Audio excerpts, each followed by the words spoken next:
On an autumn afternoon of 1919, a hatless man with a slight limp might have been observed ascending the gentle, broad acclivity of Riceyman Steps, which lead from King's Cross Road up to Riceyman Square, in the great metropolitan industrial district of Clerkenwell. He was rather less than stout, and rather more than slim. His thin hair had begun to turn from black to gray, but his complexion was still fairly good, and the rich, very red lips, under a small grayish mustache and over a short, pointed beard, were quite remarkable in their suggestion of vitality. The brown eyes seemed a little small. They peered at near objects. As to his age, an experienced and cautious observer of mankind, without previous knowledge of this man, would have said no more than that he must be past 40. The man himself was certainly entitled to say that he was in the prime of life. He wore a neat, dark gray suit which must have been carefully folded at nights, a low, white, starched collar, and a made black tie that completely hid the shirt front. The shirt cuffs could not be seen. He was shod in old black leather slippers, well polished. He gave an appearance of quiet, intelligent, refined, and kindly prosperity, and in his little eyes shone the varying lights of emotional sensitiveness. Riceyman Steps, 20 in number, are divided by a half landing into 2 series of 10. The man stopped on the half landing and swung round with a casual air of purposelessness which, however, concealed, imperfectly, a definite design. The suspicious and cynical, slyly watching his movements, would have thought, "What's that fellow after?" A man interested in a strange woman acquires one equine attribute. He can look in 2 directions at once. This man could, and did, look in 2 directions at once. Below him and straight in front he saw a cobbled section of King's Cross Road, a hell of noise and dust and dirt, with the County of London tram-cars and motor lorries and heavy horse-drawn vans sweeping north and south in a vast clangor of iron thudding and grating on iron and granite beneath the bedroom windows of a defenseless populace.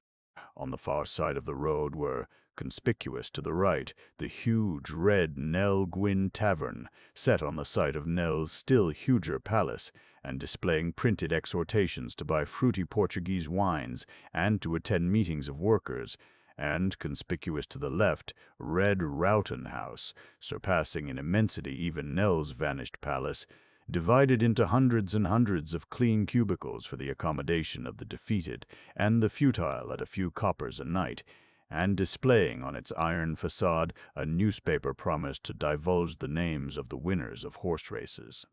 Nearer to the man who could look 2 ways lay the tiny open space not open to vehicular traffic which was officially included in the title Riceyman Steps. At the south corner of this was a decaying mission hall. Both these abutted on King's Cross Road. Then, on either hand, farther from the thoroughfare and nearer the steps, came a few private houses with carefully curtained windows and one other shop, a confectioner's.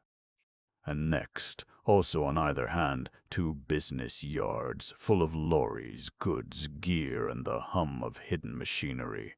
And the earth itself faintly throbbed, for to the vibrations of traffic and manufacture, the underground railway, running beneath Riceyman Steps, added the muffled uproar of its subterranean electric trains. While gazing full at the spectacle of King's Cross Road, the man on the steps peered downwards on his right at the confectioner's shop, which held the woman who had begun to inflame him. He failed to descry her, but his thoughts pleasantly held her image, and she held his thoughts. He dreamed that one day he would share with her sympathetic soul his own vision of this wonderful Clerkenwell in which he lived and she now lived. He would explain to her eager ear that once Clerkenwell was a murmuring green land of medicinal springs, wells, streams with mills on their banks, nunneries, aristocrats, and holy clerks who presented mystery plays. Yes, he would tell her about the drama of Adam and Eve being performed in the costume of Adam and Eve to a simple and unshocked people. Why not?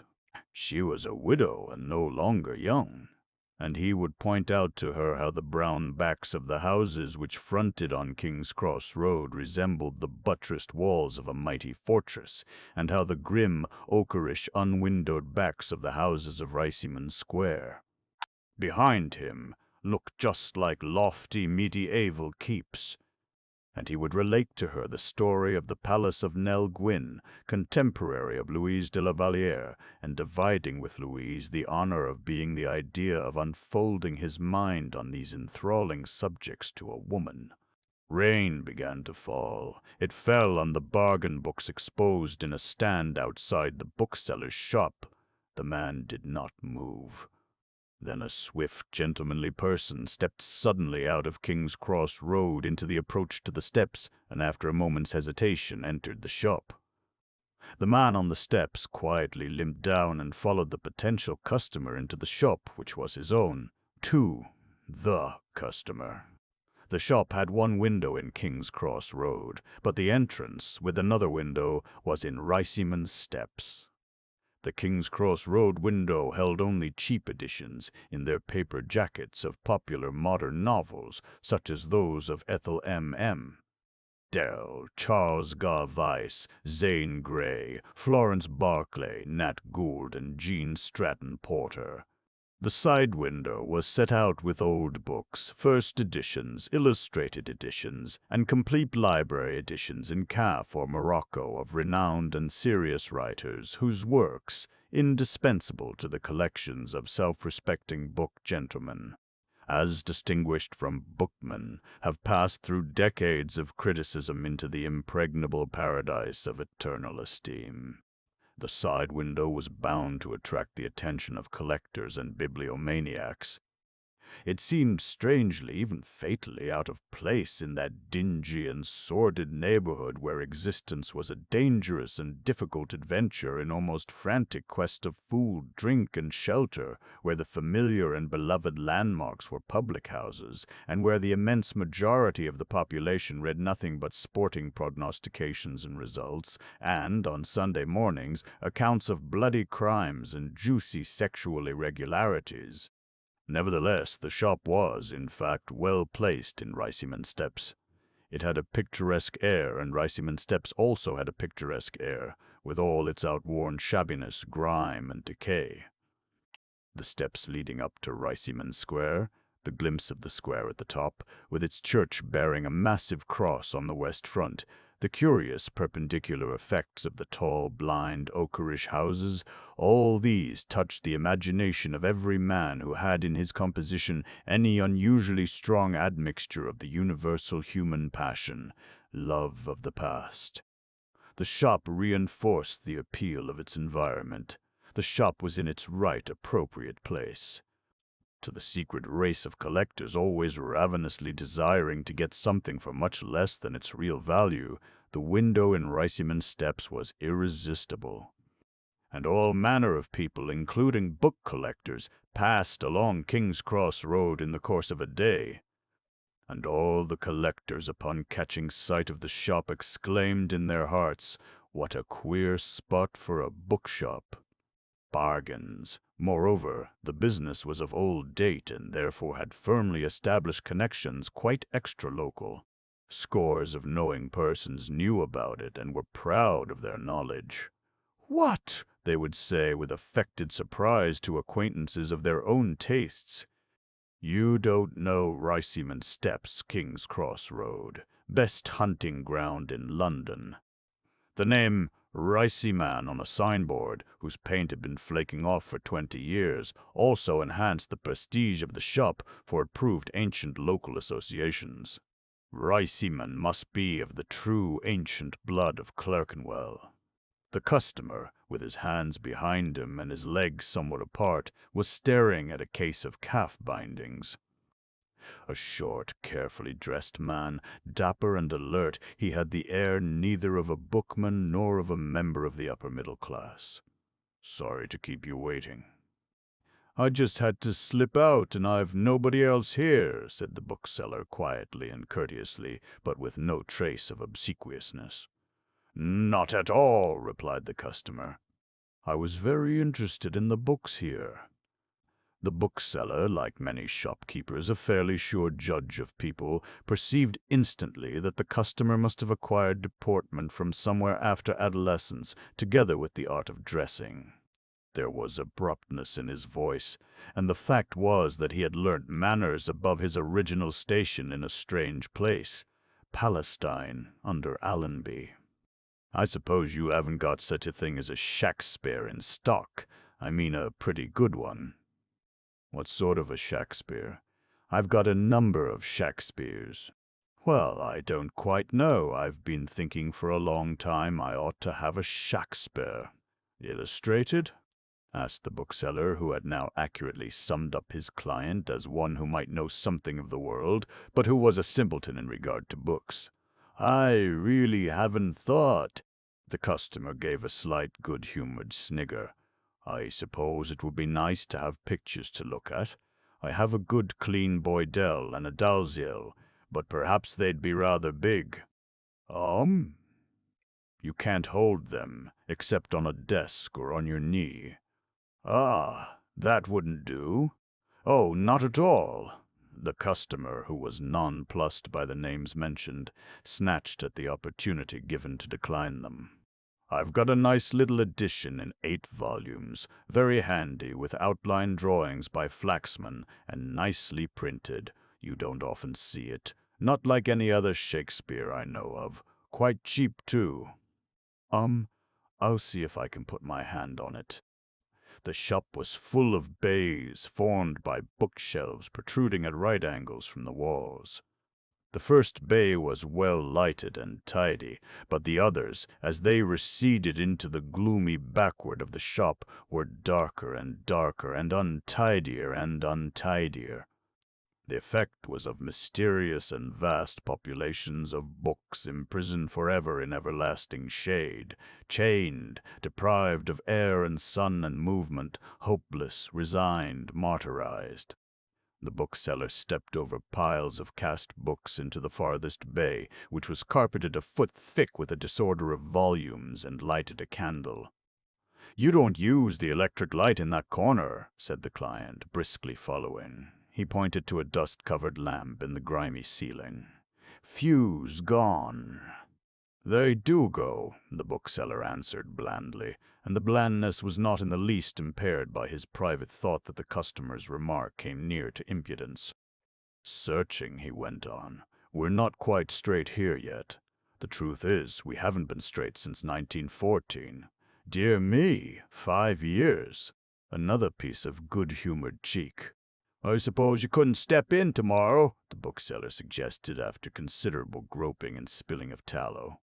"Afraid not," said the customer with polite reluctance. "Very busy. I was just passing, and it struck me. The Globe edition is very good, you know. Standard text, Macmillan's. Nothing better of the sort. I could sell you that for 3 and 6.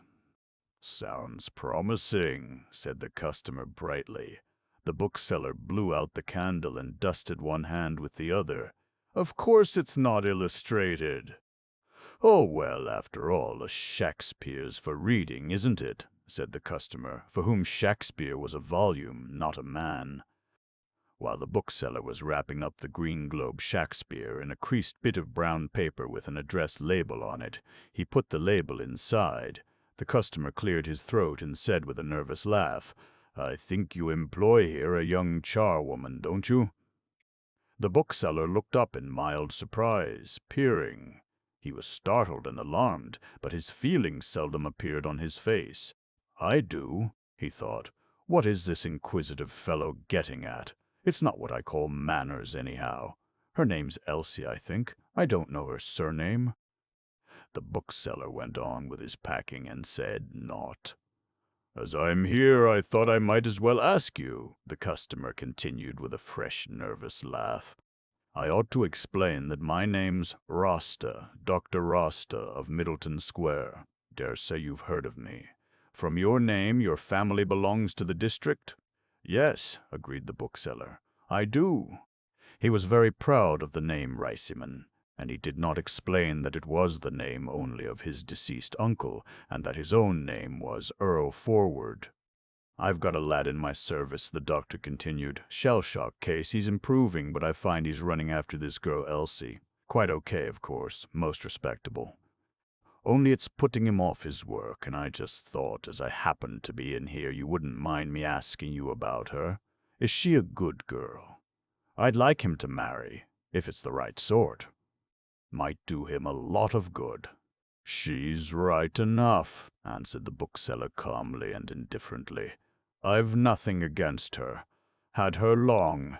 Oh, some time." The bookseller said no more. Beneath his impassive and courteous exterior, he hid a sudden spasm of profound agitation. The next minute Dr. Raste departed, but immediately returned. "Afraid your books outside are getting a bit wet," he cried from the doorway. "Thank you."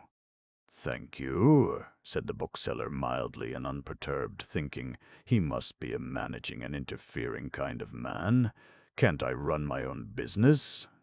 Some booksellers kept waterproof covers for their outside display, but this one did not. He had found in practice that a few drops of rain did no harm to low-priced volumes. 3. The bookseller at home. At the back of the rather spacious and somber shop, which by reason of the bays of bookshelves seemed larger than it really was, came a small room with a doorway but no door into the shop. This was the proprietor's den. Seated at his desk therein, he could see through a sort of irregular lane of books to the bright oblong of the main entrance, which was seldom closed. There were more books to the cubic foot in the private room even than in the shop. They rose in tiers to the ceiling, and they lay in mounds on the floor. They also covered most of the flat desk and all the window-sill.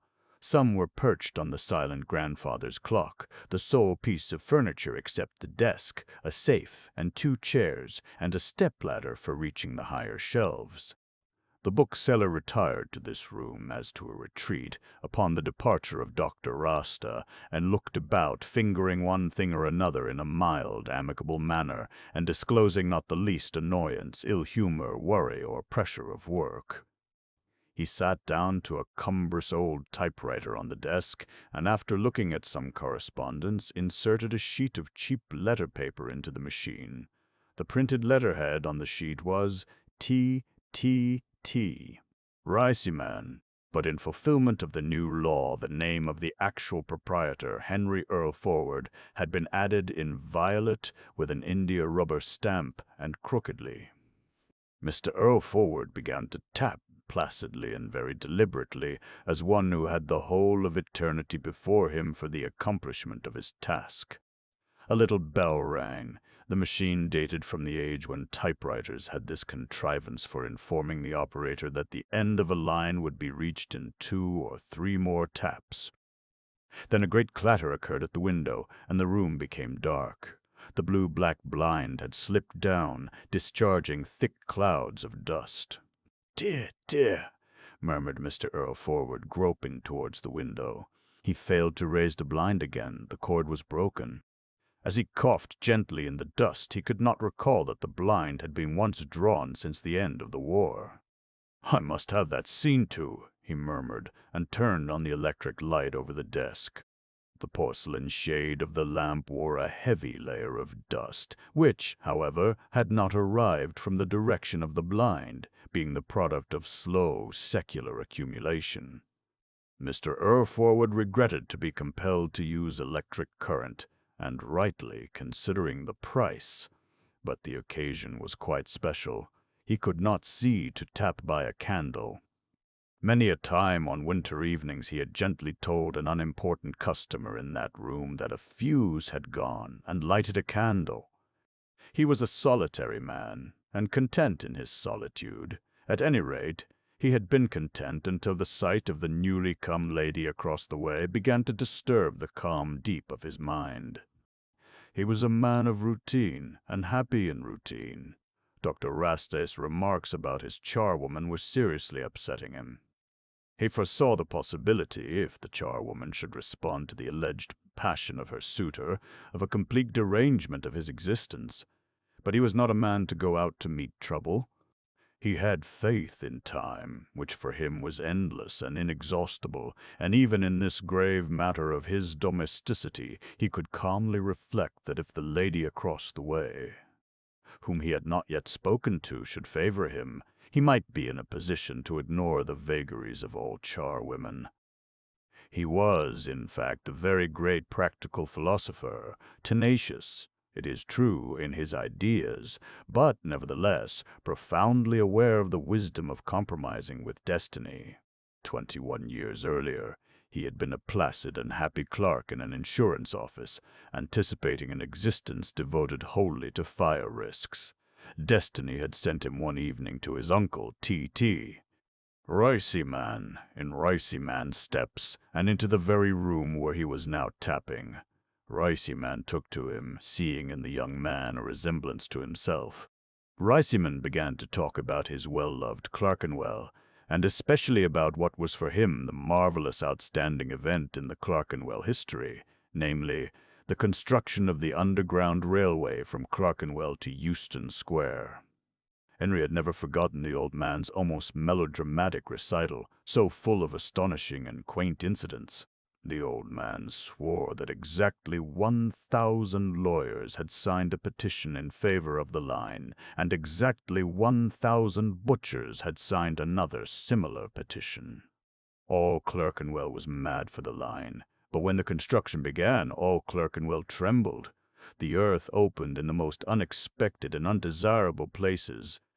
Streets had to be barred to horse traffic, pavements resembled switchbacks. Hundreds of houses had to be propped, and along the line of the tunnel itself scores of houses were suddenly vacated, lest they should bury their occupants. The sacred workhouse came near to dissolution, and was only saved by inconceivable timberings. The still more sacred Cobham's Head public house was first shaken and torn with cracks, and then inundated by the bursting of the New River main, and the landlady died of shock. The 1,000 lawyers and the 1,000 butchers wished they had never humbly prayed for the accursed line, and all this was as naught compared to the culminating catastrophe. There was a vast excavation at the mouth of the tunnel near Clerkenwell Green. It was supported by enormous brick piers and by scaffoldings erected upon the most prodigious beams that the wood trade could produce. One night, a spring Sunday in 1862, the year of the sinking, and then some cellars filled with foul water, alarm was raised. Railway officials and metropolitan officers rushed together, and for 3 days and 3 nights labored to avert a supreme calamity. Huge dams were built to strengthen the subterranean masonry. Nothing was left undone. Vain effort. On the Wednesday the pavement sank definitely. The earth quaked. The entire populace fled to survey the scene of horror from safety. The terrific scaffolding and beams were flung like firewood into the air and fell with awful crashes. The populace screamed at the thought of workmen entombed and massacred. A silence! Then the great brick piers, 50 feet in height, moved bodily. The whole bottom of the excavation moved in one mass.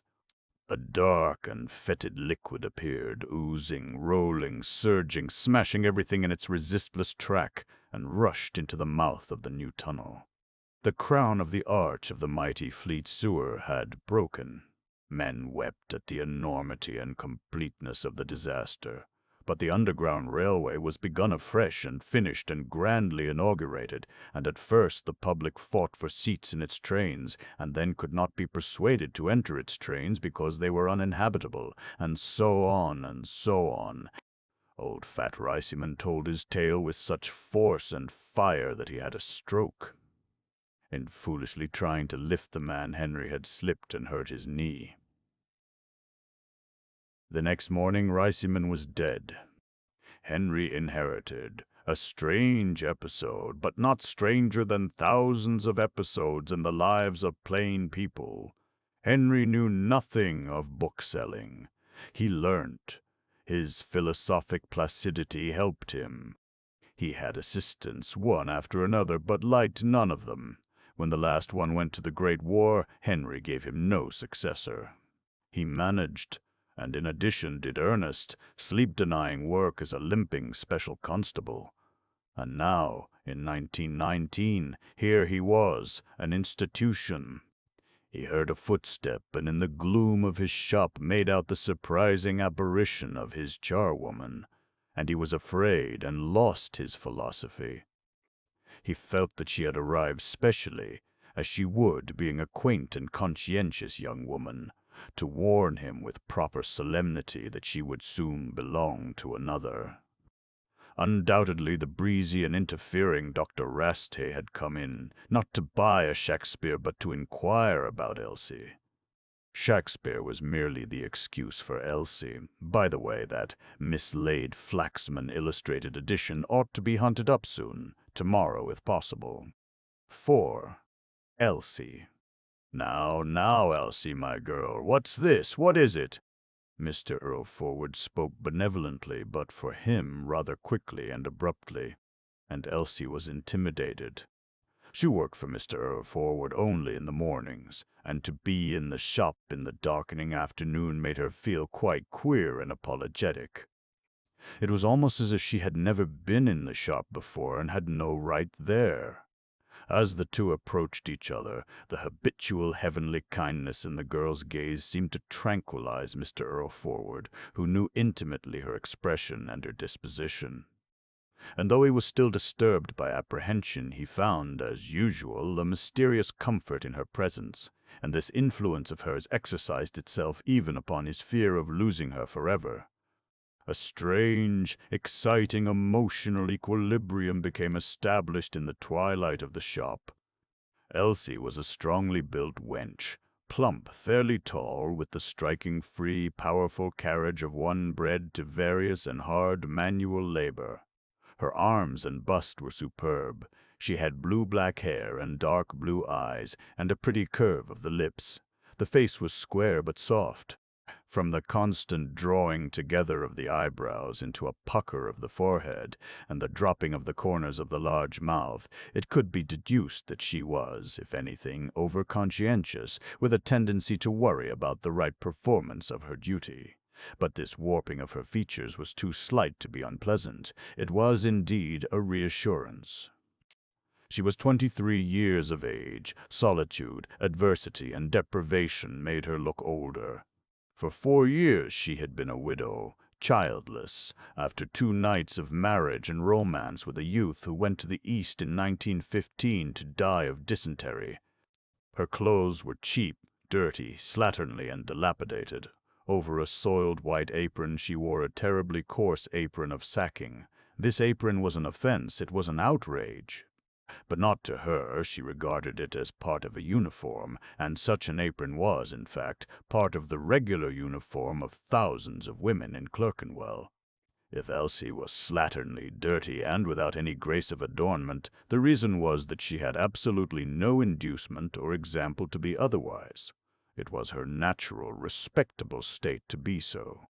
"It's for Mrs. Arb, sir," Elsie began. "Mrs. Arb?" questioned Mr. Earlforward, puzzled for an instant by the unfamiliar name. Yes, I know. Well, what have you got to do with Mrs. Arb?" "I work for her in my afternoons, sir. But I never knew this. I only began today, sir. She sent me across, seeing as I'm engaged here, to see if you'd got a good, cheap, second-hand cookery book."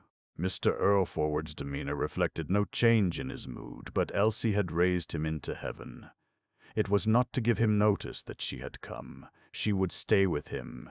She would stay forever, or until he had no need of her. And she would make a link with Mrs. Arb, the new proprietress of the confectioner's shop across the way. Of course, the name of the new proprietress was Arb. He had not thought of her name. He had thought only of herself. Even now he had no notion of her Christian name.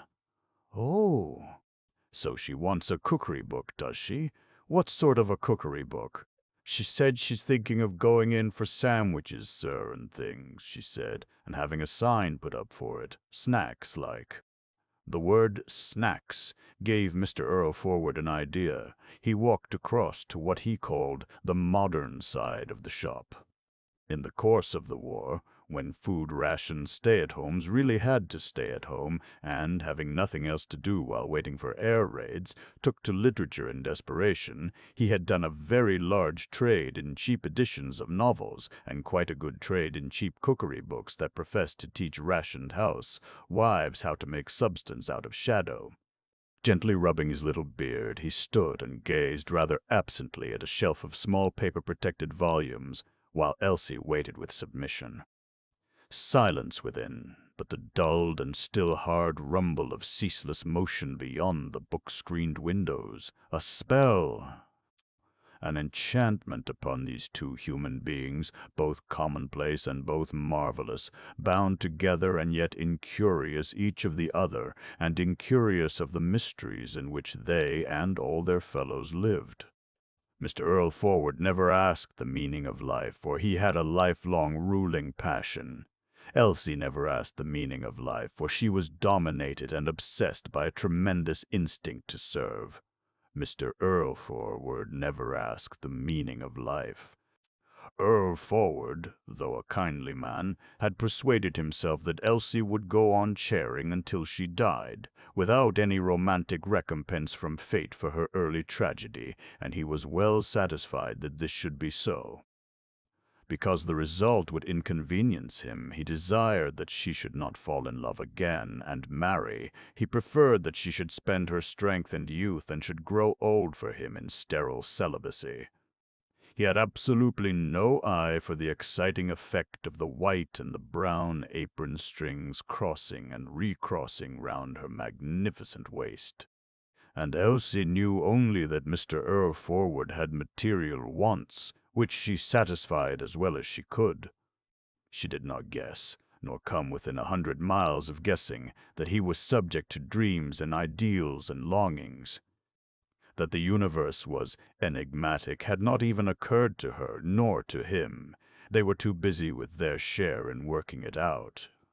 "Now here's a book that ought to suit Mrs. Arb," said Mr. Earlforward, picking a volume from the shelf and moving towards the entrance where the clear daylight was. "Snacks and titbits. Let me see. Sandwiches." He turned over leaves. "Sandwiches. There's nearly 7 pages about sandwiches." "How much would it be, sir?" "1 shilling. Oh." "She said she couldn't pay more than 6pence, sir," she said. Mr. Earlforward looked up with a fresh interest.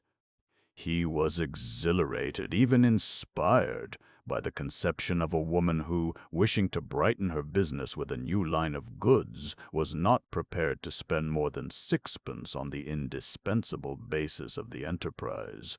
The conception powerfully appealed to him, and his regard for Mrs. Arb increased.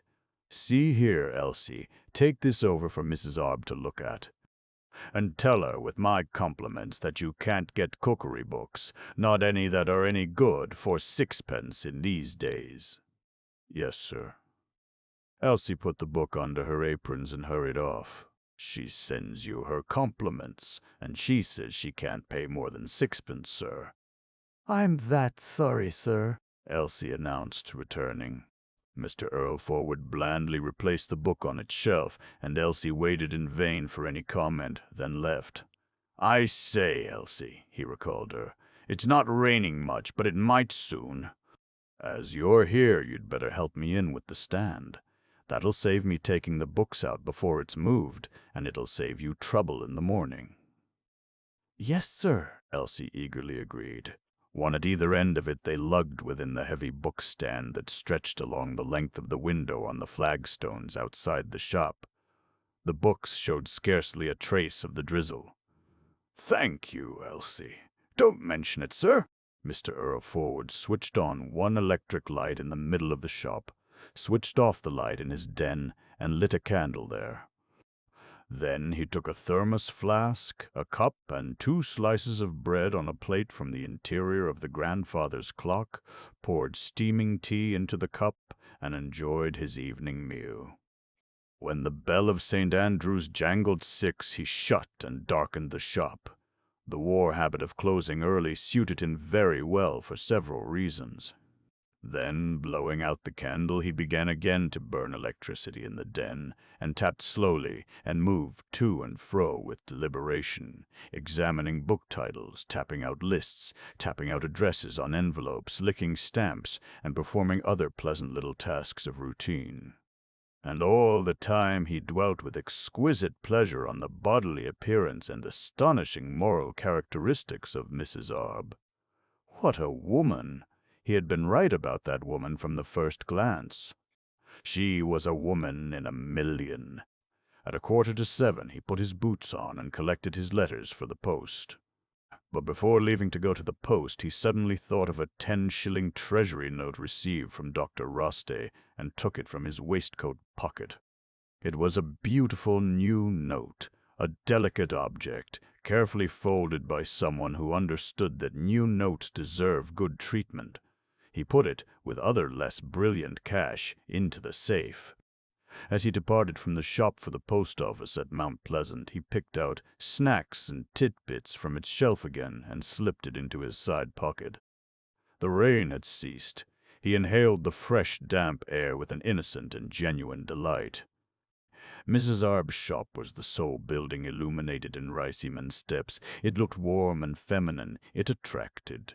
The church rose darkly, a formidable mass, in the opening at the top of the steps. The little group of dwelling houses next to his own establishment showed not a sign of life. They seldom did. He knew nothing of their tenants, and felt absolutely no curiosity concerning them. His little yard abutted on the yard of the nearest house, but the wall between them was 7 feet high. No sound ever came over it. He turned into the main road. Although he might have dropped his correspondence into the pillar box close by, he preferred to go to the mighty Mount Pleasant organism with its terrific night movement of vans and flung mailbags, because it seemed surer, safer for his letters. Like many people who live alone, he had a habit of talking to himself in the street. His thoughts would from time to time suddenly burst almost with violence into a phrase. Then he would smile to himself. Me at my age. Yes, and of course there's that. Want some getting used to. He would laugh rather sheepishly. The vanquished were already beginning to creep into the mazes of Rotenhouse. They clicked through a turnstile. That was all he knew about existence in Rotenhouse, except that there were plants with large green leaves in the windows of the common room. Some of the vanquished entered with boldness, but the majority walked furtively. Just opposite Rotenhouse, the wisdom and enterprise of 2 railway companies had filled a blank wall with a large poster exhibiting the question, "Why not take a winter holiday where sunshine reigns?" etc. Beneath this blank wall a newsman displayed the posters of the evening papers, together with stocks of the papers.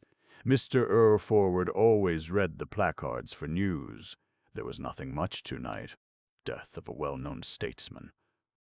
Mr. Earlforward, as an expert in interpretation, was aware that well-known on a newspaper placard meant exactly the opposite of what it meant in any other place. It meant not well-known. The placards always divided dead celebrities, genuine and false, into 3 categories. If blank was a supreme personage, the placard said, blank dead. 2 most impressive words. If blank was a real personage, but not quite supreme, the placard said, death of blank. 3 words, not so impressive. All others, nameless, were in the 3rd category of well-knowns. Nevertheless, Mr. Earlforward walked briskly back as far as the Free Library to glance at a paper. Perhaps not because he was disturbed about the identity of a well-known statesman, but because he hesitated to carry out his resolution to enter Mrs. Arb's shop. The gift. Mrs. Arb was listening to a customer and giving change. "And when you've got children of your own," she said. "And when you've got children of your own," that was her remark. The customer, an insecurely fat woman, was saying. "Just so," Mrs. Arb agreed, handing the change and pushing a little parcel across the counter. She ignored Mr. Earlforward completely.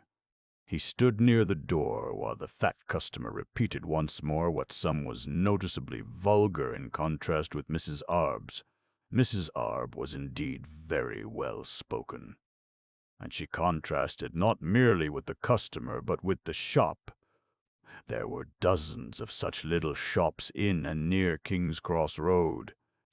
The stock, and also the ornamentation of the shop, came chiefly from the wholesalers of advertised goods made up into universally recognizable packets. Several kinds of tea in large quantities, and picturesque bright tea signs all around the shop. Several kinds of chocolate in several kinds of fancy polished wood-glazed stands. But the chocolate of one maker was in the stand of another. All manner of patent foods, liquid and solid, each guaranteed to give strength, two competitors in margarine.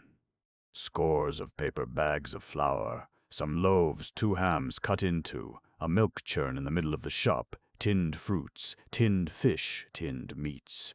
And in the linoleum-lined window the cakes and bonbons which entitled the shop to style itself confectioners. Dirty ceiling, uneven dark wood floor, frowsy mysterious corners, a shabby counter covered with linoleum in black and white check like the bottom of the window. One chair, one small round iron table, no cash desk, no writing apparatus of any sort, a smell of bread, ham, and biscuits. A poor little shop showing no individuality, no enterprise, no imagination, no potentiality of reasonable profits. A shop which saved the shopkeeper from the trouble of thinking for himself.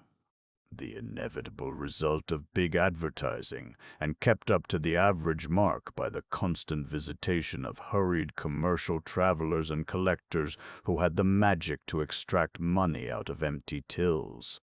And Mrs. Arb, thin, bright, cheerful, with scintillating eyes, in a neat check dress and a fairly clean white apron. Yes, she was bright, she was cheerful, she had a keen face. Perhaps that was what had attracted Mr. Earlforward, who was used to neither cheerfulness nor brightness. Yet he thought it would have been just about the same if she'd been a gloomy woman. Perhaps he had been attracted because she had life, energy, downrightness, masterfulness. "Good evening, Mr. Earlforward, and what can I do for you?" She greeted him suddenly, vivaciously, as the fat customer departed. She knew him, then. She knew his real name. She knew that his name did not accord with the sign over his shop. Her welcoming smile inspired him, as alcohol would have inspired him had he ever tasted it. He was uplifted to a higher plane of existence. And also secretly he was a little bit flurried, but his demeanor did not betray this. A clock struck rapidly in some room behind the shop, and at the sound Mrs. Arb sprang from behind the counter, shut and locked the shop door, and drew down its blind for a sign to the world that business was over for the day. She had a fine movement with her. In getting out of her way, Mr. Earlforward strove to conceal his limp as much as possible. "I thought I'd just look in about that cookery book you wanted," said he. "It's very kind of you, I'm sure," said she, "but I really don't think I shall need it." "Oh, no, I think I shall get rid of this business. There's no doing anything with it." "I'm sorry to hear that," said Mr. Earlforward, and he was. "It isn't as if I didn't enjoy it, at first. Quite a pleasant change for me to take something in hand. My husband died 2 years ago and left me nicely off, and I've been withering up ever since till this came along. It's no life being a widow at my age, but I couldn't stand this either for long. There's no bounce to this business, if you understand what I mean. It's like hitting a cushion. You've soon decided." "I haven't decided, but I'm thinking about it. You see, it's a queer neighborhood." "Queer?" He was shocked, perhaps a little hurt, but his calm tone disclosed nothing of that. He had a desire to explain to Mrs. Arb at great length that the neighborhood was one of almost unique interest. "Well, you know what I mean. You see, I come from Fulham, Chelsea you might call it." I'm not saying that when I lived in this shop before, 18 years ago, is it? I'm not saying I thought it was a queer neighborhood then. I didn't. And I was here for over a year, too. But I do now. I must confess it hasn't struck me as queer. You know this King's Cross Road, Mrs. R. proceeded with increased ardor. You know it. You've walked all along it. Yes, so have I. Oh, I've looked about me. Is there a single theater in it? Is there one music hall? Is there one dance hall? Is there one picture theater? Is there one nice little restaurant? Or a tea shop where a nice person could go if she'd a mind? And yet it's a very important street. It's full of people all day, and you can walk for miles round here and see nothing. And the dirt and untidiness. Well, I thought Fulham was dirty. Now look at this Riceyman Square place, up behind those funny steps.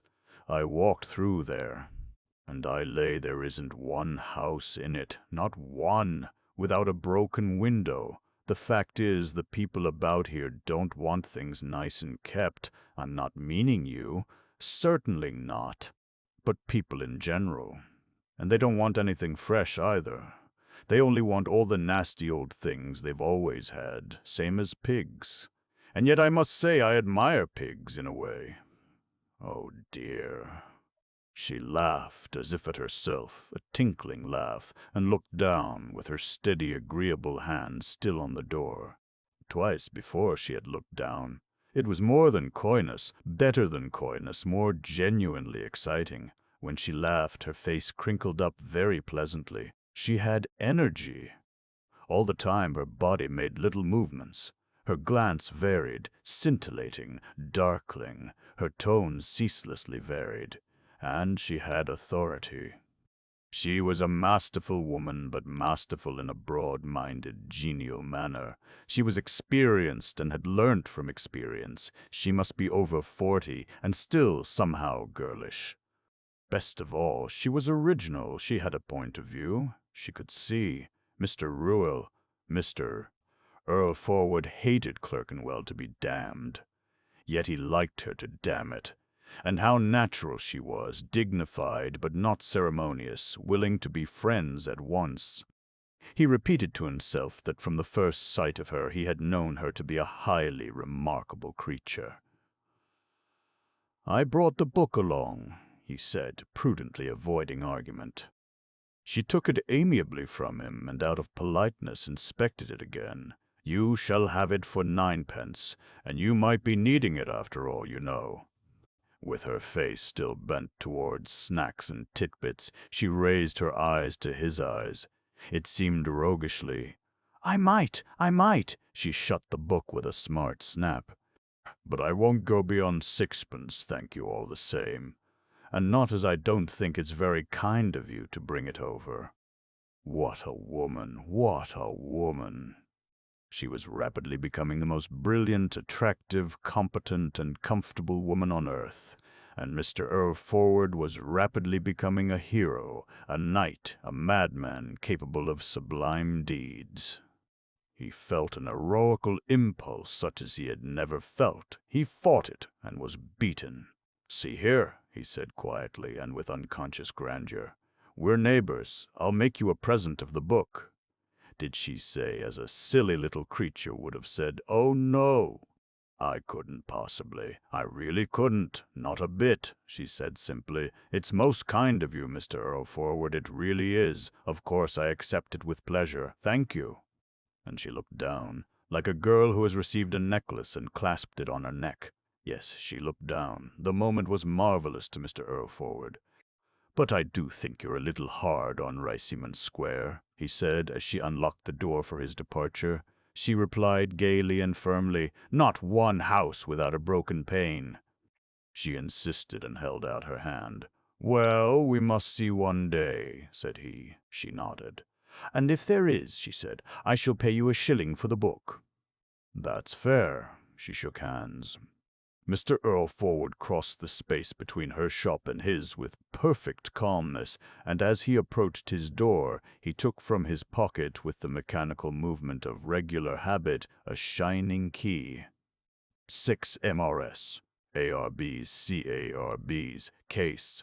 You would have thought, while Mrs. Arb was talking to Mr. Earlforward, that the enigma of the universe could not exist in her presence. Yet as soon as she was alone, it was there, pervading the closed little shop. By letting Mr. Earlforward out, she had let the enigma in. She had relocked the door too late.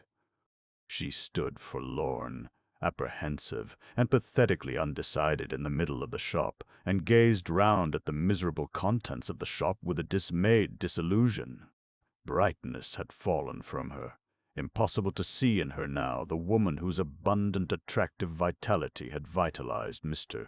Earlforward into a new and exalted frame of mind. She had married, raising herself somewhat, in her middle 20s, a clerk of works, popular not only with architects but with contractors.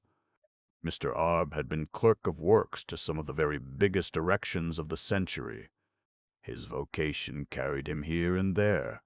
Wherever a large building was being put up, it might be a provincial town hall, or a block of offices in London, or a huge hydro on some rural countryside, or an explosives factory in the middle of pasture land. And Mr. Arb's jobs might last any length of time, from 6 months to 3 or 4 years. Consequently, he had had no fixed residence. As there were no children, his wife would always go about with him, and they would live in furnished rooms. This arrangement was cheaper than keeping a permanent home in London, and much more cheerful and stimulating. For Mr. Arb it had the advantages with the disadvantages of living with a wife whose sole genuine interest, hobby, and solicitude was her husband. All Mrs. Arb's other social relations were bound to be transitory and lukewarm. When Mr. Arb died, he left a sum of money surprisingly large, in view of the fact that clerks of works do not receive high salaries. Architects, hearing of the nice, comfortable fortune, were more surprised than contractors. A clerk of works has great power. A clerk of works may be human. Mrs. Arb found herself with an income, but no home, no habit of home life, and no masculine guidance or protection. She was heart-stricken, and, what was worse, she was thoroughly disorganized. Her immense vitality had no outlet. Time helped her, but she lived in suspense, undecided what to do and not quite confident in her own unaided wisdom. An incredible letter from a solicitor announcing that she had inherited the confectioner's business and premises, and some money in Riceyman Steps shook and roused her. These pleasant and promising things had belonged to her grandmother's much younger half-sister, whom she had once helped by prolonged personal service in a great emergency. The two had not met for many years, owing to Mrs. Arb's nomadic existence, but they had come together at the funeral of Mr. Arb, and had quarreled magnificently because of Mrs. Arb's expressed opinion that the old lady's clothes showed insufficient respect for the angelic dead. The next event was the solicitor's letter. The old lady had made a deathbed repentance for the funeral costume. Mrs. Arb abandoned the furnished rooms in Fulham, where she had been desiccating for 2 years, and flew to Clerkenwell in an eager mood of adventure. She did not like Clerkenwell, nor the look of the business, and she was beginning to be disappointed, but at worst she was far happier and more alive than she had ever been since Mr. Arb's death. She had, nevertheless, a cancer, not a physical one, the secret abiding terror lest despite all her outward assurance she might be incapable of managing her possessions. The more she inherited, the more she feared. She had a vision of the business going wrong, of her investments going wrong, and of herself in poverty and solitude. This dread was absurd, but not less real for that. It grew. She tried to counter it by the practice of severe economy. The demeanor of Mr. Earlforward and his gift had suddenly lightened her horizon. But the moment he departed, she began saying to herself that she was utterly silly to indulge in such thoughts as she had been thinking, that men were not like that men knew what they were about and what they wanted, and she looked gloomily in the fancy mirror provided by a firm of cocoa manufacturers and adorned with their name at the top and their address at the bottom. She put pieces of gauze over the confectionery in the window and over the two bony remnants of ham, placed the chair seat downwards on the counter, and tilted the little table against the counter, then extinguished the oil lamp, which alone lit the shop, and went into the back room, lighted by another similar oil lamp. In this room, which was a parlor kitchen and whose principal table had just been scrubbed, Elsie, a helot withdrawn from the world and dedicated to secret toil, was untying her sack apron preparatory to the great freedom of the night. "Oh, Elsie, you did say your name was Elsie, didn't you?" "Yes'm. I should take it very kindly if you could stay a bit longer this evening." Elsie was dashed. She paused on the knot of the apron string. "It's a quarter of an hour past my time now, ma'am," she said apologetically and humbly. "It is, so it is." "Well, not quite. I had an engagement, Mom. Couldn't you put it off for this once? You see, I'm very anxious to get straight after all this mess I've been in. I'm one that can't stand a mess. I'll give you your supper. I'll give you a slice of ham, and 6pence extra." "I'm sure it's very kind of you, Mime, but—" Mrs. Arb coaxed, and she could coax very effectively. "Well, I always like to oblige." Elsie yielded, not grudgingly nor with the air of conferring a favor, but rather with a mild and pure kindliness. She added, coaxing in her turn, "But I must just run out half a minute if you'll let me." "Oh, of course. But don't be long, will you? Look, here's your half-day and the extra 6pence. Take it now. And while you're out, I'll be cutting the ham for you. It's a pity I've turned out the shop lamp, but I dare say I can see if I leave this door open." She gave the girl some silver. "I'm sure it's very kind of you, Mon." Mrs. Arb cut an exceedingly thin slice of ham quite happily. She had two reasons for keeping Elsie. She wanted to talk to somebody, and she felt that, whether she talked or not, she could not bear to be alone in the place till bedtime. Her good spirits returned. 7. Under an umbrella. The entrance gates to the yard of Duffet, the builder and stonemason, which lay between Mrs. Arb's shop and the steps proper, were set back a little from the general frontage of the north side of Riceyman Steps, so that there was a corner at that point sheltered from east and northeast winds. In this corner stood a young man under an old umbrella. His clothes were such as would have entitled him to the newspaper reporter's description, respectably dressed, no better. His back was against the blind wall of Mrs. Arb's. It was raining again, with a squally wind, but the wind being in the northeast, the young man was only getting spotted with rain. A young woman ran out of Mrs. Arb's and joined him. She placed herself close to him, touching him breast to breast. It was the natural and rational thing to do, and also she had to receive as much protection as possible from the umbrella. The girl was wearing all Elsie's clothes. Elsie's sack apron covered her head and shoulders like a bridal veil. But she was not Mrs. Arb's Elsie, nor Mr. Earlforward's. She was not the drudge. She had suddenly become a celestial visitant. The attributes of such an unearthly being were in her shining face, and in the solace of her little bodily movements, and her extraordinary mean and ugly apparel could not impair them in the least. The man slowly, hesitatingly put one arm round her waist, the other was occupied with the umbrella. She yielded her waist to him and looked up at the man, and he looked down at her, not a word. Then he said in a deep voice, "Where's your hat and things?" He said this as one who apprehended calamity. "I haven't finished yet," she answered gently. "I'm that sorry." "How long shall you be?" "I don't know, Joe. She's all by herself, and she begged and prayed me to stop on and help her. She's all by herself and strange to it, and I couldn't find it in my heart to refuse. You have to do what's right, haven't you?" The man's chin fell in a sort of sulky and despairing gloom, but he said nothing. He was not a facile talker, even on his best days. She took the umbrella from him without altering its position. "Put both arms round me and hold me tight," she murmured. He obeyed, reluctantly, tardily, but in the end fiercely. After a long pause, he said, "And my birthday and all?" I know," she cried. "Oh, Joe, it can't be helped." He had many arguments, and good ones, against her decision, but he could not utter them. He never could argue. She just gazed up at him softly. Tears began to run down his cheeks. Now," she soothed him. With her free hand she worked up the tail of her apron between them, and, while still fast in his clutch, wiped his eyes delicately. She kissed him, keeping her lips on his. She kissed him until she knew from the feel of his muscles everywhere that the warm, soft contact with her had begun to dissolve his resentment. Then she withdrew her lips and kissed him again, differently. They stood motionless in the dark corner under the umbrella, and the rain pattered dully on the umbrella and dropped off the umbrella and round them, and pattered with a brighter sound on the flagstones of Riceyman Steps.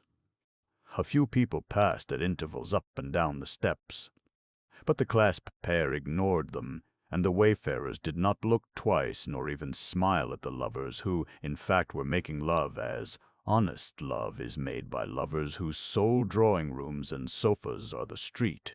"Look here, Joe," Elsie whispered. "I want you to go home now." "But you must call at Smithson's on your way. They don't close till 9 o'clock, and get them braces as I'm giving you for a birthday present. I see 'em still in the window this morning." "I should have slipped in and bought 'em then, but I was on an errand for Mr. Earlforward, and, besides, I didn't like to, somehow, without you and me with my apron on, too. But you must buy 'em tonight so as you can wear 'em tomorrow. I want to say to myself tomorrow morning, he's wearing them braces. I've brought you the money." She loosed one of his hands from her waist, got at the silver in her pocket, and inserted it into his breast pocket. "You promise me, Joe. It's a fair and square promise." He made no reply. "You promise me, darling Joe?" she insisted. He nodded. He could not speak in his desolation and in his servitude to her. She smiled her lovely thanks for his obedience.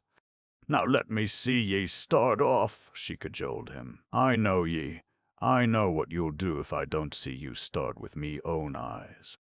"Then it's tomorrow night?" he said gruffly. She nodded. They kissed again. Elsie pushed him away, and then stood watching until he had vanished round the corner of the disused mission hall into King's Cross Road. She stood watching, indeed, for some moments after that. She was crying.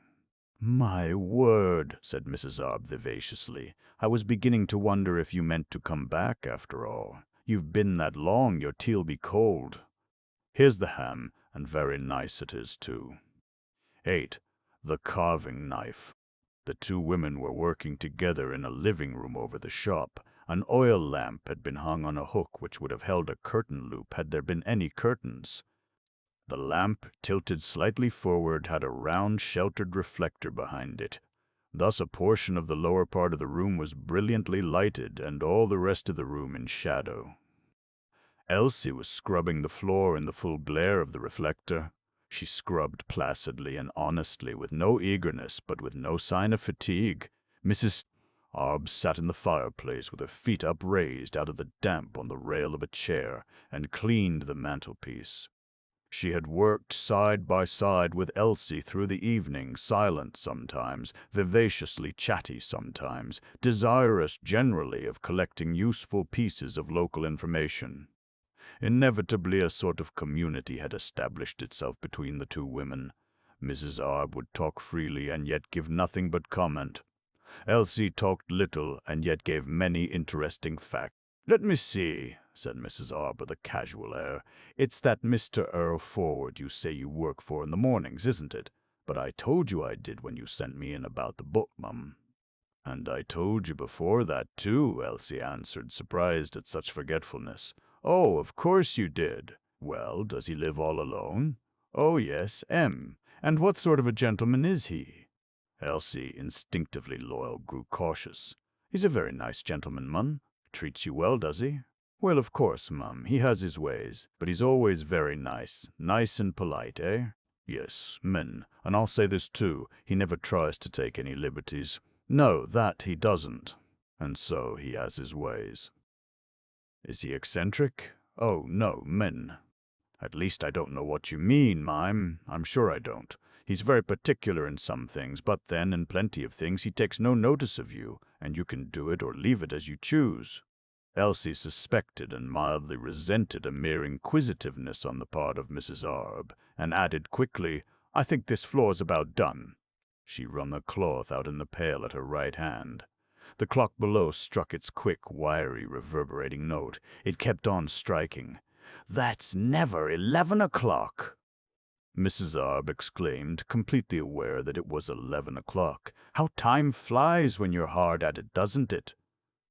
Elsie silently disagreed with this proposition.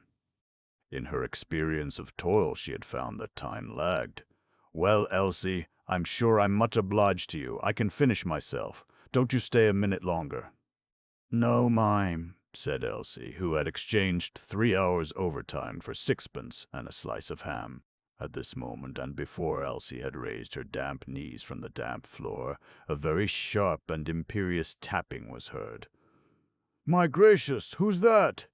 It's the shop door, said Elsie. I'll go. Mrs. Arb decided the procedure quite cheerfully.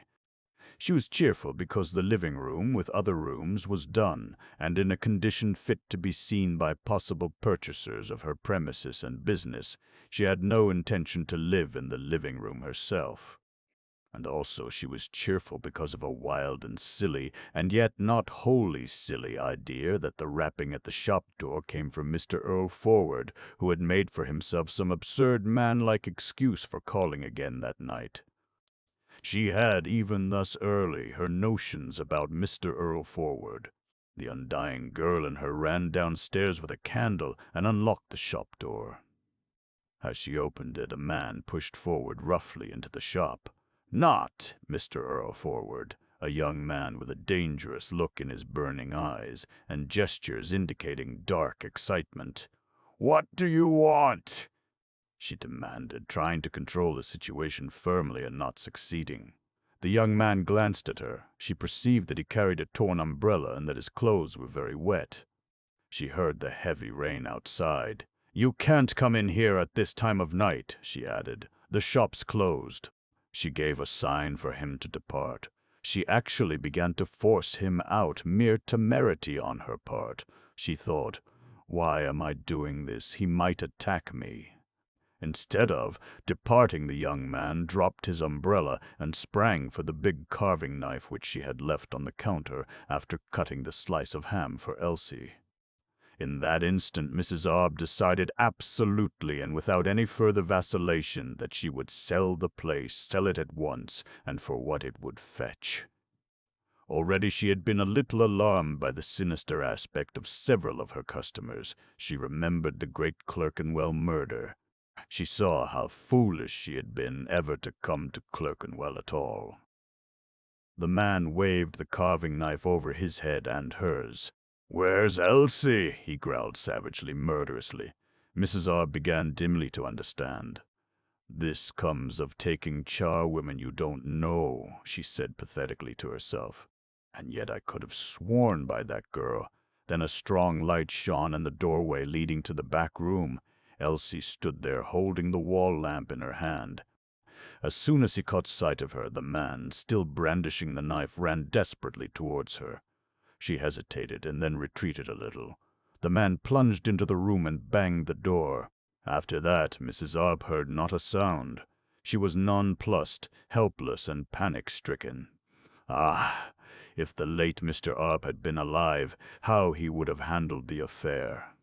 Not by force, for he had never been physically strong, but by skill, by adroitness, by rapid chicane. Only she could not imagine precisely what the late Mr. Arb would have done in his unique and powerful sagacity. She was overwhelmed by a sudden and final sense of the folly, the tragedy of solitary existence for a woman like her. She had wisdom, energy, initiative, moral strength, but there were things that women could do and things that women could not do. And a woman who was used to a man needed a man for all sorts of purposes, and she resolved passionately that she would not live alone another day longer than she could help. This resolve, however, did not mitigate her loneliness in the candle-lit shop, with the shut door in front of her hiding dreadful matters, and the rain pelting on the flagstones of Riceyman Steps.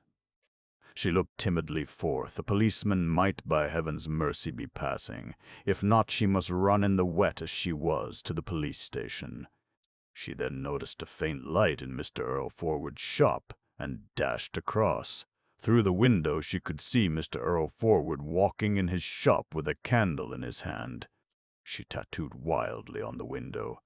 A tram car thundered down King's Cross Road, tremendously heedless of murders. After a brief, terrible interval, the lock of Mr. Earlforward's portal grated, and Mr. Earlforward appeared blandly in the doorway holding the candle. "Oh, Mr. Earlforward!" she cried, and stepped within and clutched his sleeve and told him what had occurred. And as she poured out the words, and Mr. Earlforward kept apparently all his self-possession and bland calm, an exquisite and intense feeling of relief filled her whole being. "I'll come over," said Mr. Earlforward. "Rather wet, isn't it?" He cut a fine figure in the eyes of Mrs. Arb. He owed his prestige at that moment, however, not to any real ability to decide immediately and courageously upon the right, effective course to follow, but to the simple fact that his reactions were very slow. Mr. Earlforward was always afraid after the event. He limped vigorously into the dangers of Mrs. Arb's dwelling with his placidity undisturbed by the realization of those dangers. And he had no conception of what he should do. Mrs. Arb followed timorously. The door into Mrs. Arb's back room was now wide open, the lamp near the carving knife burnt on the white table there. Also, the candle was still burning in the shop, but the umbrella had vanished from the shop floor. The back room was empty, no symptom of murder, nor even of a struggle. Only the brief, faint rumble of an underground train could be heard and felt in the silence. Perhaps he's chased her upstairs. I'll go and see. Anyhow, he's left the knife behind him. Mr. Earlforward picked up the carving knife and thereby further impressed Mrs. Arb. "Take the lamp," said Mrs. Arb. "Nobody up here," he called from the first floor. Mrs. Arb ascended. Together they looked into each room. "She's taken her jacket," exclaimed Mrs. Arb, noticing the empty peg behind the door when they came down again to the back room. "Ah, that's better," Mr. Earlforward commented, expelling breath. "I've left my candle lighted," he said a moment later. "I'll go and blow it out. But, oh, I'm coming back. While he was gone, Mrs. Arb had a momentary lapse into terror. Suppose She glimpsed again the savage and primeval passion half disclosed in the gestures and the glance of the young man, hints of forces uncontrollable, terrific and fatal. "I expect he's that young fellow that's running after her," said Mr. Earlforward when he returned. "Seems he's had shell shock, so I heard. She'll have to leave him alone, that's clear." He was glad to think that he had found a new argument to help him to persuade Elsie not to desert him. "She seemed to be so respectable," observed Mrs. Arb. "Well, she is. Poor girl," sighed Mrs. Arb. She felt a genuine, perturbing compassion for Elsie. "Ought I to go and tell the police, Mr. Earlforward?" "If I were you, I shouldn't have the police meddling. It's all right. Well, anyhow, I can't pass the night here by myself. No, I can't. And that's flat." She smiled almost comically. "You go off to bed," said Mr. Earlforward with a magnificent wave of the hand. "I'll make myself comfortable in this rocking chair. I'll stop till daylight." Mrs. Arb said that she couldn't think of such a thing and that he was too kind. He mastered her. Then she said she would put a bit of coal on the fire. "You needn't." He stopped her. I'll go across and get my overcoat and a quilt and lock up there. It'll be all right. It'll be all right." He reappeared with his overcoat on and the quilt a little rain-spotted.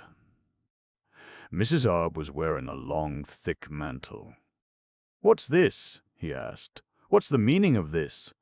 "I couldn't leave you to sit up by yourself. I couldn't, really. I'm going to sit up, too. 9 Sunday morning." "She never came to you this morning?" questioned Mr. Earlforward with eager and cheerful interest. "No. Did she to you?" Mr. Earlforward shook his head, smiling. "You seem to be quite the philosopher about it," said Mrs. Arb. "But it must be most inconvenient for a man." "Oh, no, I can always manage. I can." "Well, it's very wonderful of you. That's all I say." This was Sunday morning, the 3rd day after the episode of the carving knife. "What's so funny," said Mrs. Arb, "is that she should come yesterday and Friday, just as if nothing had happened, and yet she doesn't come today. And yet it was settled plainly enough she was to come. Early, an hour to you and an hour to me, wasn't it now? I do think she might have sent round a message or something, even if she is ill." "Yes, but you see it never strikes them the inconvenience they're causing. Not that she's a bad girl. She's a very good girl." "They always work better for gentlemen," remarked Mrs. Arb with an air vivacious and enigmatic. Mr. Earlforward, strolling towards the steps, had chanced, if in this world there is such a thing as chance, to see Mrs. Arb, all dressed presumably for church, standing in her shop and regarding the same with the owner's critical, appreciative eye.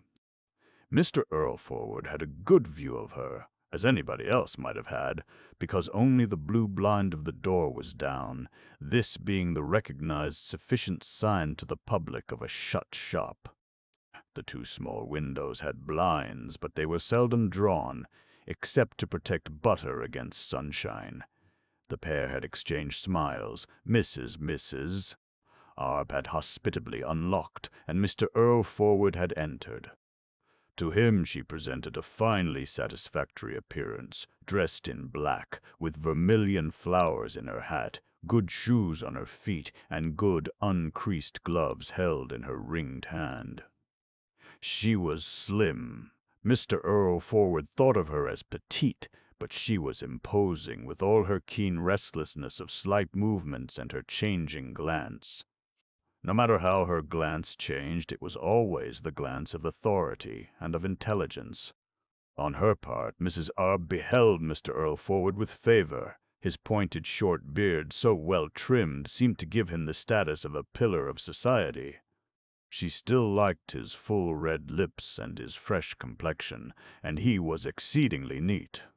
True, he wore the same black shirt-hiding tie as on weekdays, and his wristbands were still invisible. His hat and overcoat were not distinguished.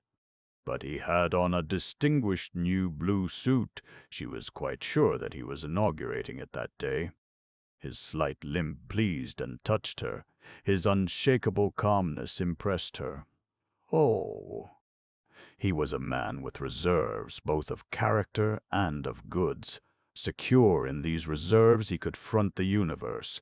He was self-reliant without being self-confident. He was grave, but his little eyes had occasionally a humorous gleam. She had noticed the gleam even when he picked up the carving knife on Thursday night. His demeanor in that dreadful crisis had been perfect. In brief, Mr. Earlforward, considered as an entity, was nearly faultless.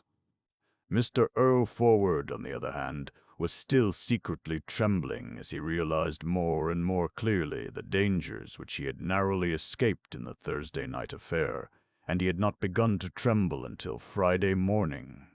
"Rather early, isn't it, if you're going to church?" he suggested. "I always like to be early if it's a strange church, and I've not been in there at all yet. St. Andrew's?" "I don't know what its name is. The one up the steps in the middle of the square. Yes, St. Andrew's, that is."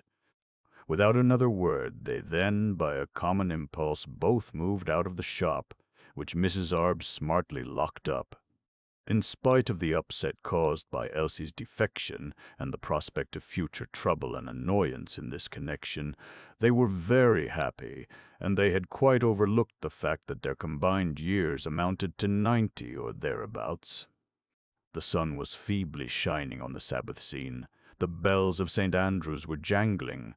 "I see you have some plant pots on your top window-sill," observed Mrs. Arb. "Do you ever water them?" An implied criticism. Mr. Earlforward enjoyed it, for it proved that they were getting intimate, as, indeed, became two people who had slept well, opposite one another in two chairs through the better part of a coldish night. "I do not," said Mr. Earlforward waggishly stoutly. The truth was that for years he had seen the plant pots without noticing them. They were never moved, never touched. The unconquerable force of nature was illustrated in the simple fact that one or two of the plants still sturdily lived, displaying a grimy green. "I love plants," said Mrs. Arb. They passed up the steps, Mr. Earlforward a foot or so behind his heroine. "Now what I don't understand," said she, turning upon him and stopping, "is why the square should be so much higher than the road.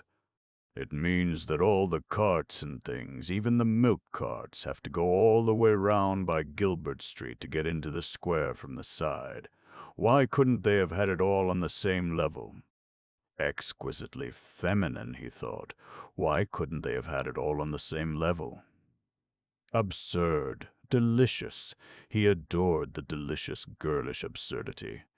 "Well," he said, "it's like this. You see, in the old days they used to make tiles in Clerkenwell, and they scooped out the clay for the tiles in large quantities, and this is the result."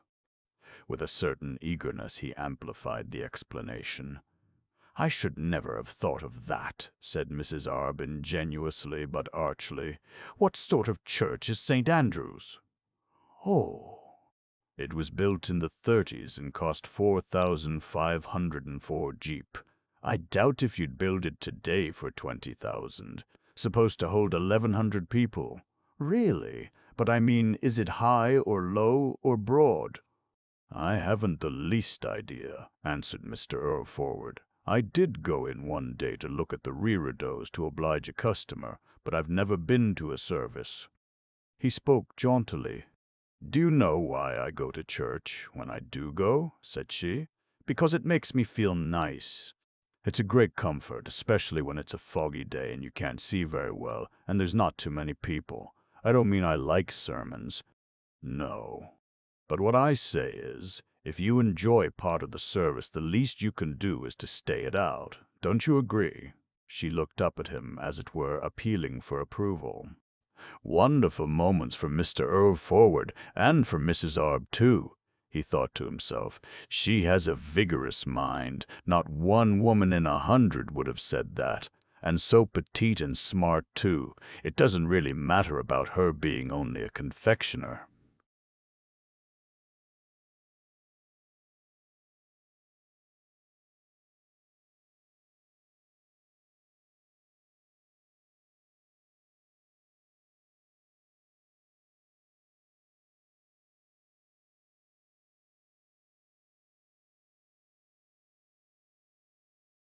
St. Andrew's Church, of yellow bricks with freestone dressings, a blue slate roof, and a red coping, was designed and erected in the brilliant reign of William IV, whose government under Lord Grey had a pious habit, since lost by governments, of building additional churches in populous parishes at its own expense. Unfortunately, its taste in architecture was less laudable than its practical interest in the inculcation among the lowly of the Christian doctrine about the wisdom and propriety of turning the other cheek. St. Andrew's, of a considerably mixed Gothic character, had architecturally nothing whatever to recommend it. Its general proportions, its arched windows, its mullions, its finials, its crosses, its spire, and its buttresses were all and in every detail utterly silly and offensive. The eye could not rest anywhere upon its surface without pain, and time, which is supposed to soften and dignify all things, had been content in malice to cover St. Andrew's with filth and ridicule. Out of the heights of the ignoble temple came persistent, monotonous, loud sounds, fantastic and nerve-wracking, to match its architecture. The churchyard was a garden flanked by iron rails and by plane trees, upon which brutal, terrifying surgical operations had been performed.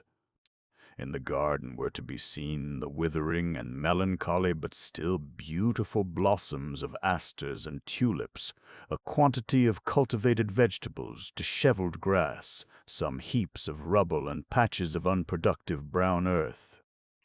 Nobody might walk in the garden, whose gates were most securely padlocked. Riceyman Square had been built round St. Andrew's in the hungry 40s. It had been built all at once according to plan. It had form. The 3-story houses with areas and basements were all alike, and were grouped together in sections by triangular pediments with ornamentations thereon in a degenerate Regency style. These pediments and the window facings, and the whole walls up to the beginning of the peeling off and the stucco crumbling, the fronts of the doorsteps were green with vegetable growth. Some of the front doors and window frames could not have been painted for 15 or 20 years. All the horizontal lines in the architecture had become curved. Long cracks showed in the brickwork where 2 dwellings met.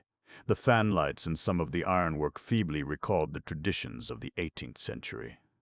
The areas, except 1 or 2, were obscene. The square had once been genteel. It ought now to have been picturesque, but was not.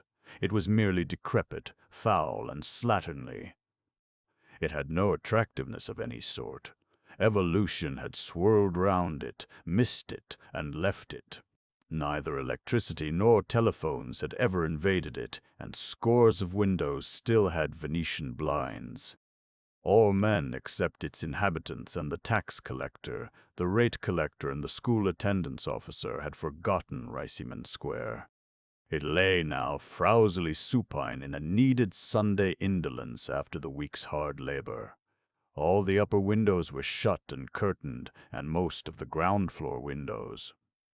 The rare glimpses of forlorn interiors were desolating. Not a child played in the roadways.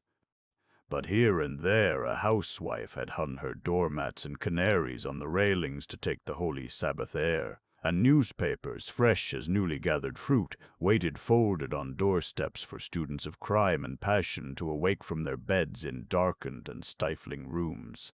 Also, little milk cans with tarnished brass handles had been suspended in clusters on the railings. Cats only, in their elegance and their detached disdain, rose superior to the terrific environment. The determined church bells ceaselessly jangled. "The church is rather nice," said Mrs. Arb. "But what did I tell you about the square?" "Wait a moment, replied Mr. Earlforward. "Let us walk round, shall we?" They began to walk round. Presently Mr. Earlforward stopped in front of a house which had just been painted, to remind the spectator of the original gentility of the hungry 40s. "No broken panes there, I think," he remarked triumphantly. Mrs. Arb's glance searched the facade for even a cracked pane, and found none. She owed him a shilling. "Well," she said, somewhat dashed, but still briskly, "of course there was bound to be one house that was all right. Don't they say it's the exception proves the rule?" He understood that he would not receive his shilling, and he admired her the more for her genial feminine unscrupulousness. At the corner of Gilbert Street, Mrs. Arb suddenly burst out laughing. "I hadn't noticed we had any Savoys up here," she said. Painted over the door of the corner house were the words, "Percy's Hotel." The house differed in no other detail from the rest of the square. "I wonder if they have any self-contained suites." Mr. Earlforward was about to furnish the history of this singular historic survival, when they both, almost simultaneously, through a large interstice of the curtains, noticed Elsie sitting and rocking gently by the ground-floor window of a house near to Percy's Hotel. Her pale face was half turned within the room and its details obscure in the twilight of the curtained interior, but there could be no mistake about her identity. "Is it here she lives?" said Mrs. Arb. "I suppose so. I know she lives somewhere in the square, but I never knew the number." The front door of the house opened, and Dr. Rast emerged, fresh, dapper, prim, correct, busy, speeding without haste, the incarnation of the professional. You felt that he would have emerged from Buckingham Palace in just the same manner. To mark the Sabbath, which his ceaseless duties forbade him to honor otherwise, he wore a silk hat. This hat he raised on perceiving Mr. Earlforward and a lady, and he raised also, though scarcely perceptibly, his eyebrows. "You been to see my charwoman, Doctor?" Mr. Earlforward urbanely stopped him. Dr. Rast hesitated a moment. "Your charwoman? Ah, yes, I did happen to see her, yes." "Ah, then she is unwell. Nothing serious, I hope?" "No, no," said the doctor, his voice rather higher than usual. "She'll be all right tomorrow. A mere nothing. An excellent constitution, I should imagine." A strictly formal reply, if very courteous. Probably nobody in Clerkenwell, except perhaps his man Joe, knew how Dr. Tait talked and looked when he was not talking and looking professionally. Dr. Tait would sometimes say with a dry, brief laugh, "We medicos," thereby proclaiming a caste, an order, a clan, separated by awful, invisible, impregnable barriers from the common remainder of mankind, and he never stepped beyond the barriers into humanity. In his case, the secret life of the brain was indeed secret, and the mask of the face, tongue, and demeanor made an everlasting privacy. He cleared his throat. Yes, by the way, I've been reading that Shakespeare. Very fine, very fine. I shall read it all one of these days. Good morning." He raised his hat again and departed. "I shall go in and see her, poor thing," said Mrs. Arb with compassion. "Shall you?" "Well, I'm here. I think it would be nice if I did, don't you?" "Oh, yes," Mr. Earlforward admiringly agreed. 11 Elsie's home. The house which Mrs. Arb decided to enter had a full but not an extraordinary share of experience of human life. There were 3 floors of it. On the ground floor lived a meat salesman, his wife and 3 children, the eldest of whom was 5 years of age. 3 rooms and some minute appurtenances on this floor. The meat salesman shouted and bawled cheap bits of meat in an open-fronted shop in Exmouth Street during a 60-hour week which ended at midnight on Saturday. He possessed enormous vocal power. All the children out of naughtiness had rickets. On the first floor lived a French polisher, his wife and 2 children, the eldest of whom was 3 years of age. 1 child less than the ground floor family, but the first floor was about to get level in numbers. 3 rooms and some minute appurtenances on this floor. The French polisher worked only 44 hours a week. His fingers wore always the color of rosewood, and he emitted an odor which often competed not unsuccessfully with the characteristic house odor of stale soapsuds. Out of ill will for mankind, he had an everlasting cough. On the 2nd floor lived a middle-aged dressmaker alone. 3 rooms and some minute appurtenances on this floor. Nobody but an occasional customer was ever allowed access to the 2nd floor.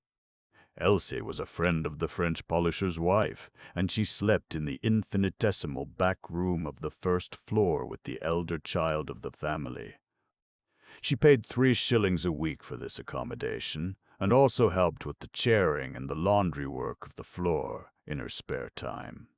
Except Elsie, the adult inhabitants of the house were always unhappy, save when drinking alcohol or making love. Although they had studied Holy Scripture in youth, and there were at least 3 Bibles in the house, they had failed to cultivate the virtue of Christian resignation. They permitted trifles to annoy them. On the previous day, the wife of the meat salesman had been upset because her copper leaked, and because she could never for a moment be free of her own children, and because it was rather difficult to turn her perambulator through the kitchen doorway into an entrance hall 3 feet wide, and because she had to take all 3 children with her to market, and because the eldest child, cleanly clad, had fallen into a puddle and done as much damage to her clothes as would take a whole day to put right, and because another child, teething, would persistently cry, and because the landlord of the house was too poor to do necessary repairs, and because she could not buy a shilling's worth of goods with sixpence, and because as for the French polisher's wife, she moped and grew neurotic because only 3 years ago she had been a pretty girl earning an independent income, and because she was now about to bear another pledge of the French polisher's affection, and because she felt sick and frequently was sick, and because she had no money for approaching needs, and because she hated cooking and washing, and because she hated cooking and washing, and because her husband spent his evenings and the purchase money of his children's and his wife's food at a political club whose aim was to overthrow the structure of society, and because she hated her husband's cough and his affection, and because she could see no end to her misery, and because she had the spinster on the second floor was profoundly and bitterly dissatisfied, for the mere reason that she was a spinster, whereas the other 2 women would have sold their souls to be spinsters. The center of irritation in the house was the entrance hall or lobby, which the first floor and ground floor had to keep clean in alternate weekly spells. On the previous day, one of the first-floor children had dragged treacly fingers along the dark, yellowish-brown wall. Further, the first-floor perambulator had been brought in with muddy wheels, and the marks had dried on the linoleum, which was already a palimpsest of various unclean deposits. This perambulator was the origin of most of the lobby trouble. The ground floor resented its presence there, and the lobby, but the mistress of the first floor obstinately objected to carrying it up and down stairs once or twice a day. A great 3-corner quarrel had arisen on the Saturday morning around the first-floor perambulator and the entrance hall, and when the French polisher arrived home for his dinner shortly after 1 o'clock, he had found no dinner, but a wife, helpmeet, cook-housekeeper, maidservant in hysterics. Very foolishly, he had immediately gone forth again with all his wages. At 11:30 p.m. he had returned intoxicated and acutely dyspeptic. At 11:45 he had tried to fight Elsie. At 12:30 the meat salesman had come home to sleep, and had had to listen to a loud sermon on the manners of the first floor, and his own wife's manners delivered from the top of the second-floor stairs. Subsequently he had had to listen to moans from the mistress of the floor, and all about nothing. Yet every one of the adults was well acquainted with the admirable text which exhorted Christians to bear one another's burdens. A strange houseful. But there were some scores of such housefuls in Riceyman Square, and a 4,000-pound church in the midst. Sunday morning always saw the adults of Elsie's household in a paradisaical coma. Elsie alone was afoot. On this particular Sunday morning she kept an eye on the 2 elder children, who were playing quietly in the murky autumnal darkness of the walled backyard. Elsie had herself summarily dressed them. The other 3 children had been doped, or, as the advertisements phrased it, soothed, so that while remaining in their beds they should not disturb the adults. The adults slept. They embraced sleep passionately, voraciously, voluptuously. Their sole desire in those hours was to find perfect unconsciousness and rest. If they turned over, they snatched again with terrible greed at sleep. They wanted it more than love and more than beer. They would have committed crimes for it. Even the prospective mother slept, in a confusion of strange dreams. There was a loud, heavy knocking on the warped and shabby door of the house of repose. It shook the house. The children in the yard, thunderstruck by the outrage, stopped playing. Elsie ran in alarm through the back passage in the lobby and opened the front door. Joe stood there, the worried, mad look which Elsie knew so well on his homely face. She was frightened, but held herself together and shook her head sadly and decisively. As a result of the episode of the carving knife, she had banished him from her presence for 1 week, which had yet by no means expired. It seemed odd that Elsie, everybody's slave, should exercise an autocratic dominion over Joe, but she did. She knew her power and divined that she must use it if Joe was ever to get well of his mysterious mental malady. And now, though she wished that she had sentenced him to only 3 days' banishment instead of 7, she would not yield and correct her error, for she felt that to do so would impair her authority. Moreover, Joe had no right to molest her at home. She had her reputation to think of, and her reputation, in her loyal and ingenuous mind, was his reputation also. Therefore, with woe in her heart, she began to close the door on Joe. Joe, rendered savage by a misery which he could not define, put his foot in the aperture, and then forced the door backwards and lunged his desecrating body inside the sacred Sunday morning temple of sleep. A repetition of his procedure of the previous Thursday night. The two stood close together. He could not meet her fixed gaze. His eyes glanced restlessly and wildly round, at the foul walls, the gritty and soiled floor. "Get out of this, my boy. Let me kiss you," he demanded harshly. "Get out of it." Losing what little remained of his self-control, he hit Elsie a strong blow on the shoulder. She was not ready for it. In the idiom of the ring, her footwork was bad, and she lost her balance, falling against the French polisher's perambulator, which crashed violently into the stairs like an engine into a stationary buffer. Elsie's head caught the wheel of the perambulator. A great shrill scream arose. The children had followed Elsie out of the yard and witnessed the fall of their beloved slave. Joe, appalled at the consequences of his passion, ran off, banging the door behind him with a concussion which shook the house afresh and still more awakeningly. Two mothers recognized the howls of their children. The spinster on the second floor saw a magnificent opportunity for preaching from a point of vantage her views on the state of modern society. Two fathers, desperate with exasperation but drawn by the mighty attraction of a good row, jumped murderous from their warm and fetid beds. Two half-clad figures appeared in the doorways of the ground-floor rooms, and 3 on the stairs. Elsie sat up dazed, and then stood up, then sank limply down again. One mother smacked her child, and a child which was not hers. The other mother protested furiously from the stairs. The paradise of Sunday morning lay shattered. The meat salesman had sense, heart, and initiative. He took charge of Elsie. The hellish din died down. A few minutes later, Elsie was seated in the rocking chair by the window in his front room. She wept apologetically. Little was said, but all understood that Elsie's fantastic sweetheart had behaved disgracefully, and all indicated their settled opinion that if she kept on with him he would murder her one of these days.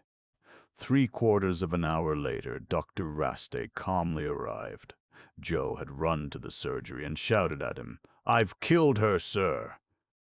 The meat salesman, having himself lighted a bit of a fire, left the room while the doctor examined the victim. The doctor could find nothing but one bruise on the front of Elsie's left shoulder. With a splendid gesture of devotion, the meat salesman's wife gave her other stimulant in the house. Peace was re-established, and even slumber resumed. 12. The benefactress. The front door was opened to Mrs. Arb's quiet knock by the oldest child in the house, an obstreperous boy of 5, who was suddenly struck sheepish and mute by the impressive lady on the doorstep. He said nothing at all in reply to Mrs. Arb's request to see Elsie, but sidled backwards along the lobby and opened a door, looking up at her with the most crude curiosity. As soon as she had gone into the room and the inhibition was lifted, he ran off to the yard, raising his heels high and laughing boisterously. The room in which Elsie had been installed was crowded and overcrowded with the possessions of the meat salesman and his wife. The walls were covered from cornice to near the floor with colored supplements from Christmas numbers, either in maplewood frames or unframed, a wonderful exhibition of kindly sentiment, the innocence of children, the purity of lovers, the cohesion of families, the benevolence of old age, immense meals served in interiors of old oak, landscapes where snow lay in eternal whiteness on church steeples, angels, monks, blacksmiths, coach drivers, souls awakening indeed, a vast and successful effort to convince the inhabitants of Riceyman Square that Riceyman Square was not the only place on earth. The display undoubtedly unbent, diverted, and cheered the mind. In between the chromatic prints were gray, realistic photographs of people who really existed or had existed. The mantelpiece was laden with ornaments miscalled china, standing on bits of embroidery. The floor was covered with oddments of carpet. There were many chairs, unassorted. There was a sofa, there was a cradle, there was a sewing machine, there was a clothes horse, on which a man's blue apron with horizontal white stripes was spread out. There were several tables, including a small walnut octagonal table, once a lady's work table, which stood in the window and upon which a number of cloth-bound volumes of Once a Week were piled carefully, corkscrew-wise. And there was a wardrobe, also a number of kitchen utensils. The place was encumbered with goods, all grimy as the walls and ceilings, many of them cracked and worn like the woodwork and paint, but proving triumphantly that the meat salesman had no commerce with pawnbrokers.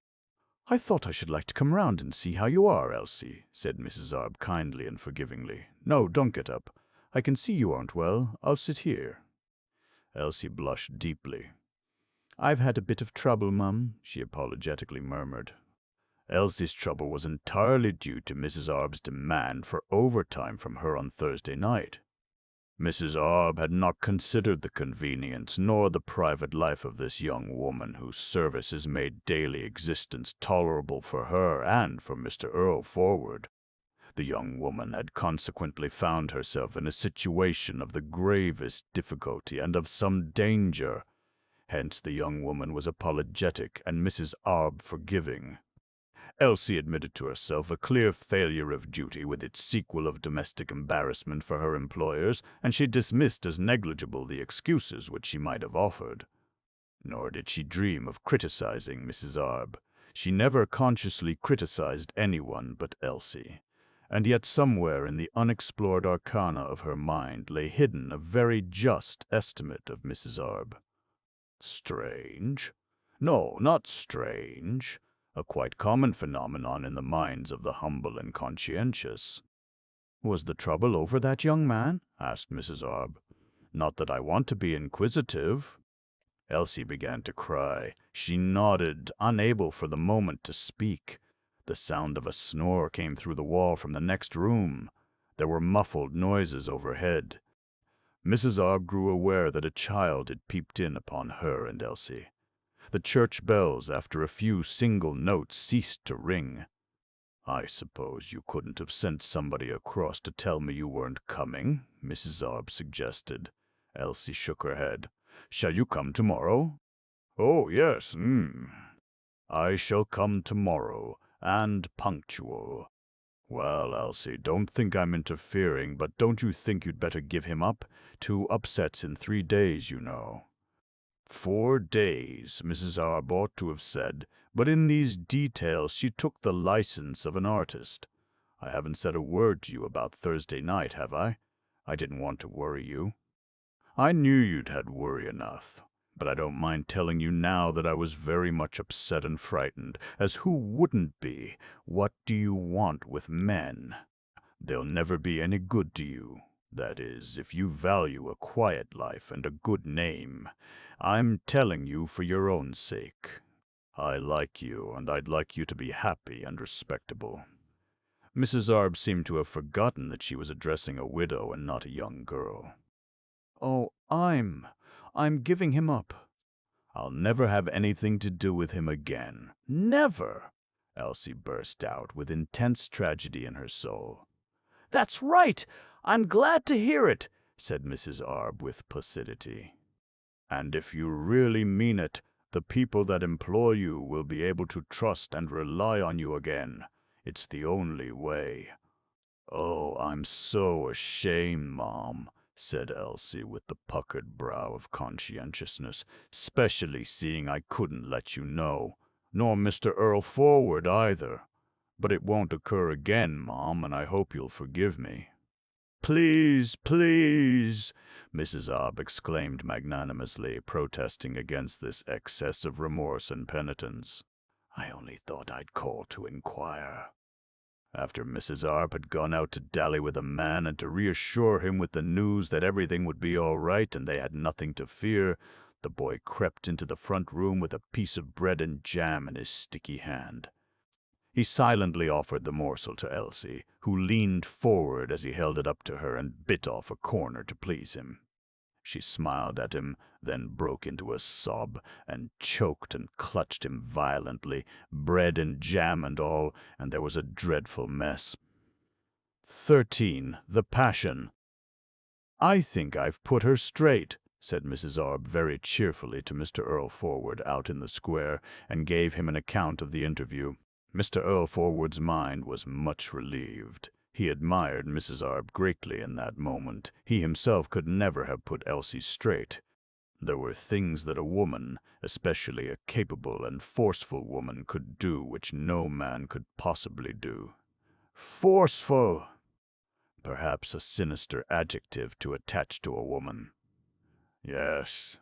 But the curious point about this woman was that she was also feminine, forceful. She could yet, speaking metaphorically, cling and look up. And also she could look down in a most enchanting and disturbing way. She had done it a number of times to Mr. Earlforward. Now Mr. Earlforward. Earlforward, from the plenitude of his inexperience of women, knew them deeply. He knew their characteristic defects and shortcomings, and it seemed to him that Mrs. Arb was remarkably free from such.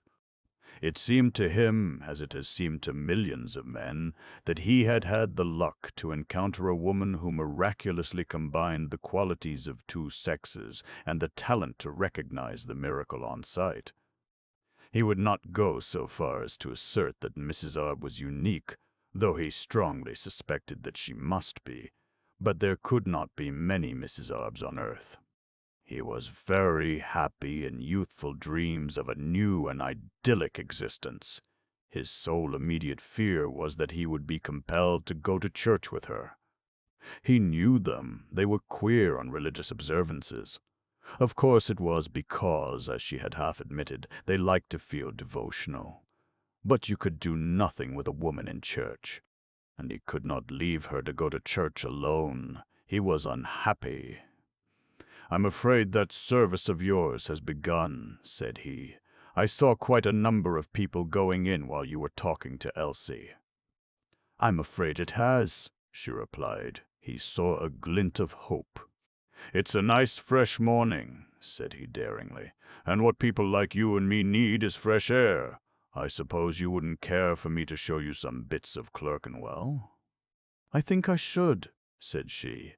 "I could go to service tonight, couldn't I? Triumph!" Undoubtedly she was unique. Both, quite forgetting once more that they would never again see 40, they set off with the innocent ardor of youth. "You know," said Mrs. Arb, returning to the great subject, "I told her plainly she'd be much better off if she kept off men. And so she will." "They never know when they are well off," said Mr. Earlforward. "No, I expect this square used to belong to your family," Mrs. Arb remarked with deference. "Oh, but I shouldn't say that," answered Mr. Earlforward modestly. "But it was named after my grandfather's brother." "It must have been very nice when it was new," said Mrs. Arb, tactfully adopting towards the square a more respectful attitude than aforetime.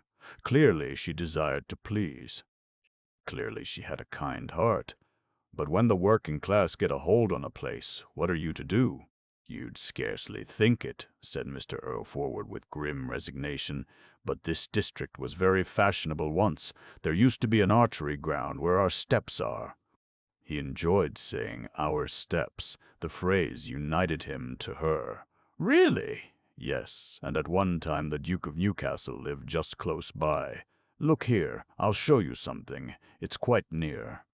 In a few minutes they were at the corner of a vast square. You could have put 4 Riceymans into it, of lofty reddish houses, somber and shabby, with a great railed garden and great trees in the middle, and a wide roadway round. With all its solidity, in that neighborhood it seemed to have the unreal quality of a vision, a creation of some djinn, formed in an instant and destined as quickly to dissolve. It seemed to have no business where it was. "Look at that," said Mr. Earlforward eagerly, pointing to the sign, "Wilmington Square. Ever heard of it before?" Mrs. Arb shook her astonished head. "No, and nobody has. But it's here. That's London, that is. Practically every house has been divided up into tenements. Used to be very well-to-do people here, you know." Mrs. Arb gazed at him sadly. "It's tragic," she said sympathetically, her bright face troubled. "She understands," he thought. "Now I'll show you another sort of a square," he went on aloud. "But it's over on the other side of Farringdon Road. Not far, no distances here." He limped quickly along.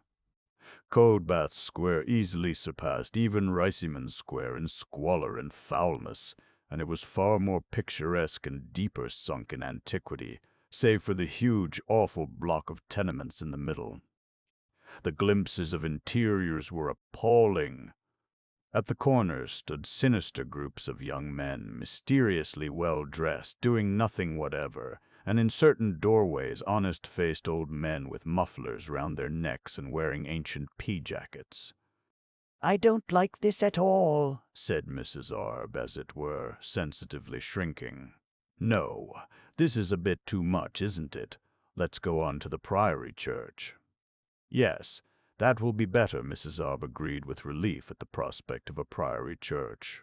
"Oh, there's a News of the World!" she exclaimed. "Now I wonder—" They were passing through a narrow, very short alley of small houses which closed the vista of one of the towering congeries of modern tenement blocks abounding in the region. The alley, christened 100 years earlier Model Cottages, was silent and deserted, in strange contrast to the gigantic though half-hidden swarming of the granite tenements. The front doors abutted on the alley without even the transition of a raised step. The News of the World lay at one of the front doors. It must have been there for hours, waiting for its subscriber to awake, and secure in the marvelous integrity of the "I did want just to look at a News of the World," said Mrs. Arb, stopping. They had seen various news vendors in the streets. In fact, newspapers were apparently the only articles of commerce at that hour of the Sunday morning, but she had no desire to buy a paper. Glancing round fearfully at windows, she stooped and picked up the folded News of the World. Mr. Earlforward admired her, but was apprehensive. "Yes, here it is," she said, having rapidly opened the paper. Over her shoulder Mr. Earlforward nervously read, "Provisions, Confec, busy W.C. district, 25 W. Cly, 6 rooms, rent 90, 200 everything. Long lease or will sell premises, delay dangerous, chance lifetime, 7 Riceyman Steps, WC1. "Then you've decided," murmured Mr. Earlforward, suddenly gloomy. "Oh, quite." "I told you," said Mrs. Arb, dropping back the newspaper furtively like a shameful accusing parcel, and walking on with a wonderful air of innocence. "I wasn't altogether sure if you'd decided finally. You see," Mrs. Arb continued, "supposing the business failed, supposing I lost my money, I've got to think of my future. No risks for me, I say. I only want a little, but I want it certain. And I've got a little." "It's a very clever advertisement. I didn't know how to put it. Of course it's called a confectioner's, but it isn't really, seeing I buy all the cakes from Snowman's. The whole stock in the shop isn't worth 25, but you see, I count the rest of the price asked as premium for the house. That's how I look at it. And it's quite fair, don't you think?" "Perfectly." They stood talking in front of a shut second-hand shop where old blades of aeroplane propellers were offered at threes, 6D each. Mr. Earlforward said feebly, "Yes and no and me and ha." His brain was occupied with the thought, is she going to slip through my fingers? Suppose she went to live in the country? His knee began to ache. His body and his mind were always reacting upon one another.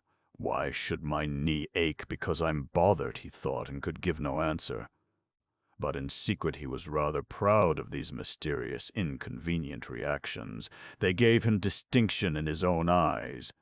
In another environment he would have been known among his acquaintances as highly strung and highly nervously organized, and yet outwardly so calm, so serene, so even-tempered. They got to the quarter of the great churches. "Would you care to go in?" he asked her in front of St. James's, for he desired beyond almost anything to sit down. "I think it's really too late now," she replied. "It wouldn't be quite nice to go in just at the end of the sermon, would it? Too conspicuous." There were seats in the churchyard, but all were occupied, despite the chilliness of the morning, by persons who, for private reasons, had untimely left their beds. Moreover, he felt that Mrs. Arb, whose niceties he much admired, would not like to sit in a churchyard with service proceeding in the church. He had begun to understand her. There were no seats round about St. John's. Mr. Earlforward stood on one leg while Mrs. Arb deciphered the tablet on the west front. The Priory Church of the Order of St. John of Jerusalem, consecrated by Heraclius, Patriarch of Jerusalem, 10th March, 1185. Fancy that now. It doesn't look quite that old. Fancy them knowing the day of the month, too. He was too preoccupied and tortured to instruct her. He would have led her home then, but she saw in the distance at the other side of St. John's Square a view of St. John's Gate, the majestic relic of the Priory. Quite properly she said that she must see it close. Quite properly she thanked him for a most interesting promenade. Most interesting. And me living in London off and on all my life. They do say you can't see the wood for the trees, don't they? But the journey across the huge irregular square cut in two by a great avenue was endless to Mr. Earlforward. Then she must needs go under the gateway into a street that seemed to fascinate her. For there was an enormous twilit shoeing forge next door to the chancery of the Order of St. John of Jerusalem, and though it was Sunday morning, the air rang with the hammering of a blacksmith who held a horse's hind leg between his knees. Then she caught the hum of unseen machinery and inquired about it. Then the signs over the places of business attracted her. She became charmingly girlish. Rouge, wholesale only, glass matchers to the trade. I want 5 million moleskins and 10 million rabbit skins. Do not desert your old friend. Cash on the nail. And painted, too, on a board. Not just written. Gorgonzola cheese manufacturers. Oh, the mere thought of it. No, I shall never touch Gorgonzola again after this. I couldn't. But, of course, I see there must be places like these in a place like London. Only it's too funny seeing them all together. Barclay's Bank. Well, it would be. Those banks are everywhere in these days. I do believe there are more banks than ABC. Shops and lianses. You look at any nice corner site, and before you can say knife, there's a bank on it. I mistrust those banks. They do what they like. When I go into my bank, somehow they make me feel as if I'd done something wrong, or at least I'd better mind what I was about, and they look at you superior as if you were asking a favor. Oh, very polite, but so condescending. A shrewd woman. A woman certainly not without ideas, and he perceived, dimly through the veil of his physical pain, that their intimacy was developing on the right lines. He would have been joyous but for the apprehension of her selling the business and vanishing from him, and but for the pain. The latter was now the worst affliction. Riceyman Steps seemed 1,000 miles off, through a Sabbath-enchanted desert of stone and asphalt. When they returned into St. John's Square, a taxicab with its flag up stood terribly inviting. Paradise surcease from agony, for 1 shilling and perhaps a 2-penny tip. But he would not look at it. He could not. He preferred the hell in which he was. The grand passion which had rendered all his career magnificent, and every hour of all his days interesting and beautiful, demanded and received an intense devotional loyalty. It recompensed him for every ordeal, mortification, martyrdom. He proudly passed the taxicab with death in his very stomach. Nowhere was there a chance of rest. Not a seat, not a rail. Mrs. Arb had inveighed against the lack of amenities in the parish and district. No cinemas, no theatre, no music halls, no cafes. But Mr. Earlforward realized the ruthless, stony, total inhospitality of the district far more fully than Mrs. Arb could ever have done. He was like a weakening bird out of sight of land above the surface of the ocean. He led Mrs. Arb down towards the nearest point of Farringdon Road, though this was not the shortest way home. The tram-car stopped at the corner. Every one of them would deposit him at his own door. Paradise for 1 penny. No, 2 pence, because he would have to pay for Mrs. Arb. He had thought to defeat his passion at this corner. He was mistaken. He could not. He had, after all his experience, misjudged the power of his passion. He was as helpless as the creatures who were beginning to gather at the iron-barred doors of the public-houses, soon to open for a couple of too short hours, and also he had the secret ecstasy which they had. He could scarcely talk now, and each tram that passed him in his slow and endless march gave him a spasm of mingled bitterness and triumph. His fear now was lest his grand passion should on this occasion be overcome by bodily weakness. He did not desire it to be overcome. He desired it to conquer even if it should kill him. "I'm afraid I've walked you too far," said Mrs. Arb. "Why?"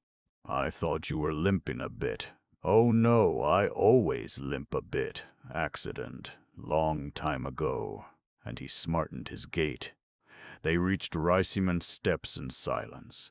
He had done it. His passion had forced him to do it. His passion had won.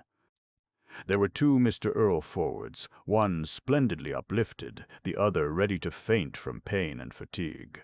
The friends disappeared, each into the solitude of his own establishment.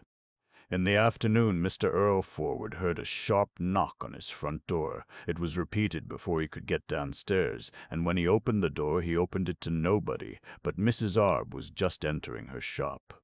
He called out, and she returned. "I was a bit anxious about your leg," she said so brightly and kindly, "so I thought I'd step across and inquire. Quite all right again now, thank you." An exaggeration. How delightful of her. How feminine. He could hardly believe it.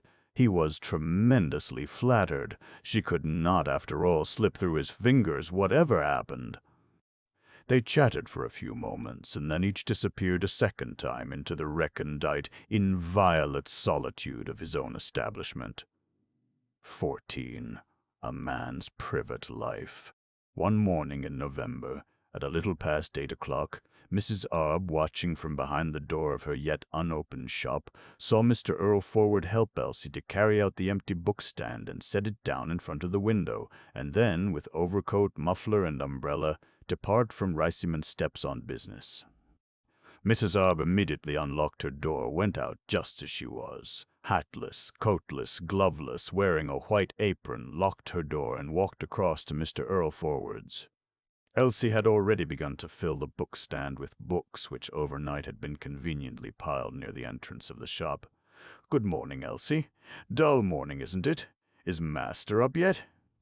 said Mrs. Arb vivaciously, rubbing her hands in the chilly, murky dawn and brightening the dawn. "Oh, ma'am, he's gone out. I don't expect him back till 11. It's one of his buying mornings, you see." "Oh, dear, dear," Mrs. Arb exclaimed with cheerful resignation. "And I've only got 10 minutes. Well, I haven't really got that. Shop ought to be open now." but I thought I'd let him wait a bit this morning." She glanced anxiously at her own establishment to see whether any customer had come down the steps from the square. But, in truth, as she had now sold the business and the premises and was to give possession in a few weeks, she was not genuinely concerned about the possible loss of profit on an ounce or 2 ounces of tea. She wandered with apparent aimlessness into Mr. Earlforward's shop. "Did you want to see him particular, ma'am?" "I won't say so particular as all that." "So you look after the shop when Mr. Earlforward is out, Elsie?" "It's like this, me. All the books is marked inside and some outside. If anybody comes in that looks respectable, I ask 'em to look round for themselves, and if they take a book they pay me, and I ask 'em to write down the name of it on a bit of paper." She pointed to some small memorandum sheets prepared from old unassorted envelopes which had been cut open and laid flat, with pencil close by. "If it's some regular customer like, that must see Mr. Earlforward himself. I ask 'em to write their names down, and if I don't like the look of anybody, I tell 'em I don't know anything, and out they go." "What a good arrangement," said Mrs. Arb approvingly. "But if you have to attend to the shop, how can you do the cleaning and so on?" Elsie's ingenuous, kind face showed distress. Her dark blue eyes softened in solicitude. "Ah, Mom, there you've got me." "I can't. I can only clean the shop these mornings, and not much of that neither, because I must keep my hands dry for customers." Mrs. Arb, vaguely smiling to herself, trotted to and fro in the gloomy shop, which had the air of a crypt, except that in these days crypts are usually lighted by electricity, and the shop was lighted by nature alone on this dark morning. She peered, bending forward into the dark spaces between the bays, and descried the heaps of books on the floor. The dirt and the immense disorder almost frightened her. She had not examined the inside of the shop before, had, indeed, previously entered it only once, when she was in no condition to observe. Mr. Earlforward had never seized an occasion to invite her within. "This will want some putting straight," she said, "if ever it is put straight." "And well you may say it, me," Elsie replied compassionately. "He's always trying to get straight, specially lately, ma'am." "We did get one room straight upstairs, but it meant letting all the others go. Between you and me, he'll never get straight. But he has hopes, and it's no use saying anything to him." "I suppose you can do this room, too, on his buying mornings," said Mrs. Arb, peeping into Mr. Earlforward's private back room, from which the shop and the shop door could be kept under observation. "Oh, Mom, he wouldn't let me. He won't have anything touched in that room. Then who does it? He does it himself, Mom, when it is done." "Does he?" murmured Mrs. Arb in a peculiar tone. The bookshelves went up to the ceiling on every side. The floor was thickly strewn with books, the table also, chairs also. The blind lay crumpled on the book-covered window-sill. The window was obscured by dirt. The ceiling was a blackish gray. A heavy deposit of black dust covered all things. The dreadful den expressed intolerably to Mrs. Arb the pathos of the existence of a man who is determined to look after himself. It convicted a whole sex of being feckless, foolish, helpless, infantile, absurd. Mrs. Arb and Elsie exchanged glances. Elsie blushed. "Yes, I'm not ashamed of it, Mom," said Elsie.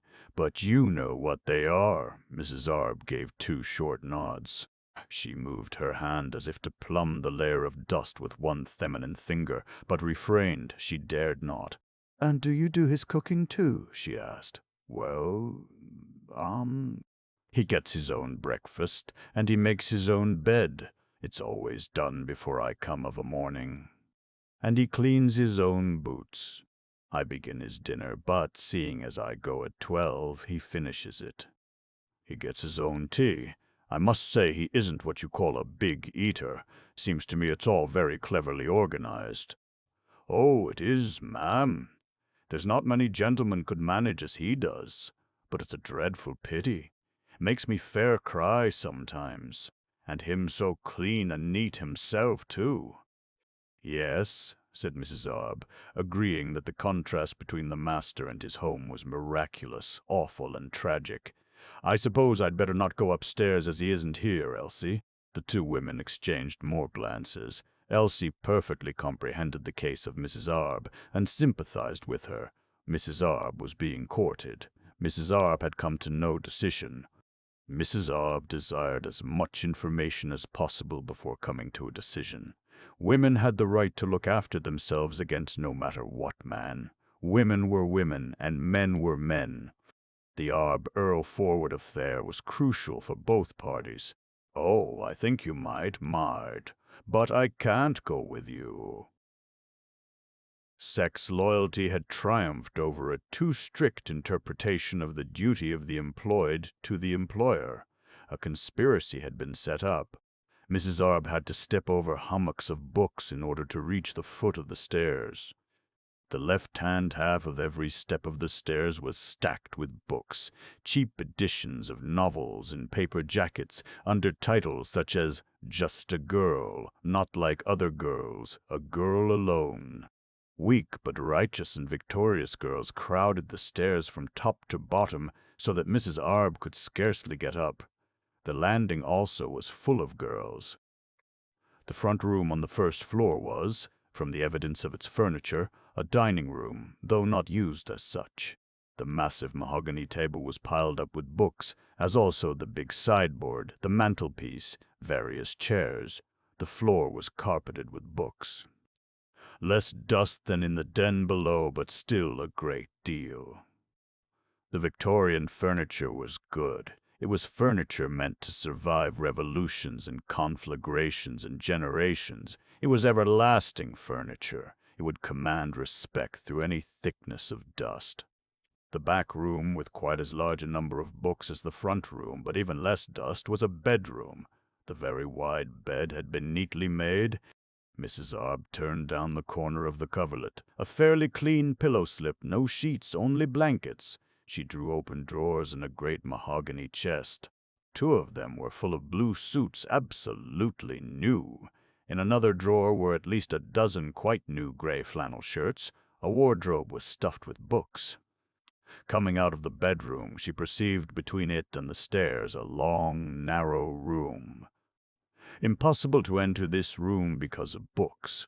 But Mrs. Arb did the impossible, and after some excavation with her foot disclosed a bath, which was full to the brim and overflowing with books. Now, Mrs. Arb was pretty well accustomed to baths. She was not aware of the extreme rarity of baths in Clerkenwell, and hence she could not adequately appreciate the heroism of a hero who, possessing such a treasure, had subdued it to the uses of mere business. Nevertheless, her astonishment and amaze were sufficiently noticeable, and she felt, disturbingly and delightfully, the thrill of surprising clandestinely the secrets of a man's intimate personal existence.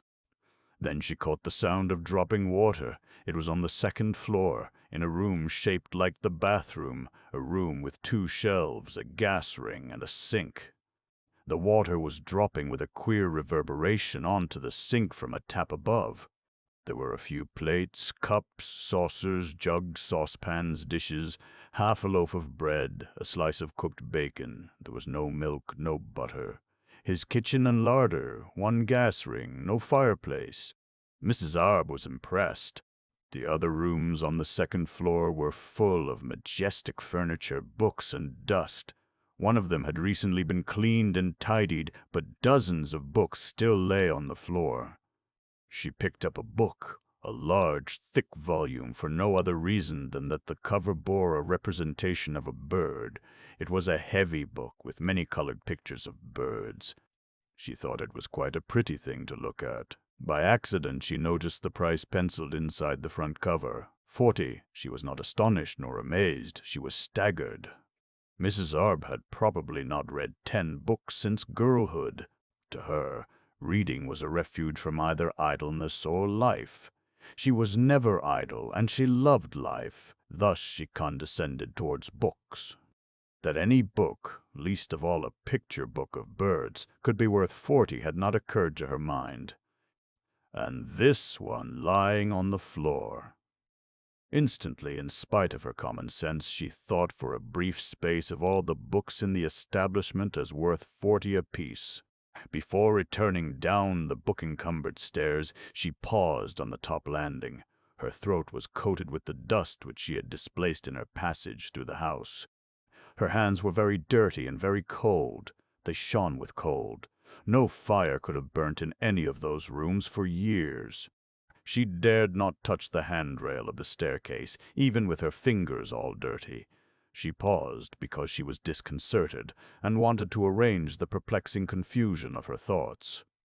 The more she reflected, the better she realized how strange and powerful and ruthless a person was Mr. Earlforward. She admired, comprehended, sympathized, and yet was intimidated. The character of the man was displayed beyond any misunderstanding by the house with its revelations of his daily life, but there was no clue to it in his appearance and deportment. She was more than intimidated, she was frightened. Withal, the terror, for it amounted to terror, fascinated her. She went down gingerly, hesitating at every step. At the bottom of the lower flight she heard with new alarm the bland voice of Mr. Earlforward himself. He was talking with a customer in his den. "I'll step out," she very faintly whispered to Elsie, who was sweeping near the stairs. Elsie nodded, like a conspirator. But at the same moment Mr. Earlforward and his customer emerged from the back room, and Mrs. Arb was trapped. "I didn't notice you come in," said the bookseller most amiably. "What can I do for you?" "Oh, thank you, but I only stepped across to speak to Elsie about something." The lie, invented on the instant, succeeded perfectly. And Elsie, the honestest soul in Clerkenwell, gave it the support of her silence in the great cause of women against men. "I'm glad to see you in here," said Mr. Earlforward gently, having dismissed the customer. "It's a bit of luck. I'd gone off for Houndstitch, but I happened to meet someone on the road, and nothing would do but I must come back with him. Come in here." He drew her by the attraction of his small eyes into the back room.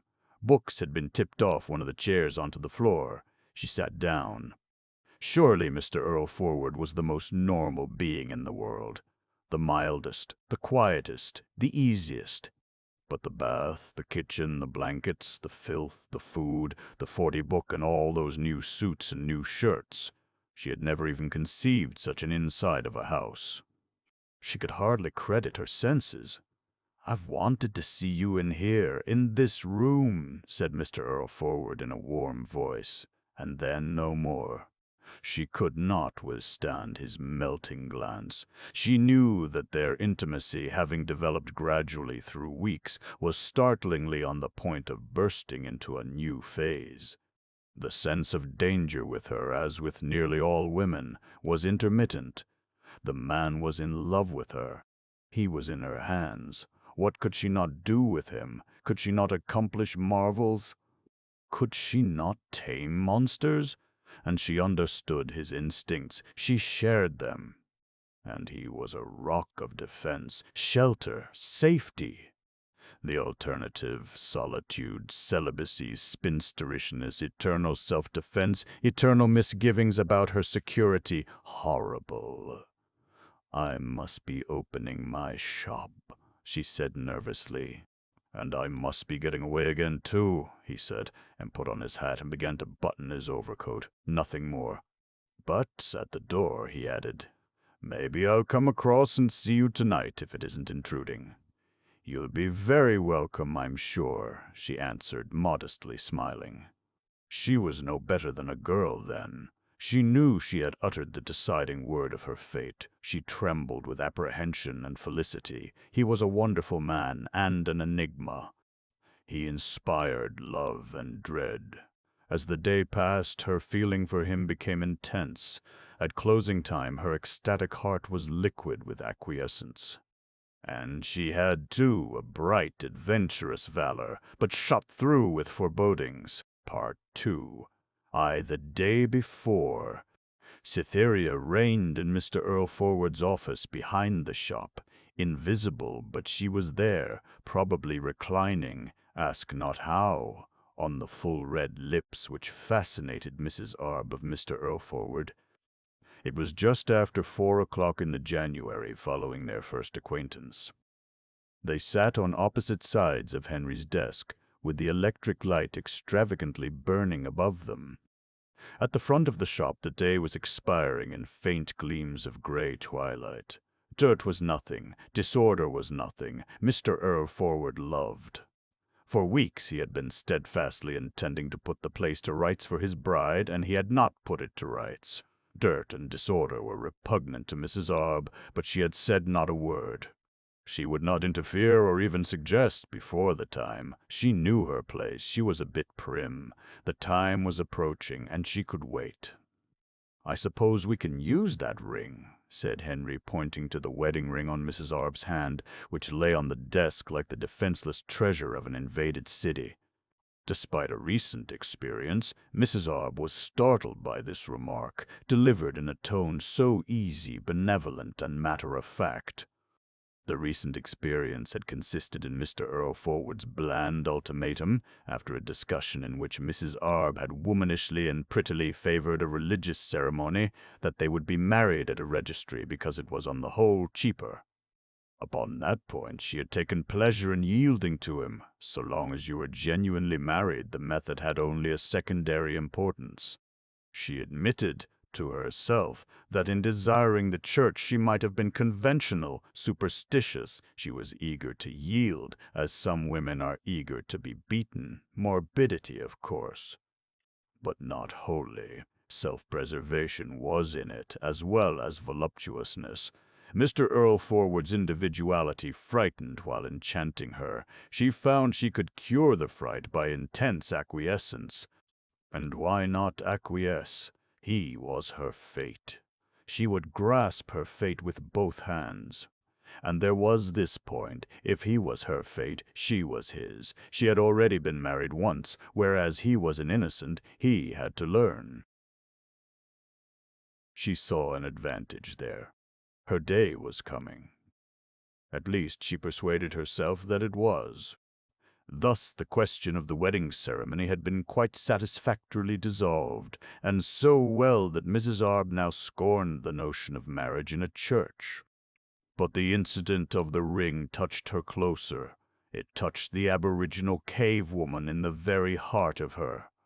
Do you know, she had faintly suspected that to purchase a wedding ring formed no part of his program. An absurd and impossible suspicion. How could he espouse without a ring? But there the suspicion had lain. She ought to have been revolted by the idea of a second husband marrying her with the ring of the first. However, she was not. Mr. Earlforward's natural, casual tone precluded that, and she answered quietly, as it were hypnotized, with a smile, "We can't use this. It won't come off." She displayed the finger. Obviously the ring would not pass the joint.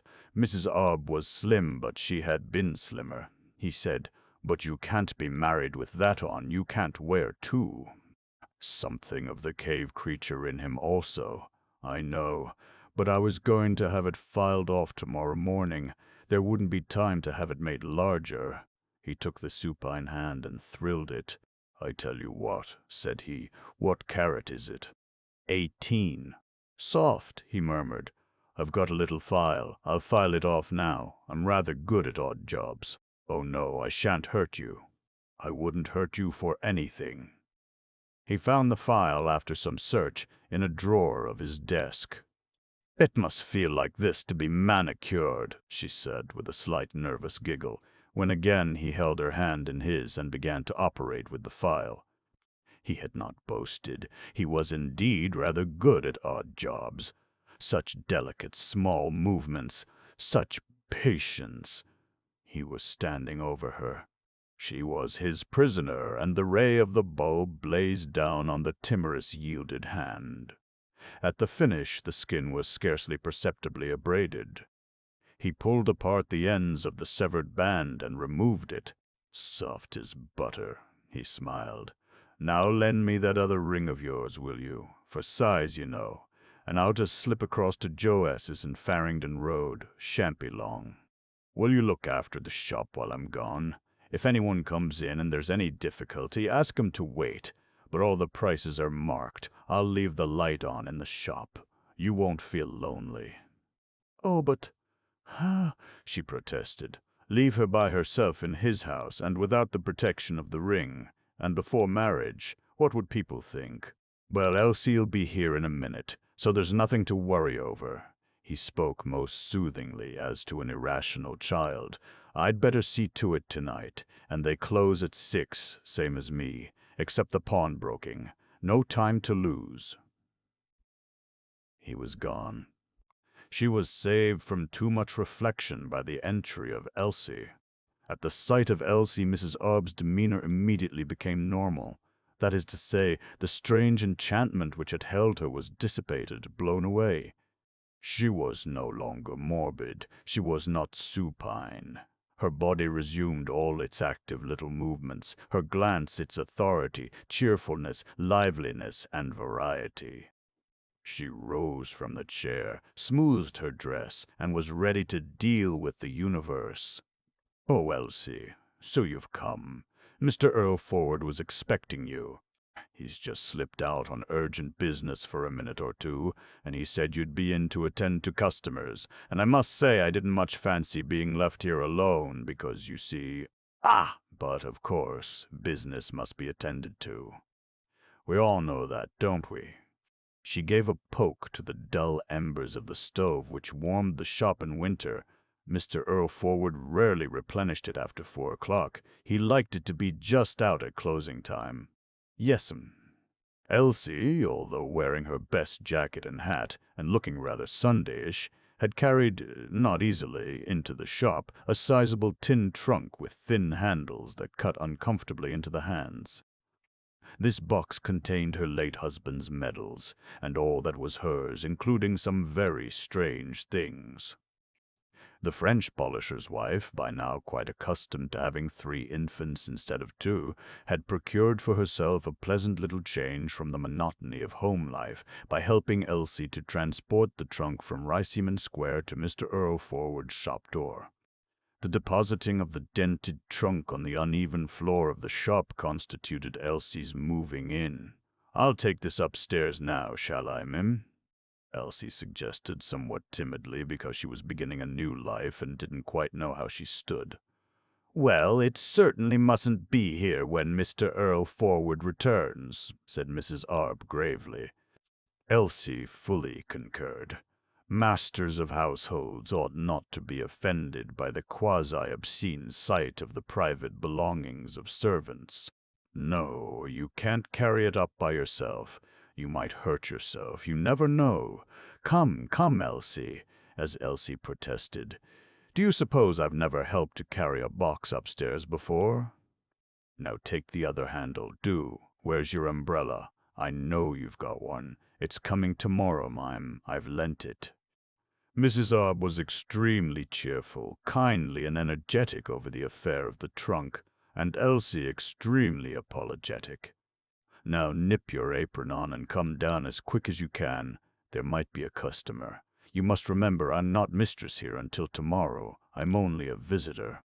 Thus spoke Mrs. Arb gaily and a little breathless at the door of the small bedroom which Elsie was to share with a vast collection of various sermons in 80 volumes, some state trials in 20 volumes, and a lot of other piled sensationalism. When Elsie, still impressed by the fact of having a new home and by Mrs. Arb's benevolent demeanor, came rather self-consciously downstairs in a perfectly new apron bought for this great occasion, Mrs. Arb went to the foot of the stairs to meet her, and employing a confidential and mysterious tone, said, "Now don't forget all I told you about that cleaning business tomorrow, will you?" "Oh, no, I suppose it will be all right." Elsie's brow puckered with conscientiousness. Mrs. Arb laughed amiably. "What do you mean, my girl? It'll be all right. You must remember that when I come back tomorrow, I come back Mrs. Earlforward. And you'll call me Mrs. Earlforward, too."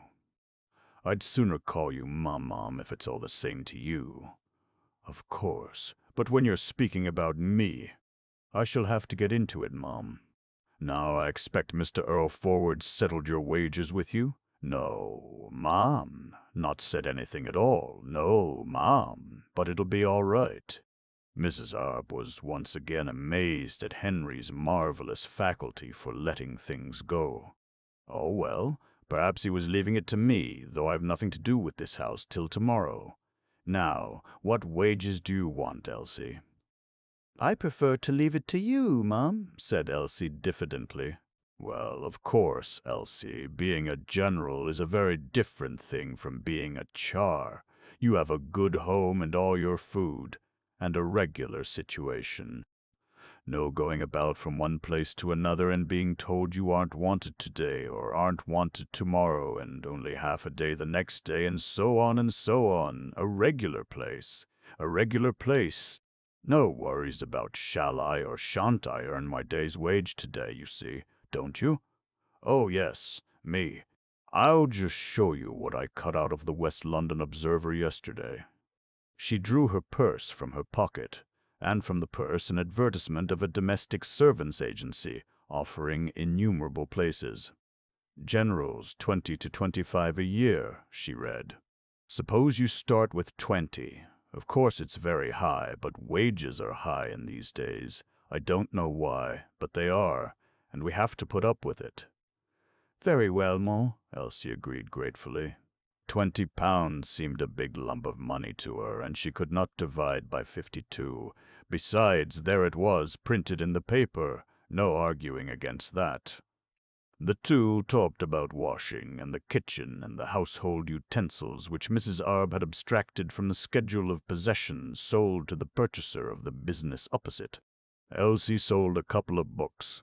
During this transaction, Mrs. Arb retired to the office, and after it she refused to take charge of the money which Elsie dutifully offered to her. Elsie, haven't I just told you I'm not mistress here? You must give the money to your master.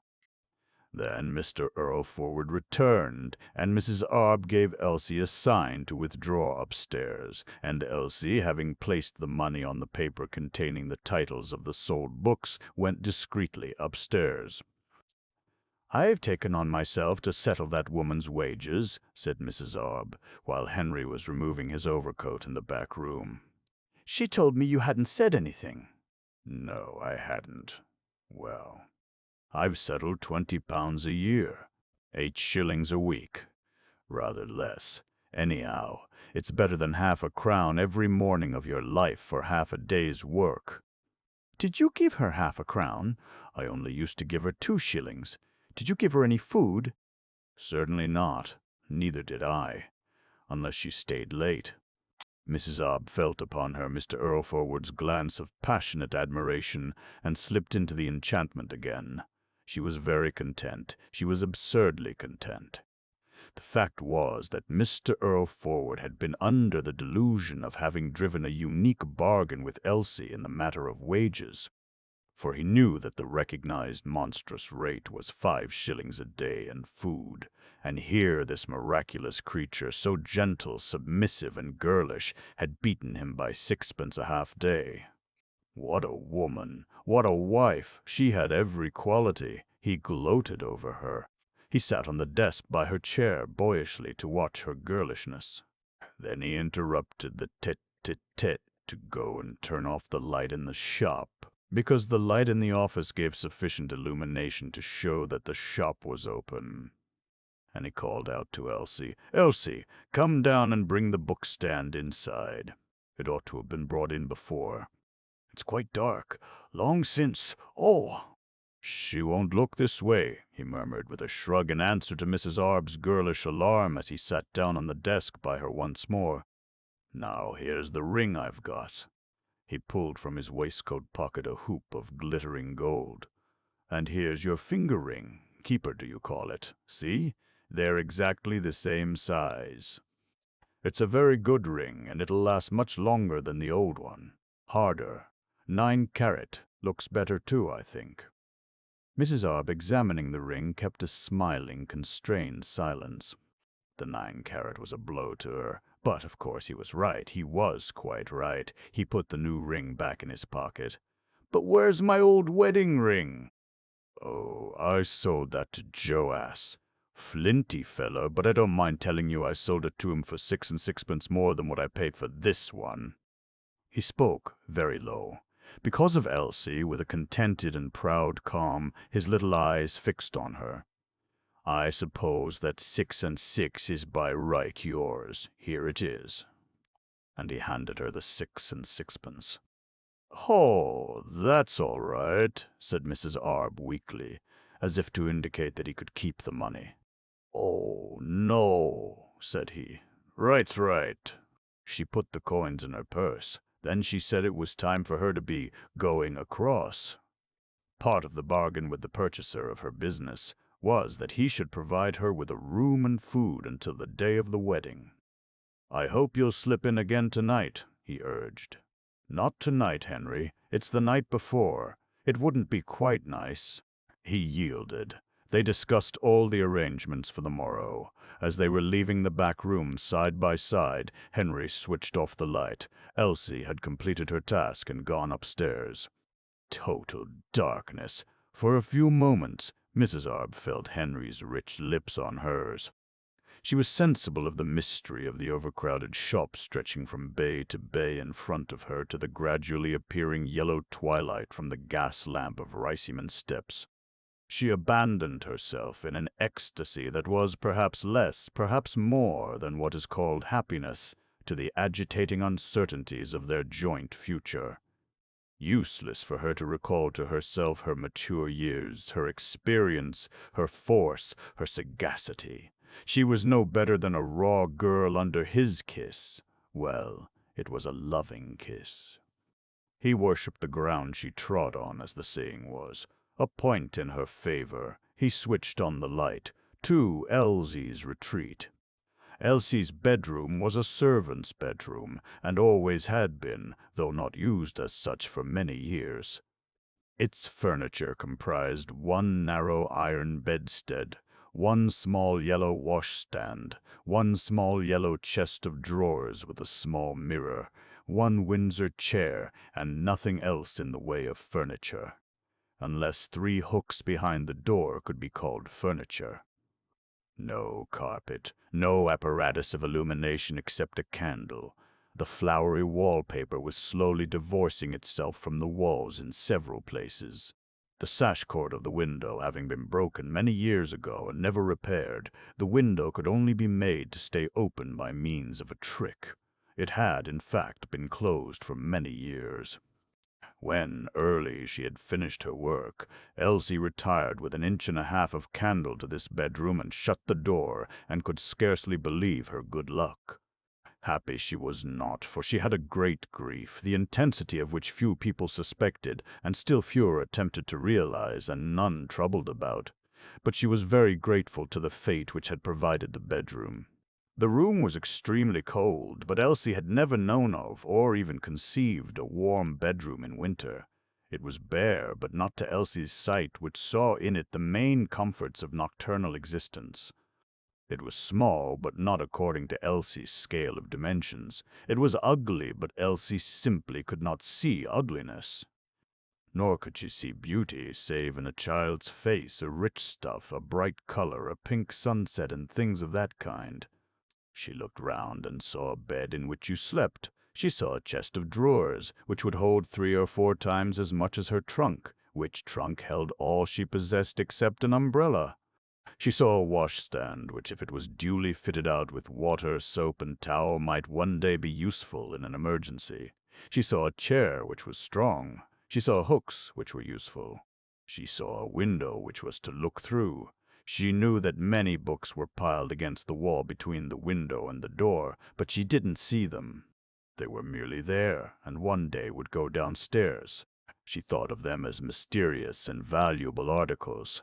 Although she herself had the magic gift to decipher their rather arbitrary signs and so induce perplexing ideas in her own head, she would not have dreamed of doing so. But do not suppose that the bedroom had no grand, exciting quality for Elsie. It had one. It was solely hers. It was the first bedroom she had ever in all her life had entirely to herself. More, in her personal experience, it was the first room that was used as a bedroom and nothing else. Elsie had never slept alone in a room, and she had very rarely slept in a bed alone. She had had no privacy.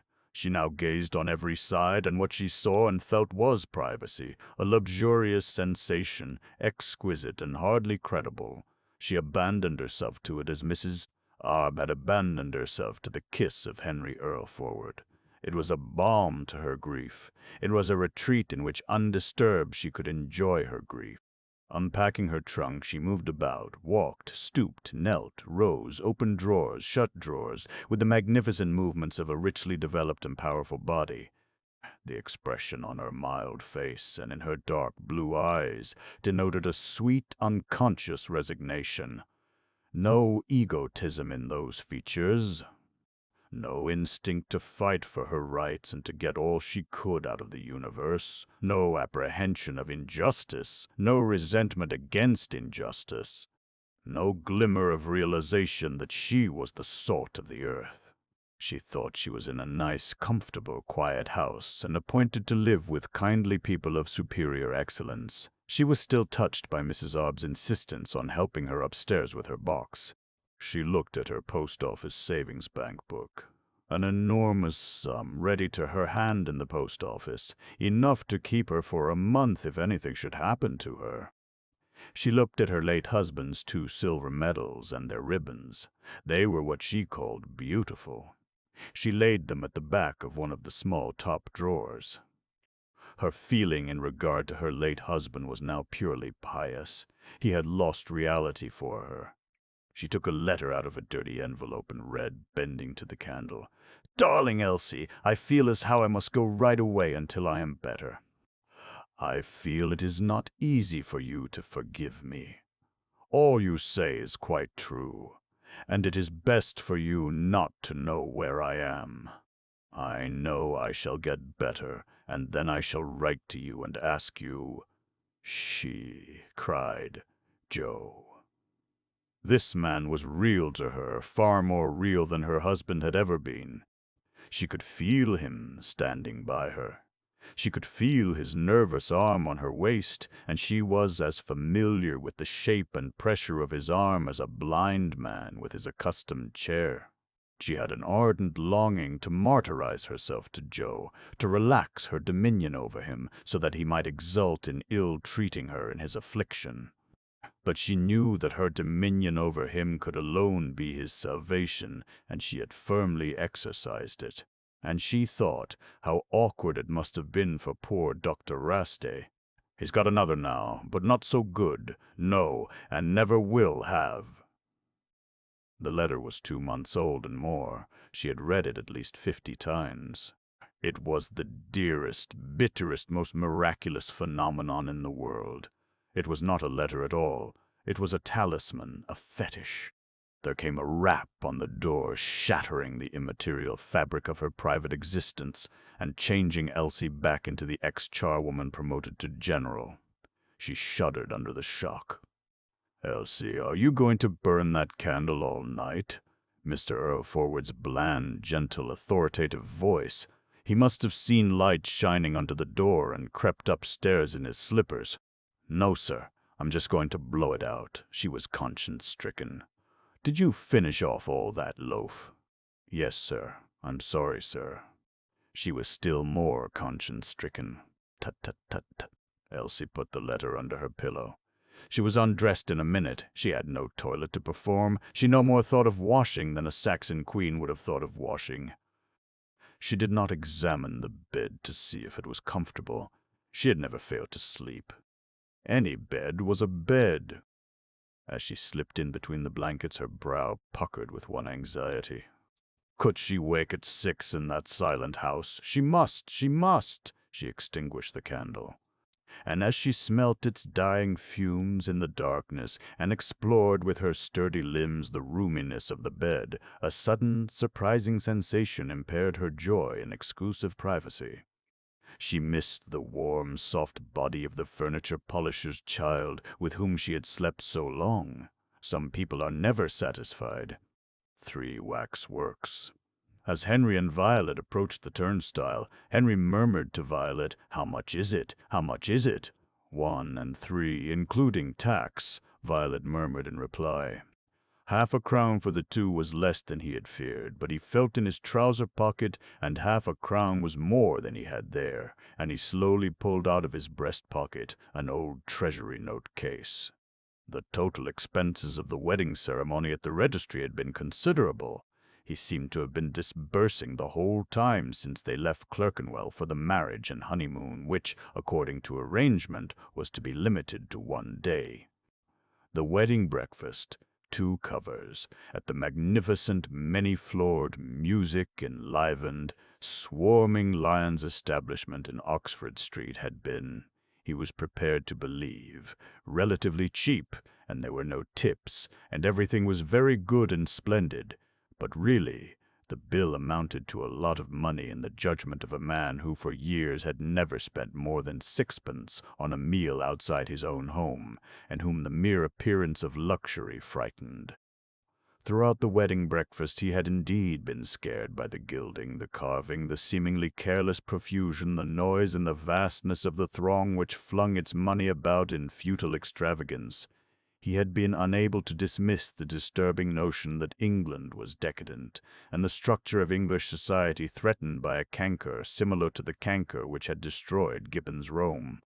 10 shillings and 7pence for a single repast for 2 persons. It was fantastic. He had resolved that this should be the last pleasure excursion into the West End.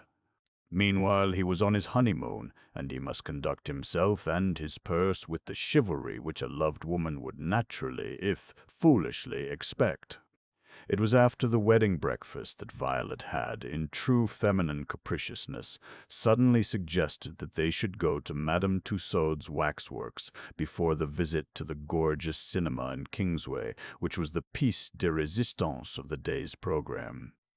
She had never seen Madame Tussaud's, nor had he, and she was sure it must be a very nice place, and they had plenty of time for it. All her life she had longed to see Madame Tussaud's, but somehow, etc. Not that he needed too much persuading. No. He adored the girlishness in that vivacious but dignified and mature creature, so soberly dressed, save for the exciting red flowers in her dark hat. In consenting to gratify her whim, he had the sensations of a young millionaire clasping emerald necklaces round the divine necks of stage favorites. After all, it was only for 1 day. And she had spoken truly in saying that they had plenty of time. The program was not to end till late. Previous to their departure from Riceyman Steps on the wedding journey, he had seen Violet call aside Elsie, who was left in charge of the shop, and he doubted not that she had been enjoining the girl to retire to bed before her employer's return. A nice thoughtfulness on Violet's part.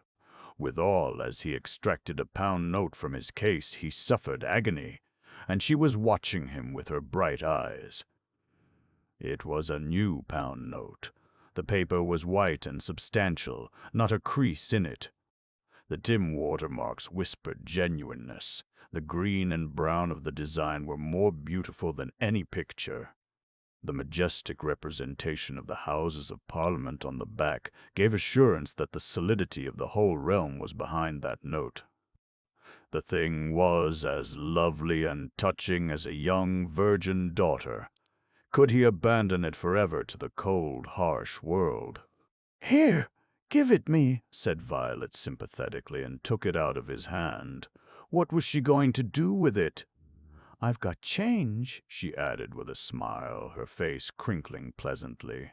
He was relieved. His agony was soothed. At any rate, the note was saved for the present. It was staying in the shelter of the family. He felt very grateful. But why should she have taken the note from him? "Thank you, ma'am," said the uniformed turnstile man with almost eager politeness as Violet put down 1/2 crown. The character of the place had been established at once by the well-trained attendant. "I'm sure it's a very nice place," Violet observed. She was a judge, too. Henry agreed with her. There was a spacious Victorianism about the interior, and especially about the ornate branching staircase, which pleased both of them. Crowds moving to and fro. Crowds of plain people, no fashion, no distinction, but respectable people, solid people, no riffraff, no wastrels, adventurers, flighty persons. "It is a very nice place," Violet repeated. "And they're much better than audiences at cinemas, I must say." Of course, she went through the common experience of mistaking a wax figure for a human being, and called herself a silly. Suddenly she clutched Henry's arm.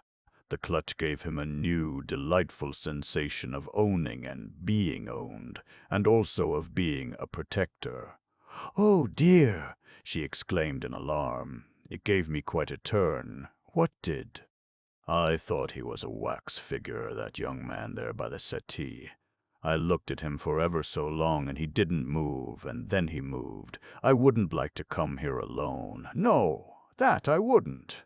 Thereupon, with a glance of trust, she loosed Henry. For perhaps a couple of decades, Henry had not been even moderately interested in any woman, and for over a decade not interested at all. He had been absorbed in his secret passion. And now, after a sort of Rip Van Winkle sleep, he was on his honeymoon, and in full realization of the wonderfulness of being married. He felt himself to be exalted into some realm of romance surpassing his dreams. The very place was romantic and uplifted him. He blossomed slowly, late, but he blossomed. And in the crowds he was truly alone with this magical woman. He did not then want to kiss her. He would save the kissing. He would wait for it. He was a patient man, and enjoyed the exercise of patience. Quite unperturbed, he was convinced, and rightly, that none in the ingenuous crowds could guess the situation of himself and Violet. Such a staid, quiet, commonplace couple. He savored with the most intense satisfaction that they were deceiving all the simple creatures who surrounded them. He laughed at youth, scorned it. Then his eye caught a sign, Cinematograph Hall. Ha! Was that a device to conjure extra sixpences and shillings from the unwary? He seemed to crouch in alarm like a startled hare. But the entrance to the cinematograph hall was wide and had no barriers. The cinematograph hall was free. They walked into it. A board said to empty seats, "Next performance, 4 o'clock.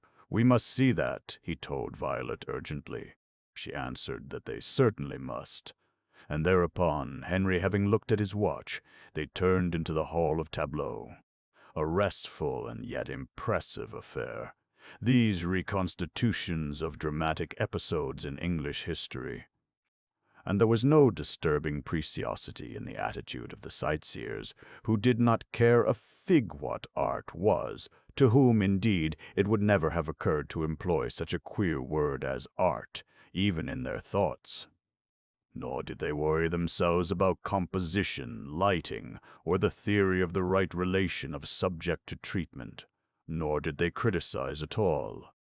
They accepted, and if they could not accept, they spared their brains the unhealthy excitement of trying to discover why they could not accept. They just left the matter and passed on. A poor-spirited lot with not the slightest taste for hitting back against the challenge of the artist. But anyhow, they had the wit to put art in its place and keep it there. What interested them was the stories told by the tableau, and what interested them in the stories told was the human side, not the historic importance. King John signing Magna Charta under the menace of his bold barons, and so laying the foundation stone of British liberty? No, the picture could not move them. But the death of Nelson, Gordon's last stand, the slip of a girl Victoria getting the news of her accession, the execution of Mary Queen of Scots? Yes, 100%. Successes everyone.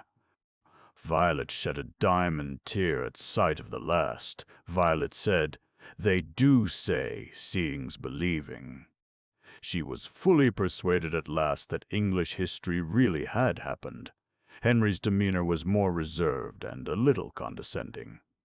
He said kindly that the tableaux were very clever, as they were, and he smiled to himself at Violet's womanish simplicity, and liked her the better for it because it increased her charm and gave to himself a secret superiority. What all the sightseers did completely react to was the distorting mirrors, which induced a never-ceasing loud tinkle and guffaw of mirth through the entire afternoon. Violet laughed like anything at the horrid reflection of herself. "Well," she giggled, "they do say you wouldn't know yourself if you met yourself in the street. I can believe it." Rather subtle, that, thought Henry as he smiled blandly at her truly surprising gaiety. He hurried her away to the cinematograph. The hall was full. He had never in his life been to a picture theater. Why should he have gone? He had never felt the craving for amusement. He knew just what cinemas were and how they worked, but he did not lust after them. By long discipline he had strictly confined his curiosity to certain fields. But now that the cinema lay gratis to his hand, he suddenly burned with a desire to judge it. He refrained from confessing to Violet that he had never been to a picture theater. As he had already decided that the cinema was a somewhat childish business, he found nothing in the show to affect this verdict. While it was proceeding, he explained the mechanism to Violet, and also he gave her glimpses of the history of Madame Tussauds, which he had picked up from books about sensational than those now exhibited. She copied his indifference. Nevertheless, Henry would not leave until the performance was quite finished. He had a curiously illogical idea in his head that although he had paid nothing, he must get his full money's worth. It was in the upper galleries, amid vast waxen groups of monarchs, princes, princesses, statesmen, murderers, soldiers, footballers, and pugilists. Violet favored the queens and princesses. That, to the accompaniment of music from a bright red-coated orchestra, a new ordeal arose for Henry. "I wonder where the Chamber of Horrors is," said Violet. "We haven't come across it yet, have we?" An attendant indicated a turnstile leading to special rooms. "Admittance, 8d, tax included." Henry was hurt. Madame Tussauds fell heavily in his esteem despite the free cinematograph. It was a scheme to empty the pockets of a confiding public. "Oh!" exclaimed Violet, dashed also. She was in a difficult position. She wanted as much as Henry to keep down costs, but at the same time she wanted her admired mate to behave in a grand and reckless manner suitable to the occasion. Meeting her glance, Henry hesitated. Was there to be no end to disbursements? His secret passion fought against his love. He turned pale. He could not speak. He was himself amazed at the power of his passion. Full of fine intentions, he dared not affront the monster. Then, his throat dry and constricted, he said blandly, with an invisible gesture of the most magnificent and extravagant heroism, "I hardly think we ought to consider expense on a day like this." And the monster recoiled, and Henry wiped his brow. Violet paid the 1 and 4d. They entered into a new and more recondite world. Relics of Napoleon did not attract them, but a notice at the head of a descending flight of steps fascinatingly read, "Downstairs to the Chamber of Horrors." The granite steps presented a grim and awe-inspiring appearance. They might have been the steps into hell. Violet shivered and clutched Henry's arm again. "No, no," she whispered in agitation. "I couldn't face it. I couldn't." "But we've paid, my dear," said Henry, gently protesting. He, the strong male, took command of the morbidly affected, clinging woman and led her down the steps. Her arm kept saying to him, "I am in your charge." "Nobody but you could have persuaded me into this adventure. Docks full of criminals of the deepest dye, the genuine jury box from the original Old Bailey, recumbent figures in frightful opium dens, reconstitutions of illustrious murder scenes, with glasses of champagne and packs of cards on the tables, and siren women on chairs, wonderful past all wondering. Violet was enthralled. Quickly she grew calmer, but she never relaxed her hold on him. The souvenirs of incredible crimes somehow sharpened the edge of his feeling for her and inflamed the romance. He remembered with delicious pain how his longing for this unparalleled Violet had made him unhappy night and day for weeks, how it had seemed impossible that she could ever be his, this incarnation of the very spirit of vivacity, brightness, energy, dominance. And now he dominated her. She attached herself to him, wound round him the ivy to his oak. She was not young, and thank God she was not young. A nice spectacle he would have made, gallivanting round at the short skirts of some girlish thing. She was ideal, and she was his. The exquisite thought ran to and fro in his head all the time. "What murder can that be?" she demanded in front of a kitchen interior. She had identified the others. Close by was a lady with a catalogue. "Would you mind telling me what crime this is supposed to be, madam?"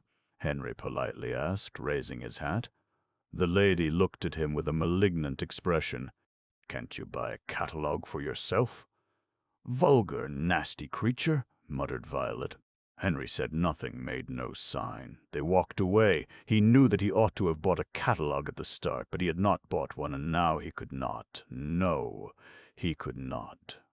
The situation was dreadful, but Violet enchantingly eased it. "Everything ought to be labelled," she said. "However," and she began to talk cheerfully, as if nothing had happened.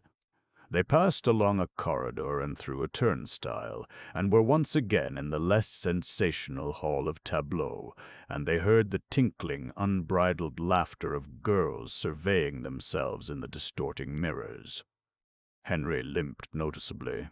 Violet led the way through the restaurant towards the main hall. Tea laid on spotless tables, jam in saucers on the tables, natty, pretty and smiling waitresses.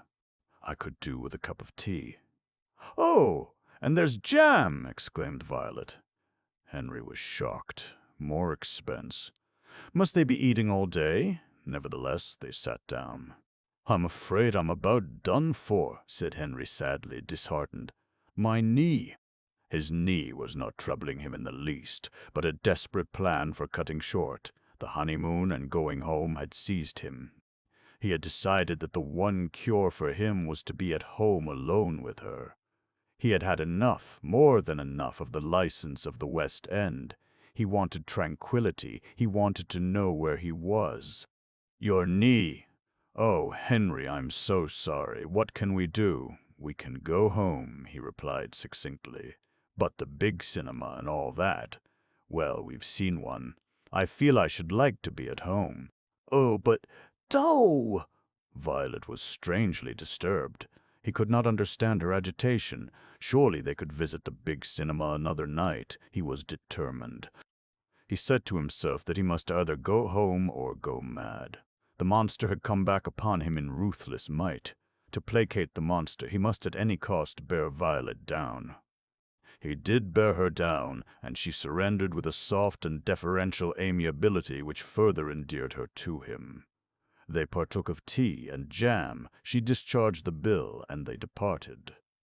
"I don't want to be bothered with my lameness on my wedding day," he said, wistfully smiling as they got out into the street. "For vacuum. For potent municipal or administrative reasons, the tramcar carrying Henry and his bride would not stop at Riceyman Steps, but it stopped 50 yards farther down the road. As Henry was whisked thunderingly past his home and the future nest of his love, he glimpsed in the steps such a spectacle as put a strain on the credibility of his eyes. Only on the rarest occasions do men refuse to believe their eyes. They are much more likely to allow themselves to be deluded by their deceitful eyes.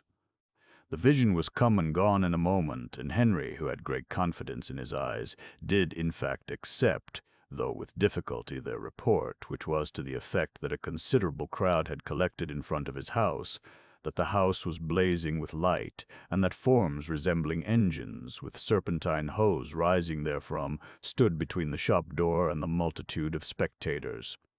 "Did you see that?" he demanded, sharply but calmly. "See what, dear?" said Violet self-consciously. "The house is on fire." "Oh, no, it can't be on fire." A strange colloquy. It seemed unreal to him, and the strangest thing was that he did not honestly think the house was on fire. He did not know what to think. But he suspected his angel of some celestial scheming against him, and he considered that she was beginning rather early, and that his first business must be to set her in the true wifely path. Suspicion is a wonderful collector of evidence in its own support. He recalled her agitation when he had decided to tear up the program for the day and go home earlier. The agitation had soon passed, but during the journey to Clerkenwell it had certainly recurred, increasing somewhat as they neared the destination. Also he recalled her private chat with Elsie before leaving in the morning. At the time he had attached no significance to that whispered interview, but now it suddenly took on a most sinister aspect. An amazing fellow was Henry. As he hurried without a word from the tram to the house, he carefully maintained his limp, and in pushing through the crowd he was careful to avoid any appearance of astonishment or alarm. At any rate, the engines, both throbbing, were too small to be fire engines. There were no brass helmets or policemen about, and the house was not on fire. What distressed him was the insane expenditure of electricity that was going on. And why was the shop open? The day being Saturday, it ought to have been closed hours ago. He strode over a hose-pipe into his establishment. One side of the place looked just as if it had been newly papered and painted, and all the books on that side shone like books that had been dusted and vaselined with extreme care daily for months. Almost the whole of the ceiling was nearly white, and the remainder of it was magically whitening under a wide-mouthed brass nozzle that a workman who stood on a pair of steps was applying to it. And Henry heard a swishing sound as of the indrawing of wind. He went forward mechanically into his private room, which, quite unbelievably, was as clean as a new pin, no grime, no dust anywhere, and not a book displaced. The books which ordinarily lay on the floor still lay on the floor, and even the floor planks looked as if they had been planed or sandpapered. He dropped into a chair. "Darling, how pale you are!" murmured Violet, bending to him. "This is my wedding present to you. I wanted it to be a surprise, but you've gone and spoilt it all with coming back home so soon, and I couldn't stop you." He did not realize for weeks the grandeur of his wife's act, which had outraged a thrifty instinct in her nearly as powerful as his own. But he realized at once the initiative and the talent for organized execution which had rendered her plan successful. How had she managed to accomplish the affair without betraying to him the slightest hint of what she was about? A prodigious performance, and she had suborned the faithful Elsie too. He could not like the cleanliness. He had been robbed of something, and the place had lost its look of home. It was bare, inhospitable, and he was a stranger in it. "How much is it to cost?" he breathed. "Well," Violet answered hesitatingly, "of course, vacuum cleaning isn't what you'd call cheap, but it saves so much labor and wear and tear and inconvenience that it pays for itself over and over again. And you know I can't stand dirt, and when a thing's got to be done, I'm one of those that must get it over and have done with it. And it's my little present to you. Shall I rub your knee with some Zambuk? I have some." "How much is it to cost?" he repeated. "Well, it ought by rights only to cost £10 for the whole job." £10? "Yes. Only as I wanted it done in a great hurry, I knew that would mean 2 machines instead of 1, and besides that, the men expect overtime pay for Saturday afternoons. I'm afraid it'll cost £13 or £14, but think how nice it's going to be. Look at this room, you wouldn't know it." £14! the wages of a morning charwoman for over 3 months, squandered in a few hours. The potentialities of Violet's energetic brain frightened him. "You aren't vexed, I'm sure," said Violet. "Of course I'm not," he replied blandly, admitting the nobility of her motives and the startling efficiency of her methods. "Perhaps I ought to have told you."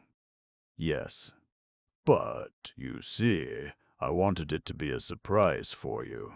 He walked back into the shop and thence outside. "What do you do with the dirt?" he inquired of one of the men in charge of the machines. "Oh, we take it away, sir. We shan't leave any mess about. Do you sell it? Do you get anything for it?" The priestess. While Henry was inquiring into the market value of the dirt which he himself had amassed, the new Mrs. Earlforward went upstairs to inspect her best bedroom. It was empty, but electric current was burning away in a manner to call forth just criticism from her husband.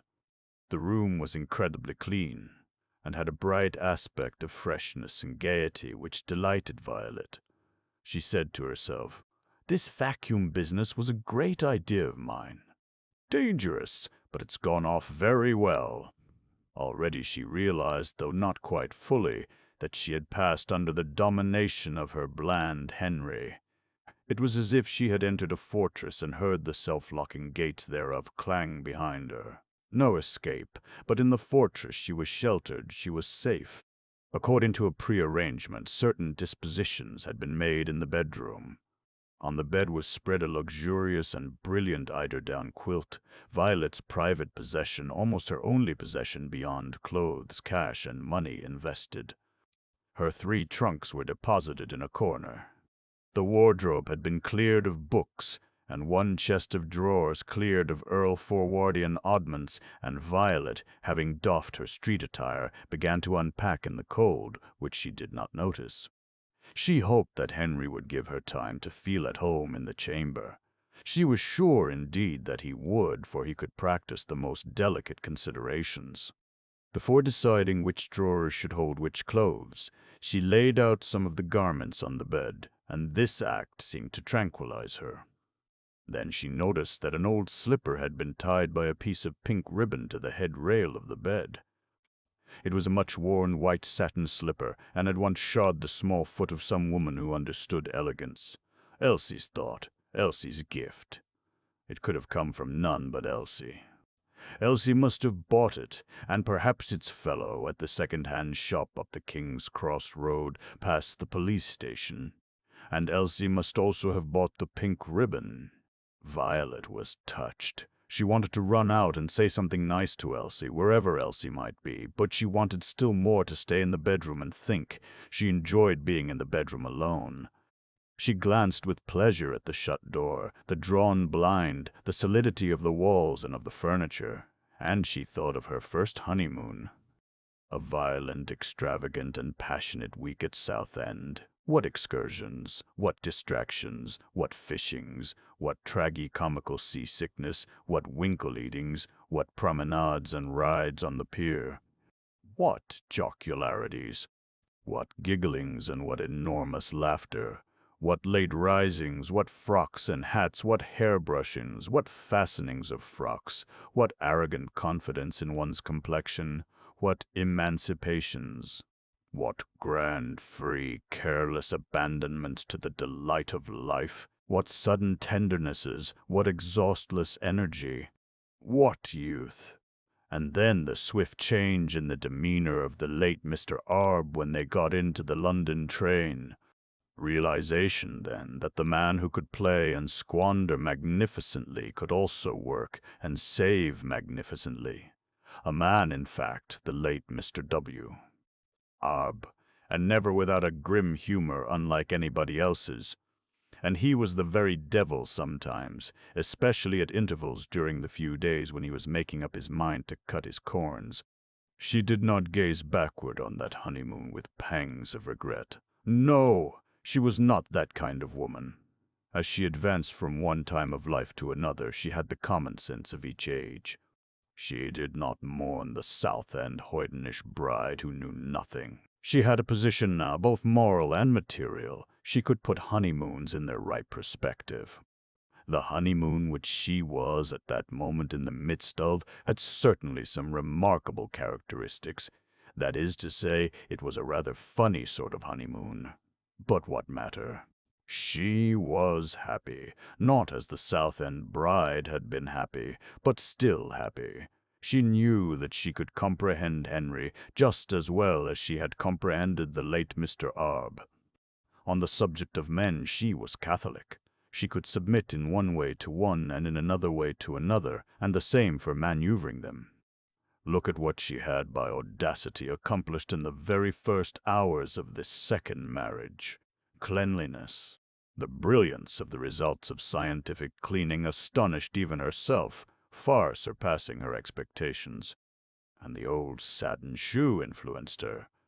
There was something absurd, charming, romantic, and inspiring about that shoe. It reminded Violet that security and sagacity and affectionate constancy could not be the sole constituents of a satisfactory existence. Grace, fancifulness, impulsiveness, some foolishness were needed too. She saw the husband, the house, and even the business as material upon which she had to work, constructively, adoringly, but also willfully, and perhaps a bit mischievously. What could be more ridiculous than an old shoe tied to a respectable bedstead? And yet it had changed Violet's mood.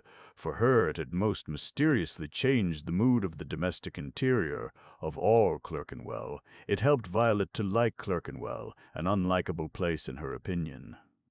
After a long time, and reluctantly, she went downstairs again.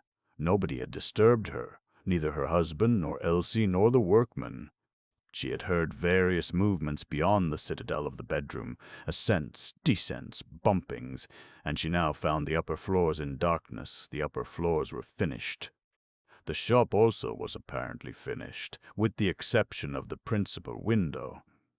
She paused at the turn of the stairs and watched her husband attentively watching the operation on the windowful of books. 2 workmen were engaged upon it. One handled the books in batches of 10 or a dozen. The other manipulated the cleansing, swishing nozzle. Both men seemed to be experts, laborious, conscientious, and exact. The volumes were replaced with precision. Mr. Henry Earlforward, in a critical temper, as became a merchant over an important affair which affected him closely, but upon which he had been in no wise consulted, stood ready to pounce upon the slightest error or carelessness. Well, he found no occasion to pounce. The bland demon in him was foiled of its spring. He moved away, disappointed, admiring, and caught sight of Violet. His face welcomed her appearance. Undoubtedly he was pleased with and impressed by her capacity, in addition to being in love with her. She looked down demurely, perturbed by the ardor of his glance. "Been putting things to right in the bedroom," he murmured, approaching her. She nodded. He lifted his hand to her shoulder, and there it rested for a moment. She wished to heaven the interminable job was finished and they could walk about the transformed shop alone together. "Look here," he murmured. The men at the window could not possibly distinguish what he was saying. "Yes." He led her to a corner. One of the sacks in which books were delivered hid a fairly large cubical object. He pulled off the sack and disclosed an old safe which she had never seen before. "I bought it yesterday," said he, "and they delivered it this morning, I suppose."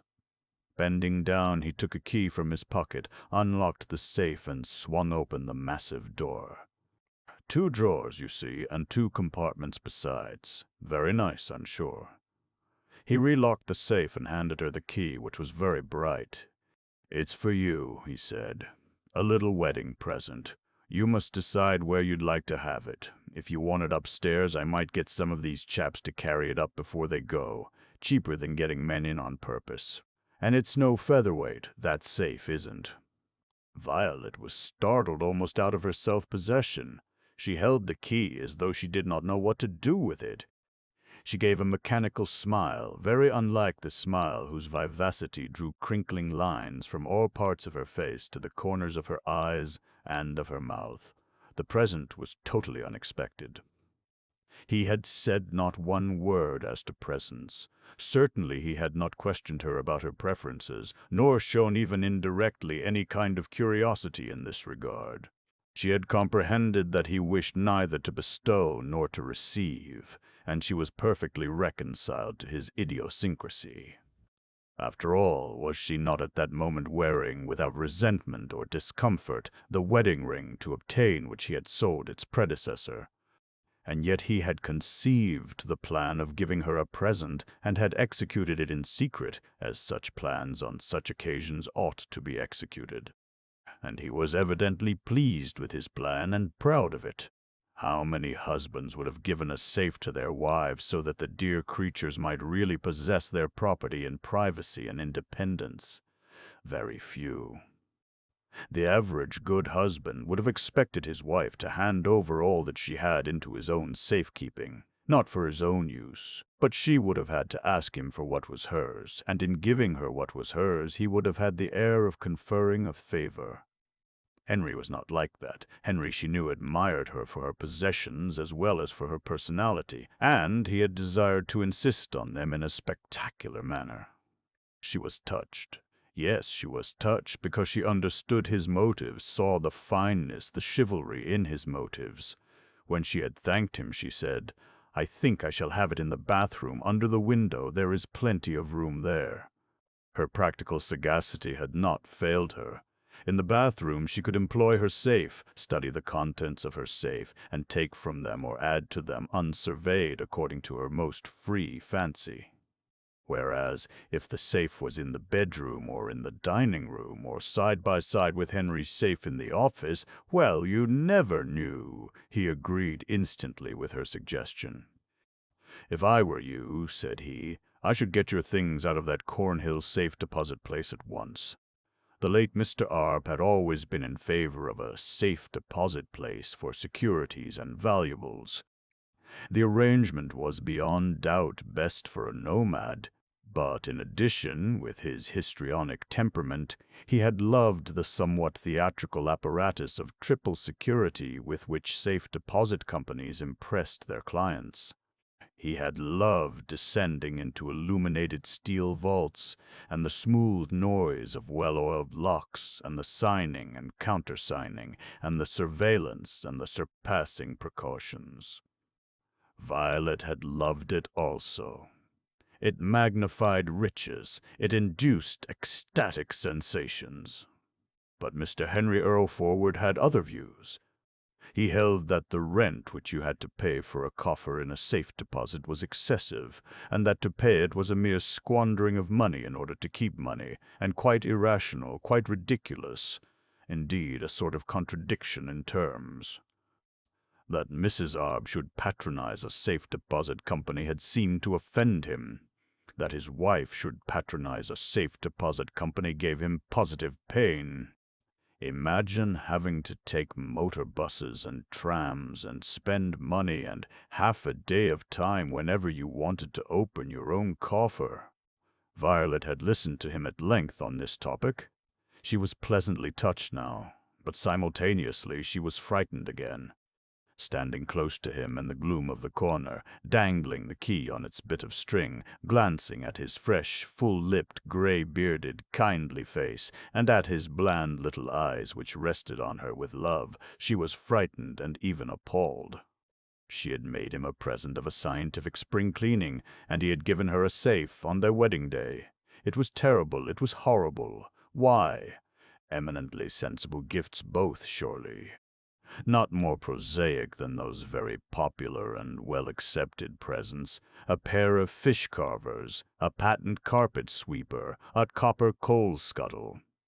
No, possibly not more prosaic than those, and yet terrible. No doubt she would not have thought them so horrible if she had not seen that second-hand satin shoe hanging on the bedstead by a piece of pink ribbon. She knew that the excellent, trustworthy, and adoring man who was the safe deposit in which she had deposited herself had no suspicion of the nature of her thoughts, and his innocence, his simplicity, his blindness, call it what you please, only intensified her perturbation. He turned away to speak to the workmen about moving the safe. At a later hour, soon after the workmen and the engines and the hose and all the apparatus of purification had vanished from Riceyman Steps, to the regret of a persistent crowd which had been enjoying an absolutely novel sensation, Mr. and Mrs. Henry Earlforward, who were alone and rather self-conscious and rather at a loss for something to do in the beautiful shut shop, heard steps on the upper stairs. Elsie! They had forgotten Elsie. It was not a time for them to be thoughtful of other people. Elsie presently appeared on the lower stairs and was beheld of both her astonished employers. For Elsie was clothed in her best, and it was proved that she indeed had a best. Neither Henry nor Violet had ever seen the frock which Elsie was wearing, yet it was obviously not a new frock. It had lain in that tin trunk of hers since more glorious days. Possibly Joe might have seen it on some bright evening, but no other among living men. Its color was brown, in cut it did not bear, and never had borne any relation to the fashions of the day. But it was unquestionably a best dress. Over the facade of the front, Elsie displayed a garment still more surprising, namely, a white apron. Now in Clerkenwell, white aprons were white only once in their active careers, and not always even once. White aprons in Clerkenwell were white, unless bought, shop-soiled at a reduction, for about the first hour of their first wearing. They were, of course, washed, rinsed, and ironed, and sometimes lightly starched, but they never achieved whiteness again, and it was impossible that they should do so. A whitish gray was the highest they could reach after the first laundry. Elsie, therefore, was wearing a new apron, and, in fact, she had purchased it with her own money under the influence of her modest pride in forming a regular part of a household comprising a gentleman and lady freshly united in matrimony. She had also purchased a cap, but at the last moment, after trying it on, had lacked the courage to keep it on. She felt too excessively odd in it. She was carrying a parcel in her left hand, and the other was behind her back. Mrs. Earlforward, at sight of her, guessed part of what was coming, but not the more exciting part. "Oh, Elsie!" cried Mrs. Earlforward. "There you are. I fancied you were out." "No, said Elsie in her gentle, firm voice. "But I wasn't expecting you and Master home so early, and as soon as you came I run upstairs to change." With that, Elsie, from the advantage of 3 stairs, suddenly showed her right hand, and out of a paper bag flung a considerable quantity of rice onto the middle-aged persons of the married. She accomplished this gesture with the air of a benevolent priestess performing a necessary and gravely important rite. Some of the rice stuck on its targets, but most of it rattled on the floor and rolled about in the silence. Indeed, there was quite a mess of rice on the floor, and the pity seemed to be that the vacuum cleaners had left early. Violet was the first to recover from the state of foolish and abashed stupefaction into which the deliberate assault had put man and wife. Violet laughed heartily, very heartily. Her mood was transformed again in an instant into one of gaiety, happiness, and natural ease. It was as if a sinister spell had been miraculously lifted. Henry gradually smiled while regarding with proper regret this wanton waste of a health, giving food such as formed the sole nourishment of many millions of his fellow creatures in distant parts of the world. Sheepishly brushing his clothes with his hand, he felt as though he was dissipating good rice puddings. But he, too, suffered a change of heart. "I had to do it, because it's for luck," Elsie amiably explained, not without dignity. Evidently she had determined to do the wedding thoroughly, in spite of the unconventionalities of the contracting parties. "I'm sure it's very kind of you," said Mrs. Earlforward. "Yes, it is," Mr. Earlforward concurred. "And here's a present from me," Elsie continued, blushing and offering the parcel. "I'm sure we're very much obliged," said Mrs. Earlforward, taking the parcel. "Come into the back room, Elsie, and I'll undo it. It's very heavy. No, I'd better not hold it by the string." And in the office, the cutting of string and the unfolding of brown paper and of tissue paper disclosed a box, and the opening of the box disclosed a wedding cake. Not a large one, true, but authentic. What with the shoe and the rice and the cake, Elsie, in the grand generosity of her soul, must have spent a fortune on the wedding, must have exercised the large munificence of a Rothschild. And all because she had faith in the virtue of the ancient proprieties appertaining to the marriage ceremony. She alone had seen Mrs. Earlforward as a bride and Mr. Earlforward as a bridegroom, and the magic of her belief compelled the partners also to see themselves as bride and bridegroom. "Well, Elsie," Violet burst out, and she was deeply affected. "I really don't know what to say. It's most unexpected, and I don't know how to thank you. But run and get a knife, and we'll cut it." "It must be cut," said Elsie again, the priestess, and she obediently ran off to get the knife. "Well, well, well, well," murmured Henry, flabbergasted, and blushing even more than his wife had blushed. The pair were so disturbed that they dared not look at each other. "You must cut it, ma'am," said Elsie, returning with the knife and a flat dish, and Mrs. Earlforward, having placed the cake on the dish, sawed down into the cake. She had to use all her strength to penetrate the brown. The top icing splintered easily, and fragments of it flew about the desk. "Now, Elsie, here's your slice," said Violet, lifting the dish.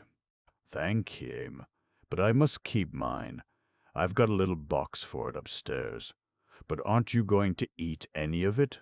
"No, with solemnity.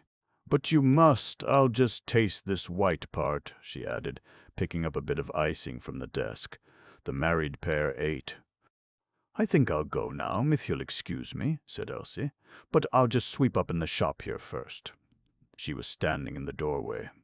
They heard her with hand-brush and dustpan collecting the scattered food of the Orient. She peeped in at the door again. "Good night, Ming. Good night, sir." She saluted them with a benignant grin in which was a surprising little touch of naughtiness. And then they heard her receding footfalls as she ascended cautiously the dark flights of stairs and entered into her inviolable private life on the top floor. "It would never have done not to eat it," said Violet. "No," Henry agreed. "She's a wonder, that girl is. You could have knocked me down with a feather." "Yes. I wonder where she bought it." "Must have gone up to King's Cross, or down to Holborn. King's Cross, more likely. Yesterday, in her dinner hour." "I'm hungry," said Violet.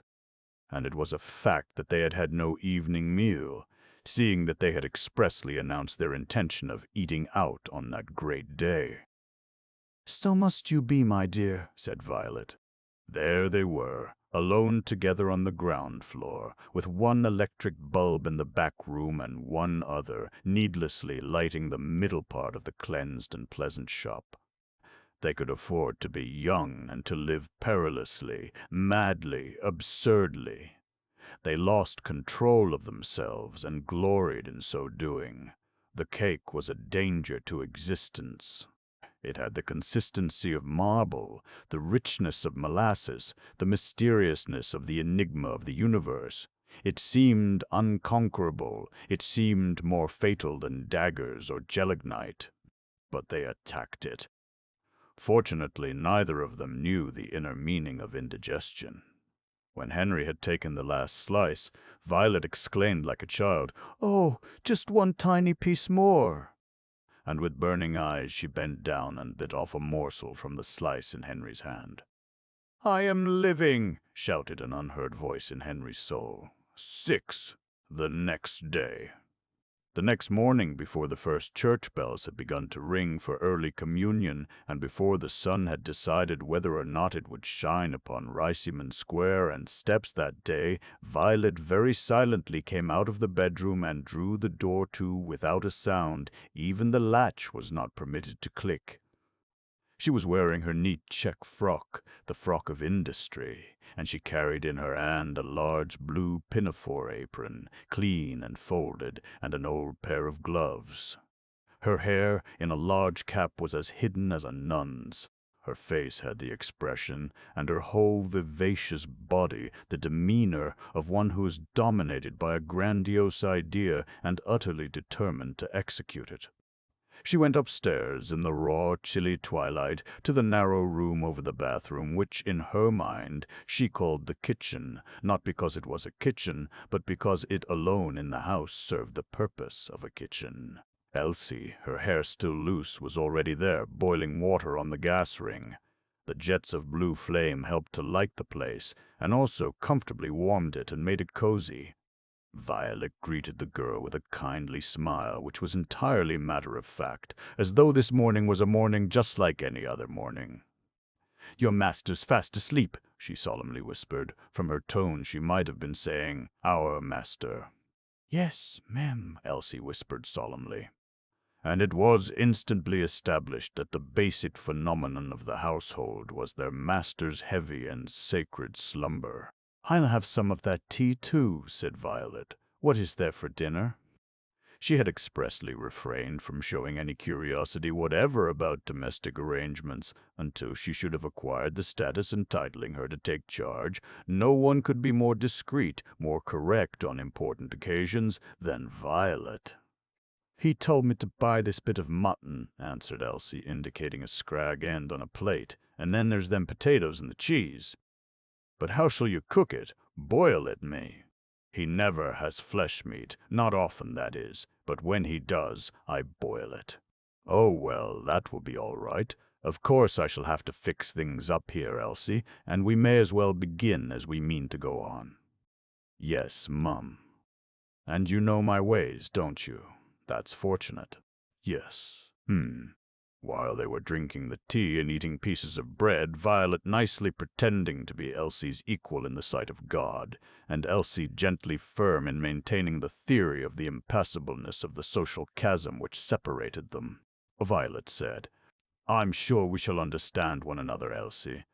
Of course you've been here on and off for a long while, and you've got your little habits here, and quite right too, and I've no doubt very good habits, because I'm convinced you're very conscientious in your work. If you hadn't been, I shouldn't have kept you. But we've got to start afresh in this house, haven't we?" "Oh, yes, Elsie eagerly concurred.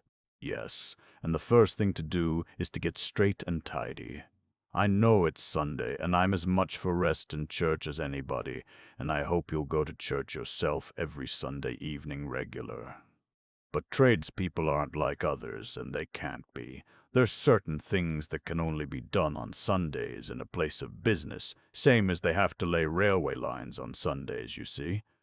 And what's more, I'm one of those that can't rest until what has to be done is done. They do say the better the day, the better the deed, don't they? Now, all those books lying about on the floor and so on everywhere, they've got to be put right. Master used to say so, Mom, but somehow—" "Yes," Violet broke in, anticipating some implied criticism of the master. "Yes, but, of course, he simply hasn't been able to do it. He's been dreadfully overworked as it is. Now there's all those books in the bathroom to begin with. I'm going to have them in the top front room, next to yours, you know. I wish there were some spare shelves, but I suppose we must arrange the books on the floor." "There's a lot of shelves slanting down the cellar steps, Ma," said Elsie with the joy of the bringer of glad tidings. "Oh, I didn't know we had a cellar. Oh, yes, Mom, there's a cellar." Violet enveloped herself in the pinafore apron and put on the gloves.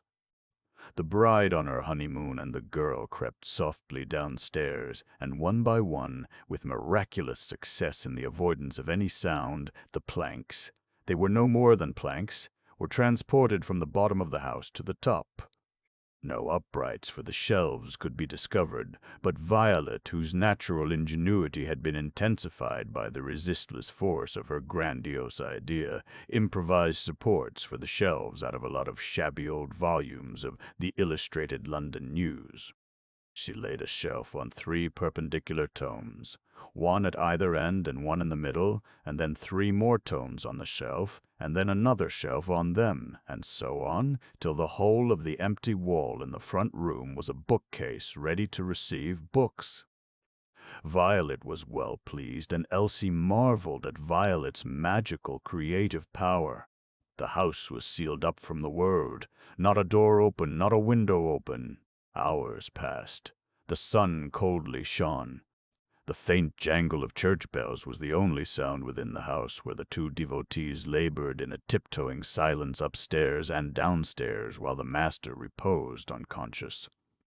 Violet filled Elsie's stout apron with books, and, bearing a handful of books herself, followed her upstairs. The books were ranged, the devotees descended again. The work was simplified by the fact that the vacuum cleaners had remedied the worst disorder on the previous day. They had, for example, emptied the bath of all its learning. At intervals, Violet listened anxiously at the bedroom door. Once she peeped in. No sign of life. And the devotees were happy because, in their rage of constructive energy, they had contrived not to wake the master. The bathroom was cleared, the chief obstructions on the stairs were cleared, and there was still some space available on the improvised shelves. "We'll move on to that dark corner of the shop floor by the stairs," said Violet, triumphing more and more. This decision meant still more stair-climbing. When Elsie, breathless, had lifted the first load out of the shop to the top floor, Violet said thoughtfully as she emptied the apron, "I suppose your master is still asleep. Does he ring?" "Is there a bell?" "Yes, there's a bell, Mum, but it's been out of order ever since I was here, and I don't know where it would ring if it wasn't out of order. He's never slept like this before, Mum." Anxiety passed across their intent faces. Such sleeping was unnatural. Then they heard his footsteps on the stairs. He had gone down into the shop, probably into his office. "Better go and make some more tea," said Violet gravely. "Yes, The bride preceded the girl down the stairs. She felt suddenly guilty in well-doing. She wondered whether she was a ministering angel or a criminal. Henry stood in the bright, clean shop, gazing at the disturbed corner from which books had been taken. "My dear, you're ruining my business," he said mildly and blandly. "Henry!" She stopped near the foot of the stairs, as it were thunderstruck by a revelation. "You don't understand how much of it depends on me having lots of books lying about, as if they weren't anything at all. That's just what book collectors like. If everything was ship-shape, they wouldn't look twice at the place. Whenever they see a pile of books in the dark, they think there must be bargains." He did not say he was sure she meant for the best, nor praise her enterprise and energy. He merely stated baldly, simply, quietly, impartially, dispassionately a psychological fact, and he asked no questions. "Oh, Henry, I never thought of that. I'm so sorry." And she, for her part, did not try to justify herself. In her self-confident ignorance she had sinned. His perfect tranquility intimidated her, and he was so disturbingly sure of his position. He stood there in his neat blue Sunday suit, with the necktie hiding all the shirt front and the shirt cuffs quite invisible, and his leather slippers, and his trim graying beard, and full, heavy crimson lips, and his little eyes. Rather fatigued now, and he put the plain truth before her, neither accusing nor excusing. She saw that, witless, she had been endangering the security of their joint future. She felt as though she had had the narrowest escape from actually ruining the business. In her vivacity and her proud carriage she was humbled. She came forward and took his hand. "How cold your hand is, darling." She had never called the late Mr. Arb darling. She had called him old Josser and things like that. "That's cold water," said he. "You ought to have warm water to wash in." He laughed grimly. She knew that so long as the gas meter clicked he would never allow her to heat water on the gas ring for him. He bent and kissed her, and kept his mouth on hers for ages of eternity.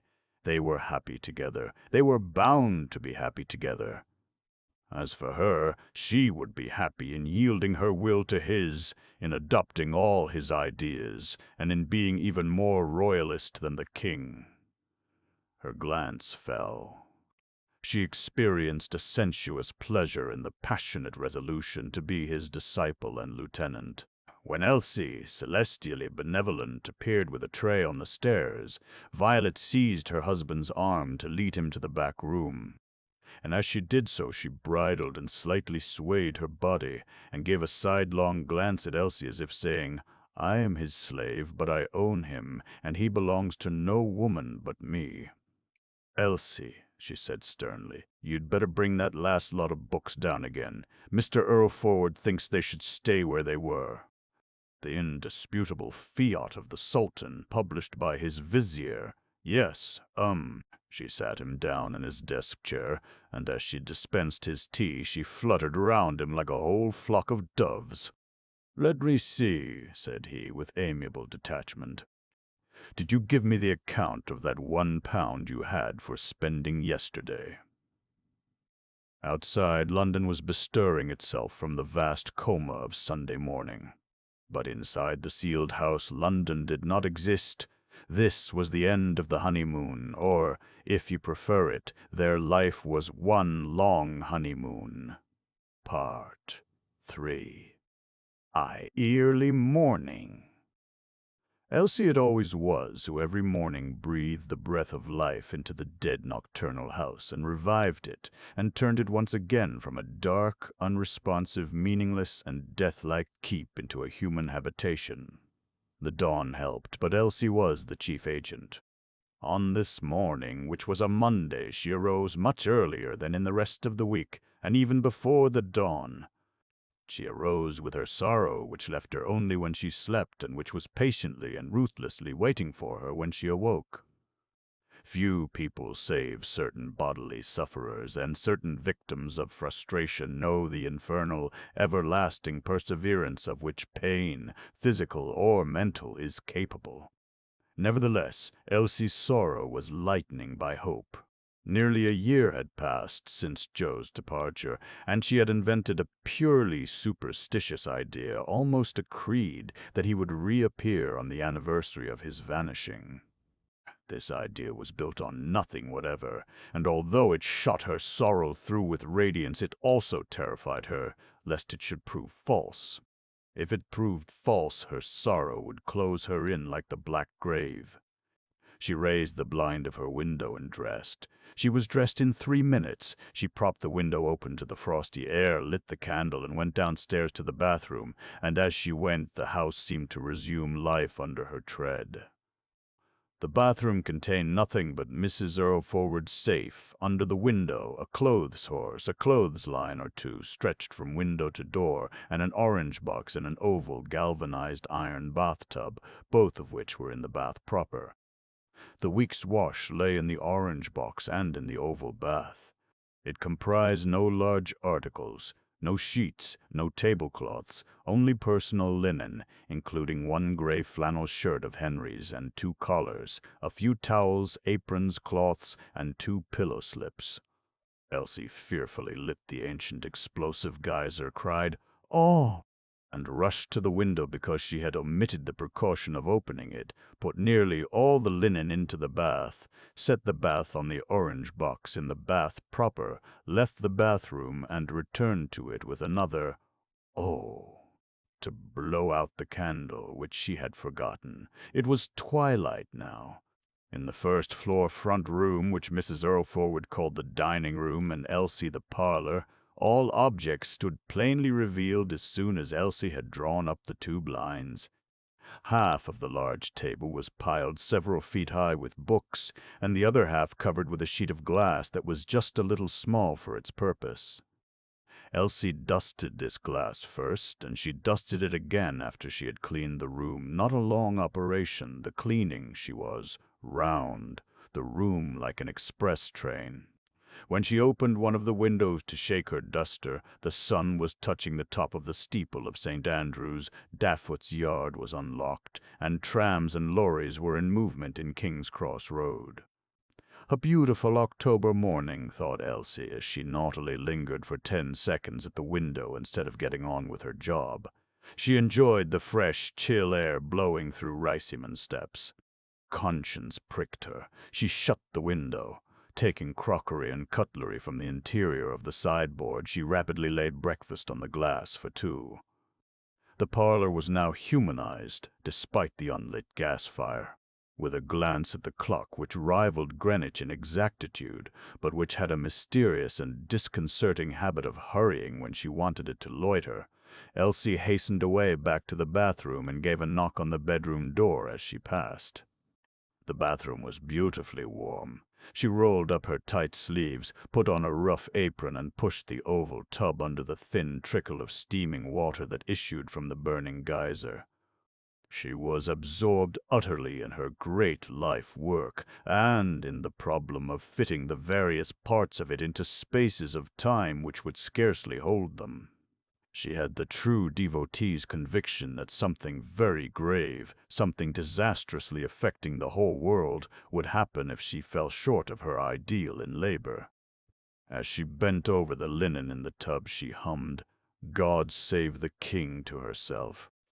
In the darkened bedroom, Violet leaned over from her side of the bed and placed her lips on Henry's in a long, anxious, loving kiss, and felt the responsive upward pressure of his rich, indolent lips.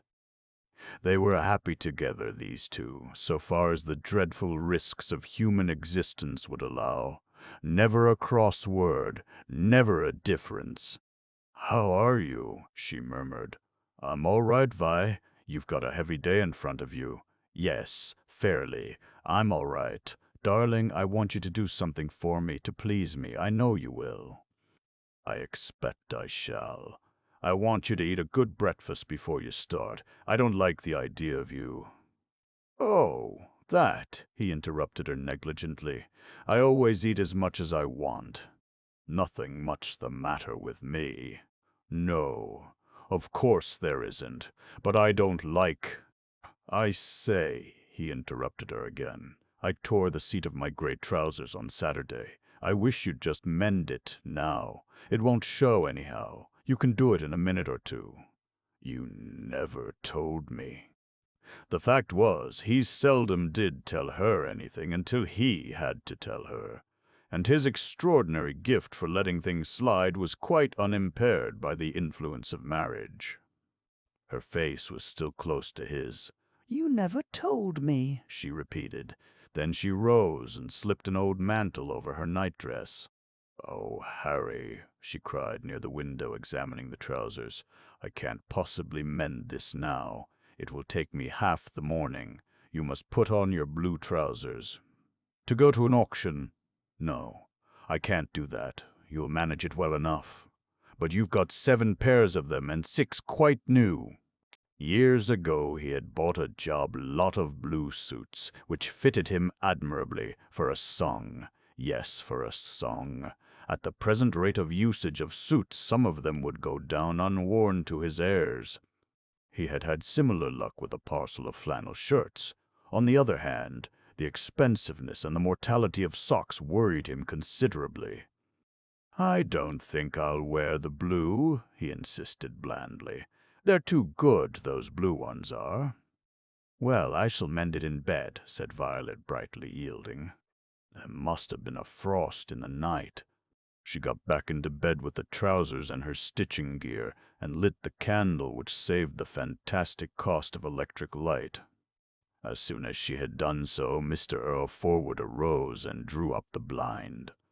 "I think you won't want that," said he, indicating the candle. "No, I shan't," she agreed, and extinguished the candle. "You're a fine seamstress," observed Mr. Earlforward with affectionate enthusiasm, "and I like to see you at it." Violet laughed, pleased and flattered. Simple souls, somehow living very near the roots of happiness, though precariously, too, after breakfast. By chance, Violet went down into the shop just after the first post delivery and just before Henry came. She was always later in the shop on Monday mornings than on other mornings, because on that day she prepared the breakfast herself and also attended personally to other little matters, as she called them. Henry had already been into the shop, for such blinds as there were had been drawn up, and he had replenished the bookstand, but too soon for the letters. She noticed the accumulation of dirt in the shop, very gradual but resistless. Although the two women cleaned the shop and, indeed, the whole establishment, section by section, with a most regular periodicity, they could not get over the surface fast enough to cope with the unceasing deposit of dirt. And they could not cope at all with, for instance, the grime on the ceiling. To brush the ceiling made it worse. In Henry's eyes, however, the shop was as clean as on the wedding night, and he was as content with it as then. He deprecated his wife's lamentations about its condition. Certainly no one could deny that it still was cleaner than before her advent, and anyhow he could never again have tolerated another vacuum cleaning. With its absurd costliness, he knew the limits of his capacity for suffering. Violet unlocked the door and let in the morn and shivered at the tonic. This act of opening the shop door, though having picked up the milk she at once closed the door again, seemed to mark another stage in the process which Elsie had begun more than 2 hours earlier. It broke the spell of night by letting in not only the morn but dayliness. She gathered the envelopes together from the floor and noticed one with a halfpenny stamp, which she immediately opened, furtively. Yes, it was the gas bill for the September quarter, the quarter which ought to be the lightest of the year. And was not. She deciphered the dread total. It affected her like an accusation of crime, like an impeachment for treason. She felt guilty, yet she had done her utmost to keep the gas down. What would Henry say? She dared not let him see it, and the electricity bill to follow it in a few days. Unquestionably, Elsie was wasteful. They were all alike, servants were, and even Elsie was not an exception. At that moment, Henry limped down the stairs. Violet hid the bill and envelope in the pocket of her pinafore apron. "Here are the letters," she said, seizing the little milk can and moving forward to meet him. "Just put a match to the stove, will you? I'm late." She went on towards the stairs. "We surely shan't want the stove today," he stopped her. "We haven't needed it yet. It's going to be a beautiful day." She had had the fire laid in the stove more than a week ago, perceiving, with her insight into human nature, that a fire laid is already half lighted. "That's all very well for you to talk like that," she laughed, hiding her disquiet with devilish duplicity under a display of affectionate banter. "You're going out, but I have to keep shop." He was dashed. "Well, you'll see later on. I won't light it now at any rate. You'll see later on. Of course you must use your own judgment, my dear," he added courteously. "Judicial, splendidly fair." "Elsie," said Violet, peeping into the bathroom on her way upstairs, "do you really need that geyser full on all the time?" She spoke with nervous exasperation. "Well, I don't know what your master will say when he sees the gas bill that's coming this very moment. I really don't. I daren't show it him." She warningly produced the impeachment. "Well, I must make the water hot." "Yes, I know, but please do be as careful as you can." "Well, ma'am, I've nearly finished." And Elsie dramatically turned off the gas tap of the geyser. The gloomy bathroom was like a tropic, and the heat very damp. Linen hung sodden and heavy along the line. The panes of the open window were obscured by steam. The walls trickled with condensed steam. And Elsie's face and arms were like bedewed beetroot. But to Violet the excessive warmth was very pleasant. "You didn't have any tea this morning," said she, for she had noticed that nobody had been into the kitchen before herself.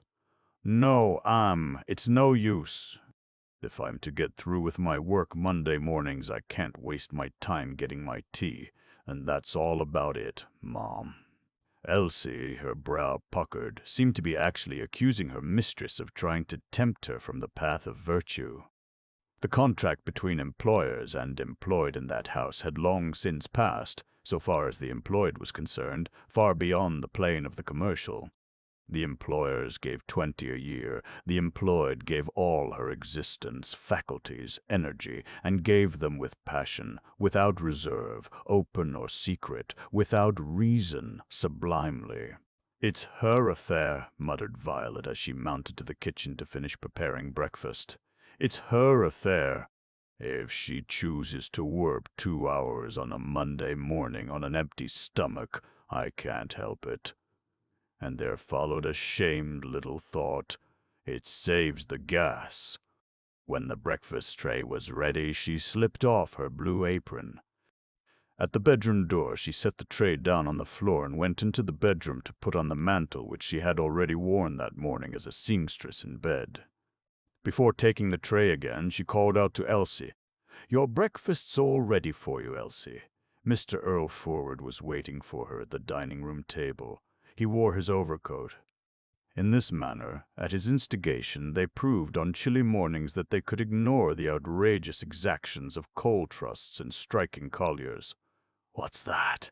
demanded Henry with well-acted indifference as he observed an unusual object on the tray. "It's a boiled egg. It's for you." "But I don't want an egg. I never eat eggs." "But I want you to eat this one." She smiled cajolingly. Useless. She was asking too much. He would not eat it.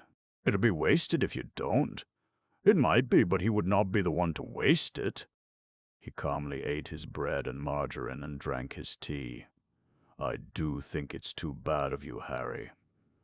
"You're wasting away," she protested in a half-broken voice, and added with still more emotion, daringly, defiantly, "And what's the use of a husband who doesn't eat enough, I should like to know?" A fearful silence. Thunder seemed to rumble menacingly round the horizon. Nature itself cowered. Henry blushed slightly, pulling at his beard. Then his voice, quiet, bland, soothing, sweet, inexorable. "Up to 30. Eat as much as you can. After 30, as much as you want. After 50, as little as you can do with." "But you aren't 50. "No. But I eat as much as I want. I'm the only judge of how much I want. We're all different. My health is quite good. You're thinner. I was getting stout. I prefer you to be a bit stout. Much. It's a good sign in a man." "Question of taste," he said with a humorous, affectionate glance at her. "Oh, Harry!" she exclaimed violently. "You're a funny man." Then she laughed. The storm had dissipated itself, save in Violet's heart. She knew by instinct, by intuition, beyond any doubt, that Henry deprived himself in order to lessen the cost of housekeeping, and this, although by agreement she paid half the cost out of her separate income. The fact was, Henry was just as jealous of her income as of his own. She trembled for the future. Then for safety, for relief, she yielded to him in her heart. She trusted. Her hope was in the extraordinary strength of his character. Mr. Earlforward ate little, but he would seldom hurry over a meal. At breakfast he would drink several cups of tea, each succeeding one weaker and colder than the last, and would dally at some length with each. He was neither idle nor unconscientious about his work. All that could be charged against him was leisureliness and a disinclination to begin. No urgency would quicken him, because he was seriously convinced that he would get through all right. As a rule, his conviction was justified. He did get through all right, and even when he didn't, nothing grave seemed to result. He loved to pick his teeth, even after a meal which was no meal. One of the graces of the table was a little wine-glass containing toothpicks. He fashioned these instruments himself out of spent matches. He would calmly and reflectively pick his teeth while trains left stations without him and bargains escaped him. Violet, actuated by both duty and desire, would sit with him at meals until he finally nerved himself to the great decision of leaving the table and passing on to the next matter. But as she never picked her teeth before her public, which was himself, she grew openly restive sometimes. Not, however, this morning. No, this morning she would not even say, "I know you're never late, dear," but when they did arrive in the shop, Elsie, having had her breakfast and changed her apron, had already formally opened the establishment and put the bookstand outside in front of the window.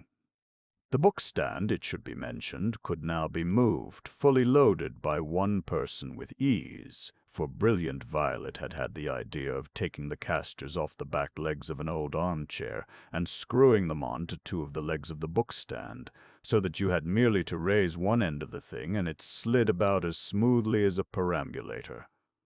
Do not despise such achievements of the human brain. Such achievements constituted important events in the domestic history of the TTT. Riceyman firm. This one filled Violet with exultation, Henry with pride in his wife, and Elsie with wondering admiration. Elsie never moved the bookstand without glee in the ingenious effectiveness of the contrivance. Violet, despite the chill, had removed her mantle. She could not possibly wear it in the shop whatever the temperature, because to do so would be to admit to customers that the shop was cold. Nor would she give an order to light the stove, nor would she have the stove lighted when the master had gone forth on his ways. After the stifled scene at breakfast, she must act delicately. Moreover, she contemplated a further dangerous, desperate move which might be prejudiced if she availed herself of Henry's authorization to use her own judgment in regard to the stove. So she acquired warmth by helping Elsie with the cleaning and arranging of the shop for the day. The work was done with rapidity. Customers might now enter without shaming the management. An age had passed since Elsie, preceding the dawn, arose to turn night into day. Looking at it, none could suppose that the shop had ever been sheeted and asleep, or that a little milk can was but recently squatting at the foot of its locked door. Mysterious magic of a daily ritual, unperceived by the priest and priestesses. Mr. Earlforward was writing out the tail end of a long bill in the office. He could not use his antique typewriter for bills because it would not tabulate satisfactorily. He wore his new eyeglasses, memorial of Violet's sole victory over him. She had been forced to make him a present of the eyeglasses, true, but he did wear them. "My dear," he summoned her in a rather low voice, and she hastened to him, duster in hand. "Here's this bill for Mr. Bowers, 14818s. He blotted the bill with some old blotting paper which spread more ink than it absorbed. "And here's the stamp. I haven't put it on in case there's any hitch. I asked him if he'd mind paying in cash. Of course, he's a very big dealer, but you never know with these New Yorkers, and he's sailing tomorrow, and I've not done any business with him before. He said he wouldn't mind at all." "I should hope not, indeed," said Violet, who, nevertheless, was well aware that the master had asked for cash, not from any lack of confidence in the great Bowers, but because he had a powerful preference for cash. The sight of a check did not rouse Henry's imagination. "It's all ready," said Henry, pointing to two full packing cases in front of his desk. "But are we to nail them up, or what? I haven't fastened them." He might want to run through them with the bill.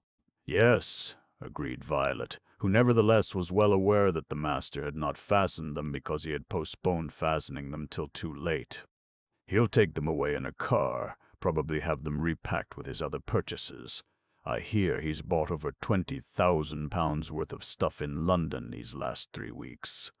Oh, my! And you can put the money in your safe till I get back." Henry stood up, took his hat from the top knob of the grandfather's clock, and buttoned his overcoat. He was going to a book auction at Chingby's historic sale rooms in Fetter Lane. For years he had not attended auctions, for he could never leave the shop for the best part of a day. He had to be content with short visits to ragged sub-dealers in Whitechapel and Shoreditch, and with such offers of parcels as came to him uninvited. He always bought cheap or not at all, but he would sell cheap, with very rare exceptions. If he picked up a first edition worth £1 for 2 shillings, he would sell it for 5 shillings. Thus he had acquired a valuable reputation for bargains. He was shrewd enough, shrewder than most, and ready to part with money in exchange for stock. Indeed, his tendency was to overstock his shop. Violet's instinct for tidiness and order had combated this tendency, whose dangers he candidly admitted. He had applied the brake to buying. No longer was the staircase embarrassed with heroic and perfect girls in papered dust jackets, and save in the shop and the office, all floors had been cleared of books. A few hundred volumes, in calculated and admired disorder, still encumbered the ground floor and the lower steps of the staircase, to the end explained by the master to his wife on the morrow of the honeymoon. Stock was now getting a little low, and the master went to certain sales with his wife's full encouragement. He was an autocrat, but where is the autocrat who can escape influence? "Now do take care of yourself, darling," Violet murmured, almost in a whisper. "And if you go to that ABC shop, be sure to order some cold beef. What does it matter if you do miss a few lots?" "I'll see." They parted at the shop door on a note of hard, cheerful indifference, note struck for the sake of the proprieties of a place of business, and utterly false. For Henry loved his wife to worry about him, and Violet's soul was heavy with apprehensions. She saw herself helpless in a situation growing ever more formidable. International. Violet was attending to another customer when Mr. Bowers came into the shop. She ignored him until she had sped the first customer, who happened also to be in the trade. According to Violet's code, all customers were equal in the sight of the shopkeeper, and although the black-stuff sack which he slung over his shoulder, Violet would not abate 1 comma of her code. Nevertheless, while ignoring, she appraised Mr. Bowers, whom on his previous visits she had only glimpsed once. She was confirmed in her original lightning impression that he bore a resemblance to Henry. He was of about the same age and build, he had the same sort of pointed beard and the same mild demeanor, and also his suit was of the same kind and color of cloth as Henry wore on Sundays. But what a different suit from Henry's! It had a waist. Violet did not like that. Unaware that Mr. Bowers clothed himself in London, she attributed the waist to the decadent eccentricity of New York. Nor did she like the excessive width of the black ribbon which held Mr. Bowers's pince-nez. Nor did she like the boldly exposed striped shirt. Nobody except Violet and Elsie ever saw even the cuffs of Mr. Earlforward's shirt, to say nothing of the front, nor the elegant, carefully studied projecting curve of the necktie. In short, Mr. Bowers failed utterly to match Violet's ideal of a man of business. She turned to him at last as he was strolling about curiously, and greeted him with the hard, falsely genial, horrible smile of the suspicious woman who was not going to be done in the eye in a commercial matter. This was not at all the agreeable Violet of the confectioner's shop, and the reason for the transformation was that she had a husband to protect, that the prestige and big transactions of the great Bowers made her nervous, and that Mr. Bowers was from New York. Violet, I regret to say, had fixed and uncharitable notions about foreigners. Mr. Bowers acknowledged her greeting with much courtesy, and with no condescension whatever. "My name's Bowers, Mrs. Earlforward," said he. Why should he so certainly assume that she was Mrs. Earlforward? "Oh, yes," she murmured, simpering. "You've called about the books, I suppose?" Her tone indicated that there was just a chance of his having called about the gas or the weather. "Yes. Are they all ready for shipping?" What did he mean by shipping? They were ready for him to take away, ready for dispatch. She nodded vaguely. "Those are the cases, no doubt," said Mr. Bowers, pointing to the office, and walking into it without invitation. "People aren't supposed to come in here," said Violet, smiling harshly as she followed him. He examined the packing of the cases rather negligently, and then turned to the shelves and adjusted his pince-nez. "Mr. Earlforward left the bill. I don't know whether you'd like to check the volumes." Mr. Bowers appeared to be a man of few words. In another minute he had paid down the money in banknotes and treasury notes. Violet counted and temporarily locked the money away in a drawer of the desk. Strange that this reassuring episode did not soften her attitude. "May I go and explore a little upstairs?" asked Mr. Bowers, while she was preparing the receipt. Evidently Henry, as sometimes he did to customers, had given Mr. Bowers the freedom of the house during Violet's absence. The house was still very full of books, and free exploration was good for trade, but Violet, the house mistress, objected to free exploration. "I'm afraid I can't go up with you now," said she. "I'm all alone in the shop. I quite see." Mr. Bowers accepted the rebuff with grace, and turned back again to the shelves, and then to the mounds of books on the floor. Having receipted the bill, Violet hemmed in the direction of the absorbed Mr. Bowers, who ignored the signal. Then 2 young women entered the shop, and Violet decided to punish Mr. Bowers by attending to them. They wanted 7 pennies. There were no 7 pennies, and Violet spent at least 5 minutes with them, making a profit of 1 penny on the sale of a soiled copy of The Scapegoat. She displayed no impatience, and continued to chat after the deal was done and finished. She seemed to part from them with lingering pain. "How much is this?" Mr. Bowers demanded, somewhat urgently, holding out a volume. He had come into the shop. The book was a copy of an 18th-century Dutch illustrated edition. Did not know what the book was. But Henry had taught her some general principles, for instance, that any book printed before 1600 is worth money, that any book of verse printed before 1700 is worth money, and that most illustrated books printed before 1800 are worth money. Also, she had learned to read Roman date numerals. Indeed, she had left Elsie out of sight in the race for knowledge. The price of the book was marked in cipher, inside the front cover, 10 shillings. In Elsie's viceroyalty, all prices had been marked in plain figures, largely for the convenience of Elsie. But under Violet, plain figures were gradually being abolished. There was no need for them, and they were apt to interfere with Violet's freedom of action in determining prices to suit the look and demeanor of customers. "A pound," she answered. "Put it in, please." Mr. Bowers pulled out a treasury note. "We won't haggle. Now I must have these cases sent down to the American Express companies at once, please, at once." "I'll have the books checked there. I've got a pile of stuff collected there, and they must leave London tonight, sure. Mr. Earlforward told me you would take the cases away with you in your car." "Me take them away with me? Well, in the first place, I've come in a taxi, and in the second place, I couldn't put those in a car, and they won't hold in a taxi either." "I'll be glad if you'll send them down." "I'm very sorry, but I don't see how I can send them. I haven't anybody here, as I've told you." She was unhelpful, adamantine. "Mr. Earlforward isn't in." Mr. Bowers's tone had begun to roughen in impatience. "Oh, no!" She swept aside such an absurd impossibility. "But I'm sure he understood you were taking them away."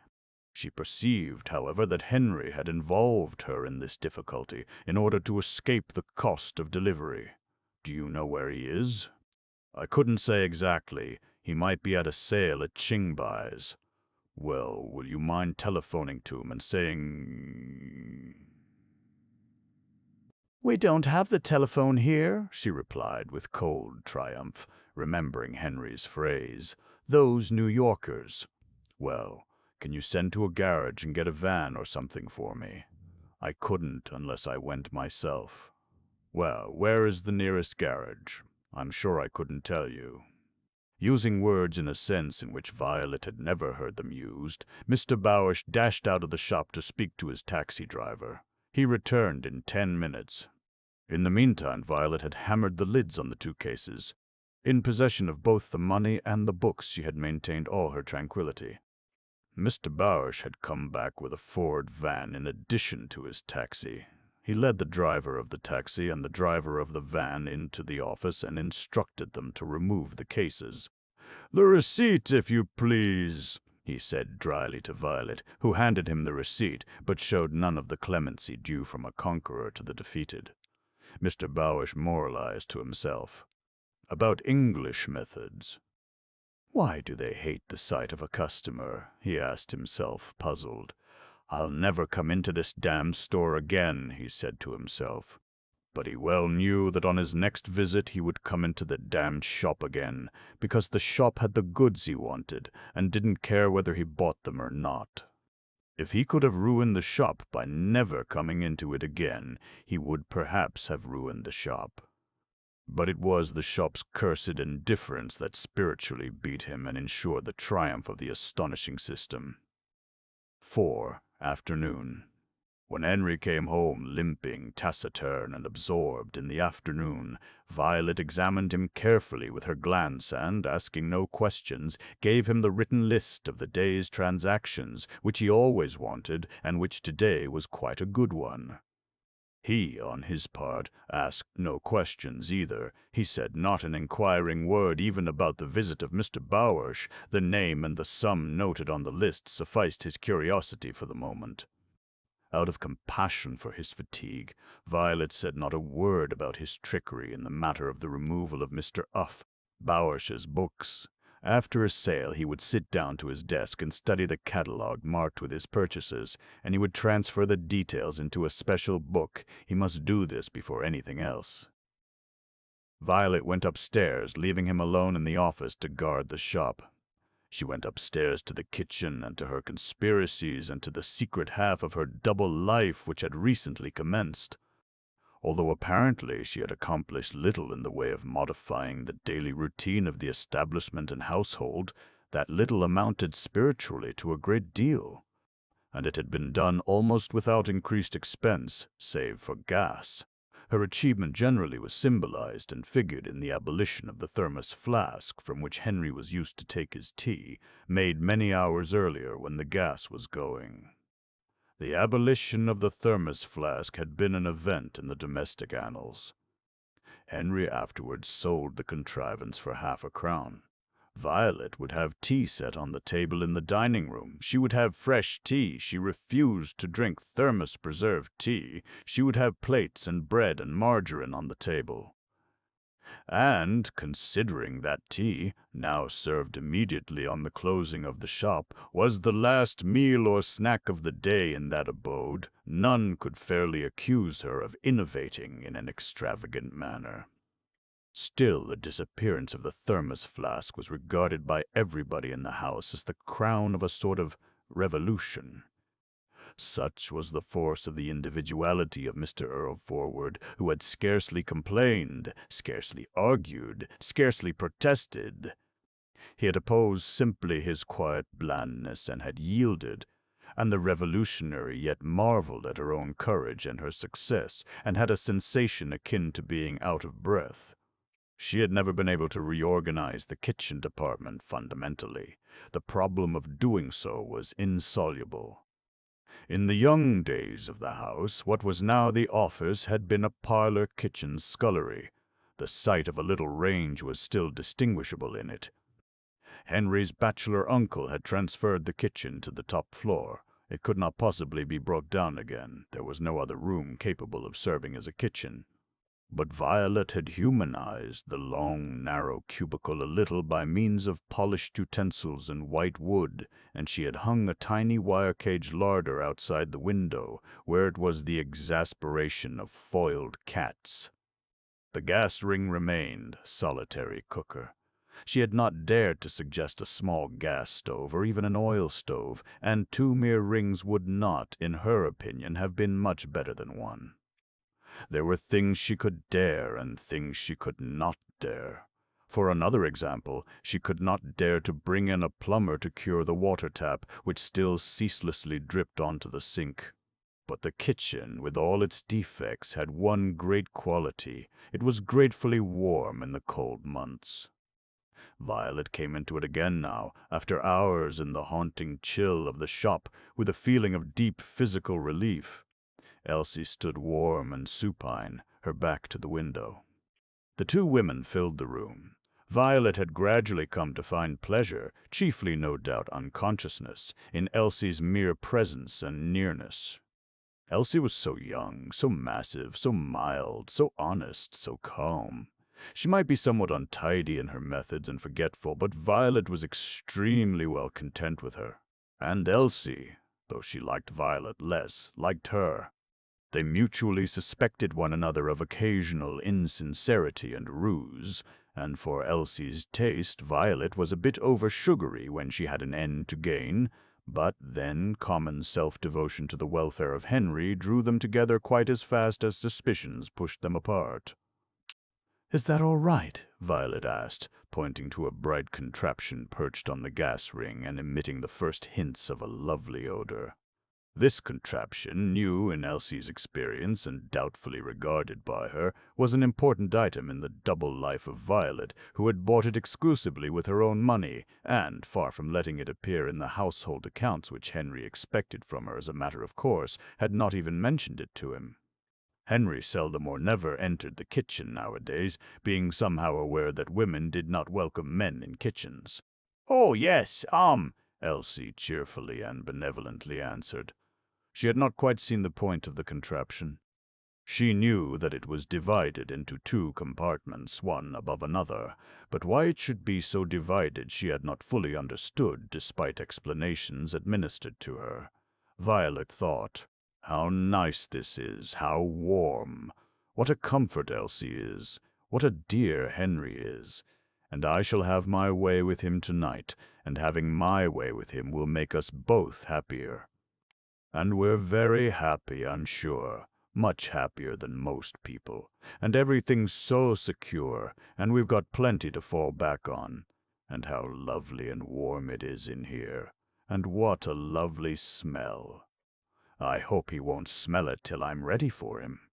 She looked to see that the door was shut and the window a little open. Thus did Violet's thoughts run, and then she noticed, by chance as it seemed, a particle of something or other detach itself from the lower rim of the contraption and fall on the wooden shelf on which the gas ring stood. Then another particle, then another. She was spellbound for a moment. "Elsie!" she cried, aghast, desperate, and whipped the contraption off the ring. "What, Mom?" "You've not put any water in the bottom part, and the solder's melted. You've ruined it. You've ruined it. How any girl can be so stupid, after all the trouble I took to tell you, I cannot imagine. No, I cannot." And she could not. She knew that Elsie was stupid. In 2 days Violet had learnt more about the contents of the shop than Elsie had ever learnt or ever could learn. She knew that Elsie was conservative, set hard in her ways, and opposed to new knowledge. But she had not guessed that even Elsie could be so stupid as to leave the lower compartment of the contraption without water and then stick it on a lighted gas ring. The phenomenon passed her comprehension. "Stand away, do!" she exclaimed as Elsie, puckered and gloomy, approached the region of disaster. "I shall have to have it repaired. And I can't cook this now as I wanted to. And I shall have to begin it all over again. And your master comes home tired out, and this is all you can manage to do." Elsie, though severely conscience-stricken, was confirmed in her opinion that these new-fangled dodges were worthless. You never knew where you were with them. "I should like to pay for the repairing, Mom." She at last broke the silence. "Yes, and I should think you would like to pay for the repairing, my girl. You shall pay for it whether you like or not. But what would your master say to such careless waste if he knew?" And Violet proceeded with the heart-breaking work of salvage. "Now pass me that saucer, do!" Elsie passed the saucer. Violet stared at the saucer, withheld from taking it by a sudden thought. "What did you do with that egg?" "What egg, Mum?" "You know what egg. The egg your master couldn't eat this morning at breakfast. I put it in that saucer, I'm sure I did." Violet gazed formidably at Elsie. Elsie's eyes dropped and her lips fell, and she crimsoned. "Have you put it in the cage?" No answer. "You don't mean to tell me you've eaten it?" "Well, There it was all the time. And I felt so sinking like this afternoon. And I don't know what I was thinking of." Elsie, your master always did say you were greedy. And I suppose you'll say I starve you. I suppose you'll say I don't give you enough to eat." Violet burst into tears, to her own surprise and shame. Of late she had been less gay, less vivacious, and more nervous than at the beginning of the year. She had not wanted the egg for her own need, but she had wanted to eat it warmed up afresh, so as to keep Henry company while he ate the dish which Elsie's negligence had so nearly spoilt. And now Elsie had gluttonously swallowed the egg. Nobody could make out these servants. They might be very faithful and all that, but there was always something, always something. Yes, she cried openly, she was bowed down. And Elsie, seeing the proud, commanding spirit bowed down, melted and joined her in tears. And they were very close together in the narrow, warm cubicle, and in the tragedy, and the contrast between the wrinkled, slim, mature woman and the sturdy, powerful, ingenuous young widowed girl was strangely touching to both of them. And twilight was falling, and the gas ring growing brighter, and Elsie was thinking neither of the ruined contraption nor of the egg. She was most illogically crying because of her everlasting sorrow, and because, with constant folding and unfolding, Joe's letter, which she read every night, had begun to tear at the creases. Her greed, and the accident due to her carelessness, and Mrs. Earlforward's breakdown had mystically reinforced her everlasting sorrow, and eclipsed her silly, fond hope that on the approaching anniversary of his disappearance, Joe would reappear. VTEA. Tea was late. It was indeed very late for tea. But Mr. Earlforward down in the office gave no sign of hunger or even of impatience. He had to be called to the meal, and he responded without any alacrity. Husband and wife, he in his overcoat and she in her mantle, took their places at the glass-covered table in the fireless room, and the teapot was there, and the bread and margarine was there, and everything seemed as usual, save in one point. A knife and fork had been set for Mr. Earlforward, and another for Violet. As a fact, the appearance of such cutlery on the tea-table was the most extraordinary phenomenon in the history of the Earlforward marriage. Violet recognized this, and beneath a superficial, cheerful calm she was indeed very nervous and very excited. Moreover, she had suffered nerve-wracking ordeals from breakfast onwards. Therefore she watched anxiously for Henry's reactions to the cutlery. But she could perceive no reactions, unless his somewhat exaggerated scrutiny of the high piles of books occupying the unglazed half of the dining table might be interpreted as a reaction. The blinds were drawn, the curtains were drawn, electric current was burning, if not the gas fire. Despite the blackness of the hearth, the room had an air, or half an air, of domestic coziness. Violet poured out the tea, an operation simplified by the total absence of sugar. "Come, come," Violet murmured as if to herself fretfully, and Henry glanced at her. Then Elsie entered. "Come along, Elsie, come along," said Violet. "What have you been doing?" She made this remark partly to prove to Mr. Earlforward that if he imagined she cared twopence for him, or that she feared for the unusualness of the plate covered by another plate which Elsie carried, or that she was not perfectly mistress of herself, if he imagined any of these things, he was mistaken. But Violet, expecting to startle Henry, was herself considerably startled. Elsie was wearing a cap. Now Elsie never wore a cap, and the sight of her in a cap was just as gravely disturbing as the impossible, incredible sight of a servant without a cap would be in the more western parts of London. In a word, it shocked. Violet could make nothing out of it at all. Where had the girl obtained the cap? And why in the name of sense had she chosen this day of all days, this evening when the felicity of domestic life was balanced perilously on a knife edge, to publish the cap? Violet knew not that Elsie had bought the cap before the marriage, but had lacked the audacity to put it on. and Violet knew not that Elsie was now wearing it as a sort of sign of repentance for sin, and in order to give solemnity and importance to the excessively unusual tea. Elsie undoubtedly had the dramatic instinct, but the present manifestation of it was ill-timed. "Put it here," said Violet, indicating the space between her own knife and fork, and stopping Elsie with a jerk in her progress towards the master of the house. When Elsie had gone, Violet displayed the contents of the underplate and showed that noses had not been wrong in assuming them to be a beefsteak. The steak was stewed. It was very attractive, seductive, full of sound nourishment. One would have deemed it irresistible. Violet rose and deposited the plate in front of Henry, who said nothing. She then bent over him, and with his knife and fork cut off a little corner from the meat. "You're going to give this bit to your little wife," she whispered endearingly, and kissed him, and sat down again with the bit, which she at once began to eat. "It's very tender," said she, pretending that the steak was a quite commonplace matter, that it was not unique, breathtaking in the annals of tea-time in Riceyman Steps.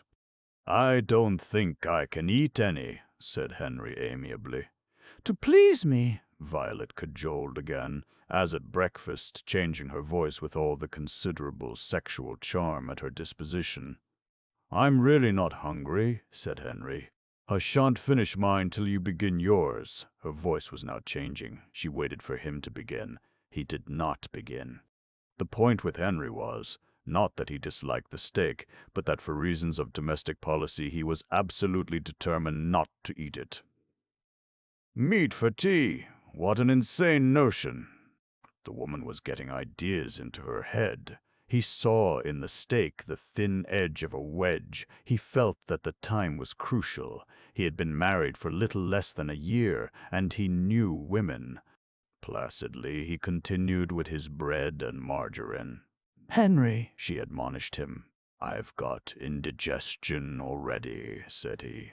Strange that such a simple remark should have achieved the crisis, but it did, yes. "That's right," Violet exclaimed sharply in rasping tones. "That's right."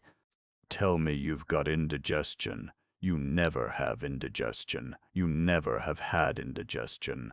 And you know perfectly well it's only an excuse. And you think any excuse is good enough for your wife.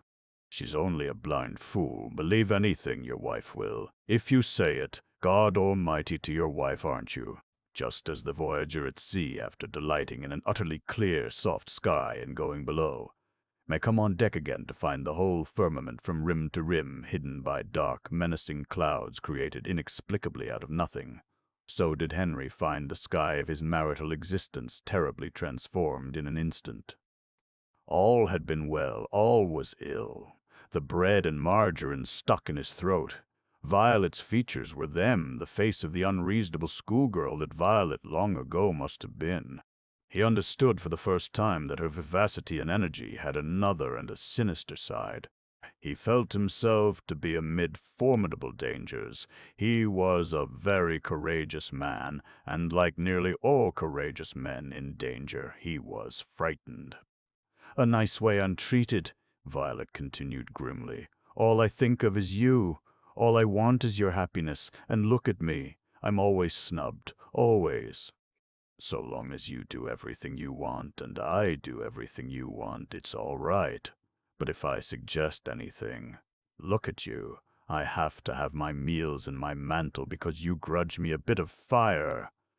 It isn't as if I didn't pay my share of everything. I pay my share right enough, and more. You see to that, trust you.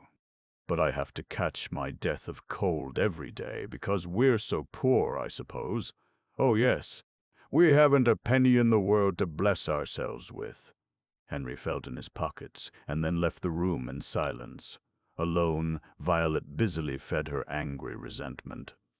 She was in a rage, and knew she was in a rage, and her rage was dear to her. She cared for nothing but her rage, and she was ready to pay for it with all her possible future happiness, and the future happiness of her husband. Henry returned with a matchbox and lit the gas fire. Still no word, no sound but the plop of igniting gas. Violet sprang up in fury, rushed to the stove, and extinguished it with a vehement, vicious gesture. "No, I couldn't have it before, and I won't have it now." She pulled off her mantle and threw it to the floor. "If I'm to be cold, I'll be cold. Here I've been in the shop all day, shivering. Why? How many wives would do it? There isn't another in this dreadful Clerkenwell that you're so fond of, I swear. You're the stingiest man in London, and don't you make any mistake. You think I can't see through you and your excuses. Ha!" She began to walk up and down the room now. "I'm a slave, same as Elsie is a slave, more than Elsie. She does get an afternoon off. But me? When? Night and day. Night and day. Love? A lot you know about it. Cold by day and cold by night. And so now you know. I've often wanted to tell you, but I wouldn't, because I thought it was my duty to struggle on. Besides, I didn't want to upset you.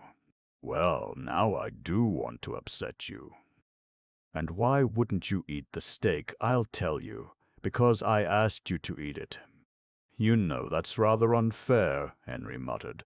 "Unfair, is it? Unfair? A nice word for you to use. So I know it's unfair, do I? I'm being unfair, am I?" She looked straight at him. Her eyes blazed at him, and she added solemnly, "Henry, you ought to be ashamed of yourself, the way you go on. What do you think Elsie thinks? The marvel is that she stays here. Supposing she left us and started to talk?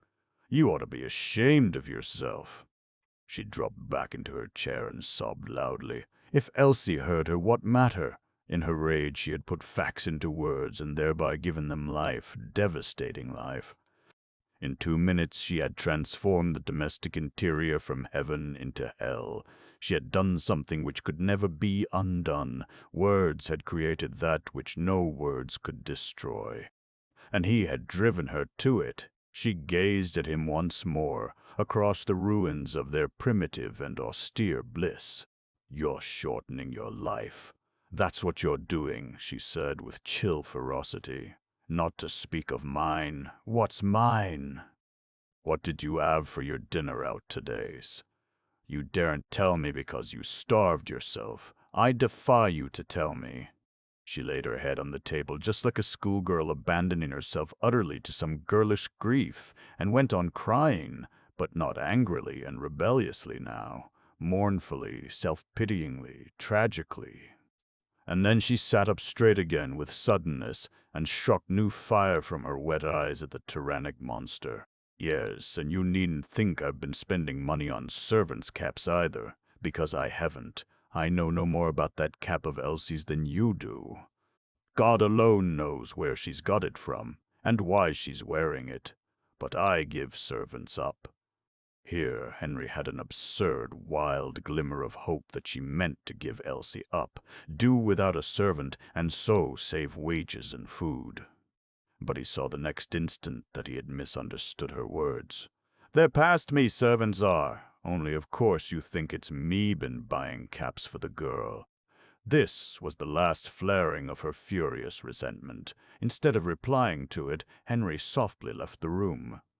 Violet's sobs died down, and her compassion for herself grew silent, since there was no longer need for its expression. She tried hard to concentrate on the hardships of her lot, but she could not. Another idea insisted on occupying her mind, and compared to this idea the hardships of her lot were trifles.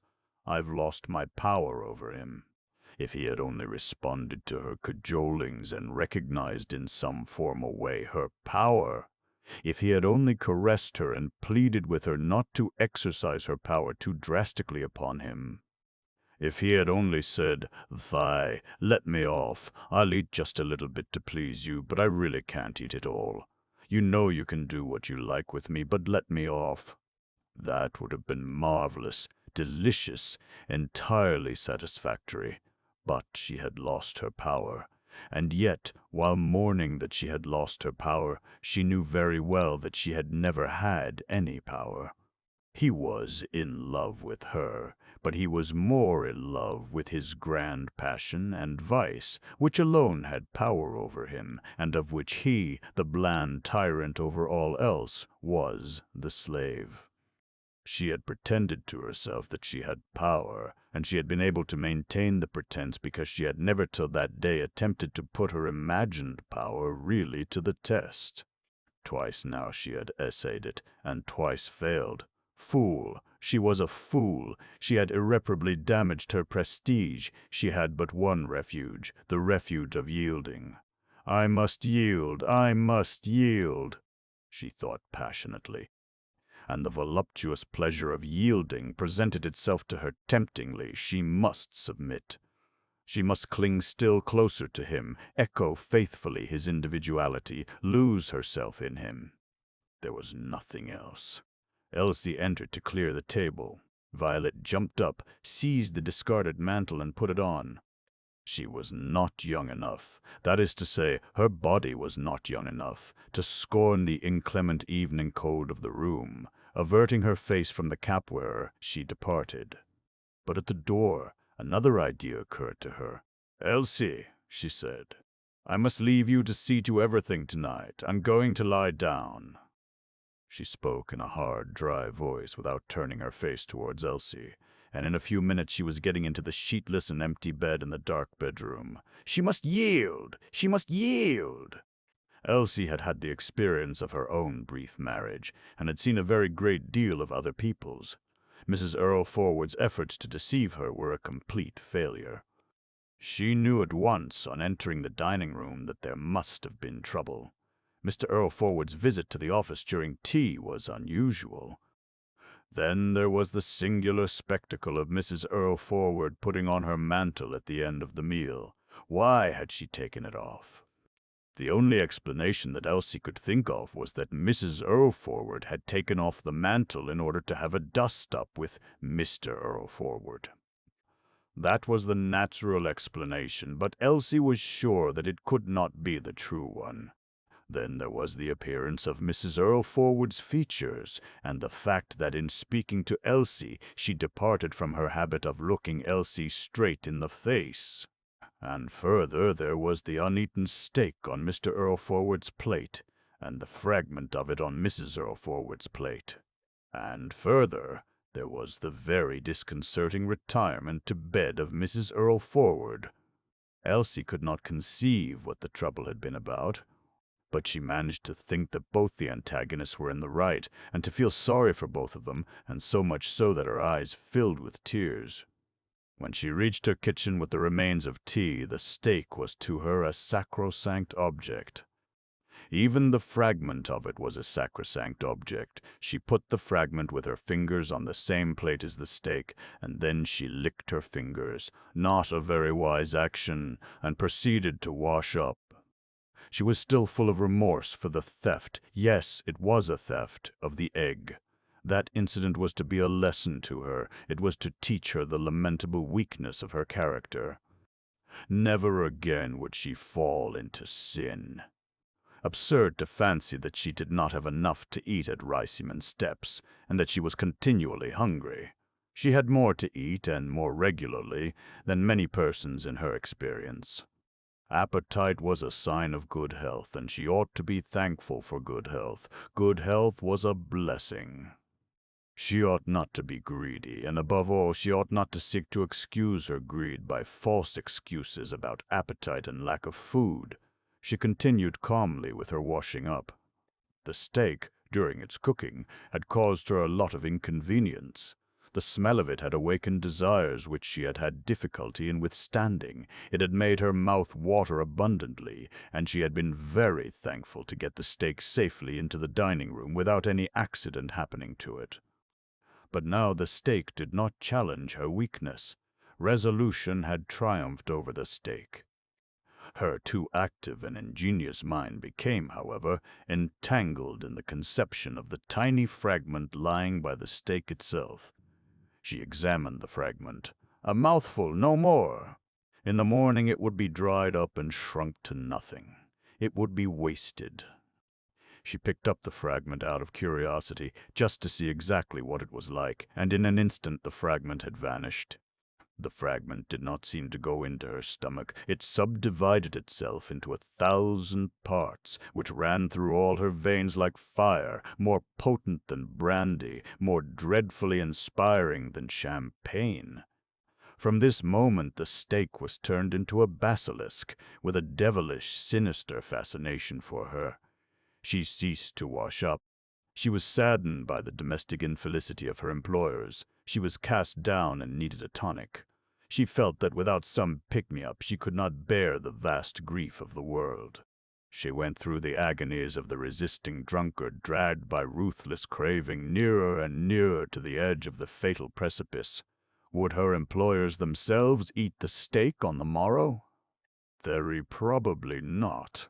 Very probably Mrs.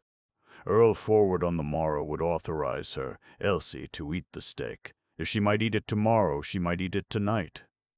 What difference to her employers whether she ate it tomorrow or tonight? Moreover, if Mrs. Earlforward had not been upset, she would quite possibly have given Elsie express permission to eat the steak. Elsie began to feel her self-respect slipping away, her honor slipping away, all right-mindedness slipping away, under the basilisk's stare of the steak. A few minutes later she knocked at the bedroom door and, receiving no answer, went in. The room was dark, but she could distinguish the form of Mrs. Earlforward in the bed. "What is it? What is it?" demanded a weak, querulous, mournful voice. Mrs. Earlforward vaguely extended her hand, and it touched something which for several seconds she could not identify. It touched Elsie's cap. Elsie had sunk to her knees by the bedside. She burst into weeping. "Oh, Mom," sobbed Elsie. "Oh, Mom, I've gone and eaten the steak." "I don't know what made me do it, Mum, but I've eaten the steak, and I run straight in to tell you, Mum." 6. Evening. Violet laughed in the dark, an unusual laugh, not vivacious nor hearty, but a laugh. "I'm glad, Elsie," she said, withdrawing her hand as though Elsie's cap had been red hot. Elsie, dismissed, felt relieved, but at the same time she was disappointed of her rich, tearful penitence, and she went away with the sensation that the world was an incomprehensible and arid place. Violet got out of bed and turned on the light, and the light somehow cured her perspective of a strange distortion. What? Make a tragedy because a man preferred not to eat a bit of steak for his tea? Absurd. Childish. Surely he had the right to refuse steak without being insulted, without being threatened with the destruction of his happiness. It was not as if he had forbidden his wife to eat steak. Thus did Violet try to nullify to herself the effect of her wild words in the dining room, and to create that which they had destroyed. Fortunately, Henry did not know that she had retired to bed, and so she could rise again without loss of dignity. She was very courageous at first, but when she had finished dressing and was ready to go downstairs and face Henry once more, she was no better than a timorous young thing, defenseless and trembling. As for Henry, he was working, and really working, in his office. But as he worked, the idea pervading his mind was that he had had a serious shock. He had won, but had he won? He had deemed himself to be secure on the throne, and the throne was shaking, toppling. He had miscalculated Violet and underestimated the possibilities of the married state. He saw, for the first time clearly, that certain conjugal problems are not to be solved by reason, and that if he wished to survive the storms of a woman's temperament, he must be a traitor to reason and intellectual uprightness. In brief, the game must obviously be catch, as catch can. He was deceived in Violet. Because she would not pay more than 6pence for a needed book, and because she had surpassed himself in sweating a charwoman, he had been fool enough to believe that she was worthy to be his partner in the grand passion of his life.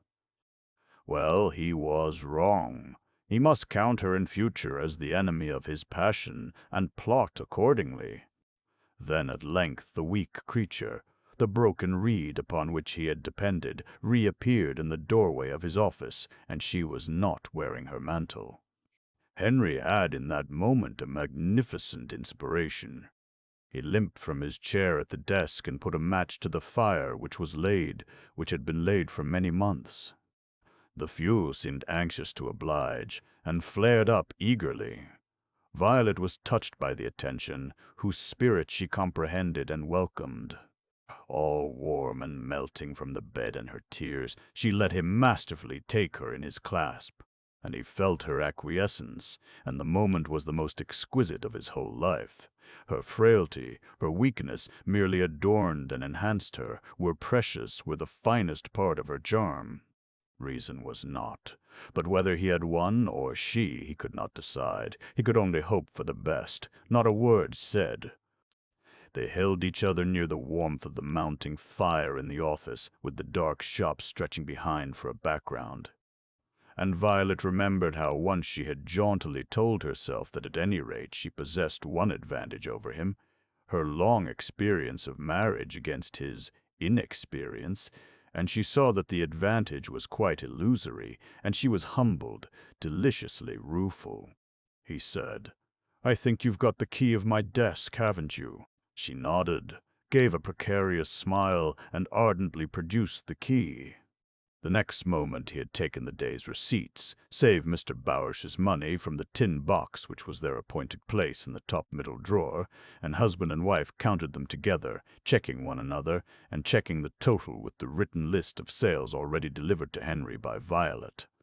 "Correct," said he, and was about to open his safe when he stopped and added, "Better get that Bowersh money first. I suppose you put it in your safe?" "Yes, I'll run up for it." As instructed, she had transferred the important sum for safety during the day from the drawer to her own safe. "I'll go with you," said he, as if anxious not to deprive himself of her society even for 1 minute. As they were entering the bathroom, he saw Elsie in the obscurity of the upper stairs. "Elsie," he called, "run out and buy me the Evening Standard, will you? You'll get it opposite the Rowden House, you know. Here's a penny." His tone was carefully matter-of-fact. Both women were astounded. They were almost frightened. Violet had never known him to buy a paper, and Elsie scarcely ever. Violet was grateful for this proof that when the greatness of the occasion demanded it, he was capable of sublime extravagance. First the fire, now the paper. It was not credible. In the bathroom, where nobody ever had a bath, but of which the bath was at any rate empty of books and very clean, Henry bent his head to avoid the clotheslines, and Violet kneeled down and unlocked her safe. It was like a little picnic, a little pleasure excursion. It was the first time Henry had been present at the opening of Violet's battered old safe. She swung the steel door. The shadow of her head remained stationary, though the door swung, and fell across the pale interior of the safe in a shape as distorted as Violet's perspective had been half an hour earlier. A fair pile of securities tied up with white tape lay in the embrasure above the twin drawers. Violet drew forth the right-hand drawer. There was nothing in it but Mr. Bowersh's money, £10 notes, £5 notes, £1 Treasury notes, all new and lovely, with a soiled 10-shilling Treasury note, and some silver wrapped in a bit of brown paper. Violet placed the entire mass on the top of the safe, and Henry, settling his spectacles more firmly on his nose, began to count slowly, accurately, passionately. Violet watched him. "Why," he exclaimed with a contented smile after 2 countings, "he's given you £1 too much. The banknotes are all right, but there's £9 notes instead of 8. 1, 2, 3, 4, 5, 6, 7, 8, 9. Only ought to be 8. £148, 18 shillings it ought to be altogether." "Well, that's funny, that is," said Violet. "I made sure I counted them right." "Oh, I know. There was another £1 for a French book. One sold him. I forgot to enter it in the list. It was marked 10 shillings, but I asked him £1, and he took it." "Oh," murmured Henry, disillusioned. "Yes?" And he took it at £1, did he? Well, then you made 10 shillings for yourself that time, V." And he gave her the 10-shilling note, a glint of humor in his voice and glance. Princely munificence. She was deliciously dumbfounded. She had misjudged him. Heaven was established again in the sealed home. She thanked him with a squeeze of the arm, and then put the note in the left-hand drawer of the safe, where were a lot of other notes. "So that's your standby in case," said Henry.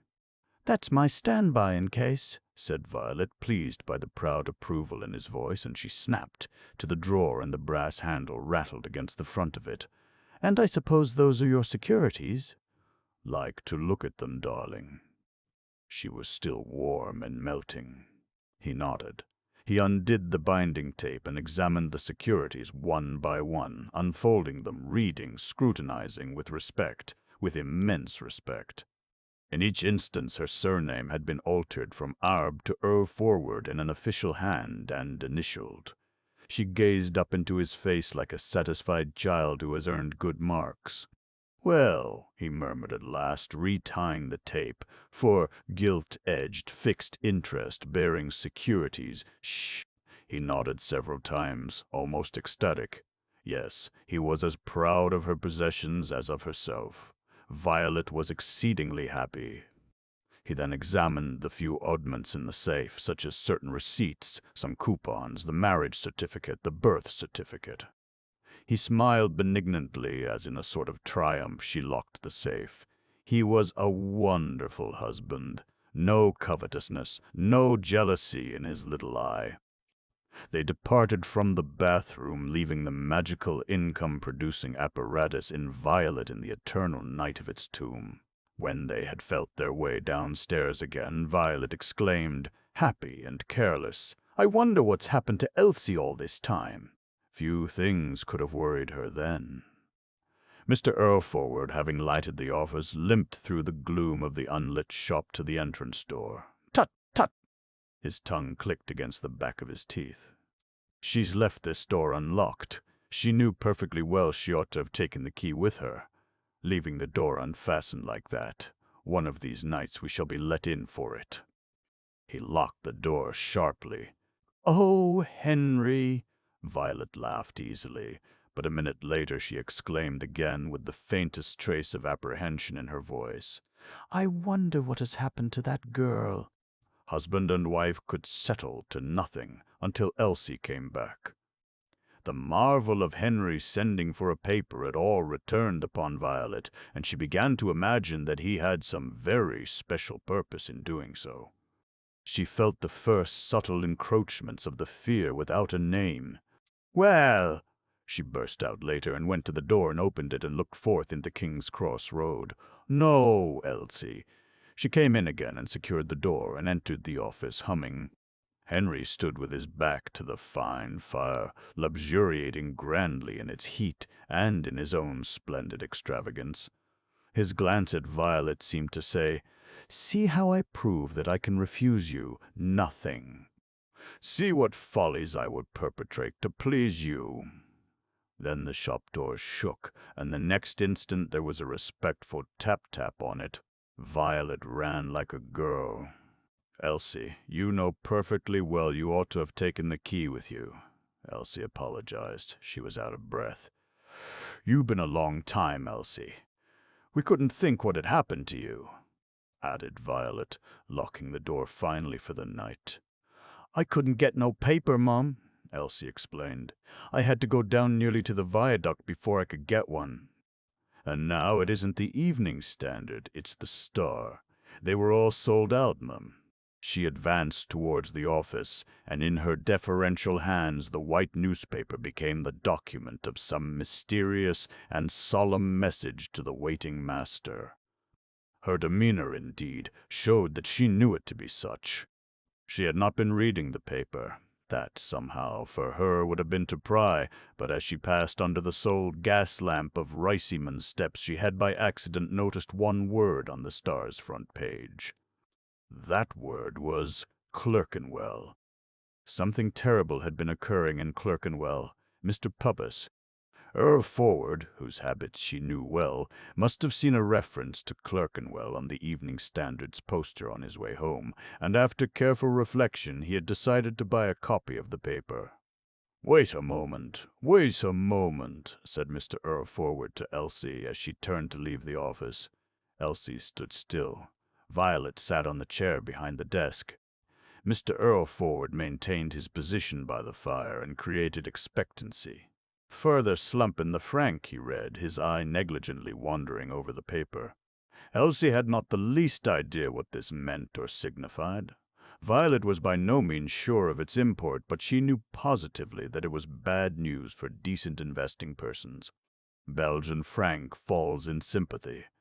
Happily, Elsie did not even know what a franc was, but whatever a franc might be, she vaguely wondered in the almost primeval night of her brain how its performances could be actuated by such a feeling as sympathy. For Violet, the financial situation grew still gloomier. Over 1 million doomed to starvation in the Volga region. That's communism, I'd like you to know.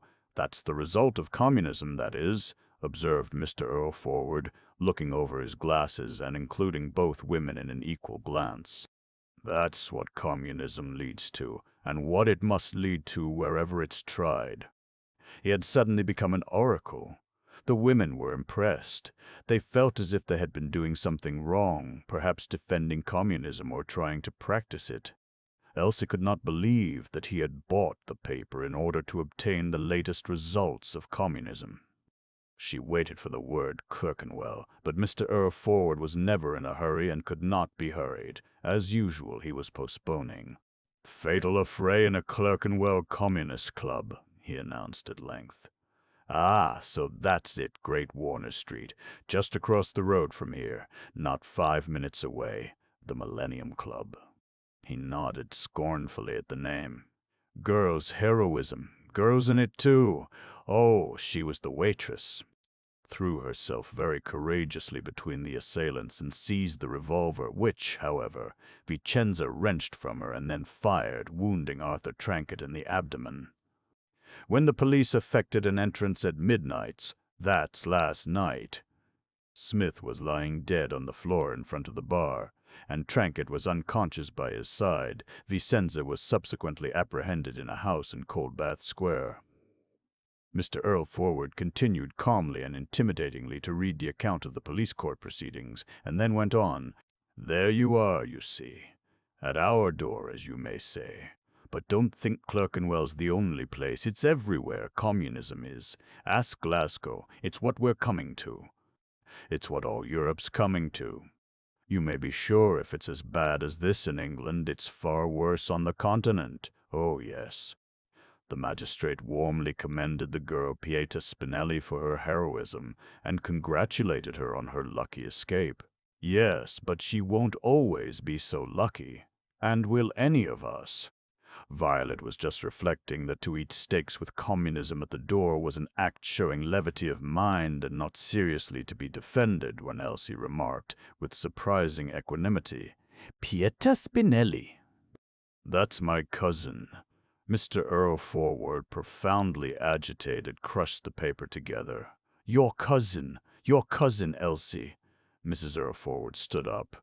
The shock of learning that Elsie had any relatives or connections of any kind, that she had any human interests outside Riceyman Steps, that she was not cut off utterly from the world and devoted exclusively to themselves, this alone would have sufficed to overthrow her employers, who had never since she entered their house, as a novice enters a nunnery, thought of her as anything but a general. But that she should be connected by blood with communists and foreigners. Communists seemed to have invaded the very house, and civilization itself was instantly threatened. Yes, she's my Aunt Maria's daughter. My Aunt Maria married an Italian, an Iceman, and his name was Spinelli, not as I ever saw them. Oh, so you don't see this girl, what's her name? Shouldn't know her if I saw her, Mom. But I know they always had to do with clubs like. There's a lot of clubs round here, but I'm glad she's not dead or anything. You see, Ma, her being half Italian, I shouldn't see her. And me, Aunt Maria's been dead nearly 5 years. It must be Pieta, that must. There couldn't be two of 'em. And it was just like her, too, because I remember her at school. Oh, she was a one. But then what could you expect, poor thing? But I'm glad she's not dead nor cut about. Fancy her being in the papers. Elsie showed no perturbation. Aye, a party. In spite of herself, she felt pride in a foreign connection and the appearance of an heroic cousin in the papers, but the more serious part of her was rather ashamed of the foreign connection. Mrs. Earlforward informed her that she might retire to bed if she had left the kitchen all straight and ready for tomorrow morning. She retired, quite unaware of the fact that practically she had brought communism right into the house. All this while the day's takings had lain on the desk unprotected and unconcealed. Even during the unlocked shop door interval they had lain there. The little heaps of paper and coins seemed to accuse somebody of criminal negligence, almost of inviting communism to ruin the structure of society.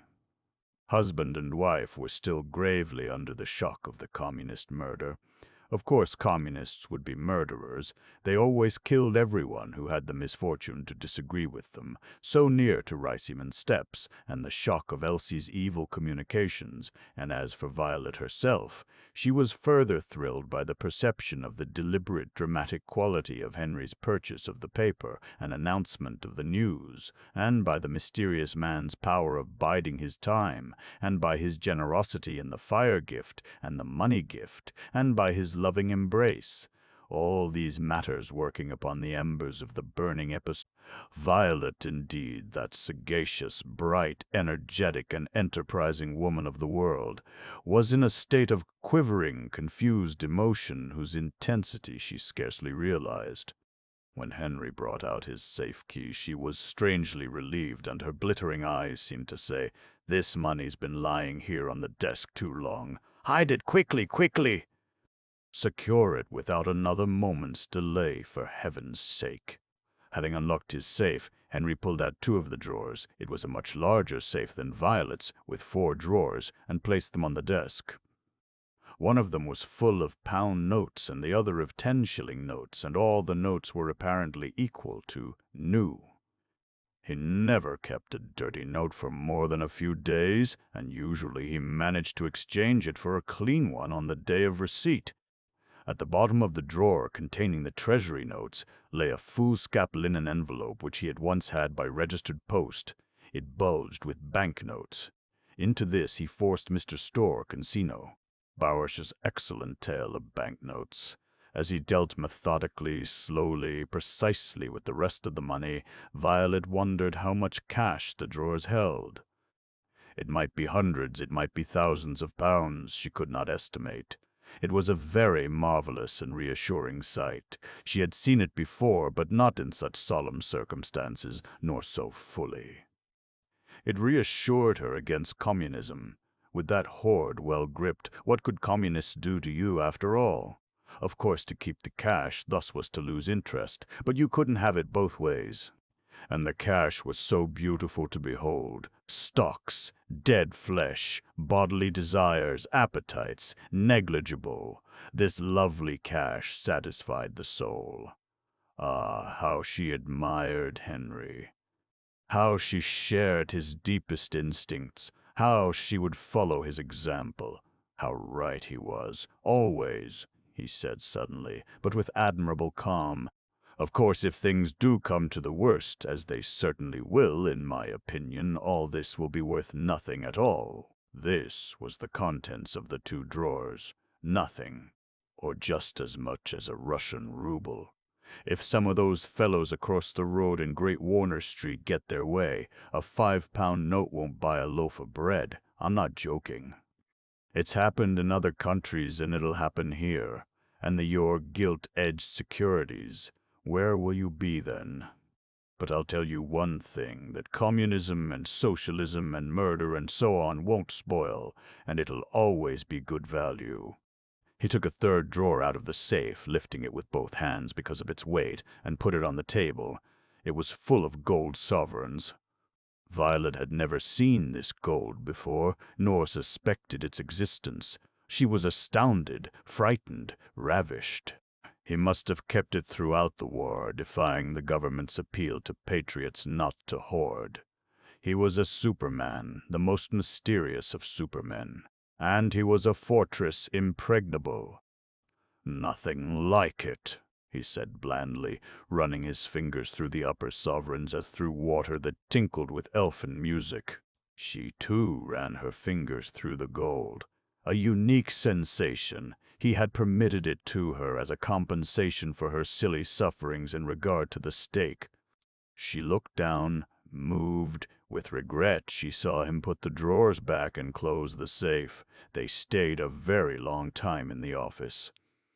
Henry had clerical work to do, and she helped him eagerly in a lowly capacity. The crumpled newspaper was carefully folded. The light was extinguished. They climbed the dark stairs, leaving behind them the shop, with the faint radiance near the window from the gas lamp. She slipped. She grasped his arm. He knew the stairs far more intimately than she did. On the first landing, she exclaimed, "Now, has that girl fastened the dining-room windows, or hasn't she?" She had new fears for the security of the house. Not surprising that he had previously breathed no word as to the golden contents of his safe. What a proof of confidence in her that he had let her into the dangerous secret. Suppose that the truth should get about. Burglars, homicides. "Madame Tussauds!" She shut her knowledge up with triple locks in herself. They passed into the dining-room, groping. The windows had been duly fastened. There was plenty of light through them. The upper windows of the confectioner's nearly opposite, her old shop, were blazing as usual with senselessly extravagant illumination. That business would not last long. She had been fortunate to get the last installment of her money. The purchaser was a middle-aged man with a youngish wife. Fatal combination! Violet had not found him directly through her advertisement in the News of the World, but through one of those business transfer agents who had written to her about the advertisement. How right Henry had been in insisting that she should not pay the agent's commission until she had received the last installment of the purchase. Money! Henry had told her that most business transfer agents were quite honest, but that a few weren't, because it was a calling that could be embraced without any capital and therefore specially tempting to the adventurer. Henry knew all those things. A tram car thundered up King's Cross Road, throwing sparks from its heels and generally glowing with electricity. It was crammed and jammed with humanity. Exhausted pleasure-seekers returning home northwards from theater, music hall, cinema, and restaurant. Pathetic creatures, stupid, misguided, deluded, heedless, improvident, sheltered in no strong fortress, they. Violet thought of the magic gold. Come to bed," she said. "It's very cold here after the office." He obeyed. Part 4. A.T. the window. Elsie was cleaning the upper windows of T.T. Riceyman's, and she had arrived at the second-floor spare room, which had 2 windows, one on King's Cross Road and the other on Riceyman Steps. A third window on Riceyman Steps had been bricked up, like 2 first-floor windows on King's Cross Road in the prehistoric ages of the house. 2/3 of her body was dangerously projected over King's Cross Road, above the thunder of the trams and the motor lorries and the iron trotting of cart-horses. The inferior third dangled within the room. She clung with one powerful arm to woodwork or brickwork, while with the other she wiped and rubbed the panes. The window-sill was the depository of a tin can, a leather, and a cloth, each of which had to be manipulated with care, lest by falling any of them should baptize or injure the preoccupied passers, by whose varied topknots and shoulders Elsie glimpsed when she happened to look down. The windows of the house were all sashed. To clean the upper half was fairly easy, but the lower half could only be done by lifting it bit by bit into the place of the upper half and pulling the ladder down onto Elsie's legs. A difficult operation, this cleaning, in addition to being risky to limb or even to life. Elsie performed it with the exactest conscientiousness in the dusty and cold north wind that swept through the canyon of King's Cross Road. She could see everything within the room, the orderly piles of books ranged on the floor, and the array of provisional shelves which she and her mistress had built upon odd volumes still unsold, of the Illustrated London News. The top or covering plank had disappeared, having been secretly removed during the master's absence and sawn and chopped up for firewood in the cellar, for the master had decisively discountenanced the purchase of more firewood, holding that somehow or other the women could managed, they had managed. Elsie saw the door open and her mistress enter with a plant pot in either hand. Violet, all aproned and wearing a renovated check frock, gave a start at the sight of Elsie's legs. "So, here you are." Elsie heard her voice coming weakly through the glass into the uproar of the street. "And I've been looking for you everywhere." That Elsie had been engaged upon the windows for quite 3/4 of an hour was proof that a servant might go her own ways, without attracting the attention even of an employer who flattered herself on missing nothing. Elsie wormed her body back within the room. "Didn't you see me cleaning the outside of the shop windows, ma'am?" she asked, sedately benevolent. She could clean the inside of the shop windows only by special arrangement with the proprietor. "No, I did not. It's true I've had other matters to think about this morning. Yes, it is." "And why must you choose this morning for your windows? You know it's your afternoon out and there's a lot to do." "But perhaps you aren't going out, Elsie." "Well, ma'am, I was thinking of going out," Elsie answered, bringing in the tin can. "But I thought they looked so dirty." Here Elsie was deceitful, or at best she was withholding part of the truth. Mrs. Earlforward would not have guessed in a million guesses Elsie's real reason for cleaning the windows on just that morning. The real reason was that the vanished Joe had been famous for the super-excellence of his window cleaning. This day was the anniversary of his disappearance. Elsie had no genuine expectation that he would reappear. The notion of his return after precisely a year was merely silly, she admitted it, and yet he might come back. If he did, he would find her in half an hour by inquiry, and if he did find her, she could not tolerate that he should find her, windows dirty. He had an eye for windows, and windows must shine for him. Thus mysteriously, mystically, poetically, passionately did Elsie's devotion express itself. "Now don't shut the window," Violet admonished her sharply. "You know I want to put these plants out." Elsie's eyes grew moist. "How touchy the girl is this morning," thought Violet. "If she had to put up with what I have." And perhaps Violet was to be excused. How could she, with all her common sense and experience of mankind, divine that stodgy Elsie's equanimity was at the mercy of any gust that windy morning? She could not. She established the plant pots on the window-sill.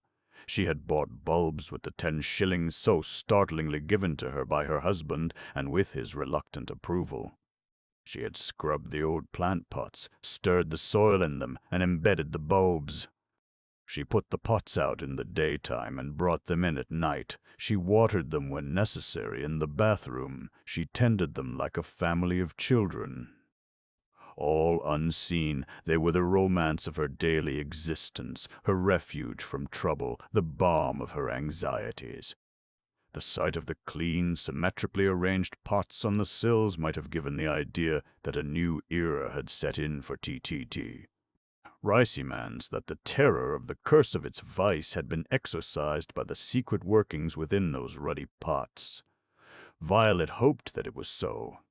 But it was not so, and Elsie, in the primeval quality of her instincts, knew that it was not so. The bulbs were not pushing upwards to happiness, they were pushing upwards to sinister consummations, the approach of which rendered them absurd. And Elsie felt this too. "Were you wanting me for anything particular, mime?" Elsie asked, rather contrite about her windows and eager to appease. Yes, I should think I was wanting you for something. How dare you give me this money you put on my dressing table? She spoke with nervous exasperation and produced from her pocket some coins wrapped in the bit of paper in which Elsie had wrapped them an hour or two earlier, the price of the ruined double saucepan, now replaced by Violet. Take it back. You ought to have known I should never let you pay for it. This after she had most positively insisted that Elsie should repair out of her resources the consequence of her unparalleled stupidity.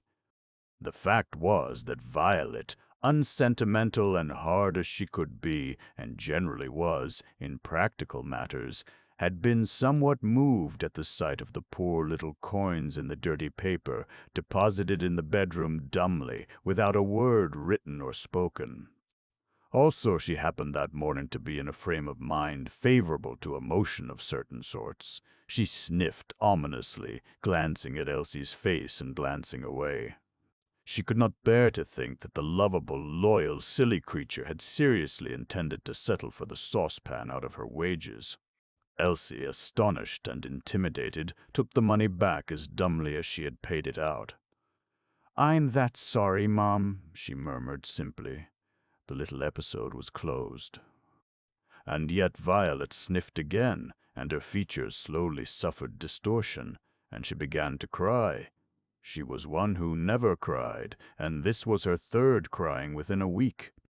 In truth, it was not about the money at all that she had wanted to speak to Elsie.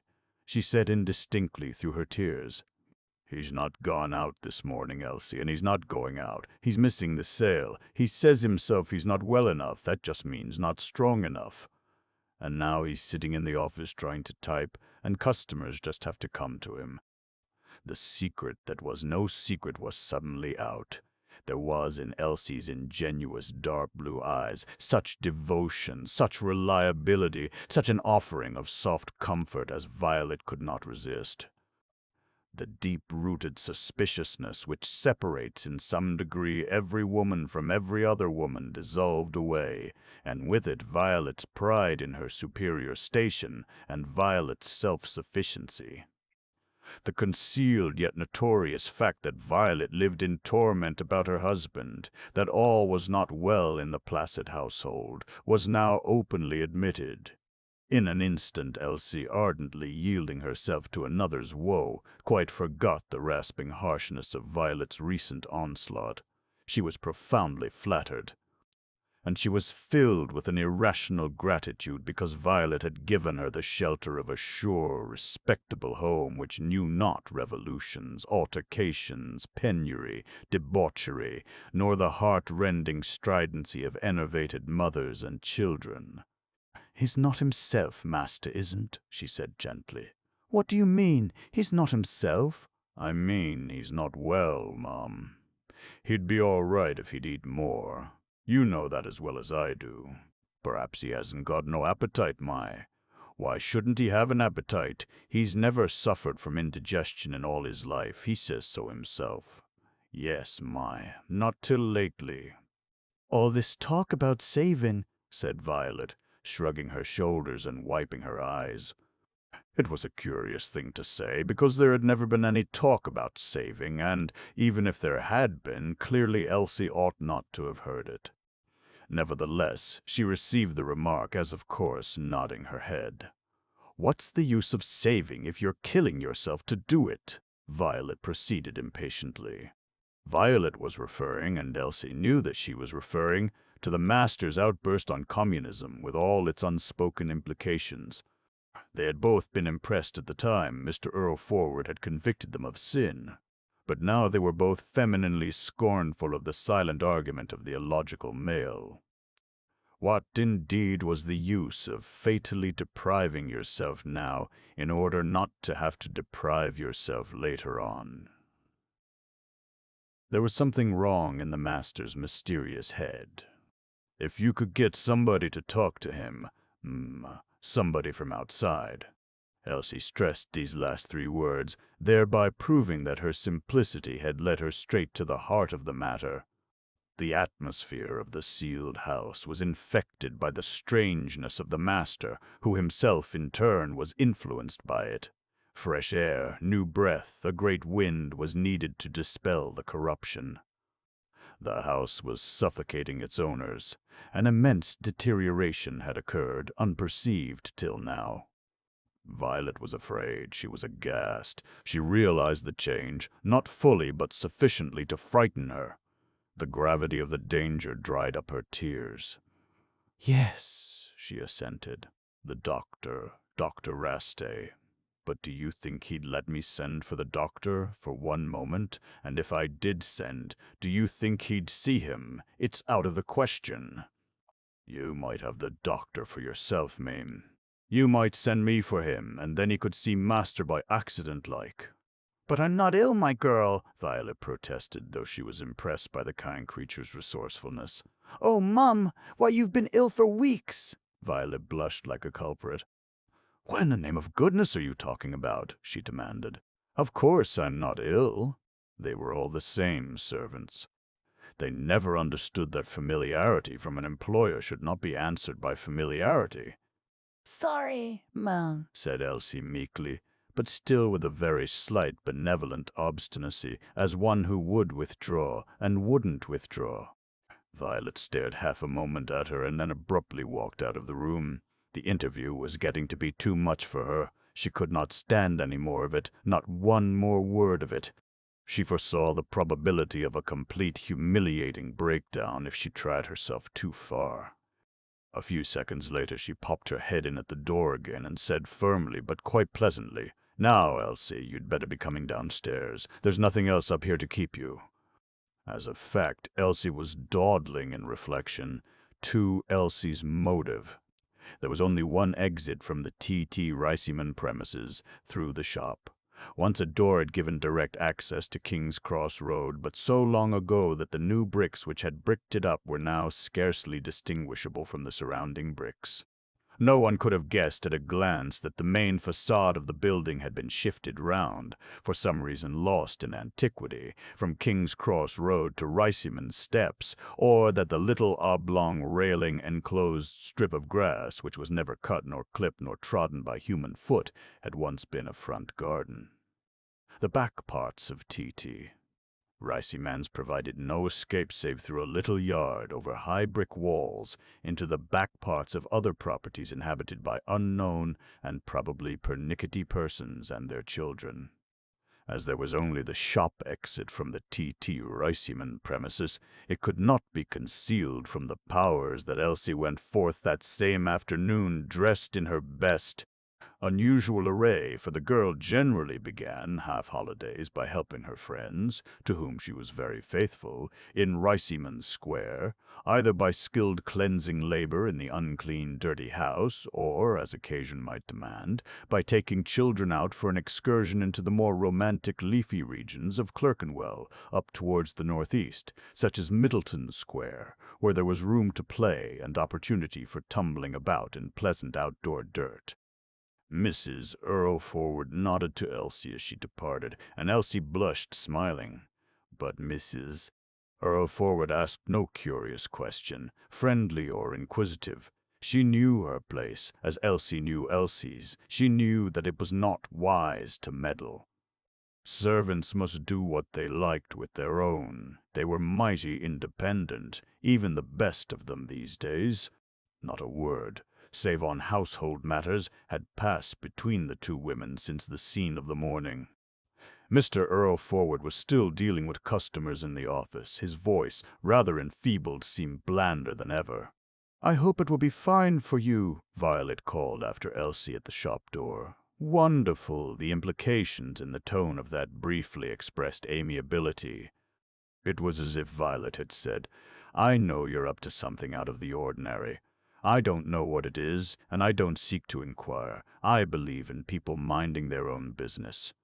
But you might have given me a hint, and anyhow I can see through you, though you mayn't think it. Anyhow, in spite of the cold wind and the big moving clouds, I hope you won't be inconvenienced in your very private affairs by the weather." Elsie comprehended all that Violet had not said, and her blushes flared out again. No sooner had she turned the corner into the King's Cross Road than she ceased to be the general at T.T. Riceyman's, and became the image of the wife of a superior artisan with a maternal expression indicating a small family left at home, a sense of grave responsibilities, an ability to initiate and execute considerable dignity.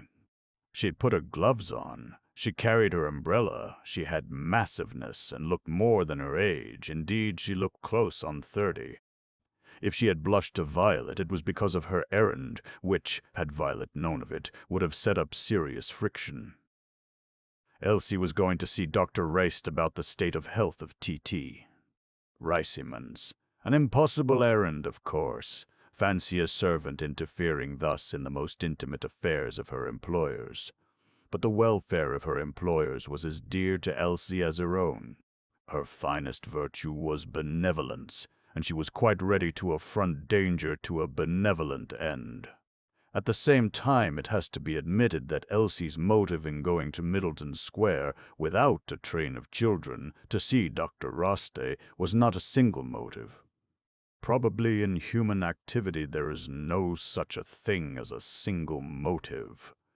For Elsie this day was not chiefly the day on which Mrs. Earlforward had so piteously broken down before her as to Mr. Earlforward's physical and mental condition. It was chiefly the anniversary of Joe's disappearance. The fact of the anniversary filled all the horizon of Elsie's thoughts, and at intervals it surged inwards upon her from every quarter of the compass and overwhelmed her, and then it would recede again. Joe had been in the service of Dr. Raste. He had lived at Dr. Raste's. Therefore, it would be natural for him, if he reappeared, to reappear. He should reappear. This anniversary notion of hers, as she had often said to herself, was ridiculous. Much more likely that Joe had married some other girl by this time, for Elsie knew that he was not a man capable of doing without women. He had probably settled down somewhere. Where? Where could he be? And yet he might reappear. The anniversary notion might not be so ridiculous after all. You never knew. And herein was part of her motive for going to Dr. Raste's. The doctor's house, or rather, the house of which he occupied the lower part, was one of the larger houses in historic Middleton Square, and stood at the corner of the square and New River Street. The clock of St. Mark's showed 2 minutes to the hour, but already patients had collected in the anteroom to the surgery in the side street. Elsie hesitated exactly at the corner. From detailed and absorbing talks about nothing with Joe, she knew the doctor's habits pretty well. The doctor was due to be entering his surgery for the afternoon session. And there he was. It seemed almost a miracle, approaching from the eastward. A little girl, all thin legs and thin arms, was trotting by his side, and the retinue consisted of a fox terrier who was joyfully chasing a few selected leaves among the thousands blown across the square by the obstreperous wind. The doctor and his little girl stopped at their front door. "Very well," Elsie heard the doctor say. "You can give Jack his bath, but you must change your frock first, and if there's any mess of any sort I shan't take your part when Mummy comes home." The dog stood still, listening, and the doctor turned to him and ejaculated loudly and mischievously, "Bath! Bath!" Jack's tail dropped, and in deep sulks he walked off towards the railings in the middle of the square. "Come here, sir," commanded the doctor firmly. "Come here, sir," shrieked the little girl in imitation. Jack obeyed, totally disillusioned about the interestingness of dead leaves, and slipped in a flash down the area steps, the child after him. Dr. Raste moved towards the surgery and saw Elsie in his path. "No, no," he said to her kindly, humanly, for he had not yet had time to lose his fatherhood. "This won't do, you know. You must take your turn with the rest." He raised his hand in protest.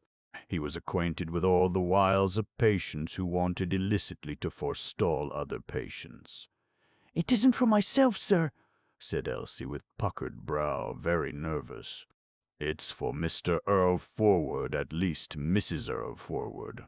"Oh," the doctor halted. "You don't remember me, sir. Mrs. Sprickett, sir. Elsie, sir." Yes, of course. He ought to have proceeded. By the way, Elsie, Joe's come back today. It would have been too wonderful if he had said that, but he didn't. He merely said, "Well, what's it all about?" somewhat impatiently, for at that moment the clock struck. "Mr. Earlforward's that bad, sir. Can't fancy his food." "And Mrs. Earlforward's bad, too."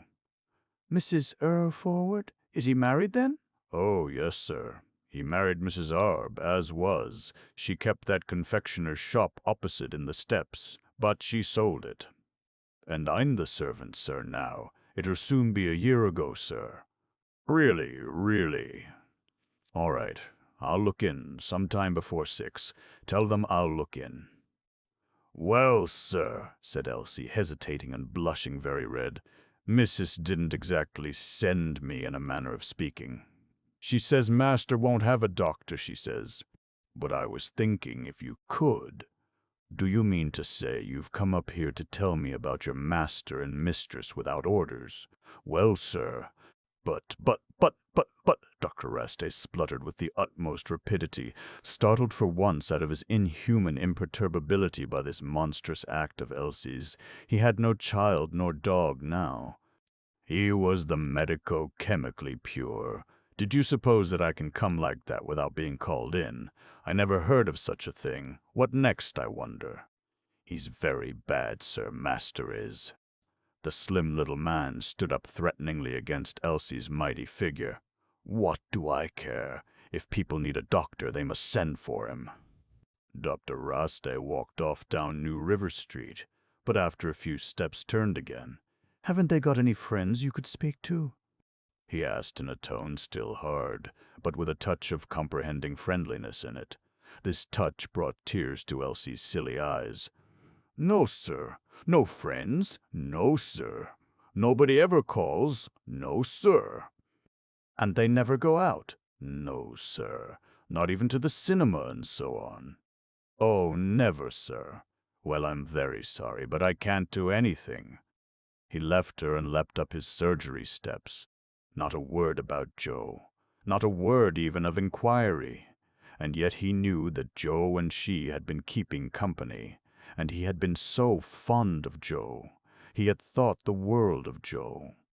He might at least have said, "Seen anything of poor Joe lately?" But nothing, nothing. Joe might never have existed for all the interest the doctor showed in him. It was desolating. She was a fool. She was a fool to try to get the doctor to call without a proper summons, and she was thrice a fool to have hoped or fancied that Joe would turn up again, on either the anniversary of his vanishing or any other day. The reaction from foolish hope to despair was terrible. She had known that it would be. The whole sky fell down on her and overwhelmed her in choking folds of night, and there was not a gleam anywhere. No glimmer for T.T. Riceyman's, no glimmer for herself. And then she did detect a pinpoint of light. The day was not yet finished. Joe might still renewal of utter foolishness. 3. Charity. A dramatic event occurred that same afternoon at the shop. Violet and Henry were together in the office, where the electricity had just been turned on. The shop itself was still depending on nature for light, and lay somewhat obscure in the dusk. Husband and wife were in an affectionate mood, for Violet, as usual, had been beaten by the man's extraordinary soft obstinacy. She had had more than one scene of desperation with him about his health and his treatment of himself, but nobody can keep on fighting a cushion forever. Henry had worn her down into a good temper, into a condition of reassurance and even optimism. He had, in fact, by patience, convinced her that his indisposition was temporary, and such as none can hope to escape, and that he undoubtedly possessed a constitution of iron. The absence of Elsie helped the intimacy of the pair. They enjoyed being alone, unobserved, free from the constraint of the eyes of a third person who was here, there, and everywhere. The trouble was that as soon as the affectionate mood had been established, Violet wanted to begin her tactics and her antics all over again. "You know, darling," she said, playful and serious, sitting on the edge of the desk by his side in a manner most unmatronly. "Either you eat tomorrow or I shall have the doctor in." "Oh, I shall have the doctor in. It's for you to decide, but I've made up my mind. You must admit." And then the shop door opened and someone entered. Violet sprang off the desk to the switches, illuminated the shop, and beheld Dr. Roste. Henry also beheld Dr. Roste. Although a perfectly innocent woman, Violet's face at once changed to that of a wicked conspirator who has been caught in the act. Try as she would, she could not get rid of that demeanor of guilt, and the more she tried, the less she succeeded. She dared not look at Henry. Certainly she could not murmur to Henry, "I swear to you I didn't send for him. His coming's just as much a surprise to me as it is to you," she thought. "This is that girl Elsie's doing." And she was angry and resentful against Elsie, and yet timorously glad that Elsie had been interfering. What Henry was thinking, no one could guess. Henry's mind to him a kingdom was, and a kingdom never invaded. All that could be positively stated of Henry was that the moment he recognized the doctor, he rose vigorously from his chair and limped about with vivacity to prove that he was not an invalid or in any way in need of any doctor. And, strange to say, he really felt quite well. Dr. Raste startled Violet by offering to shake hands. "Ha! How do you do, Mrs. Earlforward?" said he in his sprightly, professional, high-voiced style. "Not seen you for a long time." Violet recalled the Sunday morning in Riceyman Square when he had spoken to Henry on the pavement. She was happy then and expectant of happiness. She was girlish then, exuberant, dominating, self-willed, free. None could withstand her. A year ago, the change in 12 months suddenly presented itself to her with a sinister significance, but she imagined that the change was confined to her circumstances and that an unchanged Violet had survived. The doctor with his fresh eyes saw a shrunken woman, subject to some kind of neurosis which he could not diagnose. He greeted the oncoming Mr. Earlforward and shook a hand of parchment. Mr. Earlforward's appearance indeed astonished him, and he said to himself that perhaps he had done well to call, and that anyhow Elsie had not exaggerated her report. Mr. Earlforward was worse than shrunken. He was emaciated, his jaws were hollowed, his little eyes had receded, his complexion was grayish, his lips were pale and dry. The lower lip had lost its heavy fullness, his ears were nearly white. And there he was, moving nervously about in the determination to be in excellent health in the presence of the doctor. Amazing, thought Dr. Raste, that Mrs. Earlforward had not summoned medical assistance weeks earlier. But then Mrs. Earlforward saw her husband every day and nearly all day. Amazing that no customer had dropped a word of alarm. But then Mr. Earlforward's amiable and bland relations with customers were not such as to permit any kind of intimacy. You got a certain distance with Mr. Earlforward, but you never got any further. "You remember I bought a Shakespeare here last year," Dr. Raste began cheerily, and somewhat loudly. He often spoke more loudly than he need, result of imposing himself on the resistant stupidity of the proletariat. Relief spread through the shop like a sweet odor. The professional man's visit was a pure coincidence after all. Violet ceased to look guilty. Henry ceased to ape the person of vigorous health. "Yes, yes," said Mr. Earlforward, and to his wife, "just reach down that Shakespeare with illustrations, will you?" Shakespeare with Illustrations was the shop's title for the work, Valpy's edition of Shakespeare's plays and poems, because these 3 words were the only words on the binding. "You don't mean to say you've not sold it yet? A year, isn't it?" cried Dr. Raste.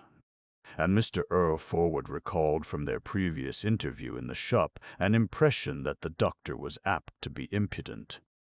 What right had the man to express surprise at the work not having been sold? Mr. Earlforward had in stock books bought 10 years ago, 15 years ago. "I could have sold it," said he. But the truth is, I've been keeping it for you. I felt sure you'd be looking in one of these days. I meant to drop you a postcard to say I'd found it, but somehow... All this was true. For at least 10 months Mr. Earlforward had intended to drop the postcard, and had never dropped it. Yet his conviction that one day he would drop it had remained fresh and strong throughout the period. "Here, it's up in that corner, my dear," said Mr. Earlforward. "Yes, I know. I'm just going to get the steps. Where are they? They ought to be here." "I don't know. Elsie must have had them for her windows and forgotten to bring them back." "Tut, tut," Mr. Earlforward blandly expostulated. "Shakespeare's been having considerable success in my house," Dr. Rasta went on, when the two men were alone, with an arch smile at his own phrasing. "You'd scarcely believe it, but my little daughter simply devours him. And as it's her birthday next week, I thought I'd give her my Globe edition for herself and get another one with a wee bit larger type for myself. My eyes aren't what they were. Simply devours him. Scarcely believe it, would you?" The doctor was growing human. His eyes sparkled with ingenuous paternal pride. Then he checked himself. "I notice your old clock isn't going," said he, in a more conventional, conversation-making tone, and glanced at his wrist. "No," Mr. Earlforward quietly admitted, thinking, "What's it got to do with you? My old clock's not going." The clock had not gone for months. Violet, who had further illuminated the shop as she passed out, was rather long in returning, partly because she had had to hunt for the steps, and partly because she had popped into the bedroom to see that it was in order. Dr. Rasta gallantly took the volumes from her as she stood halfway up the steps. 15 volumes. "That's right," said Mr. Earlforward. "I told you there were 8, didn't I?" "Did you?" said Dr. Rasta, wondering at the bookseller's memory. "Yes. I was mixing it up with another edition. Easy to make a mistake of that kind. Well, just look at it. Biography, notes, beautiful clear type, nice modest binding in very good taste. Light and handy to hold, clean as a pin. Nearly 200 illustrations from the Boydell edition. I told you Flaxman's illustrations, didn't I? Yes, I did. That was wrong. I somehow got the idea they were Flaxman's because they're in outline. But I see there's quite a selection of artists."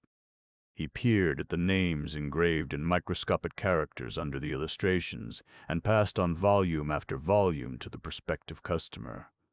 "Pretty edition." A silence. Violet stood attendant, an acolyte, submissive, watchful, while Henry did business. "I'm afraid it'll be too dear for my purse," said the doctor, affrighted by the thought of nearly 200 illustrations from Boydell. 25 shillings. "I'd better take it," said the doctor, looking up from the books into Mr. Earlforward's little eyes. He was startled at the lowness of the price, and immediately counted out the money, 2 notes and 2 new half-crowns, which Mr. Earlforward gazed at passionately, and in a bravura of self-control left lying on the desk. "Make them up into 2 parcels, will you?" said the doctor. "I'll carry them home myself. I suppose you wouldn't be able to deliver tonight? Too late?" "Yes, too late tonight, I'm afraid," answered Mr. Earlforward calmly, well aware that he had long since ceased to deliver any goods under any circumstances. "My dear, some nice brown paper and string. Oh, the string's here, isn't it?" He bent down to a drawer of the desk and drew out a tangle of all manner of pieces of string. Violet now became important in the episode, and took charge of the wrapping. Her mien showed a conviction that she could make up a parcel as well as her husband. "Hospitals are getting in a bad way," said Dr. Rasta, and Mr. Earlforward thought to himself that the doctor was one of those distressing persons who from nervousness could not endure a silence. "Yes. Yes. Haven't you read about it in the papers?" "Well, I may have seen something about it," said Mr. Earlforward, but he had not seen anything about it, nor did he care anything about it. He held the common view that hospitals were maintained by magic, or if not by magic, then by the checks of millionaires in great houses in the West End who paid subscriptions as they paid their rates and taxes.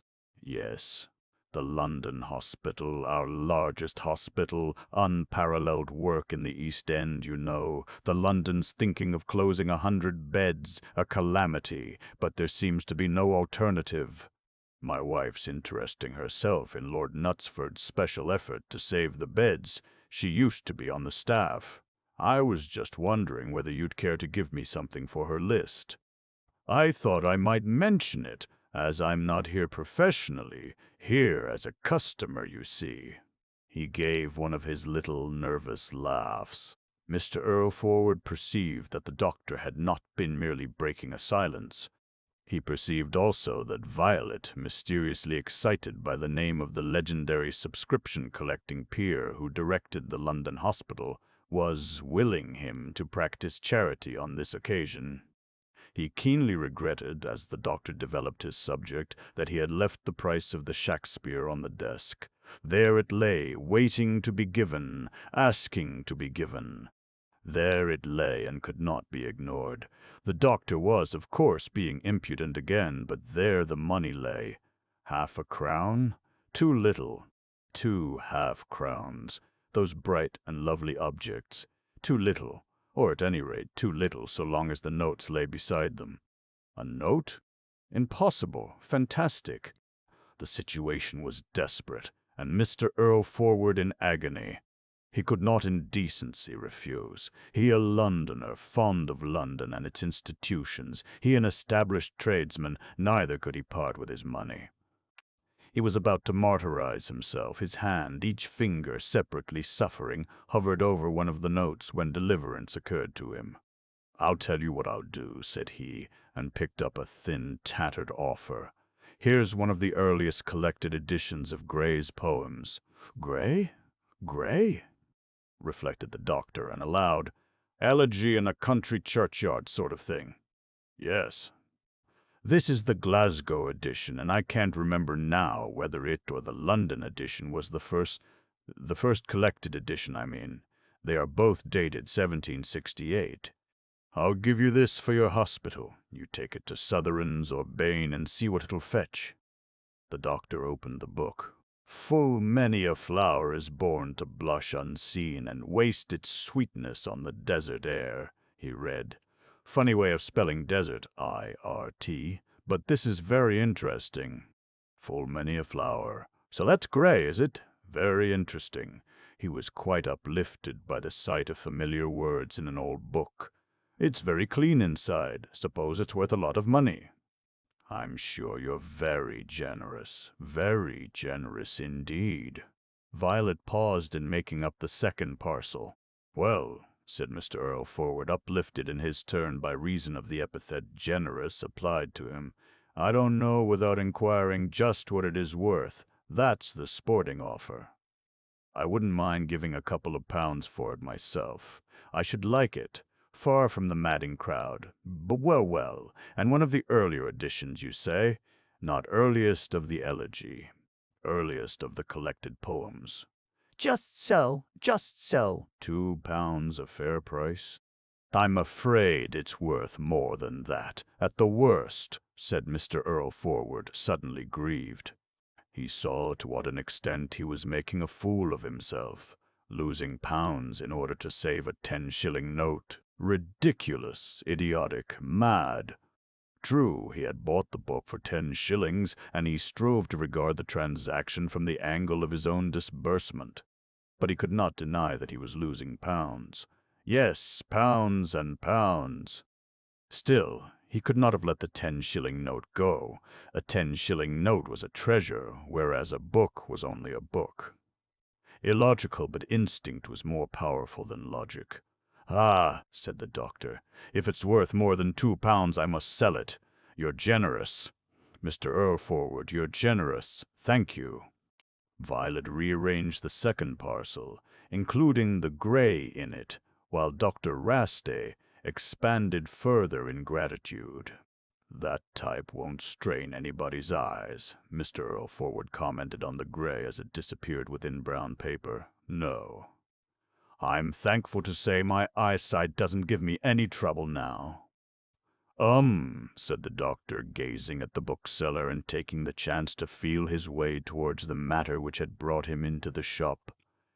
I shouldn't say you were looking quite the man you were when I saw you last.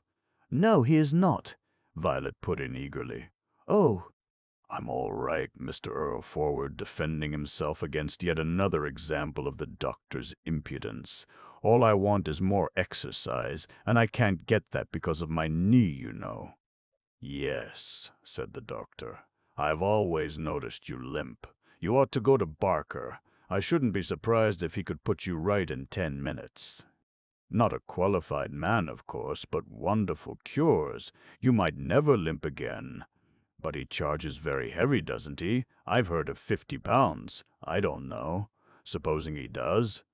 Well worth it, isn't it, to be cured? What's money? Mr. Earlforward made no reply to this silly question. £50 or anything like it for just pulling your knee about. What was money, indeed? He seized the money on the table. The doctor understood himself to have been definitely repulsed.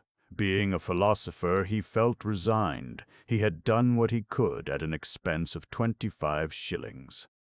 He lodged one of the parcels under his left arm, and he took the other in his left hand and assumed a demeanor, compulsory in a gentleman, to indicate to the world that the parcels were entirely without weight, and that he was carrying them out of caprice and not from necessity. "Here, doctor," Violet most unexpectedly exclaimed. "As you are here, I think I'll consult you." "Not about me, not about me," Mr. Earlforward protested plaintively, imploringly, and yet implacably. Violet leaned over him with an endearment. "No, darling, not about you," she cooed. "About myself." "I didn't know there was anything particular wrong with you. Didn't you?" said Violet in a strange tone, at once dry and affectionate. "Elsie did. Will you come upstairs, doctor?" She was no longer the packer of books. She had initiative, authority, dominion. Horribly suspecting her duplicity, Henry watched her leave the office in front of the doctor who had set down his parcels. Never, never would he have a doctor. No verdict. "What do you think of Mr. Earlforward's health?" Violet demanded peremptorily in the bedroom. Her features were alive with urgent emotion. She almost intimidated the doctor. "Ha!" he retorted defensively with an explosive jerk. "I haven't examined him. I have not examined him. He strikes me as undernourished. And he is. He refuses food. But why does he refuse food? There must be some cause. It's because he's set on being economical. He's got drawers full of money, and so have I. At least, I've got a good income of my own. But there you are. He won't eat, he won't eat. He won't eat enough, do what I will. Is that the only reason? Of course it is. He's never had indigestion in his life. Your maid, what's her name, seems to be pretty well nourished at all events." "Have you been seeing her?" Violet inquired sharply, her suspicion leaping up. The doctor appreciated his own great careless indiscretion and answered with admirable, deceitful nonchalance. "I noticed her one day last week in passing. At least, I took it to be her." Violet left the point there. The electric light blazed down upon them. It had no shade. Not a single light in the house had a shade. It showed harshly, realistically, Violet half leaning against the foot of the bed, and Dr. Racey, upright as when in uniform he used to give orders in Palestine, on the rag hearthrug. Violet's baffled energy raged within her. She had at hand all the materials for tranquil happiness.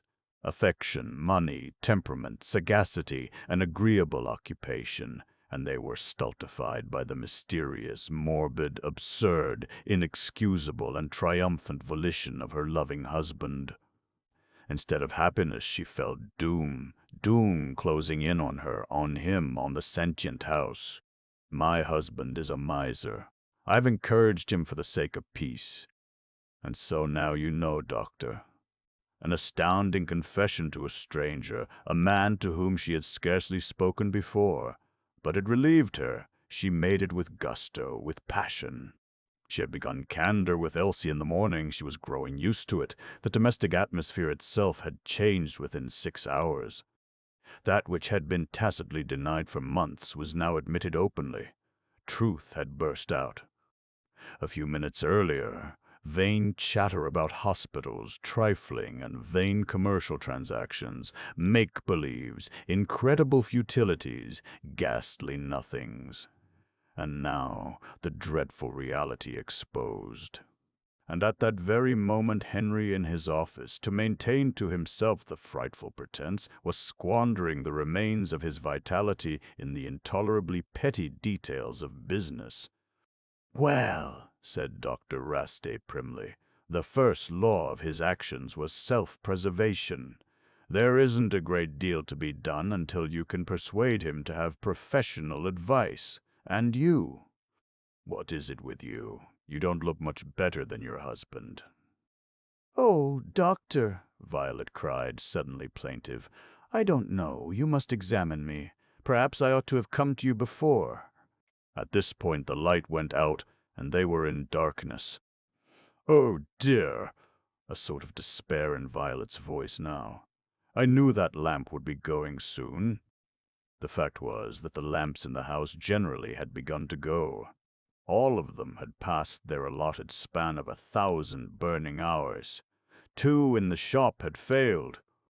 Henry possessed no reserve of lamps, and he would not buy, and Violet had not yet wound herself up to the resolve of buying in defiance of him. Once a fuse had noted. For 2 days they had managed mainly with candles. Violet, irritated, went forth secretly to buy fuse wire.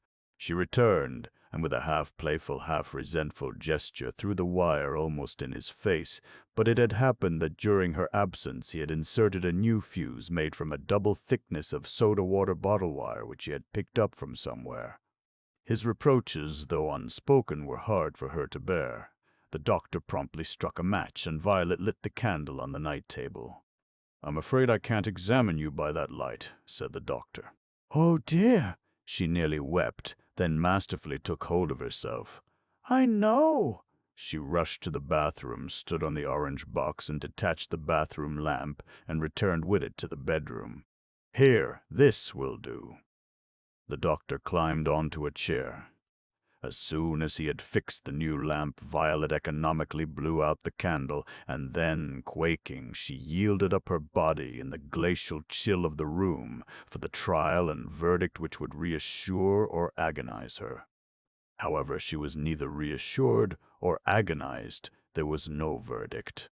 When Dr. Rastay redescended the dark stairs, the shop lay in darkness, and the bookseller was wheeling in the bookstand. The doctor entered the still-lighted office to get his 2 parcels, which he arranged on his left side exactly as before. "Oh?" said Mr. Earlforward, approaching him. It was an interrogation. "I should prefer not to say anything at present," the doctor announced in loud, prim, clearly articulated syllables. "There may be nothing abnormal, nothing at all. At any rate, it is quite impossible to judge under existing conditions. I shall call again in a week or 10 days, perhaps earlier. No immediate cause for anxiety." He had been but little more communicative than this to Violet herself. He was inhuman again for his patients. Within him, however, glowed the longing to see his child's eyes kindle when he presented her with the Globe Shakespeare for her very own. That night, contrary to custom, Henry went to bed earlier than Violet. He stated that he felt decidedly better, but that he had finished all his bookkeeping and oddments of work, and that it would be a pity to keep the office fire alive for nothing. Violet, in her mantle, had to darn a curtain in the front room. When she went into the bedroom and switched on the light, she saw him, with the counterpane well up to his chin, lying flat on his back, eyes shut but not asleep. He had the pallor of a corpse, and the corpse-like effect was enhanced by the indications of his straight, thin body under the clothes. She stood bent by the side of the bed and looked at him, as it were passionately but vainly trying, by the intensity of her gaze, to wrench out and drag up from hidden depths the inaccessible secrets of his mind. Though saying little to her about her trouble, he had behaved to her through the evening with the most considerate kindliness. He had caressed her with his voice. And about her trouble she had not expected him to say much. He had a very inadequate conception of the physical risks which women by nature are condemned to run. And she had never talked much in such directions, for not only was he a strangely modest man, but she deliberately practiced the reserve which he himself practiced. She argued, somewhat vindictively, "He tells me nothing. I will tell him nothing." Moreover, the doctor's calm, non-committal attitude had given Henry an exceptional occasion to exercise his great genius for postponement. Never would Henry go halfway to meet an ordeal of any sort. Lastly, his reactions were generally slow. Fear, anxiety seemed to come late to him. He opened his eyes. She gave him one of the long kisses which he loved. Could he guess, she wondered, that her kiss was absent-minded that night, perfunctory, a kiss that emerged inattentive to him from the dark, virginal fastnesses of her being, which neither he nor any other would or could invade. With intention she pressed her lips on his. "Come to bed," he murmured gently, "and get that light out." Half undressed, she looked carefully at herself in the mirror of the perfectly made, solid, everlasting Victorian wardrobe. Yes, her face showed evidence of illness. It frightened her. No, she was merely indisposed. She was frightening herself. She had no pain, or extremely little. She thought, as she regarded herself in the glass, how inscrutable, how enigmatic, how feminine she was, and how impossible it was for him to comprehend her. She felt superior to him, as a complex mind to a simple one. She thought that she, far better than he, could appreciate the significance of the terrible day. She was overwhelmed by it. Situations were evolving one out of another. Nothing had happened, and yet all was changed. The night was 20 years away from the morning. "Do you know about that girl?"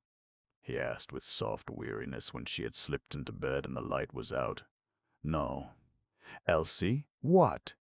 "She's eaten 2/3 of the cheese in the cage. At least 2/3. Must have eaten it before she went out." The cage was the wire-netted larder hung outside the kitchen window. Henry had taken to buying cheese because it was as nourishing as meat, and cheaper. He had discovered cheese as a food, especially a food for servants. Violet said no word, but she sighed. She was staggered, deeply discouraged by this revelation of Elsie's incredible greed and guile. It was a blow that somehow finished her off. "Yes," Henry went on, and his mild voice passed through the darkness into Violet's ear with an uncanny effect. "I happened to go up into the kitchen just before I came to bed." And he had not rushed back to tell her of the calamity. He had characteristically kept it to ripen in his brain. And how characteristic of him to wander ferreting into the kitchen. Naught could escape his vigilance. "Did you see her when she came home?" "Yes, she went straight to bed." A silence. "Something will have to be done about that girl," he said at length. "What does he mean?" thought Violet, alarmed anew. "Does he mean we must get rid of her?" No, that would be too much. But she was not afraid of the extra work for herself which getting rid of Elsie would entail. She was afraid of being left to live all alone with Henry. She trembled at such a prospect. Midnight. Elsie, straight from the street, sat down on the edge of her creaking bed on the second floor and looked at her best boots, which had lost their polish during the course of the afternoon and were covered with dust. She had paid various brief calls, and in her former home in Riceyman Square she had taken off her jacket and put on a pinafore apron and vigorously helped with housework in a rear. But most of the time she had spent in walking certain streets. Though she ought to have been tired, what with the morning's labor, the calls, the episode in the pinafore, the long walking, she had almost no sensation of bodily fatigue. Her mind, however, was exhausted by the monotony of thinking one importunate thought which refused to be dismissed, and which indeed she did not sincerely want to dismiss. When, on her way upstairs, she had spoken to Mrs. Earlforward at the door of the dining room, she had hoped that her employer would say, "There's someone been inquiring for you," or, "Elsie, that man has come pestering again." But no, nothing but a colorless, preoccupied "good night." An absurd hope, naturally. She knew it was an absurd hope, and yet would not let it go. She had had the same silly hope upon entering each of the houses which she had visited. She had had it constantly as she walked the streets, examining every distant male figure. The silence of Doctor. Roste had nearly killed it, but it could not be killed. It had more lives than a cat. She had been sitting on the bed for a century when a church clock struck. 11. Still another hour. Why exactly an hour? Well, midnight was midnight. She must give him till 12. An hour was an enormous period, full of chances. Suddenly she bent to take off her boots. They were not comfortable, never had been, but she took them off for another reason, so that she might move about noiselessly. She extinguished the candle and passed into the empty front room, and after some struggles with the front window, posted herself at the side window. It was unfortunate that the window giving on to Riceyman Steps simply would not open on just this night, for if Joe came he would probably come by way of the steps, having first called at the house in the square to get news of her. Nevertheless, he might come along King's Cross Road en route for the square. King's Cross Road was preparing to go to sleep for the night. No lorries, not a taxi. Even in the daytime, taxis were few in King's Cross Road. A tramcar, 2 tramcars crammed with passengers. A few footfarers, mostly couples.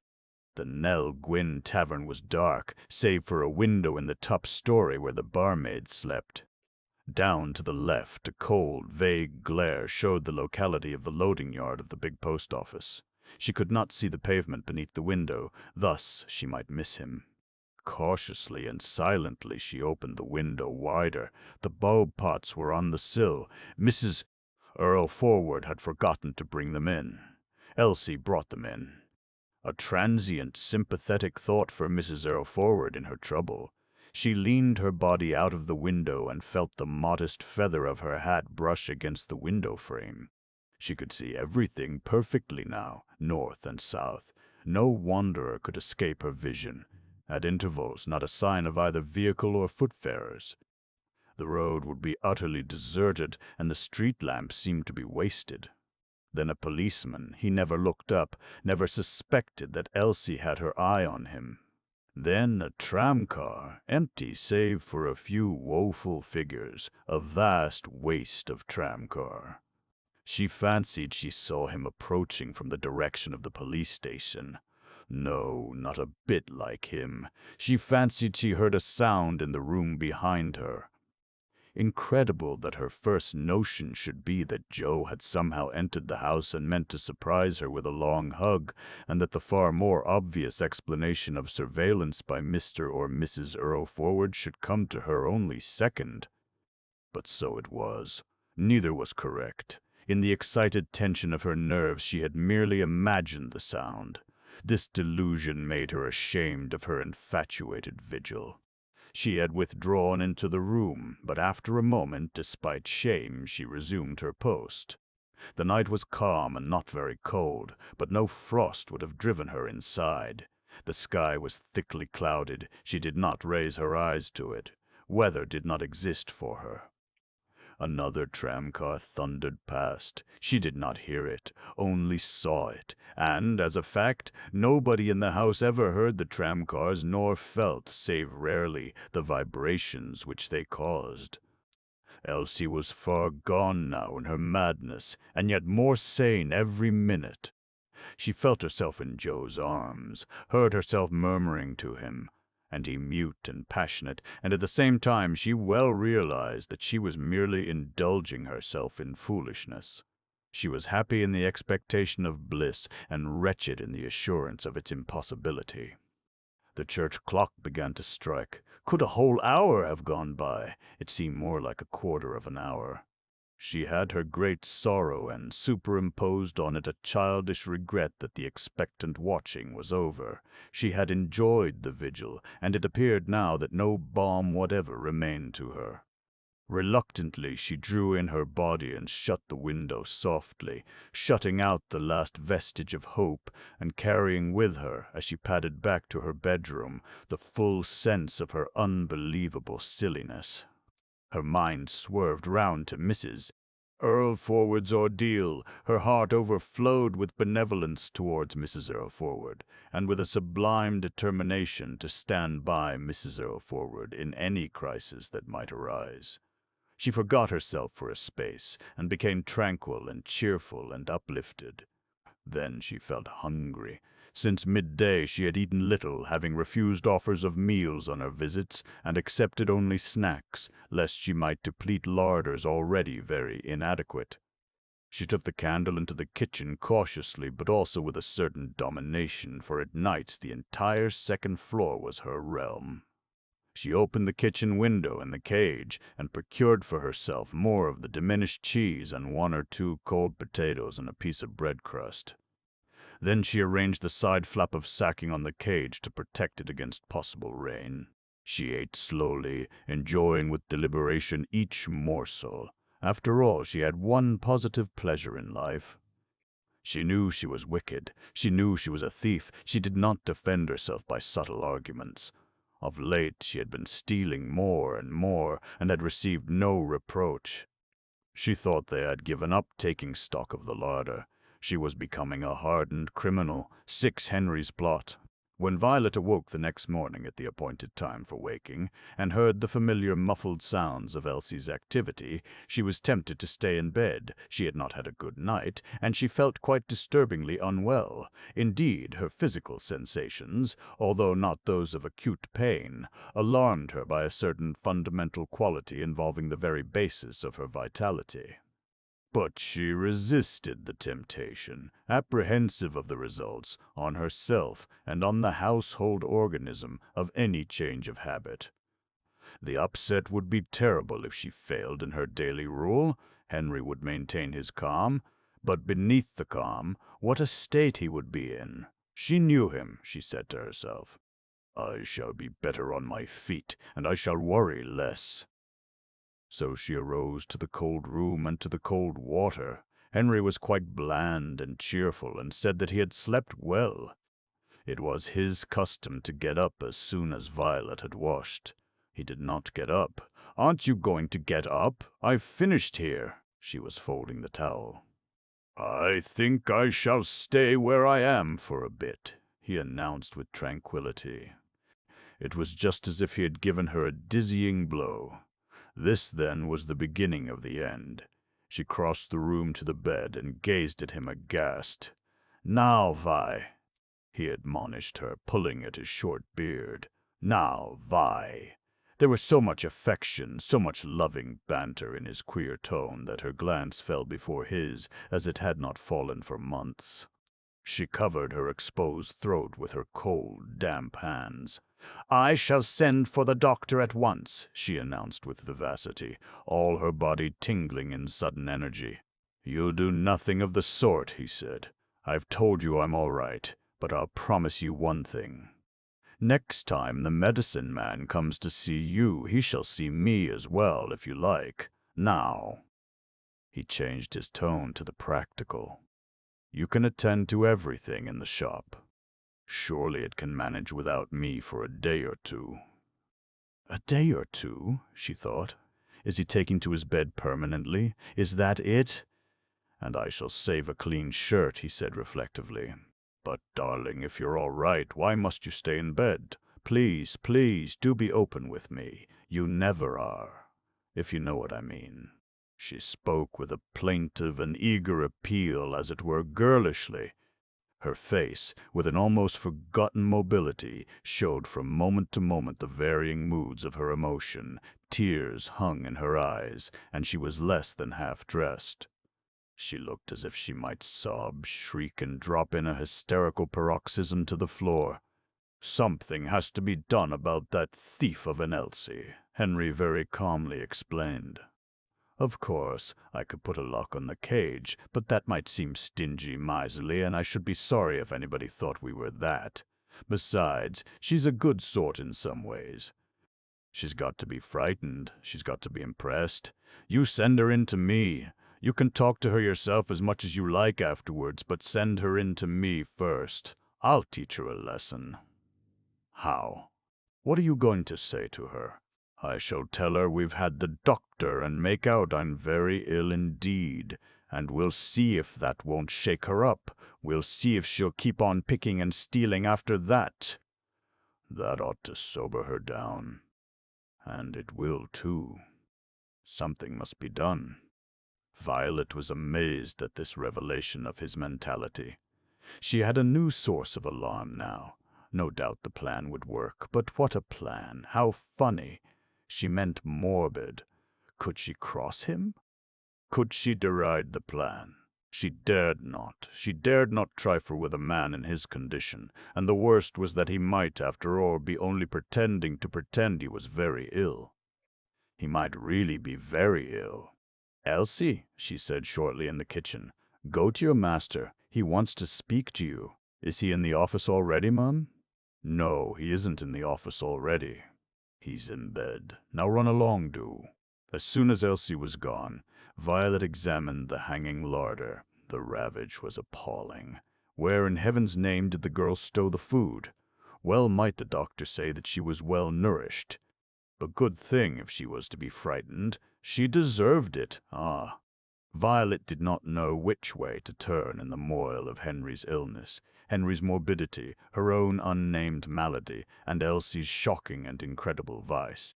Elsie entered the bedroom with extreme apprehension. As for an afflicting solemnity, she thanked God she had had the wit to remove her working apron. Mr. Earlforward was staring at the ceiling. Nothing of him moved except his eyelids, and he appeared not to notice her presence. She waited, twitching her great red hands. Violet had seemed like a girl before him. But here was the genuine girl. Elsie's hard experience of life and disaster fell away from her. She was simple and intimidated. Youthfulness was her chief characteristic as she stood humbly waiting. Her candid youthfulness accused the room of age, decay, and distemper. "Elsie, has Mrs. Earlforward told you anything?" "No, sir." "Listen." He still did not shift his eyes from the ceiling. "We had the doctor in yesterday afternoon." Elsie's heart thumped. Had the doctor betrayed her meddling? "He came to buy a book, and we kept him." Elsie thought the worst was over. "I'm very ill, Elsie, and I shall probably never get up again. Do you think it's right of you to go on stealing food as you do, with a dying man in the house?" He spoke very gently. Elsie gave a sob. She was utterly overwhelmed. "Now you must go. I can't do with any fuss, Elsie." He stopped her at the door. "Do we give you enough to eat? Tell me at once if we don't." "Yes, yes, quite enough," Elsie cried, almost in a shriek, hiding her face in her hands. Her condition was so desperate that she had omitted the ceremonial "Sir!" The rushing tears ran between her fingers as she escaped. She sat a long time in the kitchen sobbing for guilt and sobbing for sorrow at her master's fate. 7. The night call. "Here," said Mrs. Earlforward frigidly to Elsie, handing her 2 coins. "Slip out now and buy half a pound of bacon and the same quantity as before of that cheese. And please hurry back so as you can take your turn in the shop. Not that you're in a state to be in charge of any shop. You're a perfect sight and a fright." However, they do say it's an ill wind that blows nobody any good. Mrs. Earlforward called Elsie a perfect sight and a fright because of her countenance, swollen and blotched with violent weeping. She had not deigned to share with Elsie her fearful anxieties. Elsie was unworthy to share them. She had indeed said not a single word to Elsie about the condition of the sick man. She rarely confided in a servant. Servants could not appreciate a confidence, could not or would not understand that it amounted to an honor. Do Elsie good to believe for a bit that her master was dying. Serve her right, and supposing Henry really was dying. Nevertheless, Mrs. Earlforward did not desire to be too harsh with a girl of Elsie's admirable character. Elsie, even when convicted of theft, inspired respect, willing or unwilling. She had never read the Sermon on the Mount, but without knowing what she was doing, she practiced its precepts. No credit to her, of course. She had not reasoned her conduct out. It was instinctive. She had little consciousness of being righteous, and much consciousness of sin, and the notion of behaving in such and such a way in order to get to heaven simply had not occurred to her. It was humiliating for her to go shopping with such a woe-puffed face as she had. But she went, and the mission was part of her penance. The shopkeeping community of the neighborhood, though they held Mr. and Mrs. Earlforward in scorn, and referred to them with contumely and even detestation, were friendly to Elsie, and privately sympathized with her because she had to do Mr. and Mrs. Earlforward's dirty little errands. Not that Elsie was ever in the slightest degree disloyal to her master and mistress. On the contrary, her loyalty touched the excessive. "Anything wrong?" the cheesemonger's assistant murmured to her in a compassionate tone as he was cutting the bacon. Elsie did not take the inquiry amiss, but unfortunately in her blushing answer she lapsed from entire honesty. She ought to have said, "I've been crying partly because I'm a thief, and partly because Mr. Earlforward is very seriously ill." But with shameful suppression of truth she replied in these words, "Master's that ill," and her tears fell anew. Within an hour the district had heard that the notorious old skinflint Earlforward of Riceyman Steps was dying at last. Elsie ate no dinner. She tried to eat but could not. Then it was that she devised an expiatory scheme for fasting until the total amount of her thefts should be covered. She had admitted to Mr. Earlforward that she got enough to eat. She could not possibly deny that her employers allowed her more food, or at any rate more regular food, than many of her acquaintances managed to exist on from day to day. With an empty stomach and a tight throat she toiled upon her routine conscientiously, and more than conscientiously, because she felt herself in the presence of final calamity. For her, the house and shop had become the pale court of kingly death, though she was as ignorant of the mighty phrase as of the Sermon on the Mount, and even less capable of understanding it. The bedroom was sealed against her. Mrs. Earlforward herself went out to purchase special light food. Afterwards she cooked some of the light food and carried it into the bedroom, and carried it out again untouched. Only towards evening did Mrs. Earlforward leave the mysterious and terrible bedroom with an empty basin. Elsie could not comprehend why the doctor had not come, or why, not having come, he had not been fetched. And she dared not ask. No. And she dared not ask how Mr. Earlforward was going on. And Mrs. Earlforward vouchsafed nothing. This withholding of news was Violet's punishment for Elsie. She wore a mask, which announced to Elsie all the time that Elsie was for the present outside the pale of humanity. Elsie had an intense desire to share fully Violet's ordeal, to suffer openly with her. She admitted that the frustration of this desire was no more than her deserts. At 5 o'clock, in a clean apron, she was put into the shop. The stove was black out. The shop was full of the presence and intimidation of death. Customers seemed to have avoided it that day, as if they had been magically warned to keep away. Business had been negligible. Elsie hoped much that none would come in the last hour. She had lost the habit of serving in the shop and was uncertain of her capability to handle the humblest customer without making a fool of herself. Then an old gentleman entered and stood silent, critically surveying her and the shop.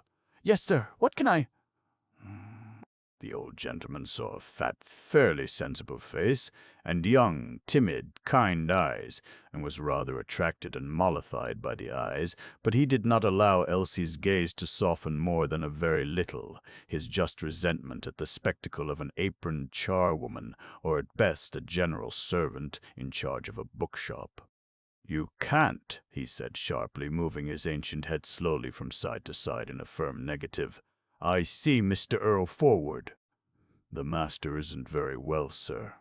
"Oh, then Mrs. Earlforward." "Missus is looking after master, sir. You don't mean to say he's ill?" "Yes, sir." "Ill in bed?" "Yes, sir. Good God, I've known him for over 20 years and never knew him ill yet. What's the matter? What's the matter with him?" "I couldn't exactly say, sir." "What do you mean? You couldn't exactly say. He's very ill indeed, sir." "Not seriously ill?" Elsie drooped her head and showed signs of crying. "Not in danger?" Elsie replied with a sob. "He'll never get up again, sir." "Good God! Good God! What next? What next?" I'm sorry to hear this. Tell Mrs. Earlforward, And murmuring to himself, he walked rapidly out of the dim shop. He was at an age when the distant shuffling and rumbling of death could positively frighten. In an instant he had seen the folly, the futility of collecting books. You could not take first editions with you when you went. Death loomed enormous over him, like a whole firmament threatening to fall. Elsie heard a footfall on the stairs, and Mrs. Earlforward came with deliberation down to such light as there was, her fixed eyes glinting and blazing on the sinner submissive in disgrace. Elsie stood tremulous before those formidable eyes. She could scarcely believe that they were the same eyes which had melted in confidences to her on the previous morning. And they were not the same eyes. They were the eyes of an old woman with harsh, implacable features, petrified and incapable of mobility. "What were you saying to that gentleman?"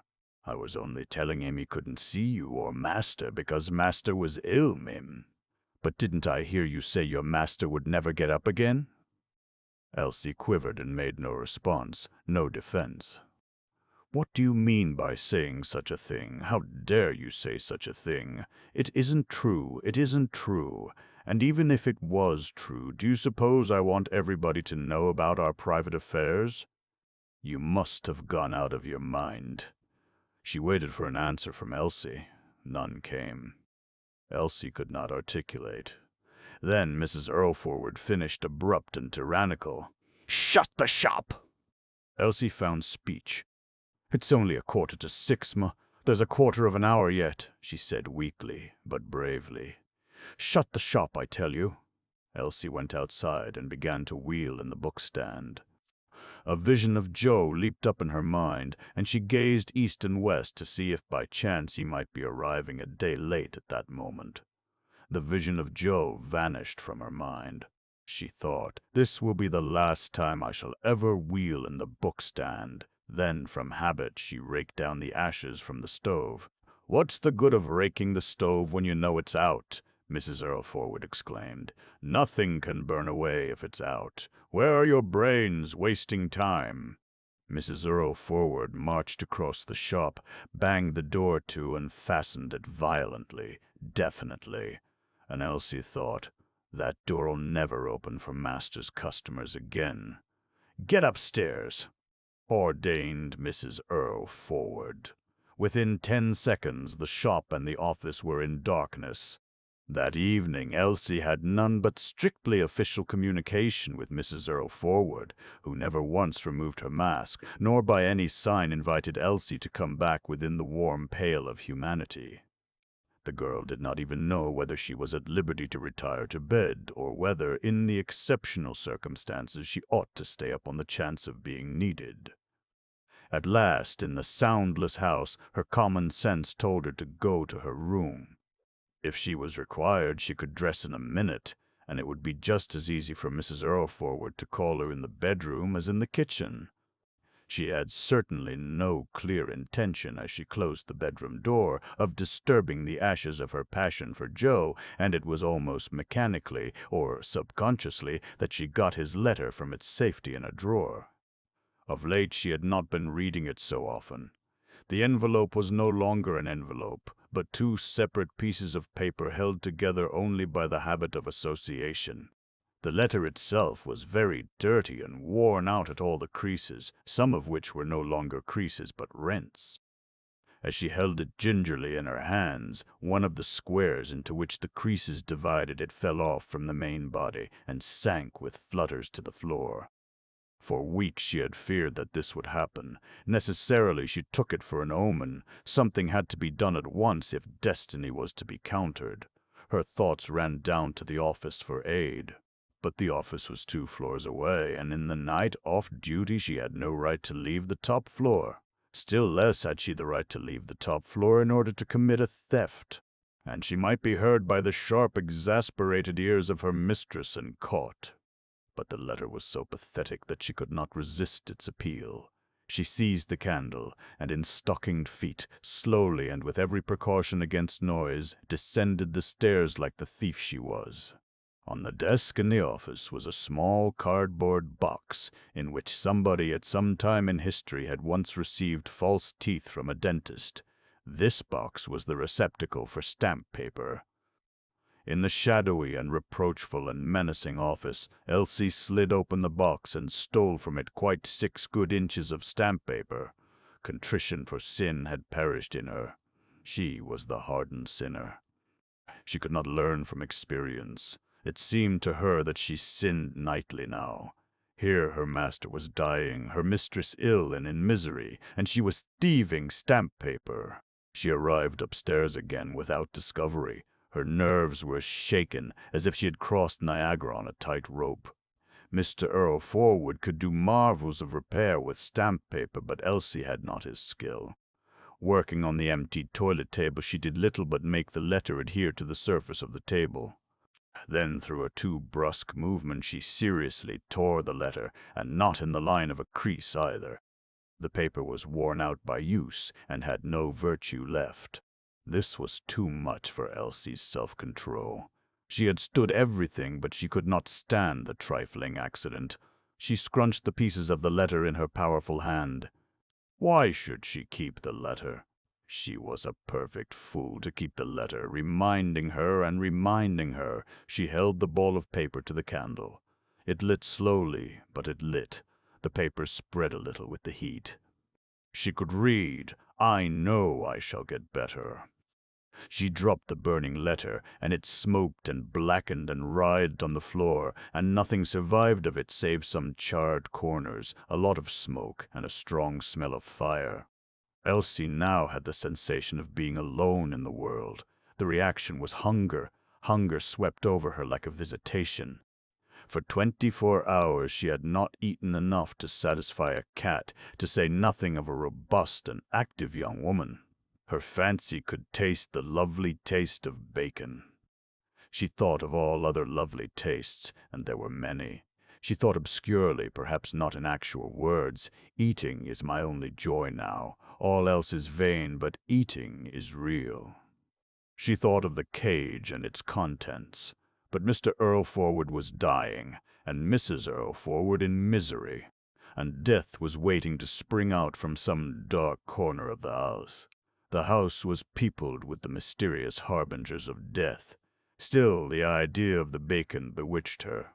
She raised the candlestick again. She passed out of the bedroom and crept, guilty and afraid, towards the kitchen. She knew the full enormity of her offense, could never, afterwards, offer the excuse that she did not realize it. On the other hand, she was helpless in the grip of the tyrannical appetite which drove her on. At the open door of the narrow kitchen she listened intently, with a guilty and fearful eye on the shadowy staircase, trying to see what was not there, not a sound, not a vibration. The last tramcar and the last underground train had gone. She entered the kitchen, closed the door softly, and shut herself up with her sin. "I will not do it. I cannot do it," she thought, but she knew that she would do it, and that she was appointed to do it. Her mouth watered, her stomach ravened within her like a tiger. 10 minutes later the door opened suddenly. Mrs. Earlforward, a mantle over her nightdress, stood in the doorway. In the flickering light of the candle, Mrs. Earlforward caught the gluttonous, ecstatic expression on Elsie's face, and the curve of her pretty lips before the corners of the lips fell to dismay, and the rapt expression changed to despairing delinquency. Mr. Earlforward's grand bluff had failed after all. Apparently not the atmosphere of death could cure Elsie of her vice. Mrs. Earlforward, on the top of her other thrilling woes, was horrified to see Elsie not merely eating bacon, but eating bacon raw. But in this particular, Mrs. Earlforward was unreasonable. The girl could not cook the bacon. To do so would have caused throughout the house a smell to wake even the dead. She had no alternative but to eat the bacon raw. Moreover, it was very nice raw. Mrs. Earlforward tried to speak about the bacon, but failed. Elsie, with her mouth full and no chance of emptying it, could not speak either. The tap, dripping much faster now than aforetime, talked alone. At last Mrs. Earlforward gasped, "You're dressed. Run for the doctor. 8 on the landing." During the day, Henry had asked several times for bulletins as to Elsie's consumption of food, and he received them with satisfaction, but also with a certain sardonic air new in Violet's experience of him. This demeanor was one of the things that disquieted Violet. Another was that, contrary to his habit of solicitude for her, he made absolutely no inquiry as to her own health, though he surely ought to have been ever so little disturbed about it. And another was that he no longer showed his customary quiet pleasure in being worried over her. After taking some soft food, he demanded a toothpick, and had employed himself with it in the most absurd way for quite an hour. In answer to her questions, he said blandly again and again that he was all right. Soon after nightfall, he insisted that the electricity should be switched off. Violet refused, as she was determined to watch him carefully. He said that the light hurt his eyes. She took the paper lining from a tray in her wardrobe and fashioned a shade for the lamp, the first shade ever known in that house. At 10 o'clock, feeling cold and ill, she undressed and got into bed, but kept the light burning. Henry was perfectly tranquil. The tram seemed to make a tremendous uproar. She could not sleep, but Henry apparently dozed at intervals. Then she had a severe shock.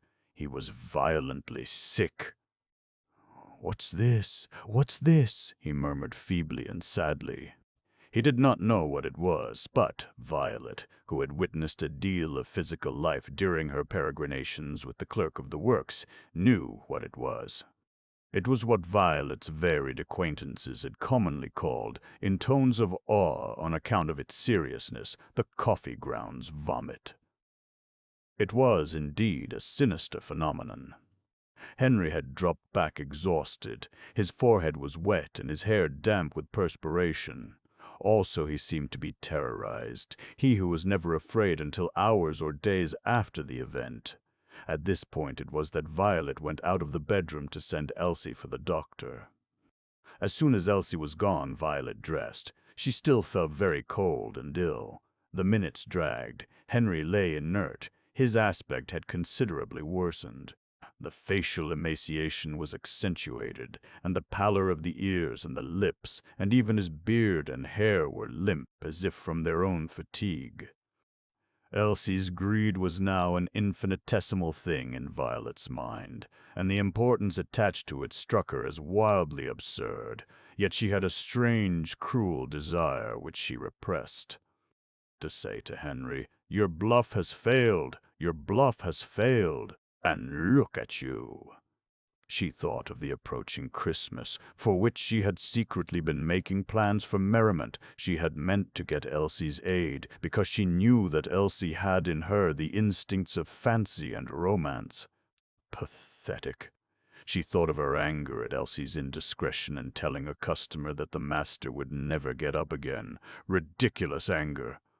He never would get up again, and what did it matter if all Clerkenwell knew in advance? The notion of Henry spending money on the cure of his damaged knee seemed painfully laughable. His dread, genuine or affected, of communism seemed merely grotesque. She saw a funeral procession, consisting of a hearse and one coach, leave Riceyman Steps. The coffin would have to be carried across the space from the shop door to the main road, as no vehicle could come right to the door. Crowds of gapers. Then she heard a noise below. Elsie, who had run all the way to Middleton Square and all the way back, tapped with tremulous eagerness. "He's coming, she was panting. Dr. Rastay arrived, but only after an interval of nearly half an hour, which seemed to Violet like half a night. The fact was that, despite much practice, he could not dress in less than about 20 minutes, nor was it his habit to run to his patients, whatever their condition. He came with the collar of his thick overcoat turned up. Violet met him on the landing. She had shut the bedroom door behind her. He was calm. He yawned, and his demeanor hovered between the politely indifferent and the politely inimical. He spoke vaguely, but in his loud tone, in reply to Violet's murmur. "I was afraid you weren't coming, Doctor." Violet had by this time lost her sense of proportion. She was incapable of bearing in mind that the doctor lived daily and nightly among disease and death, and that he was more accustomed to sick people than to healthy. She did not suspect that in the realism of his heart he regarded sick people and their relations in the mass as persons excessive in their fears, ruthless in their egotism, and cruel in their demands upon himself. She had no conception that to him a night call was primarily a grievance, and secondarily an occasion to save life or pacify pain. She might have credited that 50%. Of his night calls were unnecessary, but she could never have guessed that he had already set down this visit to Riceyman Steps as probably the consequence of a false, foolish, feminine alarm. She began to explain to him at length the unique psychology of the sufferer, as though the doctor had never before encountered an unwilling and obstinate patient. The doctor grew restless. "Yes." "Just so. Just so. I'd better have a look at him." "I haven't dared to tell him I've sent for you," said Violet piteously, reproachful of the doctor's inhumanity. "Tut, tut," observed the doctor, and opened the bedroom door. He sniffed on entering, glanced placidly at Henry, then at the fireplace, and then went to the window and drew the curtains and blind aside. "I should advise you to have a fire lighted at once, and we'll open the window a bit." He put his hat carefully on the chest of drawers, but did not even unbutton his overcoat or turn down his collar. Then he removed his gloves and rubbed his hands. At last to Henry. "Well, Mr. Earlforward, what's this I hear? No diplomacy with the patient, no ingenious excusing of his presence. The patient just had to accept his presence, and the patient, having no alternative, did accept it." "Shall I light the fire now, man?" asked Elsie timidly at the door. "Yes," said the doctor shortly, including both the women in his glance. "But won't she be disturbing you while you're—" Violet suggested anxiously. She was afraid that this unprecedented proceeding would terribly upset Henry and so make him worse. "Not at all." "I don't think we've ever had this fire lighted," said Violet, to which the doctor deigned no reply. "Run along, Elsie. Take your things off and be quick. The doctor wants a fire immediately."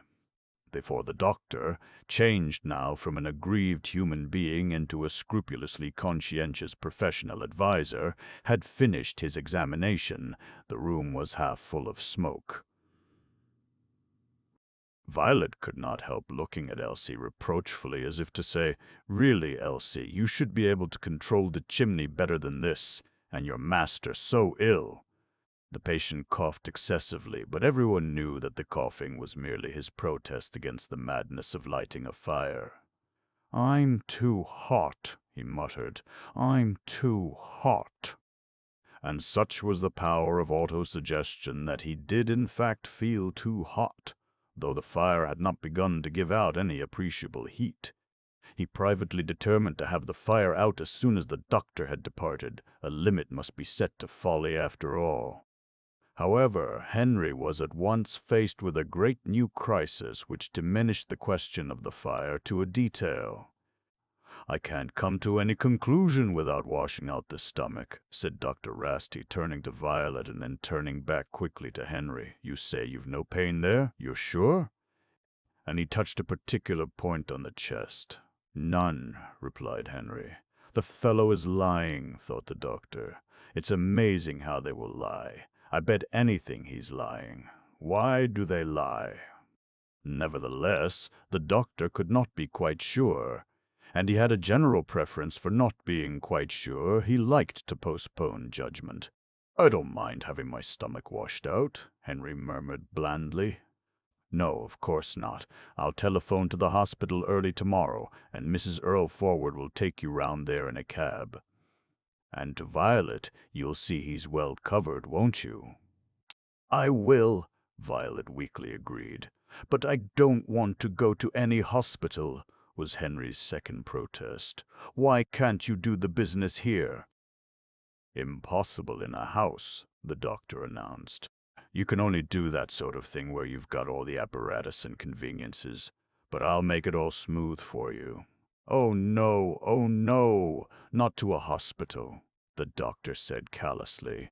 "I doubt whether you realize how ill you are, my friend." "I'm not that ill. When should I come out again?" "The moment you're better." "Oh no, no hospital for me. There's 2 of them here to nurse me.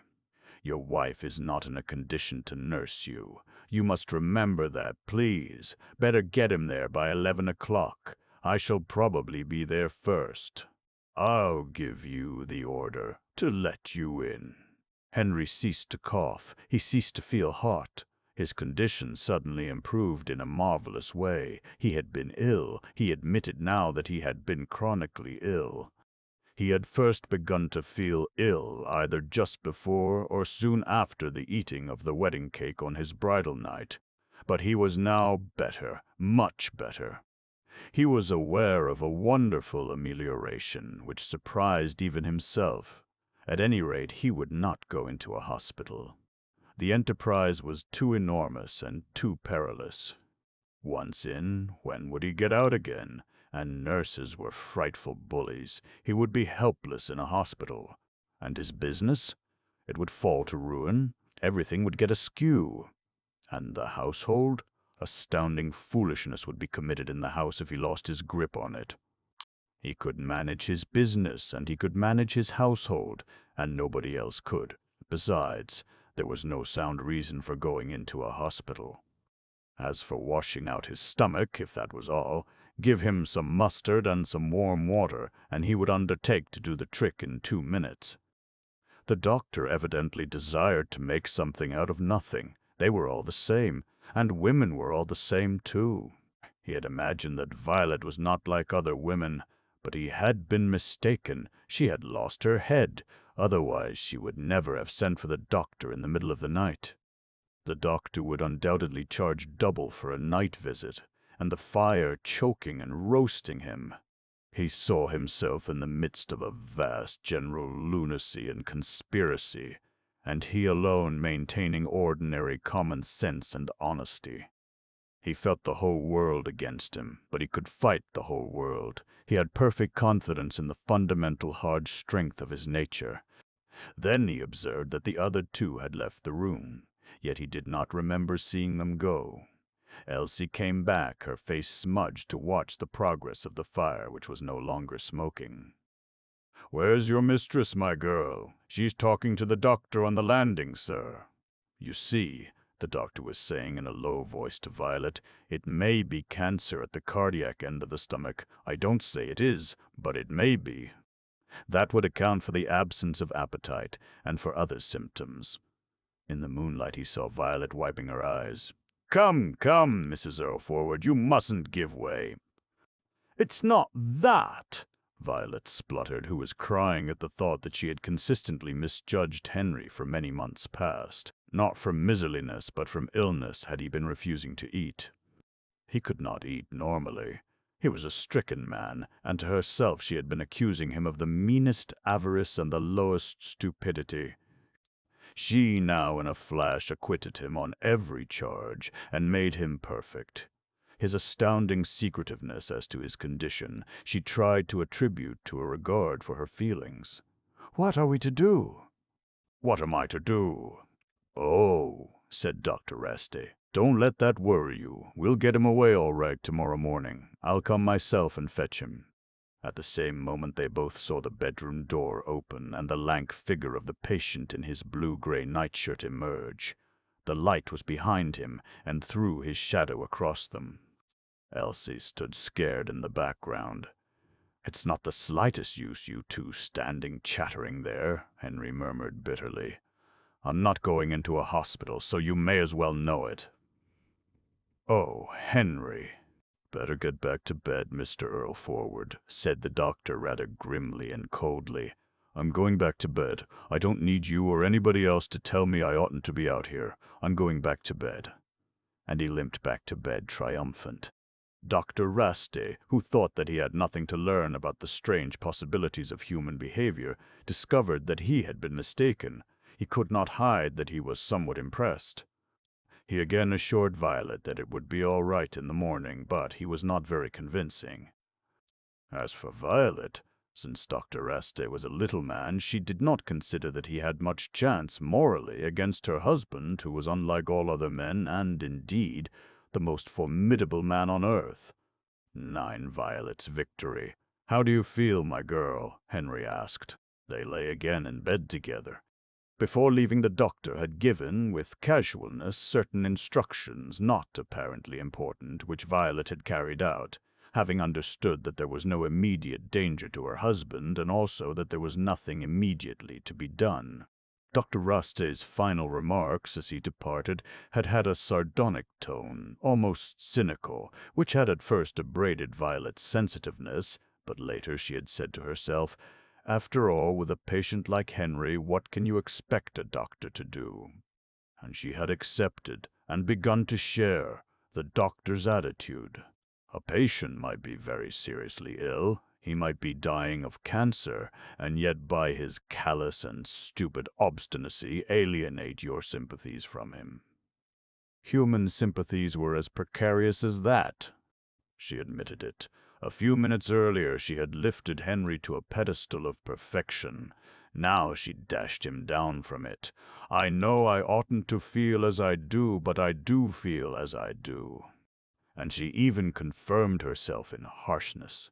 She had sent Elsie to bed for the few remaining hours of the night. She had undressed once more and got into bed herself.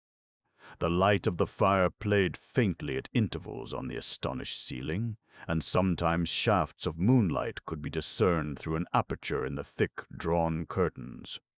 Behind the curtains the blind could be heard now and then, answering restlessly to the north breeze. The room was so warm that the necessity to keep the bedclothes over the shoulders and up to the chin had disappeared. Violet had a strange sense of luxury. "And why shouldn't we have a fire every night?" she thought, and added, somewhat afraid of the extravagance of the proposition, "Well, anyhow, some nights, when it's very cold." She gave no reply to Henry's question about her health. Henry felt much better. He had scarcely any pain at the spot which the doctor had indicated. He was as sure as ever that he had done right in refusing to enter a hospital, and as determined as ever that he never would enter a hospital. Nonetheless, he was disturbed. He was a bit frightened of trouble in the bed. He had noted his wife's face before she turned the light out, and seen rare and unmistakable signs in it.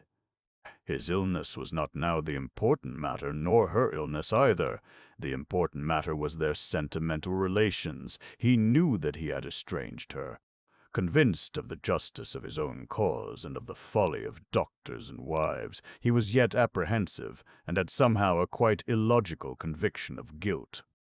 Violet had wanted to act against his best interests, and yet he must try to appease her.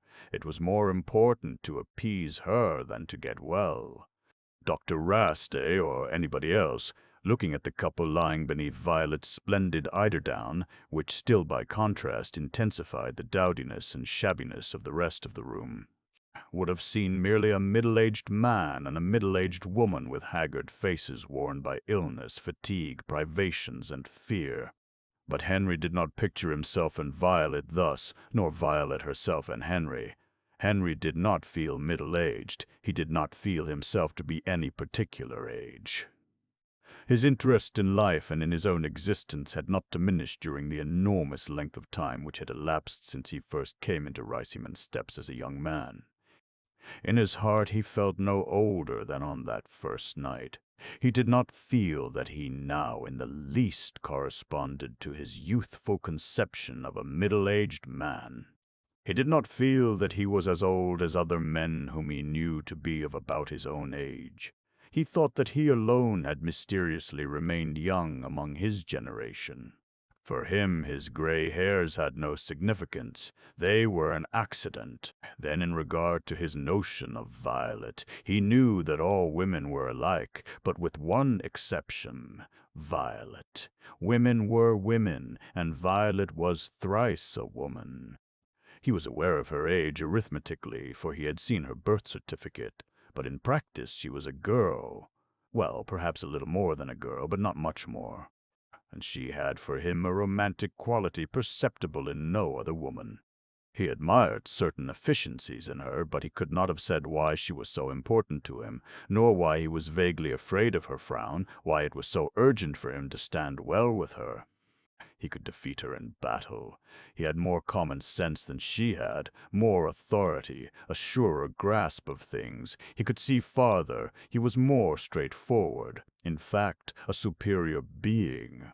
Further, she had crossed him, sided with the doctor against him, made him resentful. Therefore, if justice reigned, she ought to be placating him. Instead, he was anxious to placate her. And, on her part, Violet saw in Henry a man not of any age, simply a man, egotistic, ruthless, childish, naughty, illogical, incalculable, the supreme worry of her life, a destroyer of happiness, a man indefensible for his misdeeds, but very powerful and inexplicably romantic, different from all other men whatsoever. She hated him. Her resentment against him was very keen, and yet she wanted to fondle him physically and spiritually, and this desire maintained itself not without success in opposition to all her grievances, and, compared to it, her sufferings and his had but a minor consequence. "Well, how do you feel?" he repeated. The repetition aroused Violet's courage. She paused before speaking, and in the pause she matured a magnificent, a sublime enterprise of attack. She had a feeling akin to inspiration.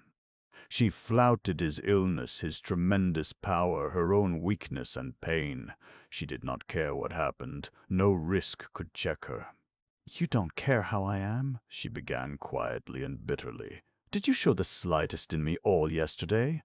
"Not one bit. You thought only of yourself. You pretended you were ill." "Well, if you weren't, why couldn't you think about me? But you were ill. Not that that excuses you. However ill I was, I should be thinking about you all the time. But I say you were ill, and I say it again. You only told me a lot of lies about yourself, one lie after another. Why do you keep yourself to yourself? It's an insult to me, all this hiding, and you know it. I suppose you think I'm not good enough to be told.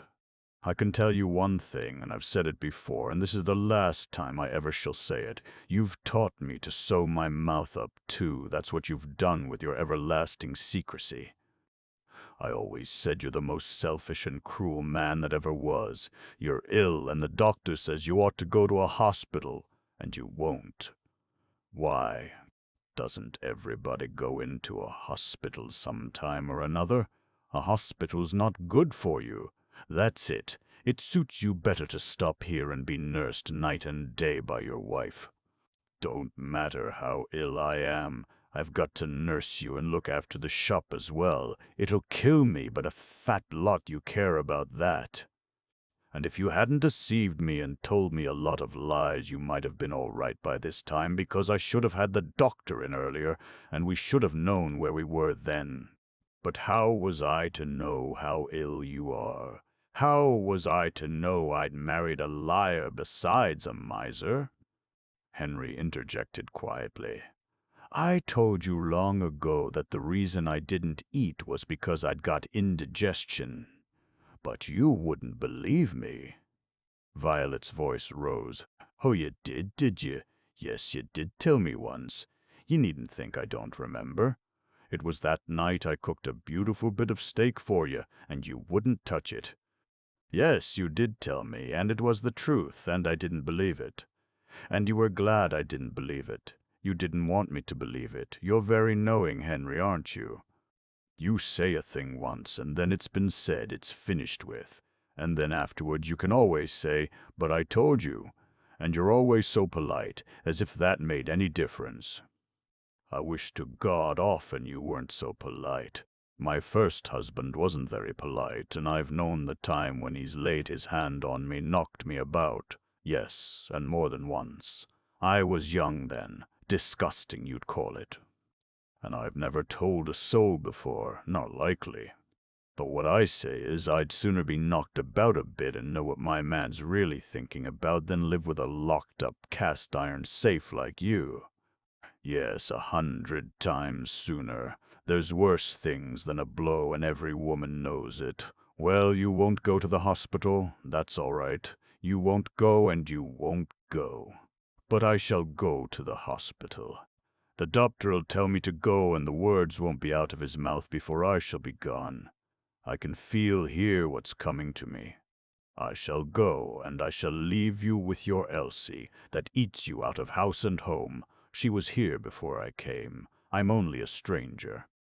You pretend to be very stiff and all that with her, but you and her understand each other, and I'm only a stranger coming between you. Are you asleep? No. Violet rose up and slipped out of bed. Henry heard the sound of her crying. She seemed to rush at the fire. She poked it furiously, not because it needed poking, but because she needed relief. Come back to bed, Vi, said Henry kindly. She dropped the poker with a clatter on the fender, and Henry saw her, a white creature, moving towards him round by his side of the bed. She bent over him. Why should I come back to bed? She asked angrily, her voice thickened and obscured by sobs. Why should I come back to bed? You're ill. You've got no strength and haven't had for weeks. What do you want me to come back to bed for? He felt her fingers digging into the softness of his armpits. He felt her face nearer his. She mastered herself. Listen to me, Henry Earlforward, she said in a low, restrained, trembling voice. You'll go into that hospital tomorrow morning. You'll go into that hospital. You'll go into it when the doctor comes to fetch you. Or, if you don't, I'll...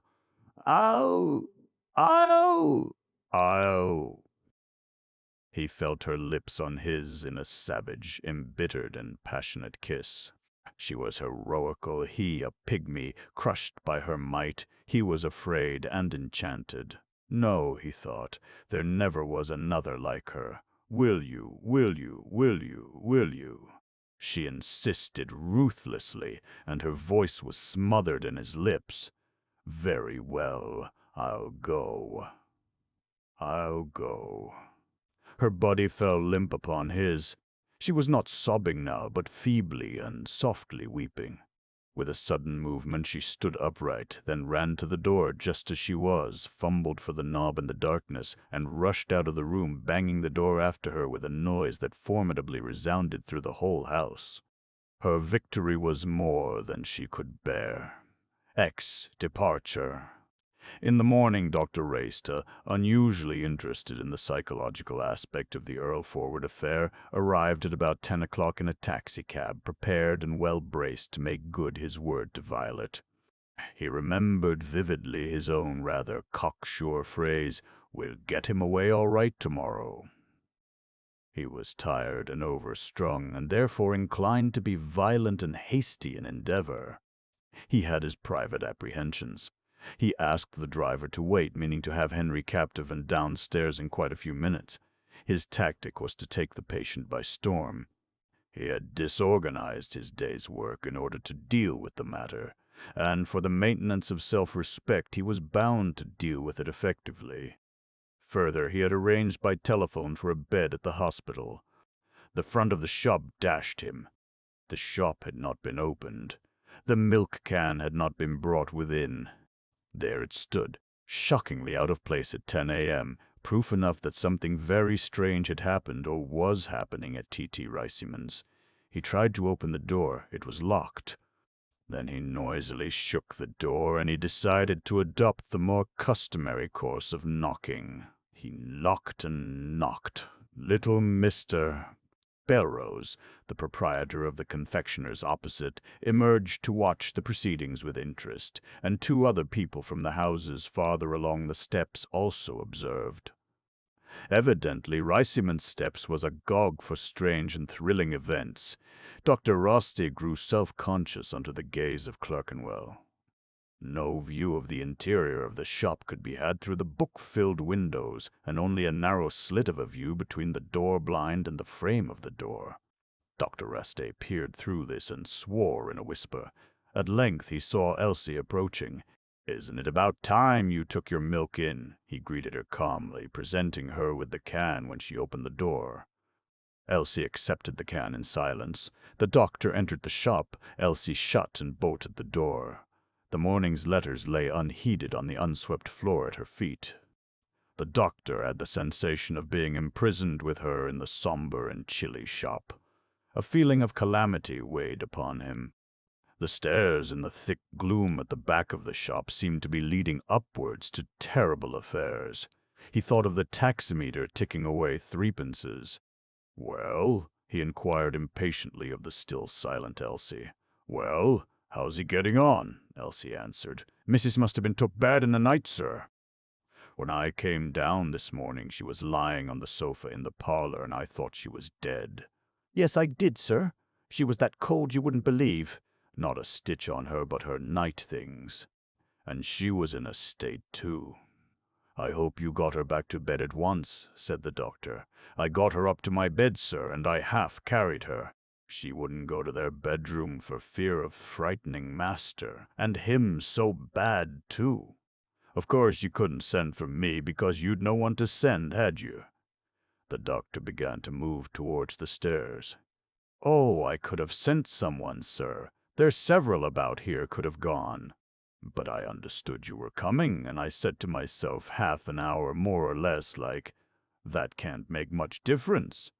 And Mrs. didn't want me to send anyone else either. She didn't want it to get about too much, sir. Not that that would have stopped me, sir. Soon as I see her really ill, I says, I'm responsible now, I says. Of course, under you, sir, and I shouldn't have listened to her. No, sir." The doctor was very considerably impressed and relieved by Elsie's dignity, calm, and power. An impassable common sense had come to life in the sealed house. She was tidy, too, no trace on her of a disturbed night and morning, and she was even wearing a clean apron, no wearisome lamentation about the shop having to be closed. Elsie had instinctively put the shop into its place of complete unimportance. As they passed the shut door of the principal bedroom, the doctor, raising his eyebrows, gave an inquiring jerk.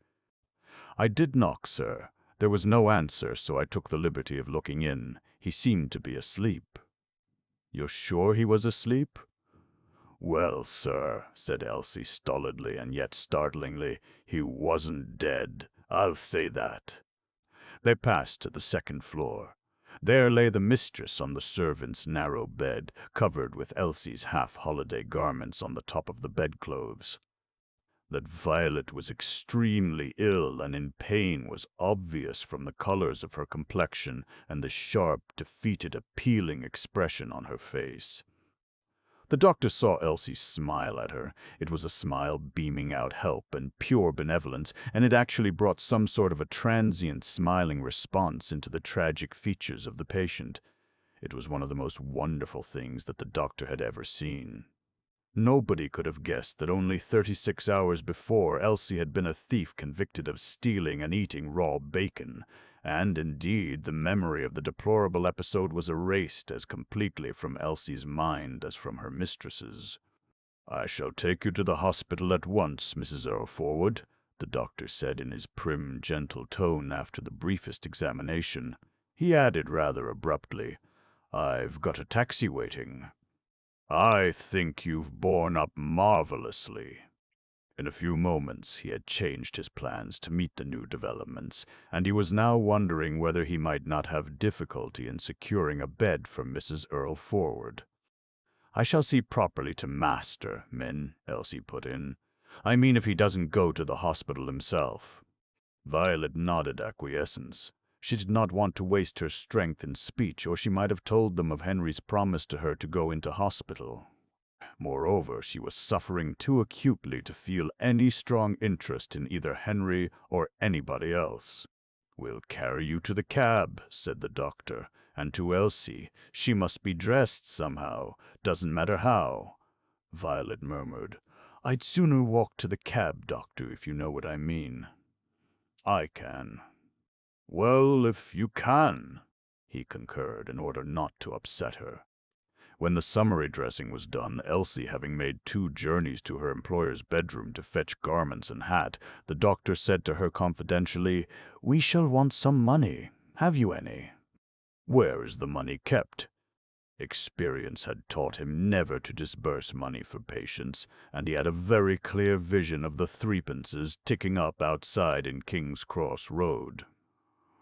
"My purse." "On chest of drawers," whispered Violet, who had heard.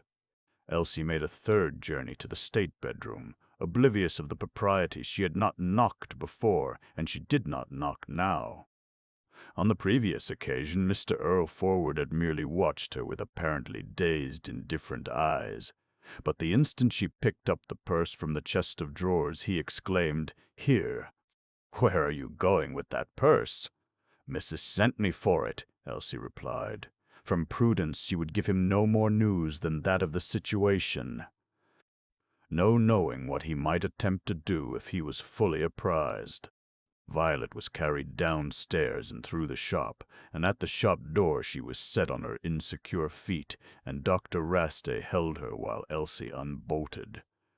And she managed to walk, under the curious glances of a few assembled quidnuncs, along the steps to the taxi, Dr. Raste on one side of her and Elsie on the other. She had foretold that the moment the doctor ordered her to the hospital, she would go to the hospital. She had foretold true. She was gone. The taxi made a whir and moved. She was gone.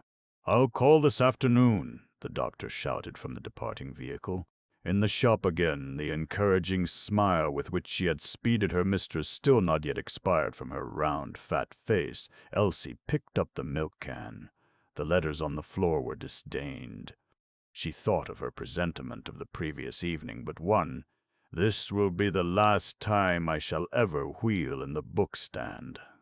And she had a firm conviction that in that presentiment she had by some magical power seen acutely into the future. Part 5. I the Promise. Elsie was forgetting to fasten the shop door. With a little start at her own negligence, she secured both the bolt and the lock. She thought suddenly of the days, only a year away, yet far, far off in the deceiving distances of time, when Mr. Earlforward and she had the place to themselves. Mrs. Earlforward had come, and Mrs. Earlforward had gone, and now Elsie had sole charge, had far more responsibility and more power than ever before. The strangeness of quite simple events awed her, nor did the chill of the thin brass handle of the milk can in her hand protect her against the mysterious spell of the enigma of life. She knew that the shop would never open again as T.T. Riceyman's. She knew that either Mr. or Mrs. Earlforward would die, and perhaps both, and she was very sad because she felt sorry for them, not because she felt sorry for herself. In the days previous to the amazing advent of Mrs. Earlforward, Elsie had had Joe. Joe was definitely vanished from her existence. Nothing else in her own existence greatly mattered to her. She would probably lose a good situation, but she was well aware, beneath her diffidence and modesty, that by virtue of the knowledge which she had acquired from Mrs. the Byrne of Earlforward, she could very easily get a fresh situation, and from the material point of view, a better one. Professionally, she had one secret ambition: to be able to say to a prospective employer that she could wait at table. There would be something grand about that, but she saw no chance of learning such an intricate and rare business. She had never seen anybody wait at table. In the little pewed eating-houses to which once or twice Joe had taken her, or she had taken Joe, the landlady or a girl brought the food to you and took your plate away and whisked crumbs onto the floor and asked you what else you wanted, but she felt sure that that was not waiting at table nor anything like it. So the ideas ran on in her mind, scores of them following one another in the space of a few. I am.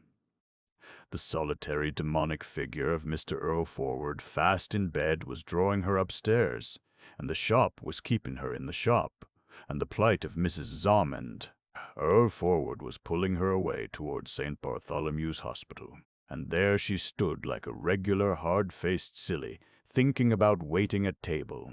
She must go to Mr. Earlforward instantly and tell him what had happened. When she reached the first floor, she said to herself that she might as well take the milk into the kitchen first, and when she reached the kitchen, she remembered poor Mrs. Earlforward's bulbs. The precious bulbs had been neglected. Out of kindness to Mrs. Earlforward, she went at once and watered the soil in which they were buried, and put the pots out on the window-sill. It was an act of piety, not of faith, for Elsie had no belief in the future of those bulbs. Indeed, she counted them among the inexplicable caprices of employers. If you wanted a plant, why not buy one that you could see instead of entering an onion in a lot of dirt? Still, for Mrs. Earlforward's sake, she took great pains over the supposed welfare of the bulbs. And yet, it must be admitted, however reluctantly, her motive in so meticulously cherishing the bulbs was by no means pure. She was afraid of the imminent interview with Mr. Earlforward, and was delaying it.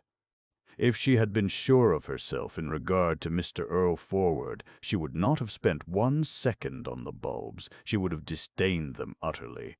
Mr. Earlforward was somewhat animated. "I didn't sleep much the first part of the night," he said, "but I must have had some good sleeps this morning." Elsie thought he was a little better, but he still looked very ill indeed. His pallor was terrible, and his eyes confessed that he knew he was very ill. He was forlorn in the disordered and soiled bed, and the untidy room with its morsel of dying fire was forlorn. "Well," said Elsie nervously, in a tone as if she was repeating a fact with which both of them were familiar. "Well, so Mrs. has gone to the hospital," she had told him. She trembled for his exclamation and his questions. He made no sound, no movement. Elsie felt extremely uncomfortable. She would have preferred any reply to this silence. She was bound to continue. "Yes. Mrs. was that ill that when Doctor came for you, he took her off instead. I told her I'd see after you properly till you was fetched to, sir." She gave no further details. "I'm that sorry, sir," she said. Mr. Earlforward maintained his silence. He did not seem to desire any details. He just lay on his back and stared up at the ceiling.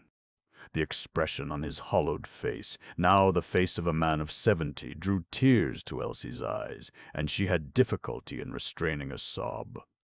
The aspect of her employer and of the room, the realization of the emptiness of the rest of the house, the thought of Mrs. Earlforward snatched away into the mysterious and formidable interior of the legendary hospital, were intolerable to Elsie, who horribly surmised that they must be cutting up the unconscious form of her once lively and impulsive mistress. To relieve the tension which was overpowering her, Elsie began to straighten the rumpled eiderdown. "I'll run and make you some of that arrowroot, sir," she said. "You must have something, so it's no use you." Mr. Earlforward said nothing. Then his head dropped on one side and his eyes met hers. "Elsie," he murmured plaintively, "you won't desert me?" "Of course not, sir. But the doctor's coming for you." "Never," Mr. Earlforward insisted, ignoring her last sentence. "You'll never desert me." "Of course not, sir." His weakness gave her strength. In order to continue in activity, she went to mend the fire. "Let it out," said Mr. Earlforward. "I'm too hot." She desisted, well knowing that he was not too hot, but that he hated to see good coal consumed in a grate where it had never been consumed before. From pity she must humor him. What did it matter whether the fire was in or out? The doctor would be coming for him very soon. Then a flicker of thought for herself. After the departure of Mr. Earlforward, would she have to stay and mind the place till something else happened, or would she be told to go and let the place mind itself? Very probably she would be told to stay. She opened the door. "Where are you going now?" "I was just going to make your arrowroot, sir. That was what Mrs. was giving you. At least it looks like arrowroot.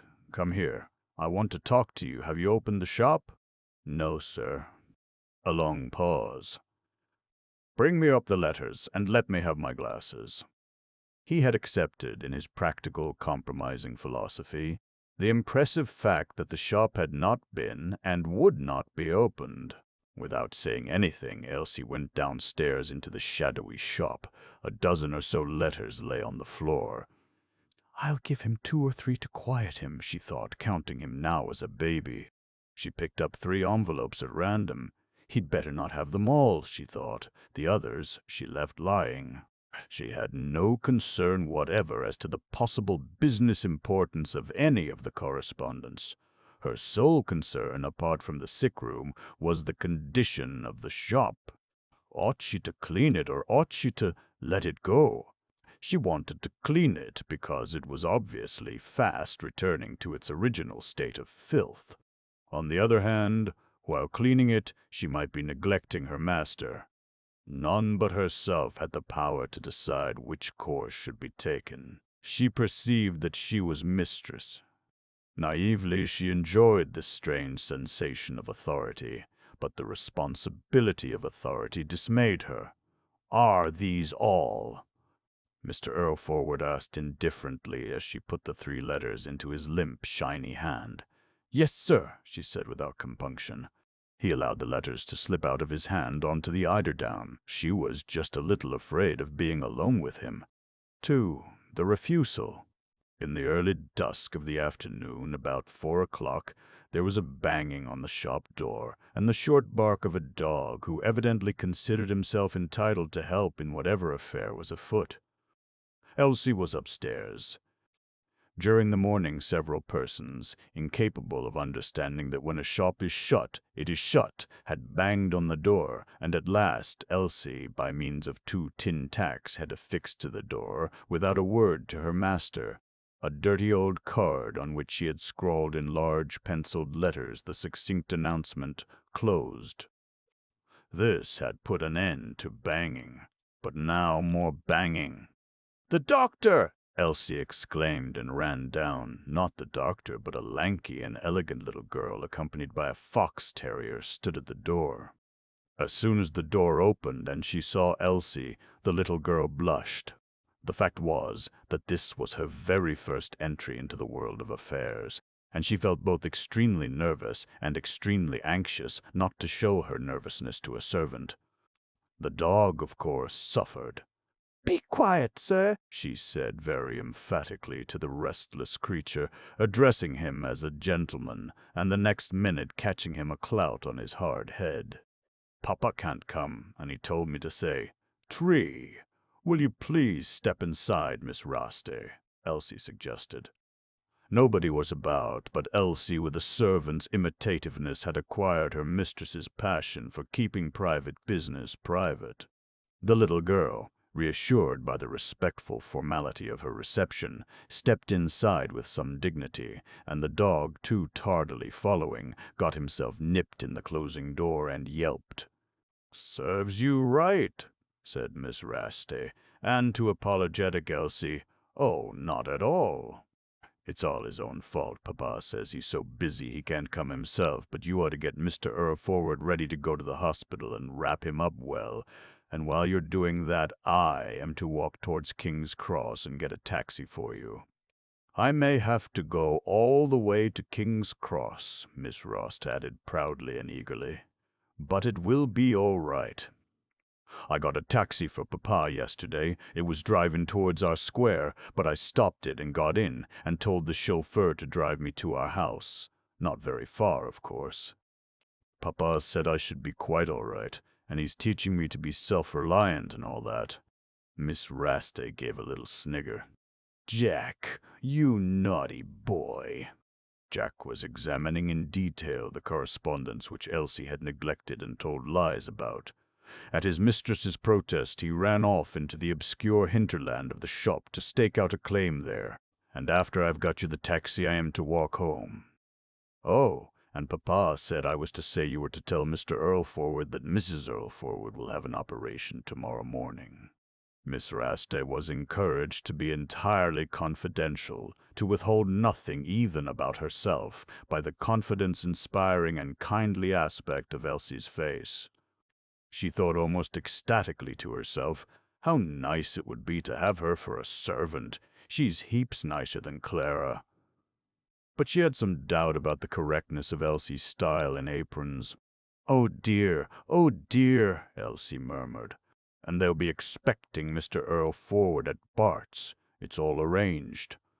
Having impinged momentarily upon a drab tragedy of Clerkenwell and taken a considerable fancy to Elsie, and having imperiously summoned her dog, Miss Rust, who was being educated to leave Clerkenwell one day and disdain it, departed on her mission with a demeanor in which the princess and the filly were mingled.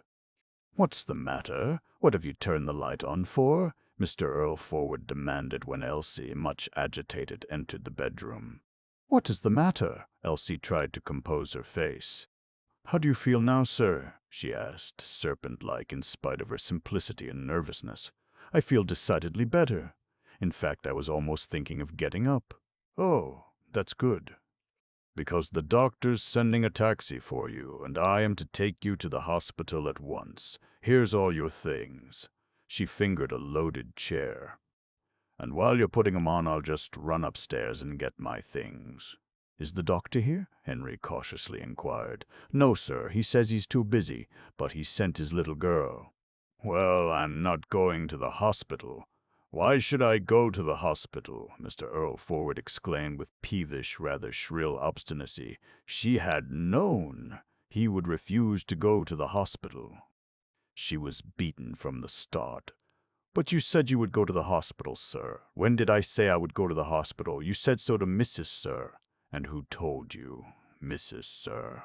"Yes, but I didn't know then that your mistress would have to go. The place can't be left without both of us. You aren't expecting I should leave this place in your charge. Besides, I'm not really ill. Hospital. I never heard of such a thing. I should like to know what I've got, to be packed off to a hospital. I should feel a perfect fool there. I'm not going. And you can tell everybody I'm not going." He rolled over and hid his face from Elsie and kept on muttering, "Feeble, fierce." He had no weapon of defense except his irrational obstinacy, but it was sufficient, and he knew it was sufficient, against the entire organized world. If he had had an infectious disease, the authorities would have had the right to carry him off by force. But he had no infectious disease, and therefore was impregnable. "No, it's no use you standing there, Elsie. I'm not going. You think because I'm ill you can do what you like, do you? I'll show you." Elsie could see the perspiration on his brow. He looked desperate. He was a child, a sick man, a spoiled darling, a martyr to anguish and pain, a tiger hunted and turning ferociously on his pursuers. His mind as much as his body was poisoned. Elsie said quietly, "Missus is to have an operation tomorrow morning, sir." A silence, then savagely, "Is she? Then more fool her." Elsie extinguished the light, shut the door, and descended the stairs, wondering what brilliant people, clever people, people of resource and brains would have done in her place. When Miss Raste came back with the taxi in the gathering night, having accomplished a marvelous odyssey and pretending grandly that what she had done was nothing at all, it was Elsie who blushed in confusion. "I can't get him to go to the hospital, Miss Rost. No, I can't." "Oh," observed Miss Rost uncertainly. "Well, shall I tell Papa that?" "Yes, please, do what I will.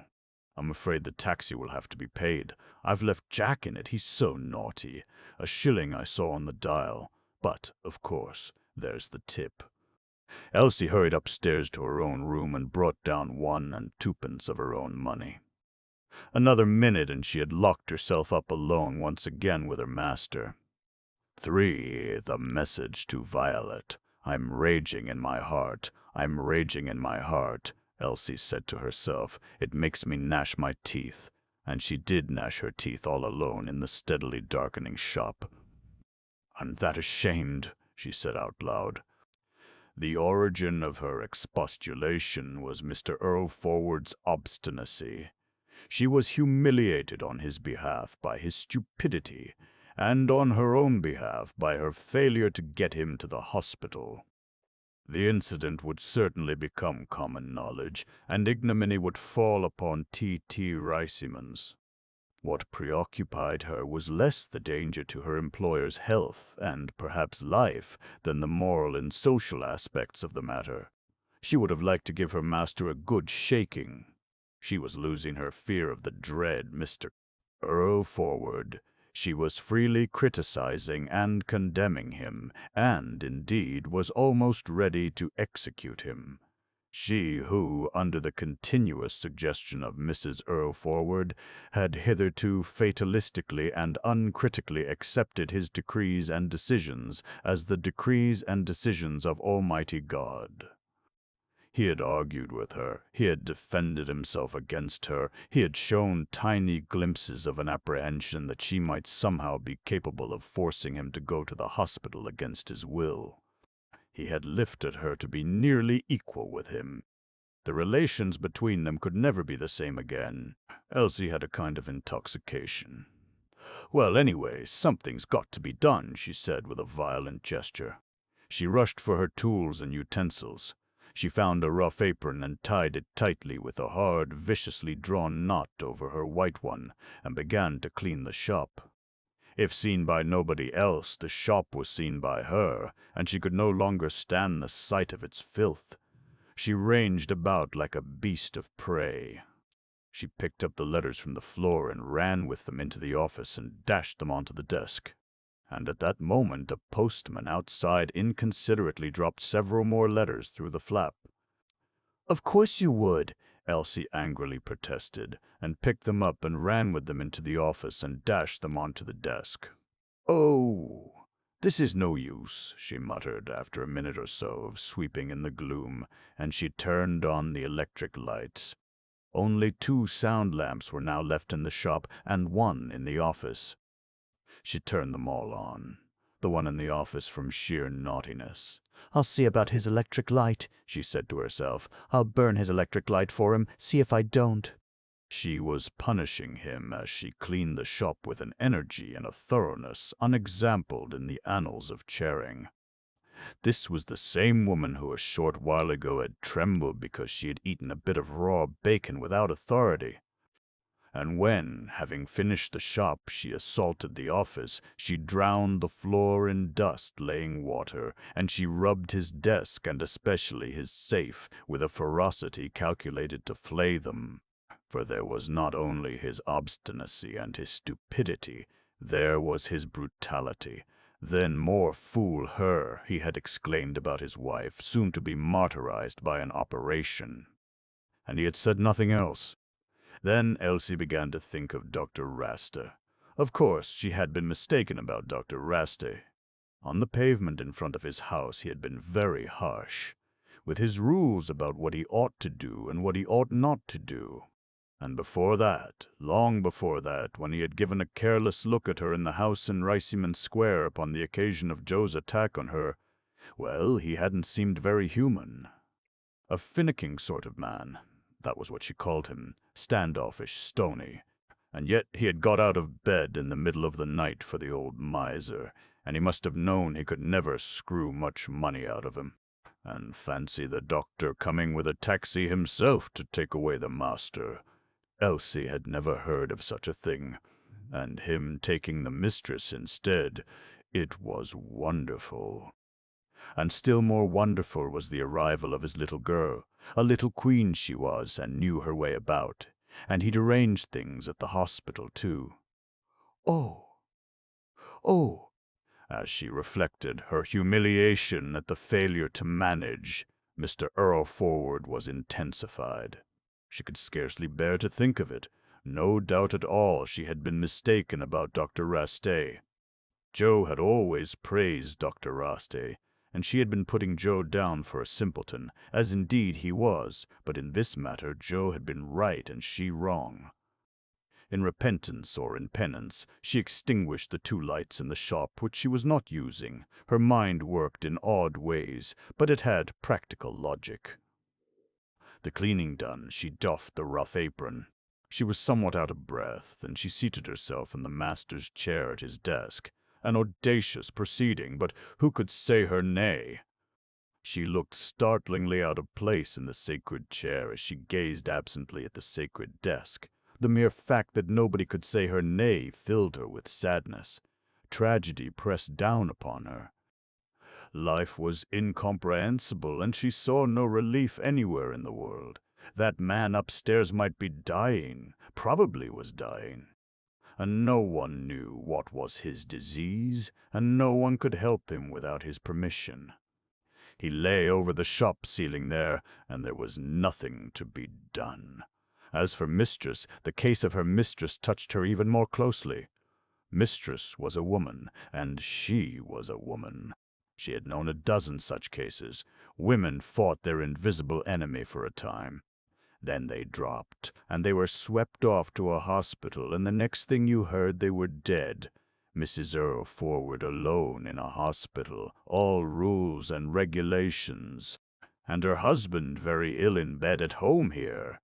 Nobody to say a word to Mrs. Earlforward about home, and she fretting her heart away because of master, and the operation tomorrow morning and all. He was very ill, and people were often queer while they were ill. They weren't rightly responsible. You couldn't really blame them, could you? He must be terribly worried about everything. It was a pity he was obstinate, but there you were. Elsie was overwhelmed with affliction, misery, anguish. Her features were most painfully decomposed under the lamp. But when Mr. Earlforward, answering her tap at the bedroom door, roused himself to make a fresh and more desperate defense against a powerful antagonist who was determined to force him to act contrary to his inclination and his judgment, he saw, as soon as his eyes had recovered from the dazzle of the sudden light, a smiling, kind, and acquiescent face.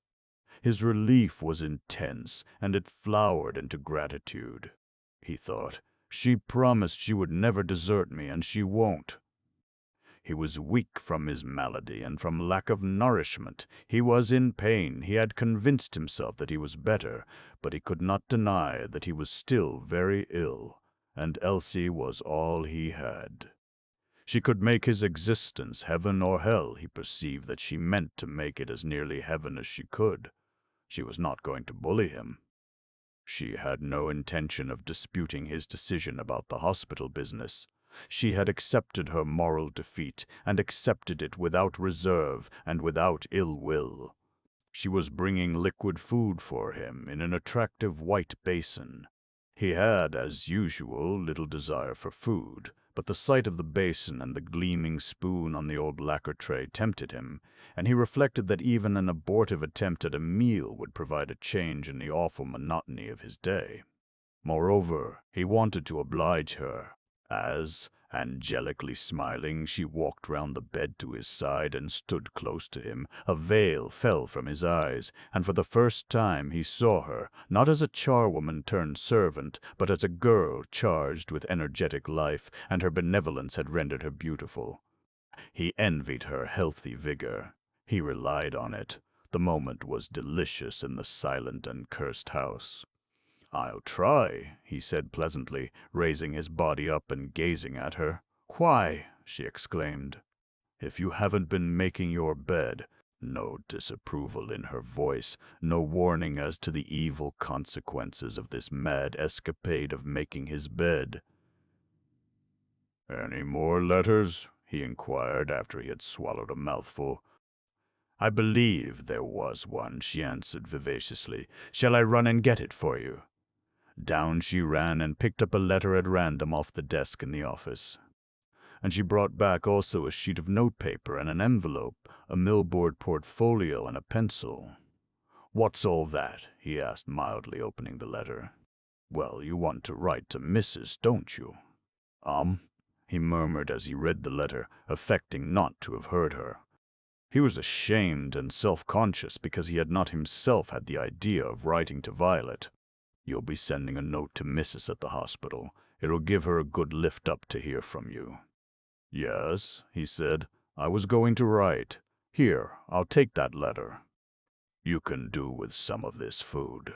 I shouldn't like you to let it get cold." She stayed near him and held a corner of the insecure tray firmly. "You can't take any more." "All right." She removed the tray and replaced it by the portfolio which was to serve as a writing desk on the bed. It was always marvelous to Elsie to see the ease with which her master wrote. She admired, and she was almost happy because she had resolved to smile cheerfully and give in to him and do the best she could for him on his own lines and be an angel. "Shall I read you what I've written?" he suggested with a sudden upward glance. "Oh, sir!" The astounding, the incredible flattery overthrew her completely. He would read to her what he had written to the mistress, doubtless for her approval. She blushed. "My dear wife, as you may guess, I am torn with anxiety about you. It was a severe shock when Elsie told me the doctor had taken you off to the hospital without a moment's delay. However, I know you are very brave and have an excellent constitution, and I feel sure that before a week is out you will be feeling better than you have done for months. And of course the hospital is a very good one of the best in 800 years. If it was only to be under the same roof as you, I should have come to the hospital myself today, but I feel so much better that really it is not necessary, and I feel sure that if you were here to see me, you would agree with me. There is the business to be thought of. I am glad to say that Elsie is looking after me splendidly, but, of course, that does not surprise me. Now, my dear Violet, you must get better quickly for my sake as well as your own. Be of good courage and do not worry about me. My little illness is nothing. It is your illness that has made me realize that. Your loving husband, H. Earlforward. He read the letter in a calm and even but weak voice, addressed the envelope, and then lay back on the pillows. He was now, since he had made the bed, using Violet's pillow as well as his own. He did not finish his food. He left Elsie to fold the letter, stick it in the envelope, and lick and fasten the envelope. She did these things with a sense of the honor bestowed upon her. It was a wonderful letter, and he had written it right off, no hesitation. And it was so nice and thoughtful, and how it explained everything. She had to believe for a moment that her master really was better. The expressions about herself touched her deeply, and yet somehow she would have preferred them not to be there. What touched her most, however, was the mere thought of the fact that once, and not so long ago either, Her master had been a solitary single man, never troubling himself about women and no prospect of such, and here he was wrapped up in one, and everything so respectable and nice. But he was very ill. His lips and cheeks were awful. Elsie recalled vividly the full, rich red lips he once had. She had moved away from the bed, taking the basin and putting it on the chest of drawers.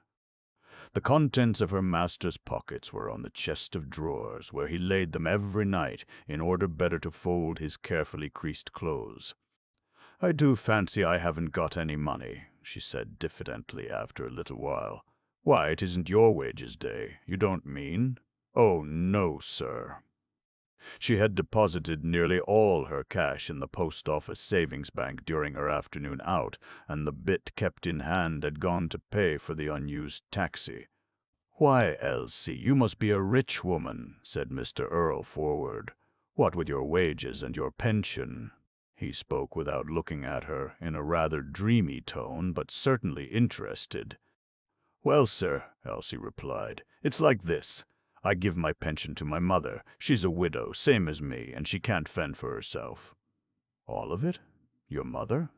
"Yes, sir." "How much is your pension?" 28 shillings and 11 pence a week, sir." "Well, well." Mr. Earlforward said no more. He had often thought about her war pension, but never about any possible mother or other relative. He had never heard mention of her mother. He thought how odd it was that for years she had been giving away a whole pension and nobody knew about it in Riceyman Steps. "Could you let me have 6pence, sir?" Elsie meekly asked, coming to the point of her remark concerning money. "6pence? What do you want 6pence for? You surely aren't thinking of buying food tonight?" Mr. Earlforward, who had been lying on his right side, turned with a nervous movement onto his back and frowned at Elsie. "I wanted it to give to Mrs. Perkins's boy in the square to take your letter down to Mrs. at the hospital." In spite of herself, she felt guilty of a betrayal of Mr. Earlforward's financial interests. "What next?" he said firmly. "You must run down with it yourself. Won't take you long." "I shall be all right." "I don't like leaving you, sir, that's all." "You get off with it at once, my girl." She was reduced to the servant again, she who had just been at the high level of a confidant. The invalid turned again to his right side and pushed his nose into the pillow, shutting his eyes to indicate that he had had enough of words and desired to sleep. His keys were on the chest of drawers and several other things, including 3 toothpicks, but not money. He seldom went to bed with money in his pockets. Elsie, with a swift gesture, silently picked up the bunch of keys and left the room, a criminal. She had no intention of taking the letter to the hospital herself. She went downstairs quite cheerful. She still felt happier because she had been smiling and benevolent and yielding after her mood of revolt, and because the letter to Mrs. Earlforward was her own idea. In the office she knelt in front of Mr. Earlforward's safe. No fear accompanied the sense of power which she felt. There was nobody to spy upon her, to order her to do one thing, to forbid her to do another. Her omnipotence outside the bedroom could not be disputed. Although she was handling the bunch of keys for the first time, she knew at once which of the keys was the safe key, and how to open the safe, from having seen Mr. Earlforward open and close it. He would have been extremely startled to learn the extent of her knowledge, not only about the safe, but about many other private matters in the life of the household, for Elsie, like most servants, was full of secret domestic information, unused but ready at any time for use. She unlocked the safe and swung open the monumental door of it and pulled out a drawer, and drew back, alarmed, almost blinded. The drawer was full of gold coins, full. Her domestic information had not comprised this dazzling hoard. In all her life, Elsie had scarcely ever seen a sovereign. Years ago, in the early part of the war, she had seen a half-sovereign now and then. She shut the drawer quickly. Then she looked round, scared of possible spies after all. She thought she could hear creepings on the stairs and stirrings in the black corners of the mysterious shop. Not even when caught in the act of eating stolen raw bacon had she had such a terrifying sense of monstrous guilt. Her impulse was to shut the safe, lock it, double lock it, treble lock it, and try to erase the golden vision utterly from her memory. She would not on any account have pulled out another drawer. But, lying on the ledge above the nest of drawers, she saw a canvas bag. This bag was familiar to her. It held silver. She loosened its string and drew forth sixpence. Then she rose, tore the wrapper off a circular among the correspondence on the table, wrote on the inside of the wrapper 6D, and put it in the bag. Such was her one feasible inadequate precaution against the tremendous wrath to come. She had done a deed unspeakable, and she could perfectly imagine what the consequences of it might be. She was still breathing rapidly when she unlocked the shop door. Rain was falling, rather heavy rain. Securing the door again, she ran upstairs to get her umbrella, which lay under her bed wrapped in newspaper. She had to grope for it in the dark. Roughly, she tore off the newspaper. Downstairs again, she could not immediately find the door key and decided to risk leaving the door unlocked. She would be back from the square in a minute, and nobody would dream of breaking in. She ran off and up the steps towards the square, 4 out of the rain. Mrs. Perkins's boy, who lived with Mrs. Perkins in the house next door to Elsie's old home in Riceyman Square, and who had a chivalric regard for Elsie, fortunately happened to be out in the square. In the darkness he was engaged in amorous dialectic with a girl of his own age, 14 or 15, and they were both imperfectly sheltering under the eave of an outhouse church property. At the northeast corner of the churchyard, their voices were raised from time to time, and Elsie recognized his as she approached the house. Mrs. Brothy's.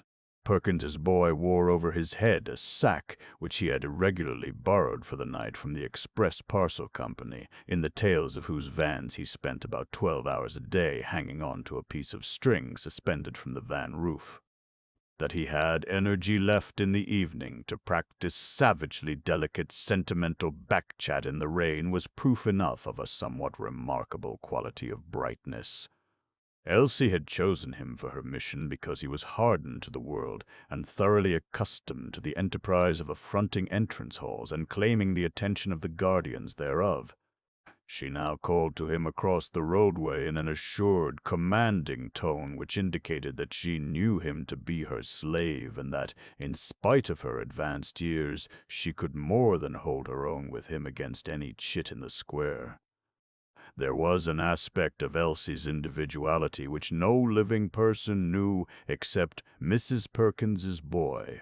He went hurrying to her. "I want you to run down to the hospital with this letter and be sure to tell the porter it is to be given to Mrs. Earlforward tonight. She's in there. And here's sixpence for you. And I'll lend you my umbrella, and I'll get it again from your mammy tomorrow morning, but you must just walk to the steps with me first because I don't want to get wet." "Right-o, Elsie," he agreed in his rough, breaking voice and louder. "So long, Nell." "Put it in your pocket now," Elsie said, handing him the letter. "No, don't take the keys." She was still carrying Mr. Earlforward's bunch of keys.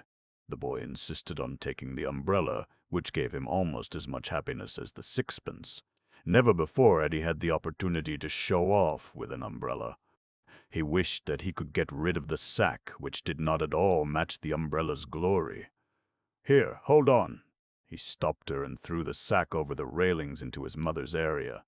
They walked together towards the steps. "Your Joe's been asking for you tonight," he said suddenly. "My Joe!" She stood still, then leaned against the railings. "Here, come on," he adjured her, nervously sniggering in a cheeky way to hide the emotion in him caused by hers. Elsie obeyed. "How do you know?" "Nell just told me it's all about. Where to call?" "Hawkins's." "What they tell him?" "Told him where you was living, I suppose. Do you know when he was inquiring?" "Oh, sometime tonight, I suppose." "Now you hurry with that letter, Jerry." she said at the shop door. Mrs. Perkins's boy sailed round the corner into King's Cross Road with the umbrella on high. Elsie had the feeling that she had not herself spoken to Jerry at all, but that she had heard someone else speaking to him with her voice. And she was quite giddy between the influences of fear and of happiness. Her hands and feet were very cold. All kinds of memories and hopes which she had murdered in cold blood and buried deep came rushing and thronging out of their graves, intensely alive, and overwhelmed her mind. The anarchy within her was such that she had to think painfully before she could even command her fingers to open the shop door. Entering from the street, you had to cross the full length of the shop to the wall between it and the office in order to turn on the electric light. As Elsie passed gropingly between the bays of shelves, she thought that she heard a sound of movement, and then the question struck and shook her, was the door latched or unlatched when I opened it? She could not be sure, so uncertain and clumsy had been her hands. She dared not for a moment light the shop lest she should see something sinister or something that she wanted too much to see. Turning the switch at last, she looked and explored with apprehensive eyes all of the shop that could be seen from the office doorway. Nothing.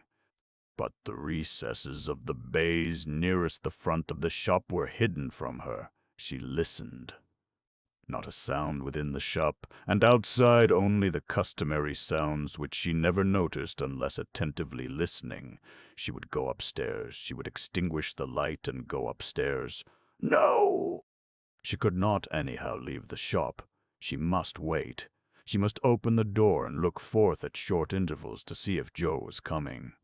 She must even leave the door ajar for him. He was bound to come sooner or later. He knew where she was, and it was impossible that he should not come.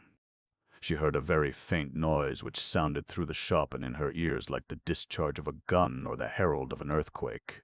Then a silence equally terrifying.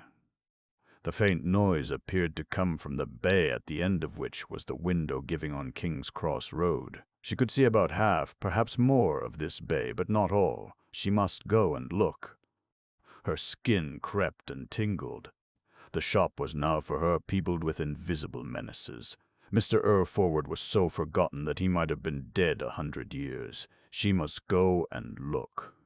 She did go and look. Her heart faltered horribly. There was indeed a heap of something lying under the side window. "Joe!" she cried, but in a whisper, lest by some infernal magic Mr. Earlforward up in his bedroom should overhear. Joe was a lump of feeble life enveloped in loose, wet garments. His hat had fallen on the floor and was wetting it. He had grown a thin beard. Elsie knelt down by him and took his head in her arms and kissed his pale face. Her rich lips found his dry and shriveled up. He recognized her without apparently looking at her.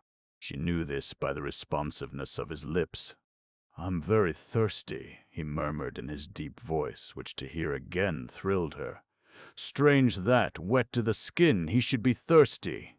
Though she knew that he was ill, and perhaps very ill, she felt happier in that moment than she had ever felt.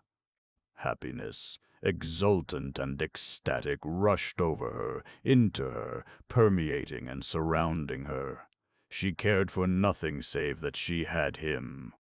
She had no curiosity as to what he had been doing, what sufferings he had experienced, how his illness had come about, what his illness was. She lived exclusively in the moment. She did not even trouble about his thirst. Then gradually a poignant yet sweet remorse grew in her because, a year ago, before his vanishing, she had treated him harshly. She had acted for the best in the interests of his welfare, but was it right to be implacable, as she had been implacable, towards a victim such as he unquestionably was? Would it not have been better to ruin and kill him with kindness and surrender?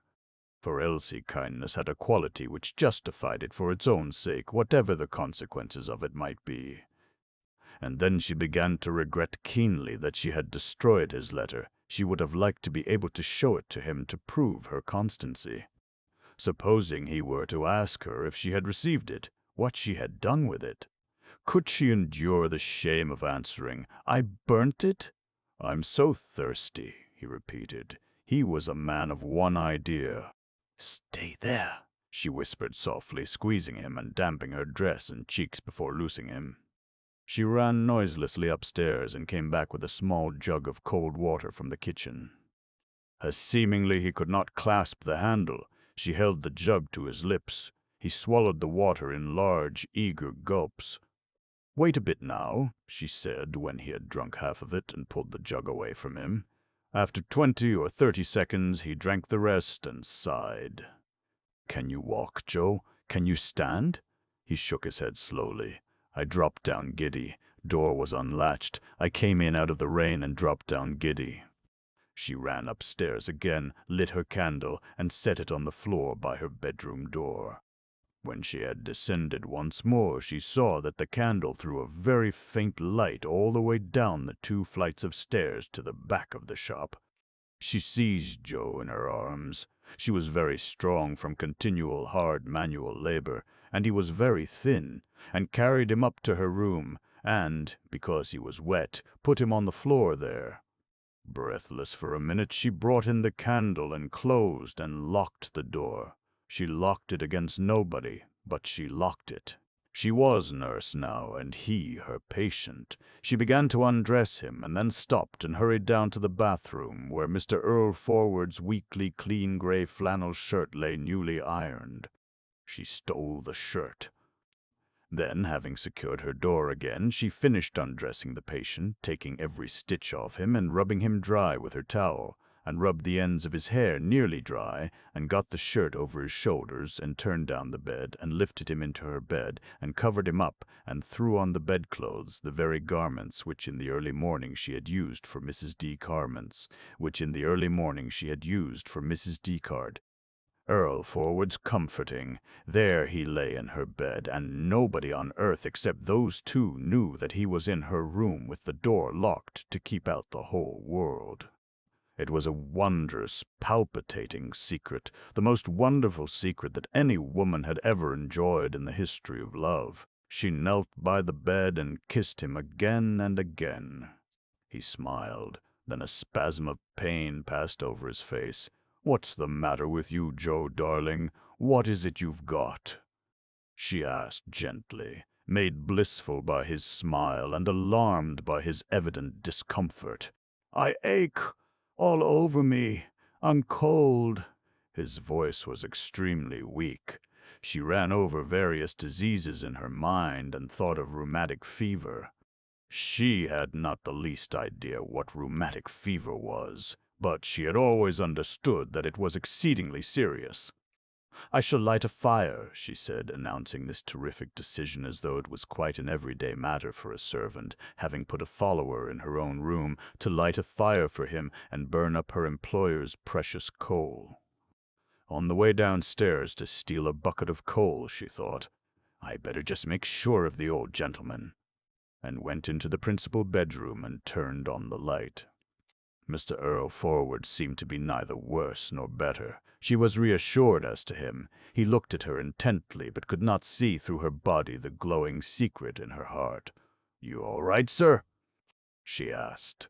He nodded. "Going to bed?" "Oh, no, not yet," she smiled easily. "Not for a long time." "What's all that wet on your apron, Elsie?" She was not a bit disconcerted.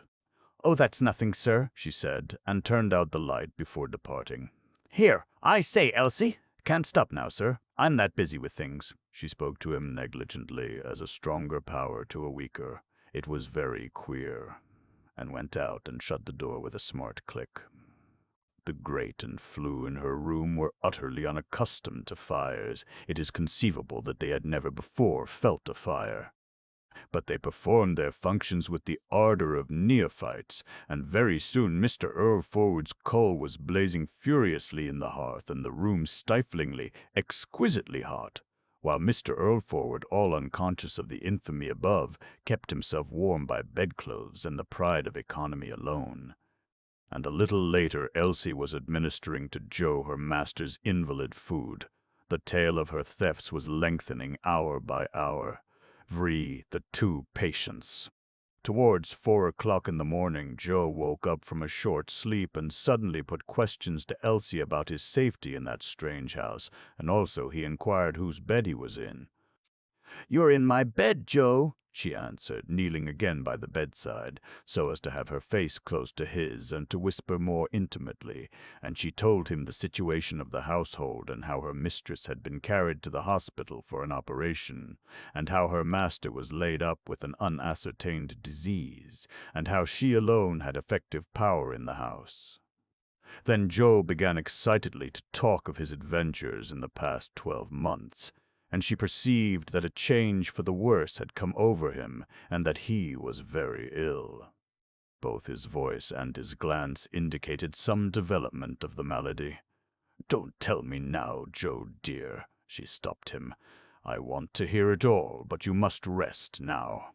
Tomorrow, after you've had another good sleep, I must just go and look at Mr. Earlforward for a minute."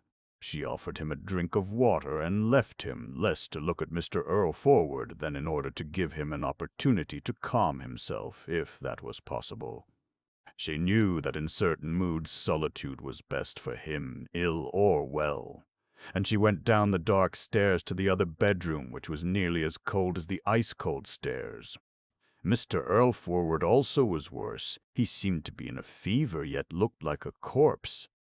Her arrival clearly gave him deep relief. He upbraided her for neglecting him, but somewhat timidly and cautiously, as one who feels himself liable to reprisals which could not be resisted. Elsie stayed with him and tended him for a quarter of an hour, and then went to the kitchen, which the extravagant gas ring was gently keeping warm, while it warmed water and tried to dry Joe's miserable clothes. Elsie had to think. Both men under her charge were seriously ill, and she knew not what was the matter with either of them.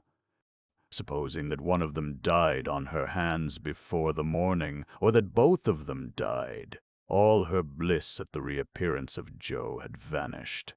She had horrible thoughts, thoughts of which she was ashamed, but which she could not dismiss. If anyone was to die, she wanted it to be Mr. Earlforward. More, she could not help wishing that Mr. Earlforward would, in any case, die. She had solemnly promised Mr. Earlforward never to desert him, and a promise was a promise. If he lived and anything happened to Mrs. Earlforward, she was a prisoner for life. And if Joe lived, Mr. Earlforward would never agree to her marrying him and having him in the house with her, as would assuredly be necessary, having regard to Joe's health. Whereas with Mr. Earlforward out of the way, she would be her own mistress, and could easily assume full charge of Joe. Strange that so angelically kind and unselfish a creature could think so murderously, but think thus she did. Further, the double responsibility which impulsively she had assumed weighed upon her with a crushing weight. Never had that always anxious brow been so puckered up with anxiety and hesitancy as now. Ought the doctor to be instantly summoned? But she could not fetch him herself. She dared not even leave her patients long enough to let her run over to the square and rouse one of her friends there. And, moreover, she had a curious compunction about disturbing the doctor 2 nights in succession, and this compunction somehow counted in the balance against even men's lives. She simply did not know what to do. She desperately needed counsel and could not get it. On the whole, she considered that the doctor should be sent for. Many scores, perhaps hundreds, of people were sleeping within 100 yards of her. Was there not one among them to whom she could appeal? She returned to Joe. He was talking in his sleep. She went to the window, opened it, and gazed out. A lengthy perspective of the backyards of the houses in King's Cross Road stretched out before her, a pattern of dark walls. Wall, yard, wall, yard, wall, yard, and the joint masonries of every pair of dwellings jutting out at regular intervals in back rooms additional to the oblongs of the houses. The sky was clear, a full moon had dimmed the stars, and fine weather, which would have been a boon to the day, was being wasted on the unconscious night. The moonlight glinted here and there on window glass. Every upper window marked a bedroom, and in every bedroom were souls awake or asleep. Not a window lit, except one at the end of the vista. Perhaps behind that window somebody was suffering and somebody watching.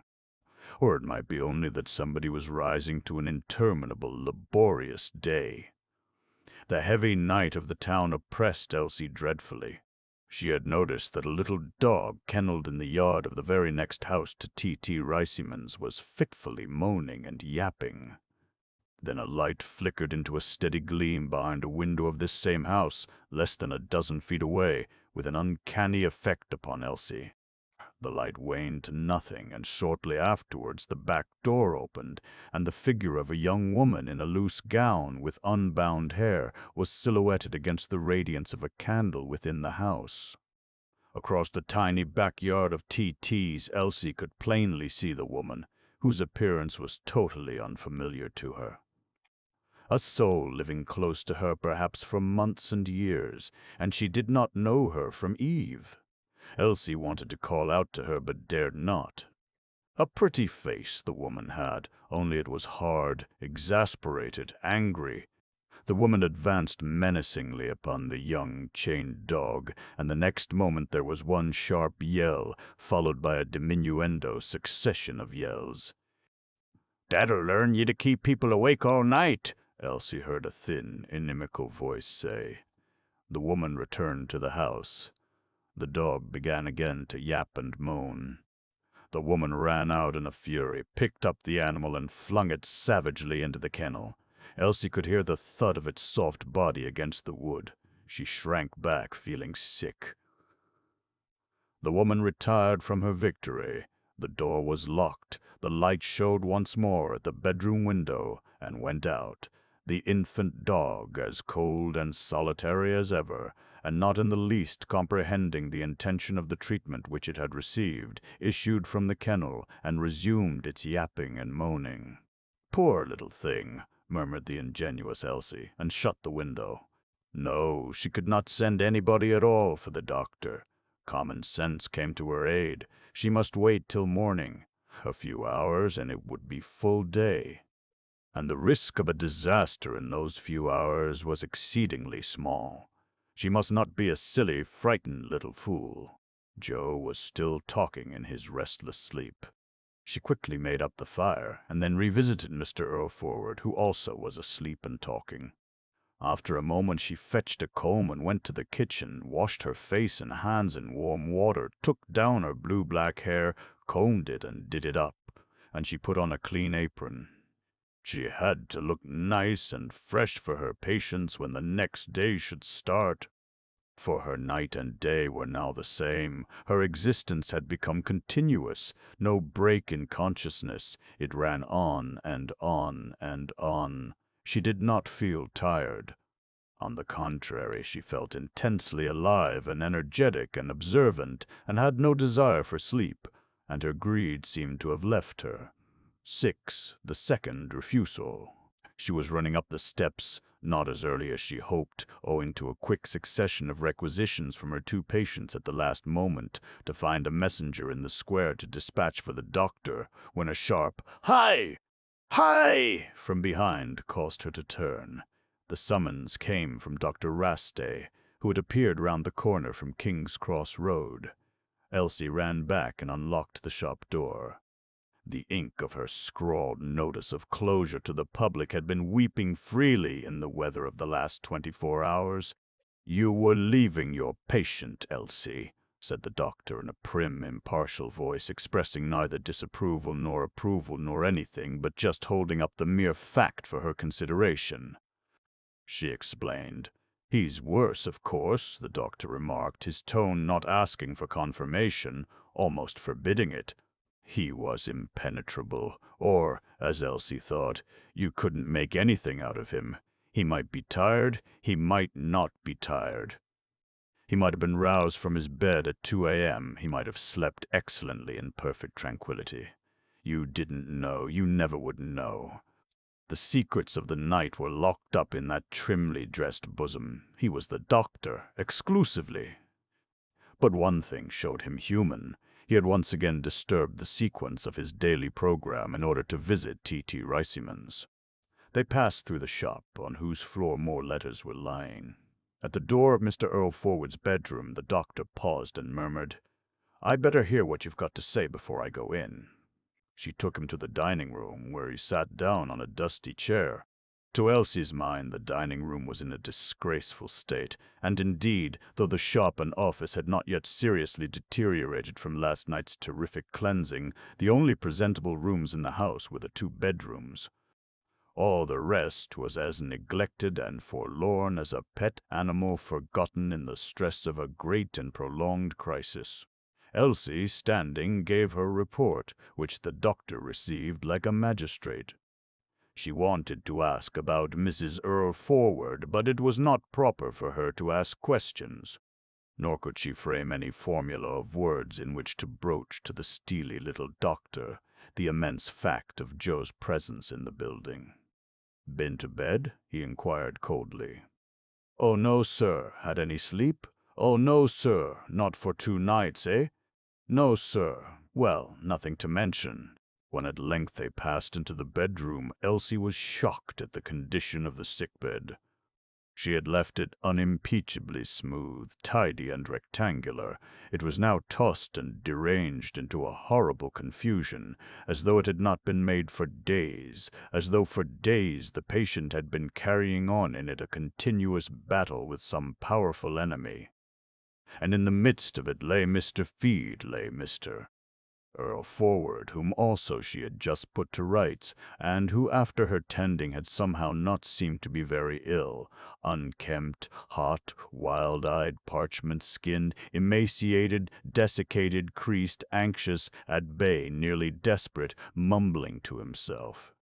Yet the moment he caught sight of the doctor, he altered his demeanor, becoming calm, still, and even a little sprightly.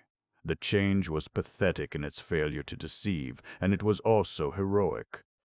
"Well, my friend," the doctor greeted him, staccato, with his characteristic, faint, nervous snigger at the end of a phrase. "You're here very early, doctor," said Mr. Earlforward composedly. "At least it seems to me early." He did not know the time, nor Elsie either. Not a timepiece in the house was going, and the church clock bell was too familiar to be noticed unless listened for. "Thought you might like to know something about your wife," said Dr. Rasta, raising his voice. He made no reference at all to Henry's exasperating refusal to go to the hospital on the previous day. "They tell me at the hospital that a fibroid growth is her trouble. I suspected it. Where? Matrix." The doctor glanced at Elsie as if to say, "You don't know what that word means." She didn't, but she divined well enough Mrs. Earlforward's trouble. Change of life. "No children," the doctor went on tersely, and nodded several times. Mr. Earlforward merely gazed at him with his little burning eyes. "There'll be an operation this morning. Hope it'll be all right." "It ought to be. An otherwise healthy subject. Yes, hold this in your mouth, will you?" He inserted a clinical thermometer between Mr. Earlforward's white, crinkled lips, took hold of the patient's wrist, and pulled out his watch. "Appears you can't retain your food," he said, after he had put the watch back. "Comes up exactly as it goes down. Mechanical. You're very strong." He withdrew the thermometer, held it up to the light, washed it, restored it to its case. "Well, we know what's the matter with your wife, but I shouldn't like to say what's the matter with you. Yet. I'm not a specialist." He uttered the phrase with a peculiar intonation, not entirely condemning specialists, but putting them in their place, regarding them very critically and rather condescendingly, as befitting one whose field of work and knowledge was the whole boundless realm of human pathology.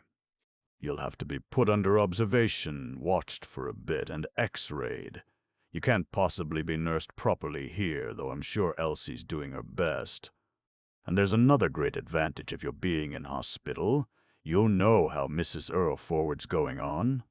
You can't expect 'em to be sending up here every 10 minutes to tell you, nor telegraph either. Something else to do, hospitals have." Another faint snigger. "If you'll come now, I mean, in half an hour or so, I've arranged to get you there in comfort. It's all fixed." He did not say how. "I hear you can walk about, and you made your bed yesterday.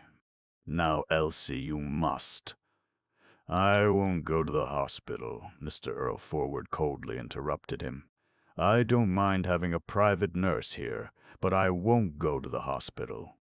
The doctor laughed easily. "Oh, but you must.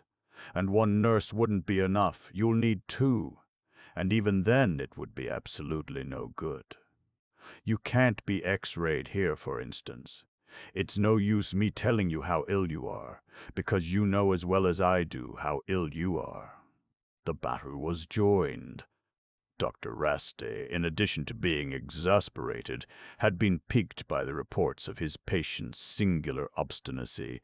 He had now positively determined to get him into the hospital, and it was this resolve that had prompted him to give special attention to Mr. Earlforward's case, disorganizing all his general work in favor of it. He could not allow himself to be beaten by the inexplicable caprice of a patient who in all other respects had struck him as a man of more than ordinary sound sagacity, though of a somewhat miserly disposition, and the caprice was the more enigmatic in that to enter the hospital would be by far the cheapest way of treating the illness. Mr. Earlforward's obstinacy, on the other hand, was exasperated and strengthened by the disdainful reception given to his marvelous, his perfectly reckless suggestion about having a private nurse. These people were ridiculously concerned about his health. They had their own ideas. He had his. He had offered an extremely generous compromise, a compromise which would cost him a pot of money, and it had not even been discussed. The wonder of it had in no way been recognized. Well, on the whole, he was glad that the suggestion had not been approved. He withdrew it. He had only made it because he felt, doubtless in undue apprehension, that he was not yet beginning to progress towards recovery. He admitted to himself, for example, that whereas on the previous day he had been interested in his business, today his business was a matter of indifference to him. That, he knew, was not a good sign, but then tomorrow would certainly show some improvement. Indigestion, and he was suffering from nothing but acute indigestion, invariably did yield to a policy of starvation. As for hospitals, he had always had a horror of hospitals since once, in his insurance days, he had paid a visit to a fellow clerk confined in a fever ward.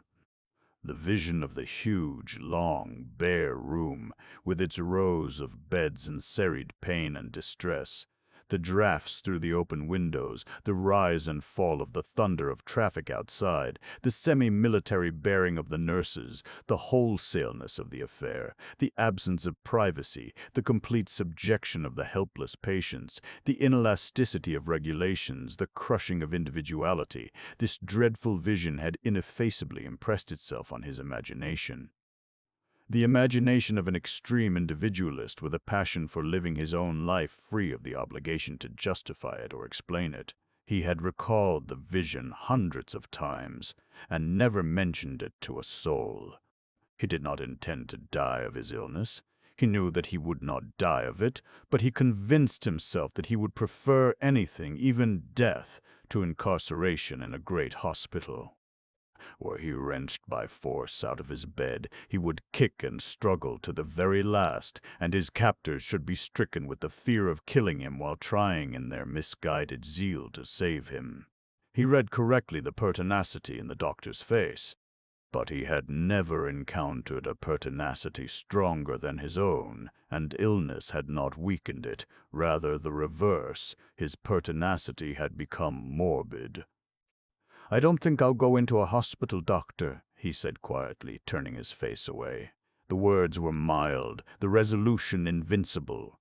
The doctor crossed over to look him in the face. Their eyes met in fierce hostility. The doctor was beaten. "Very well," said he with bitter calm. "If you won't, you won't. There is nothing else for me to do here. I must ask you to be good enough to get another adviser." "And?" He transfixed Elsie with a censorious gaze, as though Elsie was to blame. "And please remember that if the worst comes to the worst, I shall certainly refuse to give a certificate." "A certificate, sir?" Elsie faltered. Yes, a certificate of the cause of death. There would have to be an inquest, he explained with implacable and calculated cruelty. But Mr. Earlforward only laughed. A short, dry, sardonic laugh. The sun shone into the silent room and upon the tumbled bed and the sick, triumphant man, and made them more terrible than midnight could have made them. The doctor, with the pompous solemnity of a little man conscious of rectitude, slowly picked up his hat from the chest of drawers. "But what am I to do?" Elsie appealed. "My good woman, I don't know. I wish I did. All I know is I've done what I could, and I can't take the private affairs of all Clerkenwell on my shoulders. I've other urgent cases to attend to." A faint snigger which his will was too late to suppress. "Elsie'll be all right," muttered Mr. Earlforward. "Elsie'll never desert me, Elsie won't. She promised me." The doctor walked majestically out of the room, followed by Elsie. 7 malaria. "I suppose I must just do the best I can, sir," said Elsie on the landing outside the bedroom. She smiled timidly, cheerfully, and benevolently. The doctor looked at her, startled. It seemed to him that in some magic way she had vanquished the difficulties of a most formidable situation by merely accepting and facing them. She did not argue about them, complain about them, nor expatiate upon their enormity. She was ready to go on living and working without any fuss from one almost impossible moment to the next. During his career in Clerkenwell, Dr. Raste had become a connoisseur of choice examples of practical philosophy, and none better than he could appreciate Elsie's attitude. That it should have startled him was a genuine tribute to her. "Yes, that's about it," he said nonchalantly, with the cunning of an expert who has seen an undervalued unique piece in an antique shop. "Well, good morning, Elsie. Good morning." He was in a hurry. He had 100 urgent matters on his professional conscience. What could he do but leave Elsie alone with her ordeal? He could not help her, and she did not need help in this particular work, which was, after all, part of her job at £20 a year and food given and stolen. She was beginning to see the top of his hat as he descended the stairs. The stupid, plump, practical philosopher wanted to call him back for an affair of the very highest importance, and could not open her mouth, because Mr. Earlforward's desperate plight somehow inhibited her from doing so. "Doctor!" she exclaimed with a strange shrillness as soon as he had passed from her sight into the shop. "What now?" demanded Dr. Raste sharply, afraid that his connoisseurship should have been mistaken and she would stampede. She ran down after him. His gaze indicated danger. He did not mean to have any nonsense. "I suppose you couldn't just see Joe for a minute," she stammered with a blush. This now faltering creature had a moment earlier been calmly ready to do the best she could in circumstances which would scarcely bear looking at. "Joe? What? Joe?" "Your old Joe. He's here, sir, upstairs. Came last night, sir. He's very ill. I'm looking after him, too. Master doesn't know." "What in God's name are you talking about, my girl?" said the doctor, moved out of his impassibility. She told him the facts, as though confessing a mortal sin for which she could not expect absolution. "I really haven't a minute to spare," said he, and went upstairs with her to the second floor. By the time they got there, Elsie had resumed her self-possession. The doctor, for all his detached and frigid poses, was on occasion capable, like nearly every man, of being as irrational as a woman. On this occasion he was guilty of a perfectly indefensible prejudice against both Elsie and Joe. He had a prejudice against Elsie because he was convinced that had it not been for her affair with Joe, Joe would still have been in his service. And he was prejudiced against Joe because he had suffered much from a whole series of Joe's successors. For the moment he was quite without a Joe. Also he resented Elsie having a secret sick man in the house, and that man Joe, and demanding so unexpectedly his attention when he was in a hurry and over-fatigued by the ills of the people of Clerkenwell. He would have justly contemned such prejudices in another, and especially in, for example, his wife, and it must be admitted he was not the godlike little being he thought he was. Fortunately, Joe was in a state which made all equal before him. "Oh dear, I do so ache, and I'm thirsty," the second patient groaned desperately, showing no emotion, surprise, awe, or shame, at sight of the doctor and employer whom he had so cruelly wronged by leaving him in the lurch for inadequate reasons originating in mere sentiment. He had been solitary for half an hour and could not bear it. He wanted and wanted ravenously something from everybody he saw. The world existed solely to succor him. And certainly he looked very ill, forlorn and wistfully savage in the miserable bed in the miserable bedroom of the ex-charwoman. He looked quite as ill as Mr. Earlforward, and to Elsie even worse. "It's malaria," said the doctor in a casual tone, after he had gone through the routine of examination. "Temperature, of course. He'll be better in a few days. I've no doubt he had it in France first, but he never told me. When they brought back troops to France from the east, malaria came with them. All the north of France is covered with mosquitoes, and they carry the disease. I'll send down some quinine. You must feed him on liquids: milk, barley water, beef tea, milk and soda. Hot water to drink, not cold, and you ought to sponge him down twice a day."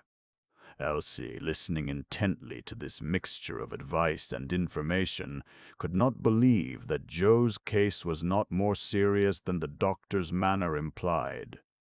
Well implanted in her lay the not groundless conviction that doctors were apt to be much more summary with the sick poor than with the sick rich, and she was revisited by her old sense of this doctor's harsh indifference. He had not even greeted his former servant, had regarded him simply as he would regard any ordinary number in a panel. "You won't have a great deal to do downstairs."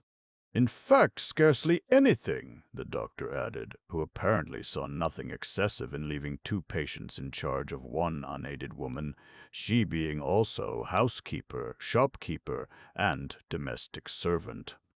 "Of course, you can send him to the hospital if you care to," said the doctor lightly. "I dare say they'd take him in."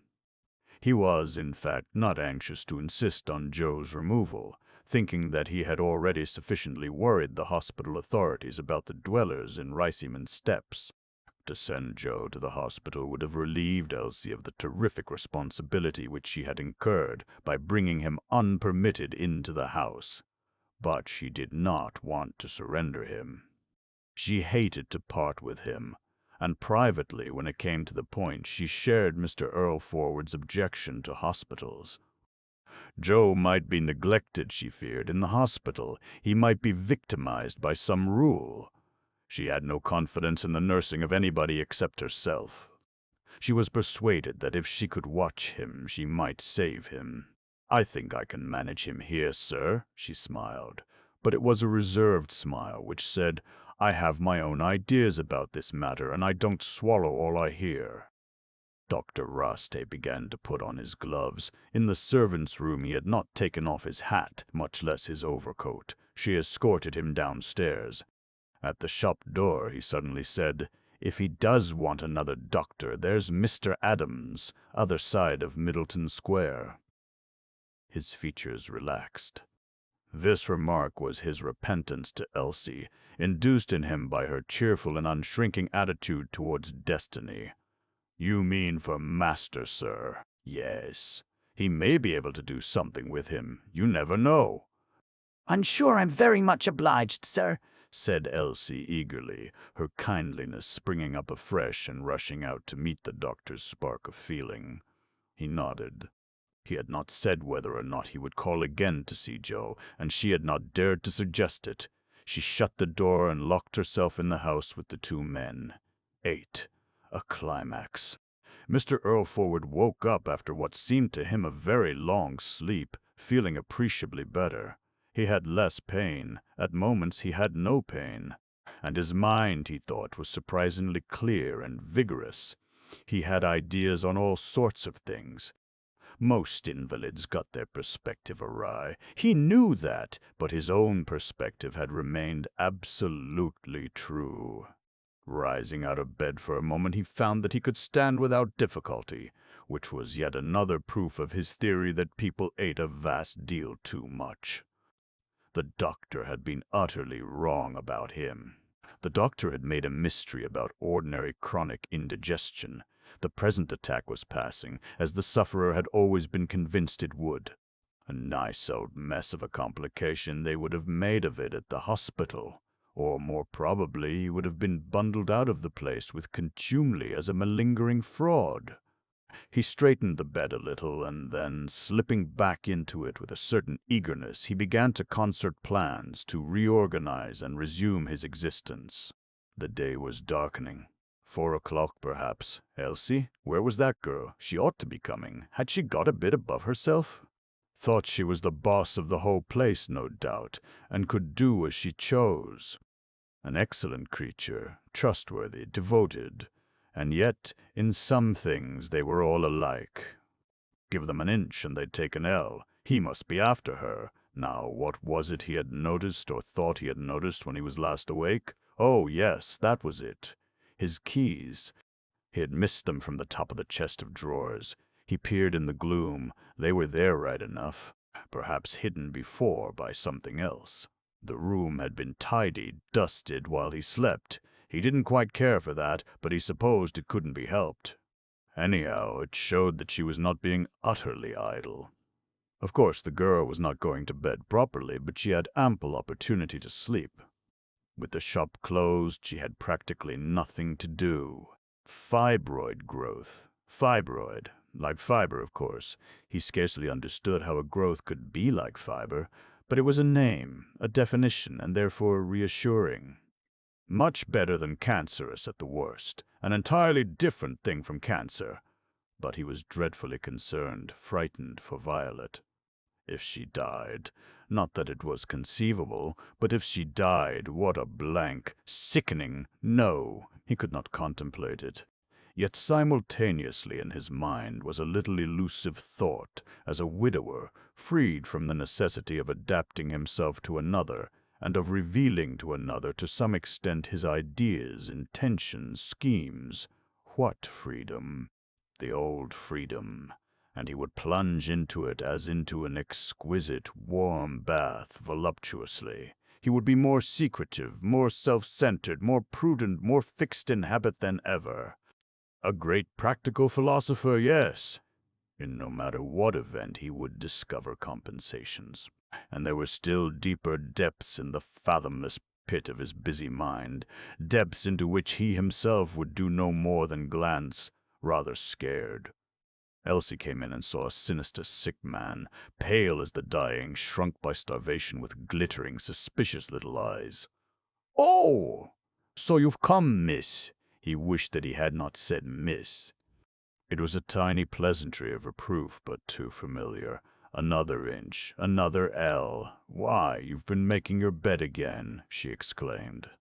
But she exclaimed so nicely, so benevolently, that he could not take offense. And yet, might she not be condescending to him? Withal, he enjoyed her presence in the bedroom. Her youth, her reliability, her prettiness. He thought she was growing prettier and prettier every day. Such dark eyes, such dark hair, such a curve of the lips, and her physical power and health.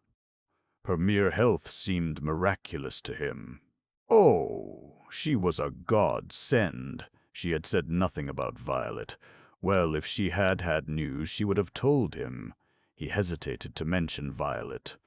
He could wait till she began. "I'll run and make you some food," she said. "Here, not so fast, not so fast." He stopped her. He was about to give an order when, for the second time, he noticed that her apron was wet in several places. "Why is your apron all wet?" he demanded sharply. "Is it—" She faltered, looking down at it. "So it is. I've been doing things." She appeared to have dropped the "sir" completely. The fact was that she had been sponging Joe. Mr. Earlforward became suspicious. He suspected that she was wasting warm water. "Why are you always running upstairs?" he asked in a curious tone. "Running upstairs, sir?" "Ha, sir!" He was recovering his grip on her. She blushed red. She had something to hide. Hordes of suspicions thronged through his mind. "Well, sir, I have to go to the kitchen." "I don't hear you so often in the kitchen," said he dryly. It was true. And all footsteps in the kitchen could be heard overhead in the bedroom. He suspected that she was carrying on conversations from her own bedroom window with new-made friends in the yard of the next house or the next house but one, and giving away the secrets of the house. But he did not utter the suspicion. He kept it to himself for the present. Yes, they were all alike. "You haven't inquired, Elsie, but I'm much better," he said. "Oh, I can see you are, sir," she responded brightly, but whether she really thought so, or whether she was just humoring him, he could not tell. "Yes, and I'm going to get up." "Not today you aren't, sir," she burst out. He said placidly, "No, tomorrow morning. And I think I shall put on one of my new suits and a new shirt. I think it's about time. I don't want to get shabby. Just show them to me." Elsie was evidently amazed at the suggestion, and he himself did not know why he had made it, but at any rate it was not a bad idea. He fancied that he might feel better in a brand-new suit.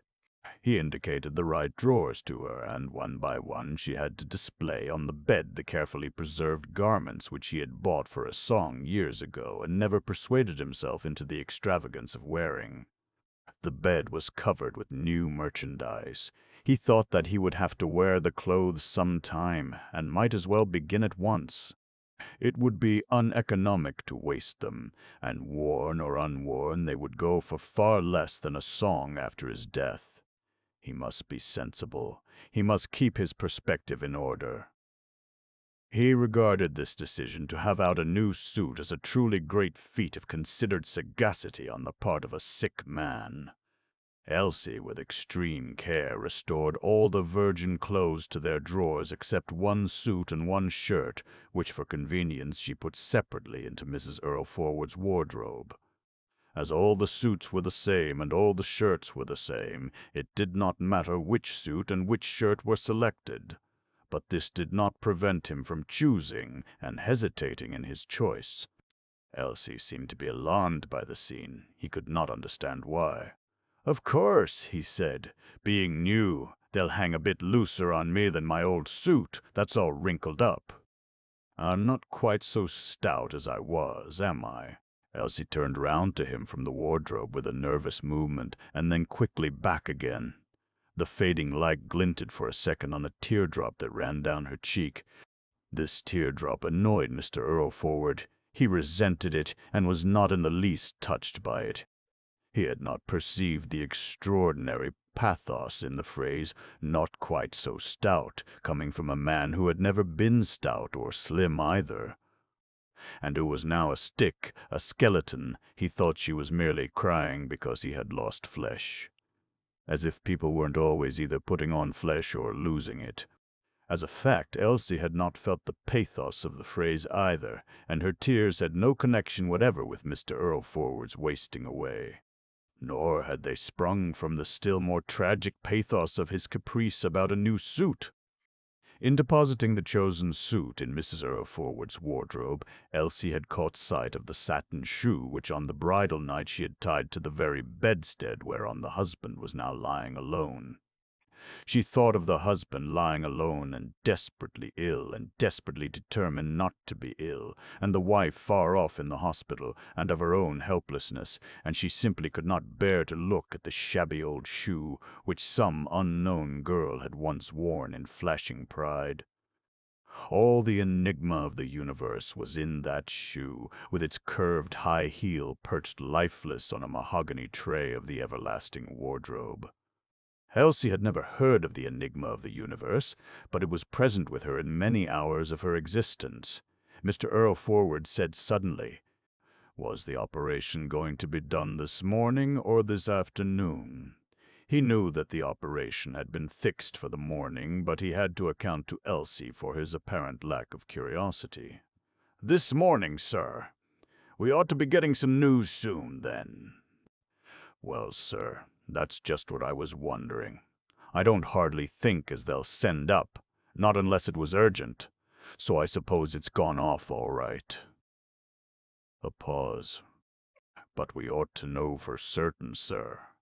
I was thinking I could run out and get someone to go down and find out. I mean someone who would find out and tell us all about it, not a child. I dare say a shilling or two. With her experience, Elsie ought not to have mentioned money, but she was rather distraught. The patient reacted instantly. It was evident to him that Elsie had old friends in the square, or nearby, upon whom she wanted to confer benefits through the medium of her employer's misfortunes. They were always bent on lining their pockets, those people were. He was not going to let them pick up shillings and florins as easily as all that.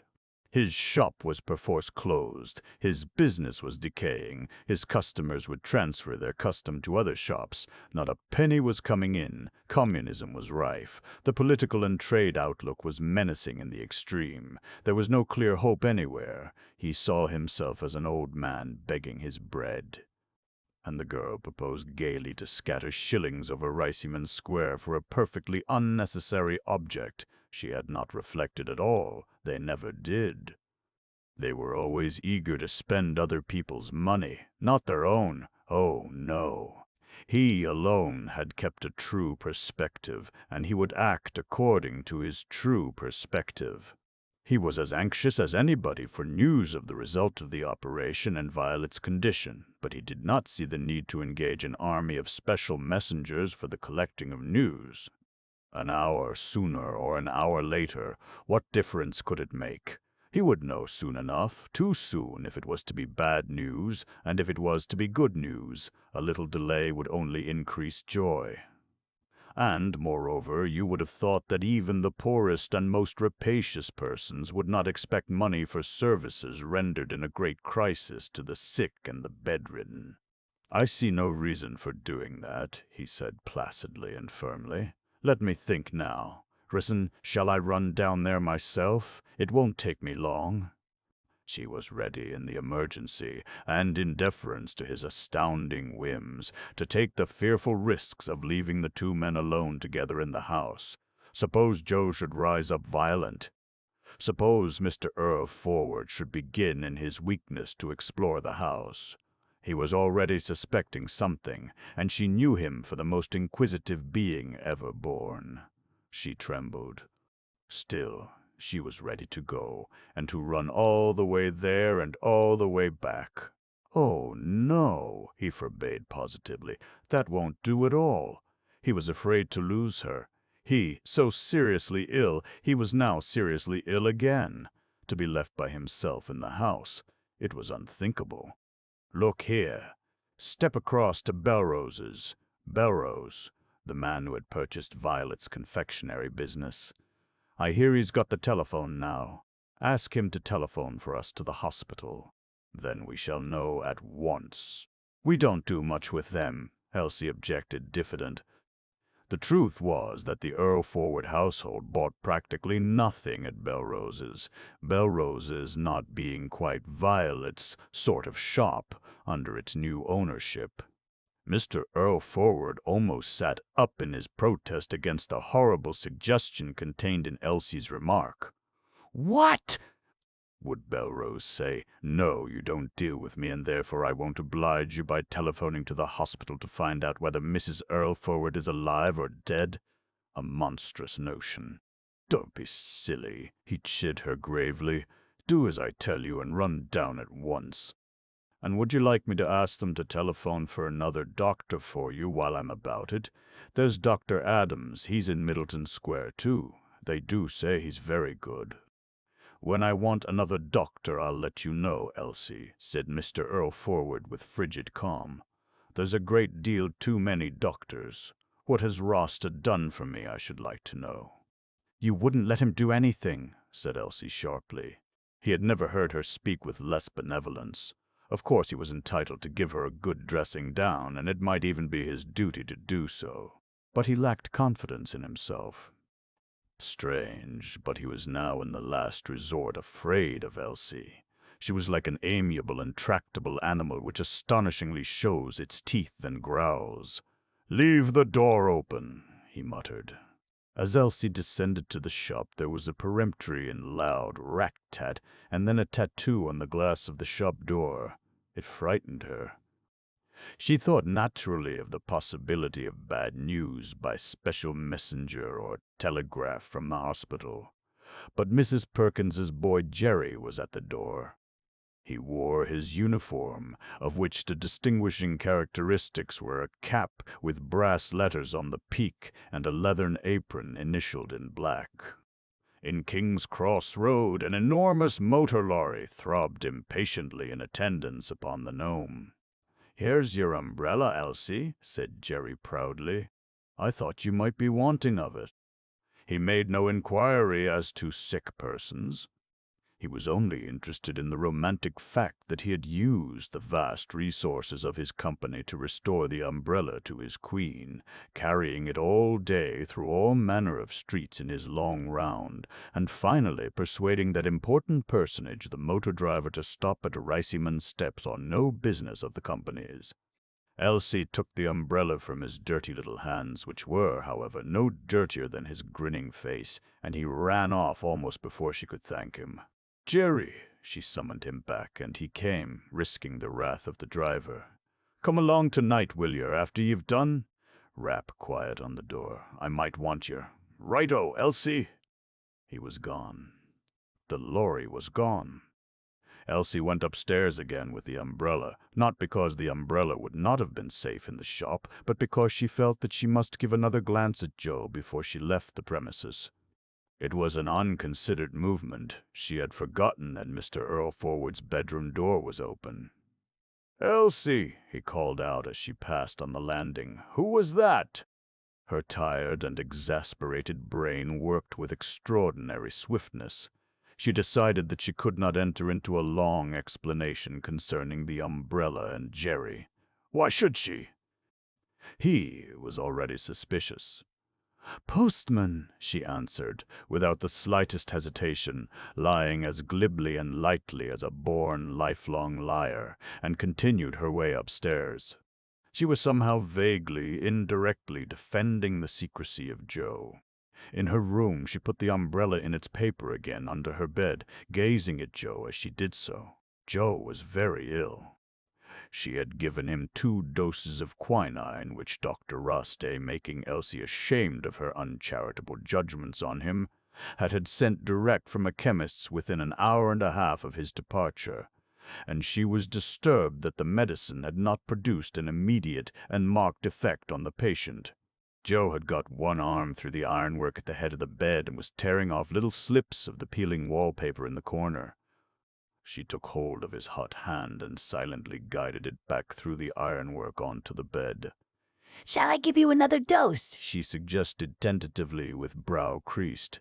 He nodded. He knew malaria, and he knew quinine, and, fortified by his expert approval, she gave him another dose. Both of them had the belief that if 5 grains of a medicine did you 10% of good, 10 grains would assuredly do you 20% of good, and so on in proportion. "I'm coming in again in a minute or 2. I've just got to go across the steps on an errand," she said, and kissed him. Both of them had also the belief that her kisses did him good, and this conviction was better founded than the other one. She had said nothing to him about Mrs. Earlforward's operation. He had learnt only that Elsie was mistress because Mrs. Earlforward was in hospital. The full story might have aggravated his mental distress. "Elsie!" It was Mr. Earlforward's summons as she crossed the landing on her way down. She put no more than her face, a rather mettlesome face, into the room. "What do you keep on going upstairs for?" Yes, he suspected. With strange presence of mind, she replied promptly. "I've just been up for the key of the shop, sir. I left it up in my room. I can't go out and leave the shop door on the latch, can I?"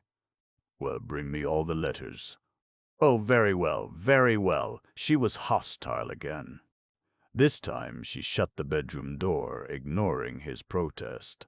Then she went upstairs once more and locked her own door on the outside and carried off the key.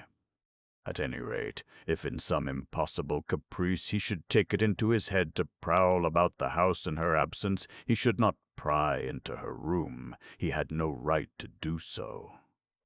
And she was absolutely determined to defend her possession of Joe. A moment later she bounced into Mr. Earlforward's bedroom and carelessly dropped all the letters onto the bed, a regular shower of envelopes and packets. "There!" she exclaimed on a hard and inimical note, as if saying, "You asked for them, you've got them, and I wash my hands of it all." Mr. Earlforward saw that he must walk warily. She was a changing Elsie, a disagreeably astonishing Elsie. He did not quite know where he was with her. As she emerged from the shop into the steps, a young woman with a young dog, stopping suddenly, addressed her in soft, apprehensive, commiserating accents. "How is Mr. Earlforward this evening?" He seems to think as he's a bit better, ma'am, thank you, in himself," Elsie answered brightly. She was uplifted by the mere concern in the voice, and at once felt more kindly towards her master, was indeed rather ashamed of her recent harshness to him. Dusk had now fallen, and she could not see very clearly, but the next instant she had recognized both the woman and the dog.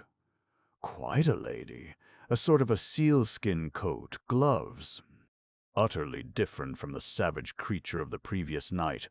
The dog, too, was different.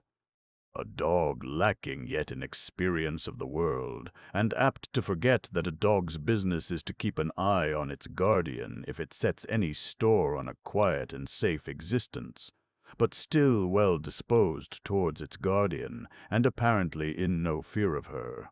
More remorse for Elsie. "Oh, I'm so glad. And Mrs. Earlforward." "Oh, ma'am, we haven't heard. We're expecting news." "I do hope everything will be all right. Operation. Internal trouble, isn't it?" "Yes, ma'am. Yes, so I heard. Well, thank you. Good night. Skip, Skip!" Skip was the disturber of repose, and he responded, leaping. The two disappeared round the corner. It was wonderful to Elsie how everybody knew and how kind everybody was. She was touched. The woman had given her the illusion that the whole of Clerkenwell was filled with anxiety for the welfare of her master and her mistress. Her sense of responsibility was intensified. If the whole of Clerkenwell knew that she was secretly harboring her young man in her bedroom, she went hot. The complexity of her situation frightened her afresh. Belrose's was at its old royal game of expending vast quantities of electric current. The place had just been lighted up, and had the air of a popular resort. It warmed and vitalized all the steps by its radiance, which seemed to increase from month to month. What neither Mr. Earlforward nor anybody else of the old Clerkenwell tradition had ever been able to understand or approve was the continual illumination of the upper stories. And yet the solution of the mystery was simple and lay in a fact with which most of the district was familiar. Belrose had gone in for wholesale. Elsie entered the shop very timidly, for she regarded her errand as presuming, and in the midst of all her anxiety she had diffidence enough to be a little ashamed of it. The shop was most pleasantly warm. Its warmth was a greeting which would have overpowered some folk, and there was a fine, rich odor of cheese and humanity. Also, the shop was full.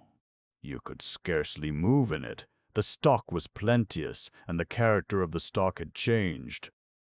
Advertised brands of comestibles of universal consumption were far less prominent than under previous regimes, and there was a great deal more individuality. The travelers and the collectors of advertised brands now called at the establishment with a demeanor different from of old. They had to leave their hard-faced, bullying manner on the doorstep. Two enormous and smiling young mature women stood behind the counter. Their magnificently rounded facades were covered with something that was only white on Saturdays and Wednesdays, and certainly was not white tonight. Like the shop itself, the servers were neither tidy nor clean, but they were hearty, gay, and active, and they had authority, for one of them was Mr. Storr, Belrose's sister, and the other Mrs. Belrose's sister. Nevertheless, they looked like sisters. They both had golden, rough hair and ruddy complexions, and the same experienced, comprehending, jolly expression and fat, greasy hands. There were 4 customers in the shop, of course, all women, and the 6 women seemed to be all chatting together. The interior was the interior of a shop in full swing, but it showed, in addition, the better qualities of a bar parlor whose landlord knows how to combine respectability with freedom of style. Miss Belrose, who was nearest the door, smiled benignantly at Elsie on her entrance, as if saying, "You are one of us, and we are yours." When 2 outgoing customers squeezed themselves between Elsie and a pile of cheeses, and her turn came to be served, Elsie suddenly discovered that she could not straightway execute Mr. Earlforward's command.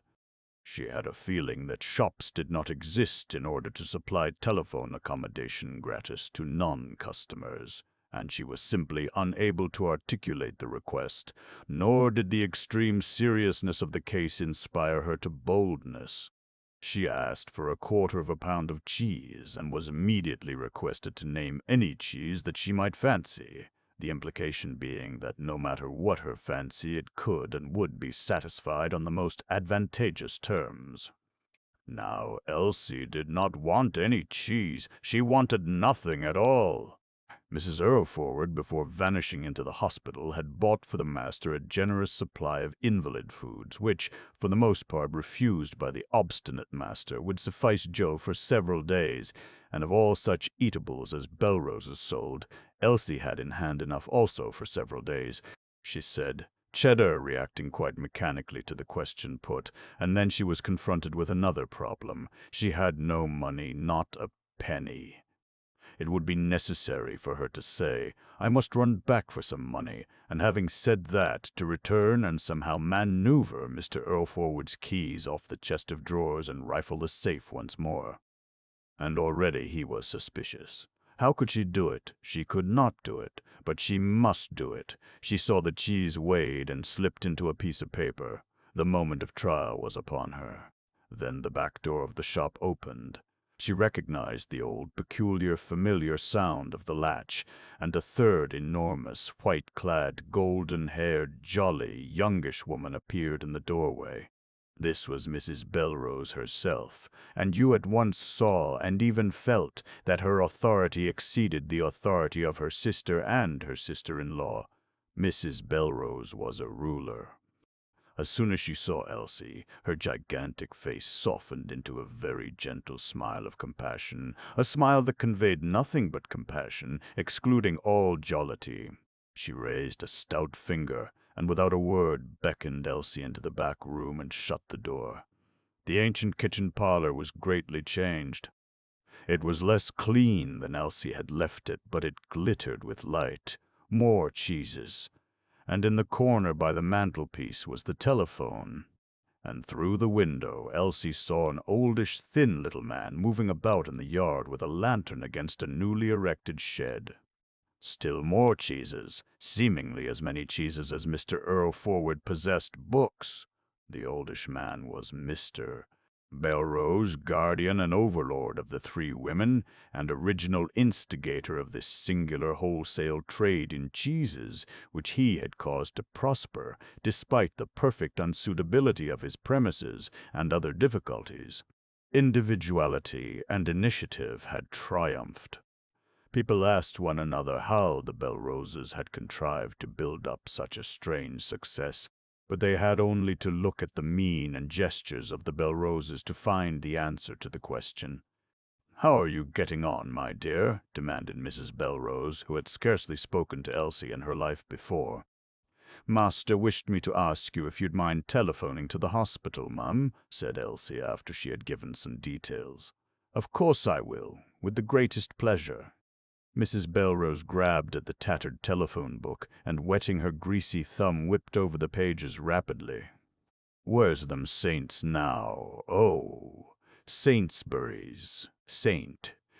Bartholomew's football and cricket ground. I expect that's for the doctors and students. St. Bartholomew's Hospital. This is it. Here we are. City 510. Oh dear, no telephone information given respecting patients. Oh dear. She looked at Elsie.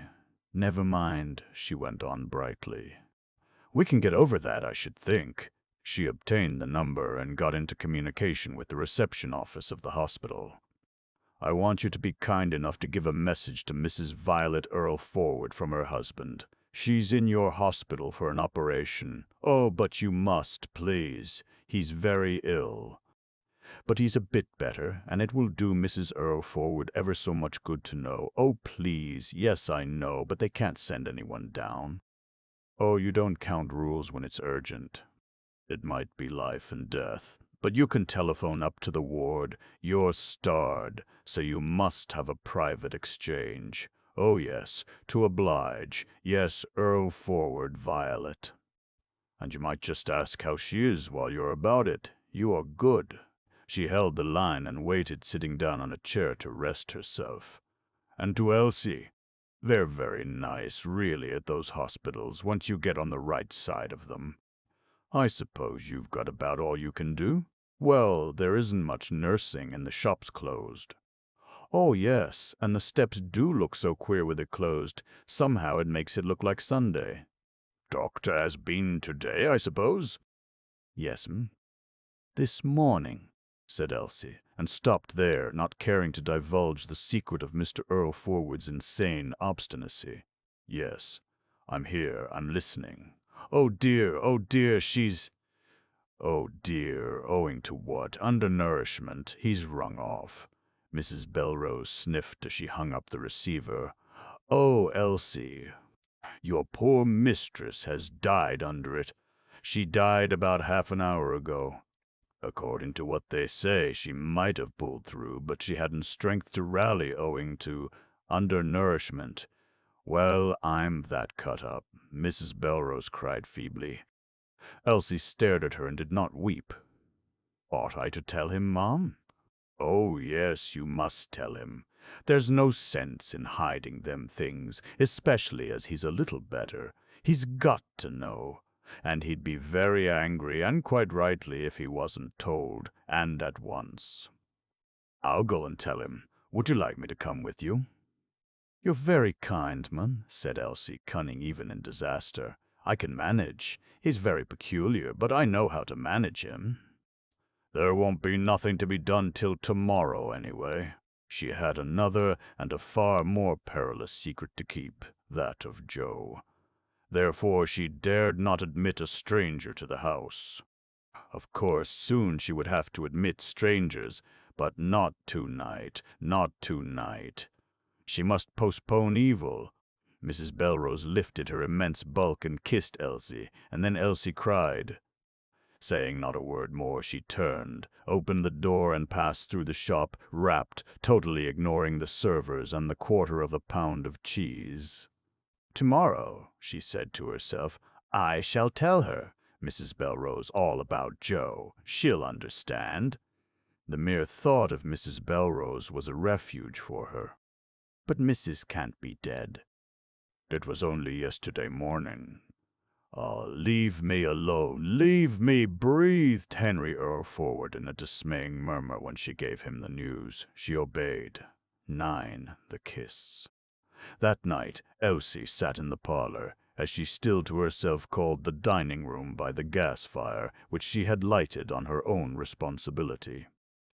An act and a situation which a few days earlier, 2 days earlier, would have been inconceivable to her.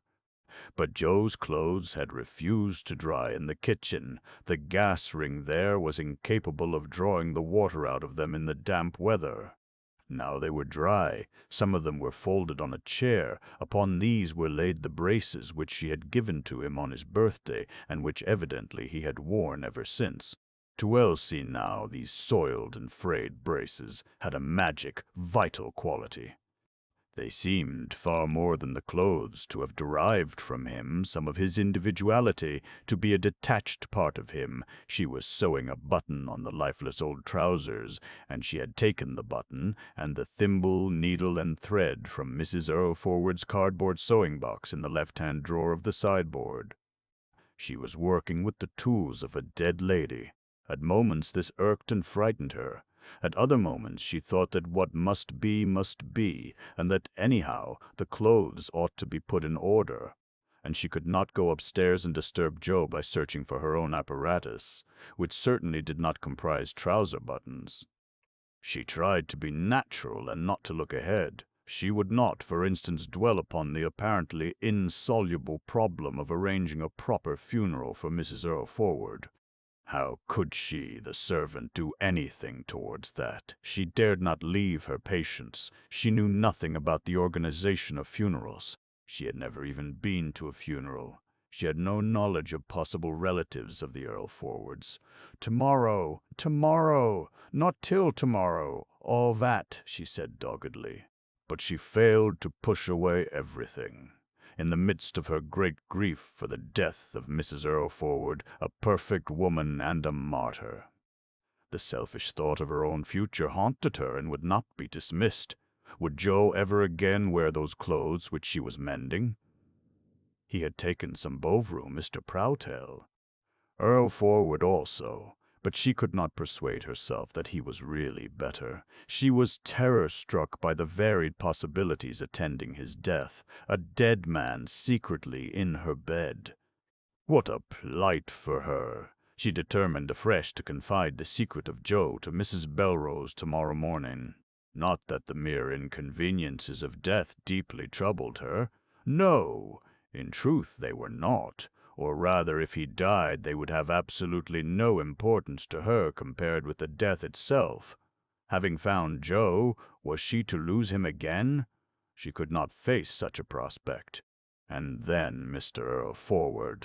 She was beginning to be convinced that the master really was better. He had taken the Bovril. He had opened one or two of his letters. The shock of the news about Mrs. Earlforward, instead of shattering him to pieces, had strengthened him, morally if not physically. He might recover. He was an amazing man. And, of course, she desired him to recover. Could she wish anyone's death? She could not be so cruel, so wicked. And yet, if he lived, she was his slave forever. She was a captive with no hope of escape. A slave, either bowed down by sorrow for the death of Joe, or fatally desolated by the eternal reflection that Joe was alive, and she could not have him because of her promise to Mr. Earlforward. She saw no hope. She made no reserves in the interpretation of her vow to the master.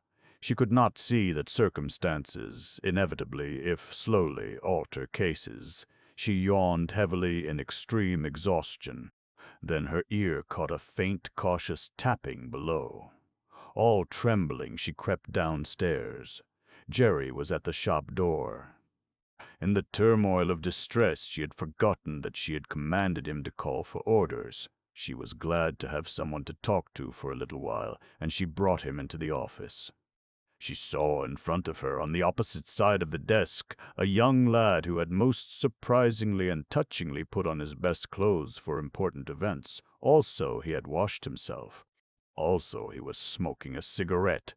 Jerry, who was thin and pinched in the face, saw in front of him an ample and splendid young woman.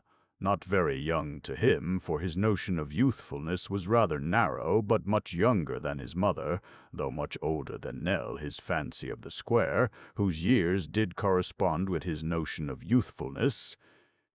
Elsie was slightly taller than himself. He thought she had the nicest, kindest face he had ever seen.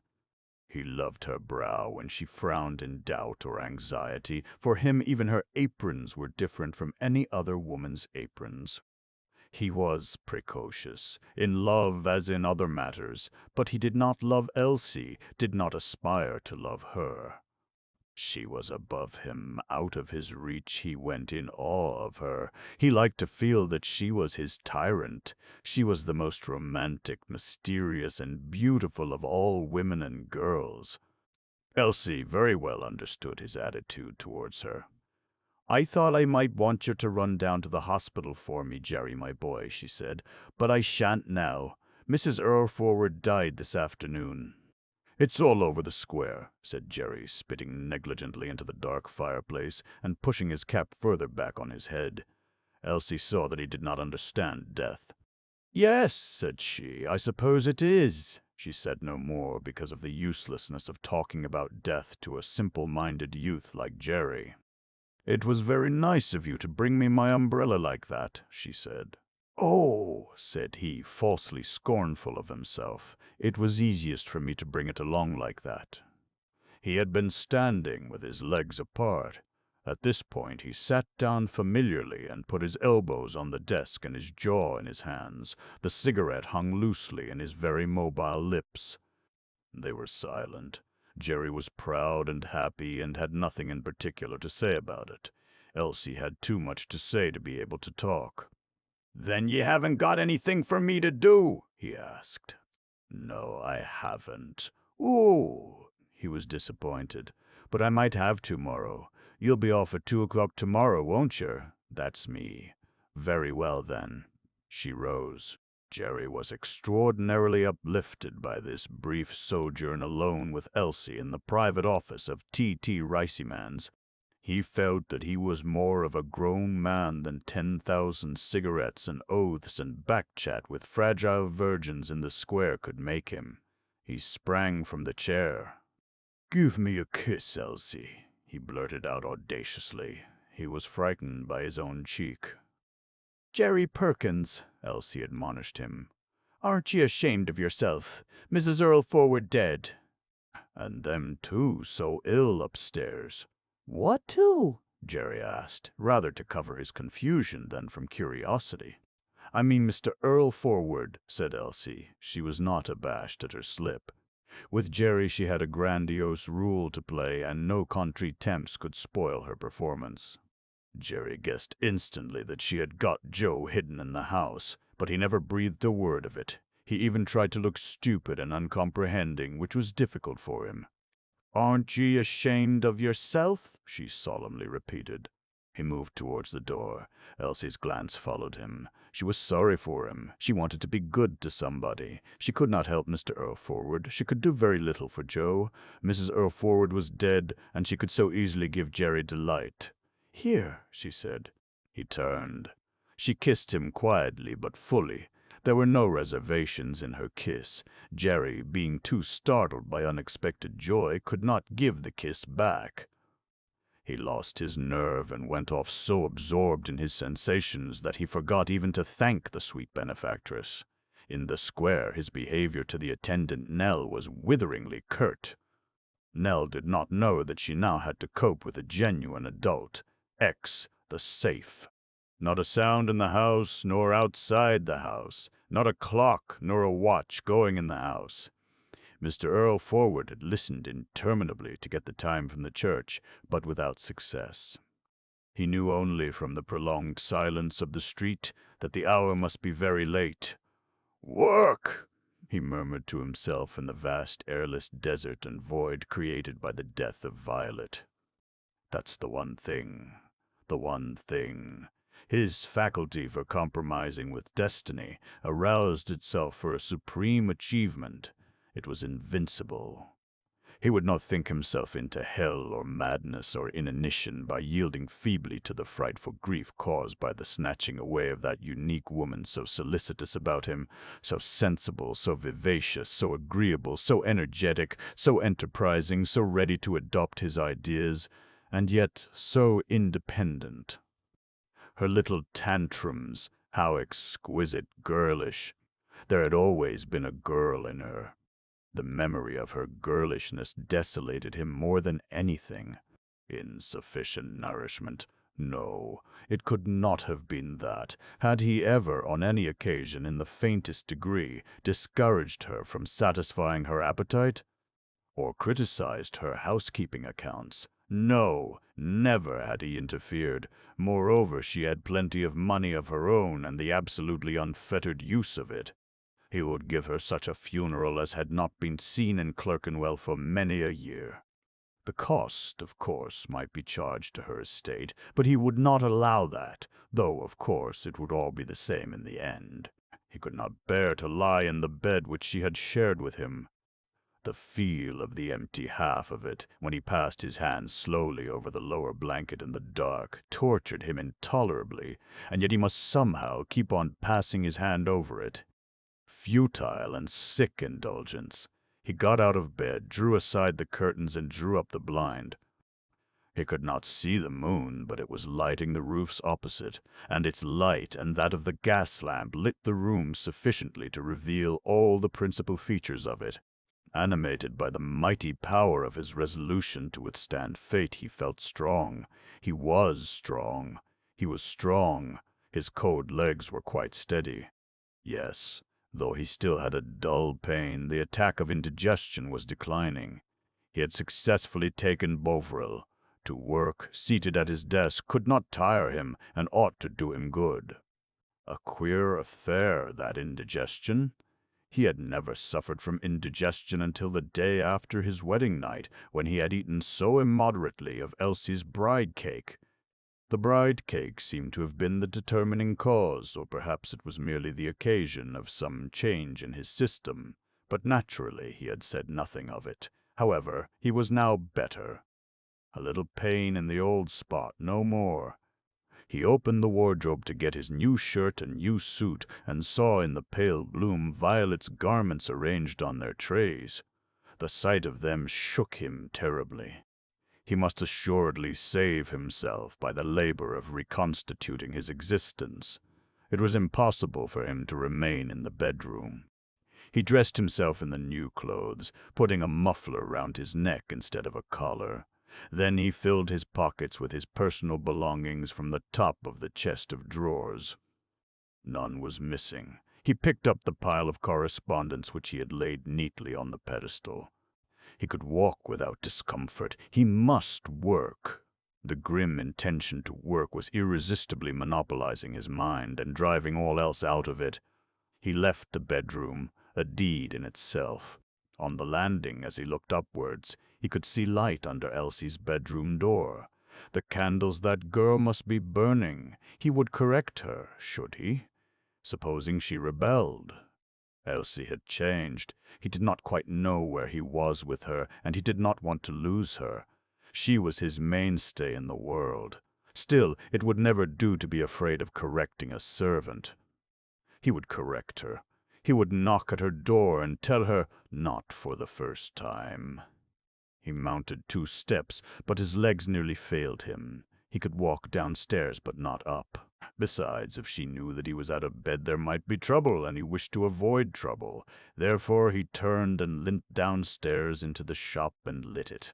To see the shop was like revisiting after an immense period the land of his youth. He recognized one by one the landmarks. Here was the loaded bookstand with its pair of casters which she had devised. The shop was like a mausoleum of trade. His trade had ceased. It had to be brought back to life, galvanized into activity. Could he do it? He must, and he would do it. He was capable of the intensest effort. His very sorrow was inspiring him.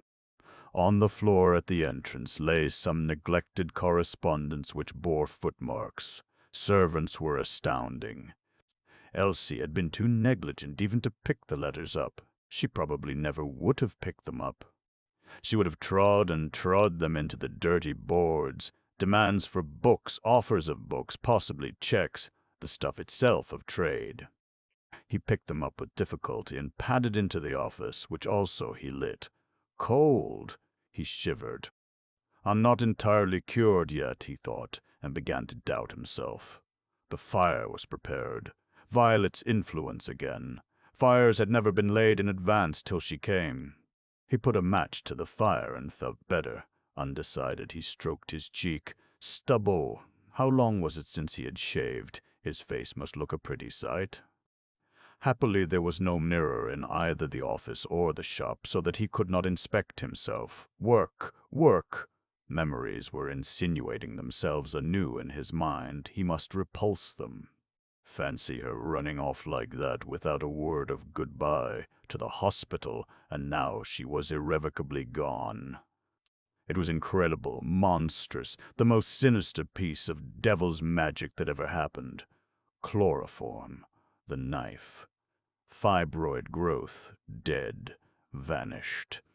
She, with her vivacity and her optimism, he was fatigued. The pain had recurred. It was very bad. Perhaps he had been ill-advised to come downstairs, for he could not get upstairs again. He cautiously skirted the desk, holding on to it, and sat in his chair. Work, work, the reconstruction of his life. He fingered the letters. With one of them was a check, and it must go into the safe for the night. He would endorse it tomorrow. Never endorse a check till you paid it into the bank, for an endorsed check might be the prey of thieves. He bent down sideways to his safe with a certain pleasure. Her safe was upstairs in the bathroom. He would have to obtain her keys and open it and examine its contents. He took his own keys from his pocket and, not very easily, unlocked his safe and swung forward its door. The familiar act soothed him. The sublime spectacle of the safe, sole symbol of security in a world of perils, enheartened him. After all, then he noticed that the silver bag was not precisely in its customary spot on the ledge over the nest of drawers. He started in alarm and clutched at the bag. It was not tied with his knot. He unloosed it and felt crumpled paper within it. 60! Elsie's clumsy handwriting, which he knew so well from having seen it now and then on little lists of sales on the backs of envelopes. No! It was not the loss of sixpence that affected him. He could have borne that. What so profoundly, so formidably shocked him was the fact that Elsie had surreptitiously taken his keys, rifled the safe, and returned the keys, and smiled on him and nursed him. There was no security at all in the world of perils. The foundations of faith had been destroyed. Elsie! But in the agony of the crisis he did not forget his wife. He moaned aloud. What would Violet have thought? What would my poor Violet have thought of this? His splendid fortitude, his superhuman courage to recreate his existence over the ruins of it, and to defy fate, were broken down. Life was bigger, more cruel, more awful than he had imagined. 11. Prison. "Joe," inquired Elsie, "where's your papers?" She had brought his clothes, dry, folded, and possibly wearable, back into her bedroom. She had found nothing in the pockets of the suit except some cigarette card portraits of famous footballers, a charred pipe, 3 French sous, and a broken jackknife. These articles, the raiment and a pair of battered shoes which she had pushed under the bed and forgotten, seemed to be all that Joe had to show for more than 20 years of strenuous and dangerous life on earth, much less even than Elsie could show. The paucity of his possessions did not trouble her, and scarcely surprised her, for she knew that very many unmarried men, with no incentive to accumulate what they could immediately squander in personal use, had no more reserves than Joe, but the absence of the sacred papers disturbed her. Every man in her world could, when it came to the point, produce papers of some sort from somewhere: army discharge, pension documents, testimonials, birth certificate, etc., etc., etc. Even the tramps who flitted in and out of Rowton House had their papers, to which they rightly attached the greatest importance. No man in Elsie's world could get far along without papers, unless specially protected by heaven, and, sooner or later, generally sooner than later, heaven grew tired of protecting. All day Elsie had been awaiting an opportunity to speak to Joe about his papers. The opportunity had now come. Mr. Earlforward could be left for an hour or so. Joe was apparently in less pain. The 2 bedrooms were tidied up. Both men had been fed. Joe had had more quinine. She could not sponge him again till the morrow. She herself had drunk 2 cups of tea and eaten the last contents of the larder. She had lighted a new candle, the last candle in the candlestick. She had brought coal and mended the fire. The next morning she would have a great deal to do and to arrange. Getting money, marketing, seeing the doctor and Mrs. Belrose, discussing the funeral with Mr. Earlforward. Terrible anxieties, but for the present she was free. Joe made no answer. He seemed to be trying to frame sentences. She encouraged him with a repetition. "Where's your papers? I can't find 'em nowhere. You haven't lost them, have ye?" Her brow contracted in apprehension. "I sold 'em," said Joe, in his deep, vibrating, and yet feeble voice. He looked away. "Sold 'em, Joe? Ye never sold 'em." "Yes, I have, I tell ye. I sold 'em yesterday morning." "But, Joey—" "I sold 'em yesterday morning to a man as came to meet a man as came out of Pentonville same time as me." "Pentonville? Joe, do you mean you've been to prison?" He nodded. "What a shame!" she exclaimed in protest, not at his having done anything wicked enough to send him to prison, but at the police having been wicked enough to send him to prison. She assumed instinctively and positively that he was an innocent victim of the ruthless blue men whom some people know only as pilots of perambulators across busy streets. "There was no option, you know, so I had 14 days. She dropped on her knees at the bedside and put her left arm under his neck and threw her right arm over his waist, and with it felt again the familiar shape of his waist through the bedclothes, and gazed into his homely, ugly face, upon which soft, dark hair, a beard on the chin, was sprouting. This faith and tenderness made Joe cry. "Tell me," she murmured, scarcely hoping that he would succeed in any narrative. "Oh, it's nothing," Joe replied gloomily. "Armistice Day, ye know. I had my afternoon, and I went out. Were ye in a place, Joe?" "I had a part-time place in Oxford Street, carrying coal upstairs and cleaning brasses and sweeping and errands. And a bed, yes, in the basement. Sort of a watchman. Doctor. He give me a testimonial. Least he sent it me when I wrote and asked him. No doubt whatever that she had been unjust to that doctor. I went down to Piccadilly to see the sights, and when it was about dark I see our old divisional general in a damn big car with 2 young ladies. There was a block, you see, in Piccadilly Circus, and he was stopped by the curb where them flower girls are, you know, by the fountain, and I was standing there as close as I am to you, Elsie. We used to call him the Slaughterer. That was how we called him. We never called him nothing else. And there he was with his 2 rows of ribbons and his flash women. Perhaps they weren't flash, and I didn't like the look of his face. Hard, you know, cruel. We knowed him, we did. And then I thought of the 2-minute silence, and hats off and stand at attention, and the cenotaph, and it made me laugh. I laughed at him through the glass. And he didn't like it, he didn't. I was as close to him as I am to you, you see. And he lets down the glass and says something about insulting behavior to these ladies, and I put my tongue out to him. That tore it, that did. That fair put the lid on. I felt something coming over me, ye know. Then there was a crowd, and I caught a policeman, one on the shoulder. Oh, they marched me off, 3 of 'em. The doctor at the station said I was drunk, me as hadn't had a drop for 3 days. Next morning, the beak, he said he'd treat me lenient because it was Armistice Day, and I'd had some, and I'd fought for the old country, but assaulting an officer of the law, he couldn't let that pass. No option for that, so he give me 14 days. But your master, Joe, it was an old woman, wouldn't she? And another thing, I didn't go back there either afterwards. Did you leave your things there? Yes, a bag and some things, and I shan't fetch it either. I shall, said Elsie resolutely. I won't let her have 'em. I shall tell her you was taken ill, and I shall bring 'em away. Joe offered no remark. But why did you sell your papers, Joe? He give me 4 and 6 for 'em. I was on me uppers, he give me 4 and 6, and then we went and had a meal after all that skilly and cocoa and dry bread. No good me going back. I'd left without notice, I had. But why didn't you come to me straight, Joey? Joe didn't answer. After all this inordinate loquacity of his, he had resumed his great silence. Elsie still gazed at him. The candlelight went down and up. A burst of heavy traffic shook the bed.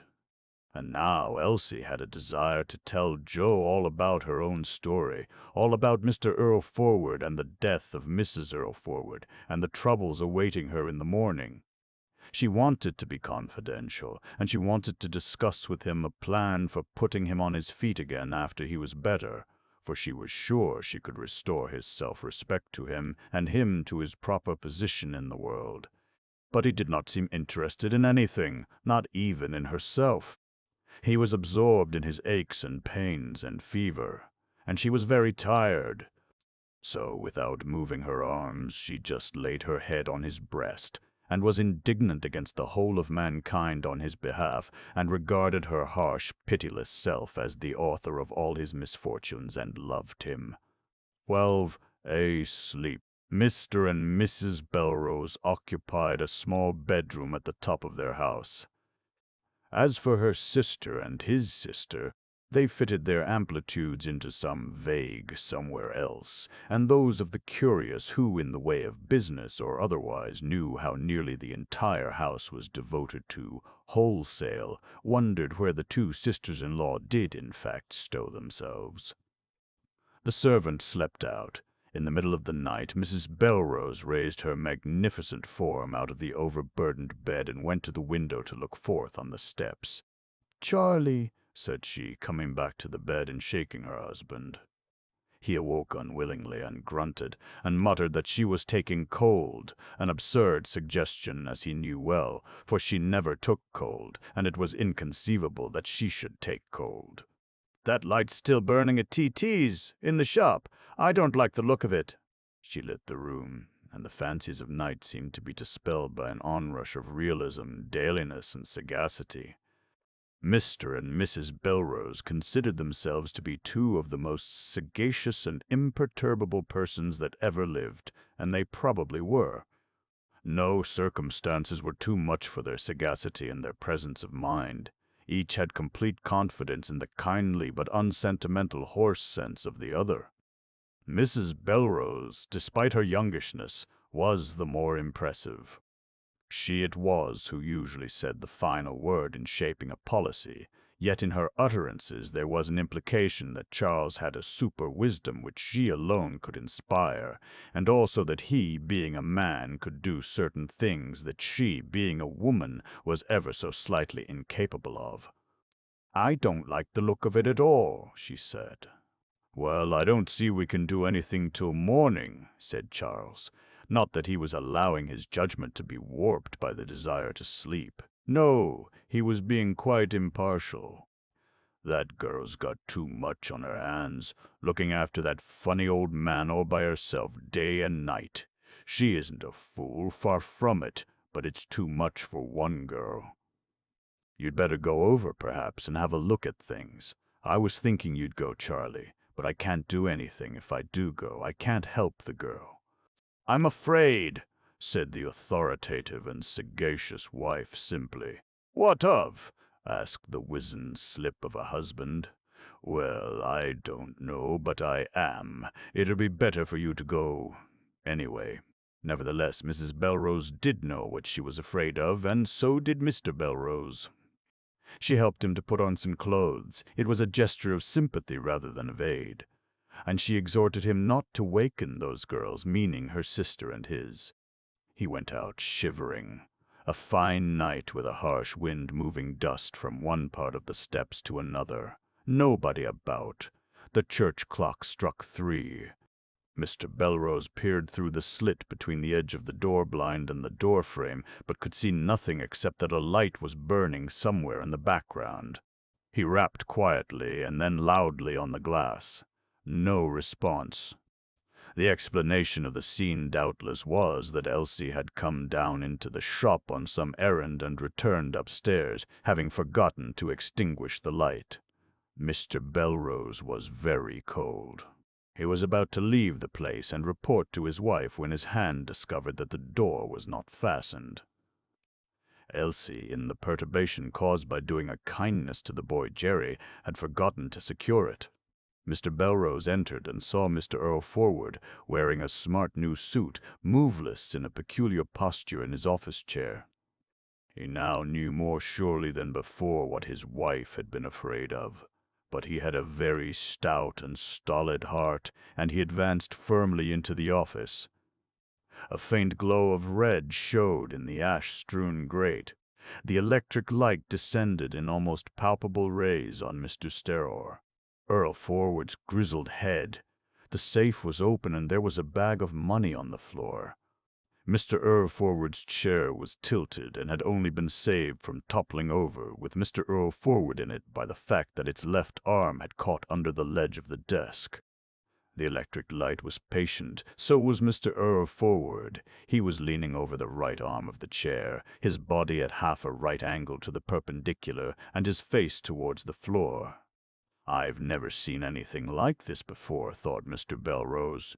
"This will upset the Steps, this will." He was afraid. He had what he would have called the creeps. Gingerly he touched Mr. Earlforward's left hand, which lay on the desk. It was cold and rather stiff. He bent down in order to look into Mr. Earlforward's averted face. What a dreadful face! White, blotched, hairy skin drawn tightly over bones and muscles, very tightly. An expression of torment in the tiny, unseeing eyes. None of the proverbial repose of death in that face. "Mustn't touch it, mustn't disturb anything," thought Mr. Belrose, straightening his knees. He left the office and peered up the dark stairs. No light, no sound. He felt for his matches, but he had come away without them, and he suspected that he was not sufficiently master of himself to look effectively for matches. Still, the house must be searched. Although much averse from returning into the office, he did return, on the chance of finding a box of matches, and the first thing he saw was a box on the mantelpiece. Striking matches, he stumbled up the stairs and came first to the bathroom. Empty. Nothing unusual therein except thick strings stretched across it and an orange box in the bath. A bedroom well furnished, the bed unmade, a cup and saucer on the night table, one door of the wardrobe ajar. Everything still, expectant. Then he found the living room similarly still and expectant. He went back to the landing. No sound. The second flight of stairs dreadfully invited him to ascend. As he reached and pushed against the door at the head of those stairs, another of his matches died. He struck a fresh one, and when it slowly flamed, he stepped into the faintly firelit room and was amazed, astounded, thrilled, shocked, and very seriously shaken to descry a young man lying on the bed in the corner and a young woman, Elsie, lying in abandonment across him, her head sunk in his breast. And he heard a regular sound of breathing. There was something in the situation of the pair which penetrated right through Mr. Belrose's hoarse sense and profoundly touched his heart.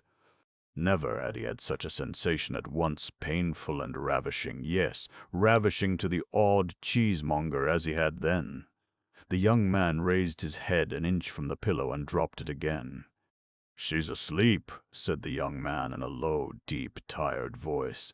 "Don't wake her. 13 disappearance of TTs." The transience of things human was wonderfully illustrated in the next fortnight. A short and drab account of the nocturnal discoveries of Mr. Belrose at tea.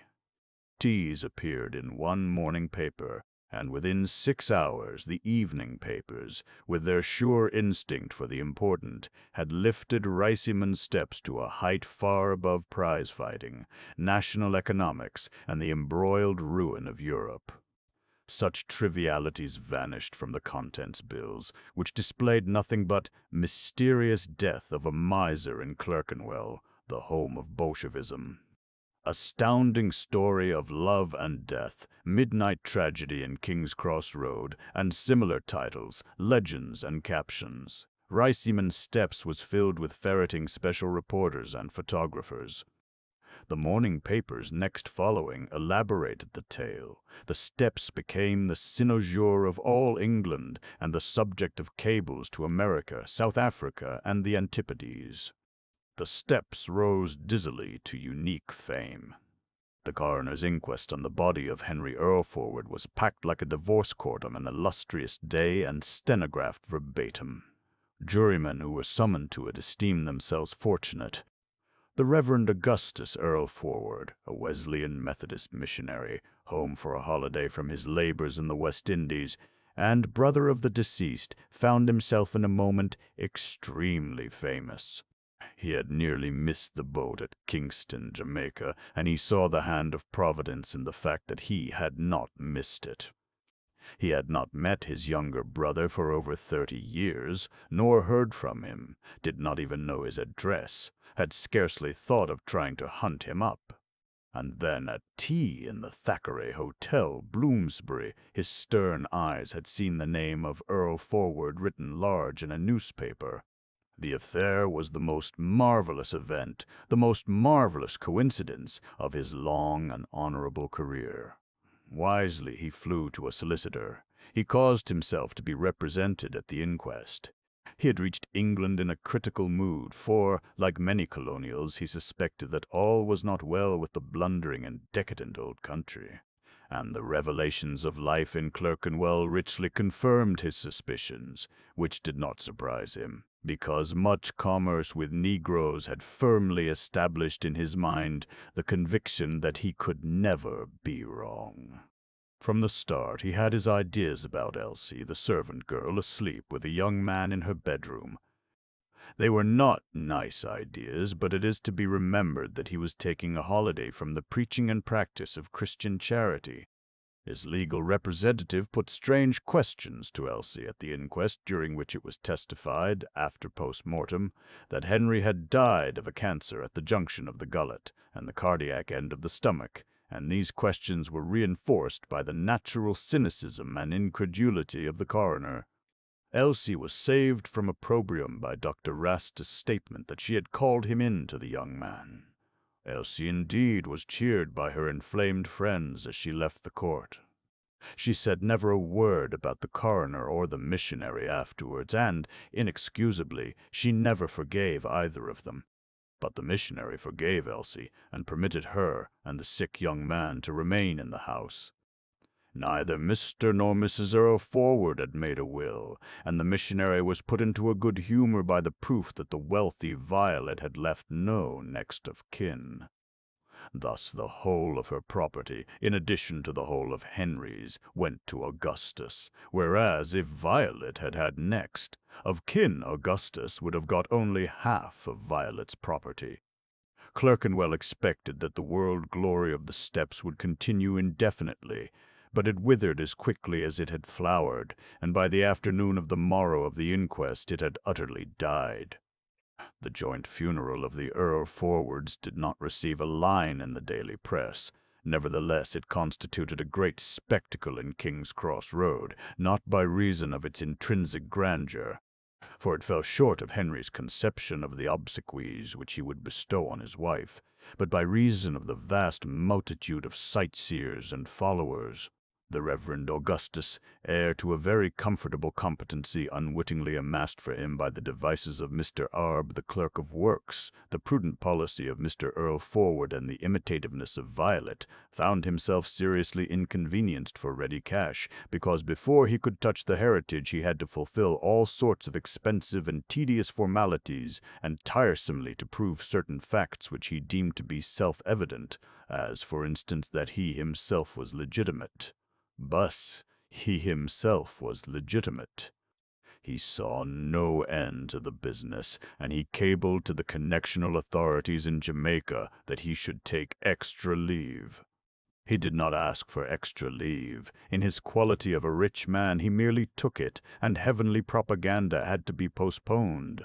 The phrasing of that cable was one of his compensations in a trying ordeal. He had various other compensations, of which the chief was undoubtedly the status of landlord with unoccupied property at his disposition. Not only all Clerkenwell, but apparently all London learnt in a few hours that he had this status. Scores of people, rendered desperate by the house famine, telegraphed to him. Many scores of people wrote to him, and some dozens personally called upon him at his hotel, and they all supplicated him to do them the great favor of letting to them the Riceyman premises on lease at a high rent. A few desired to buy the property. The demand was so intense and widespread as to induce in Augustus the belief that he was a potential benefactor of mankind. Preferring to enjoy the fruits of riches without being troubled by the more irksome responsibilities thereof, he decided to sell and not to let, and he entered into a contract for sale to Mr. Belrose. He chose Mr. Belrose because Mr. Belrose and all his women were Wesleyan Methodists, and also perhaps because Mr. Belrose did not haggle and was ready and anxious to complete the transaction, and, indeed, paid a substantial deposit before the legal formalities of Augustus's title to the property were finished. Thenceforward event succeeded event with increasing rapidity. The entire stock of books was sold by private treaty to a dealer in Charing Cross Road, who swallowed it up and digested it with gigantic ease.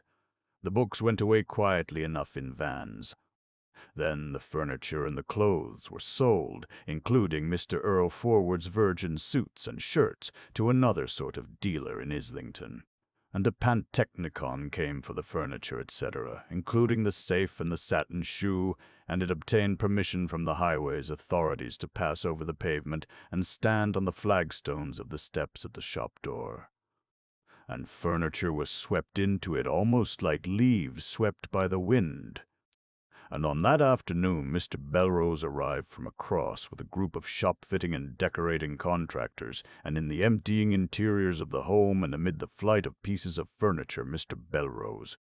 Belrose discussed with the experts what he should do, and at what cost, to annihilate the very memory of T.T. Riceyman's by means of improvements, fresh dispositions, and paint.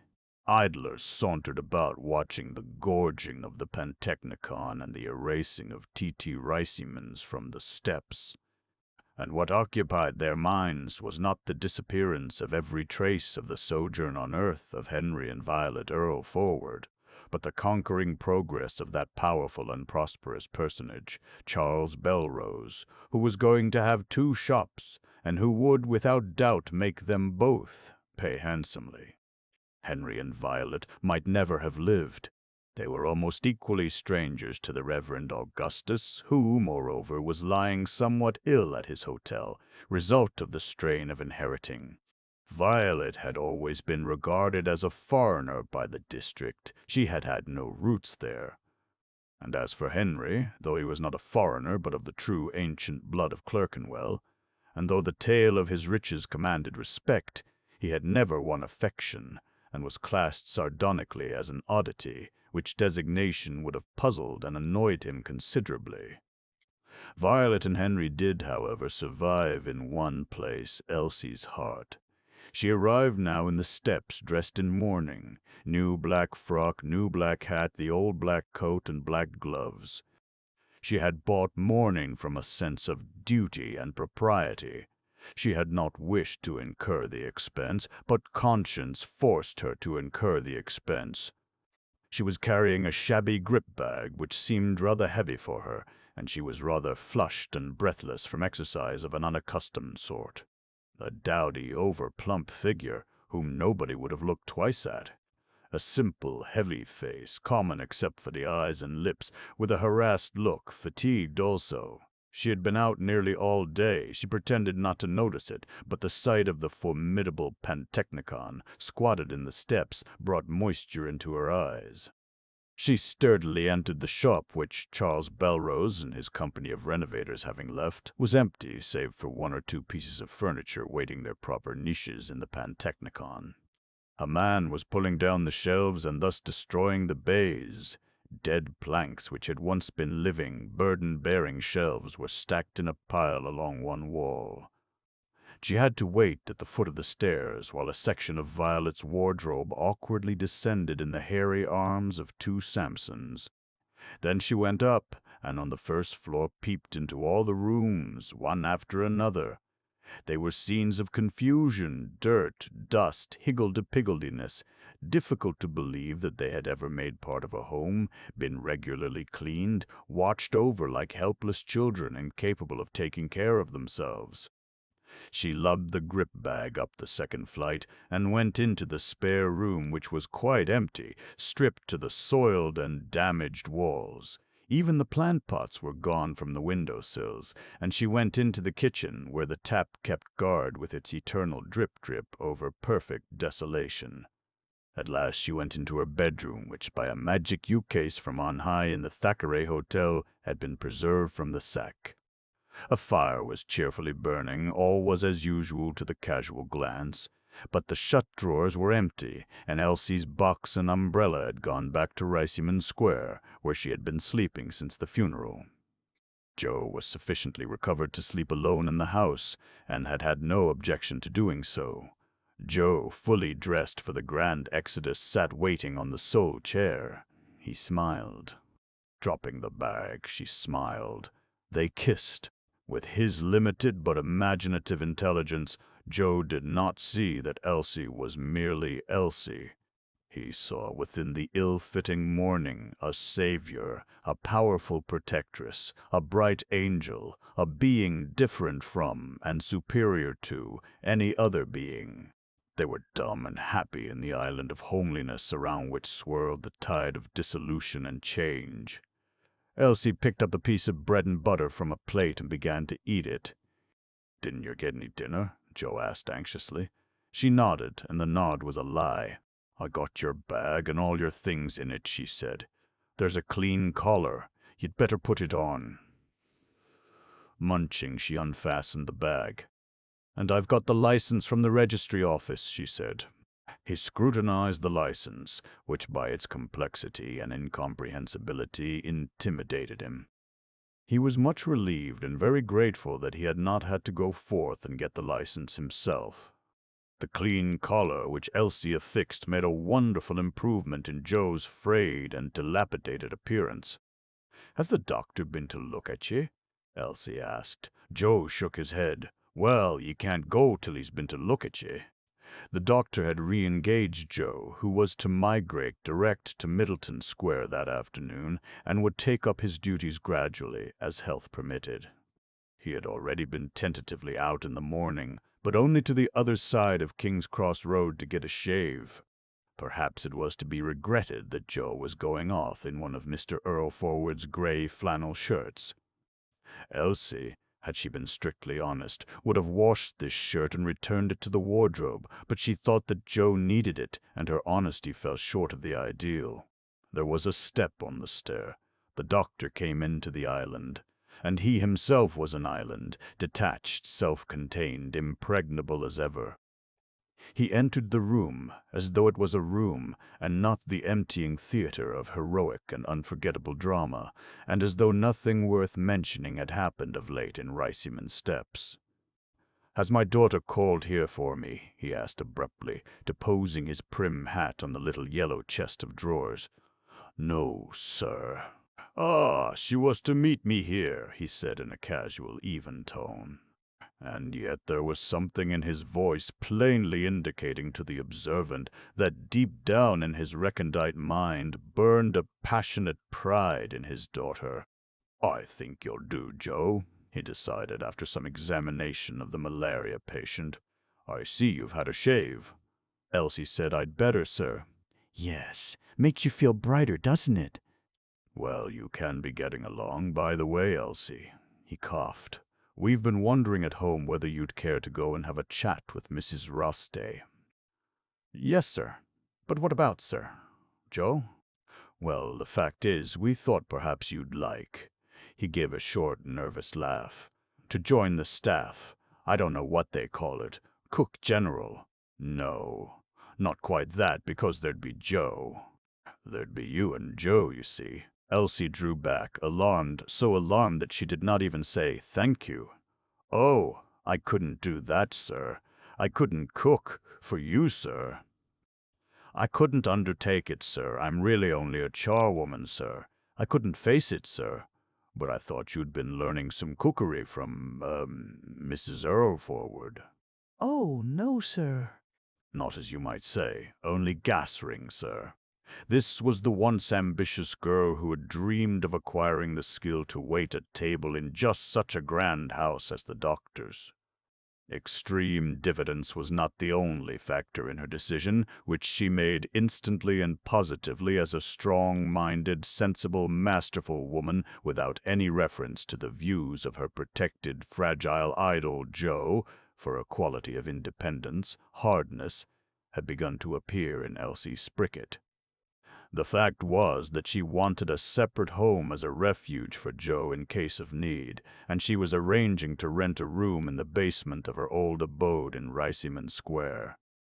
Out of the measureless fortune of 32 which she had accumulated in the post office savings bank, she intended to furnish her home. It had been agreed with the doctor that after the marriage Joe should have one whole night off per week. She would resume chairing, which was laborious but more free than a regular situation. If Joe should have a fit of violence, it could spend itself on her in the home. She even desired to suffer at his hands as a penance for the harshness of her earlier treatment of him, of her well-meant banishing of the innocent victim deranged by his experiences in the war.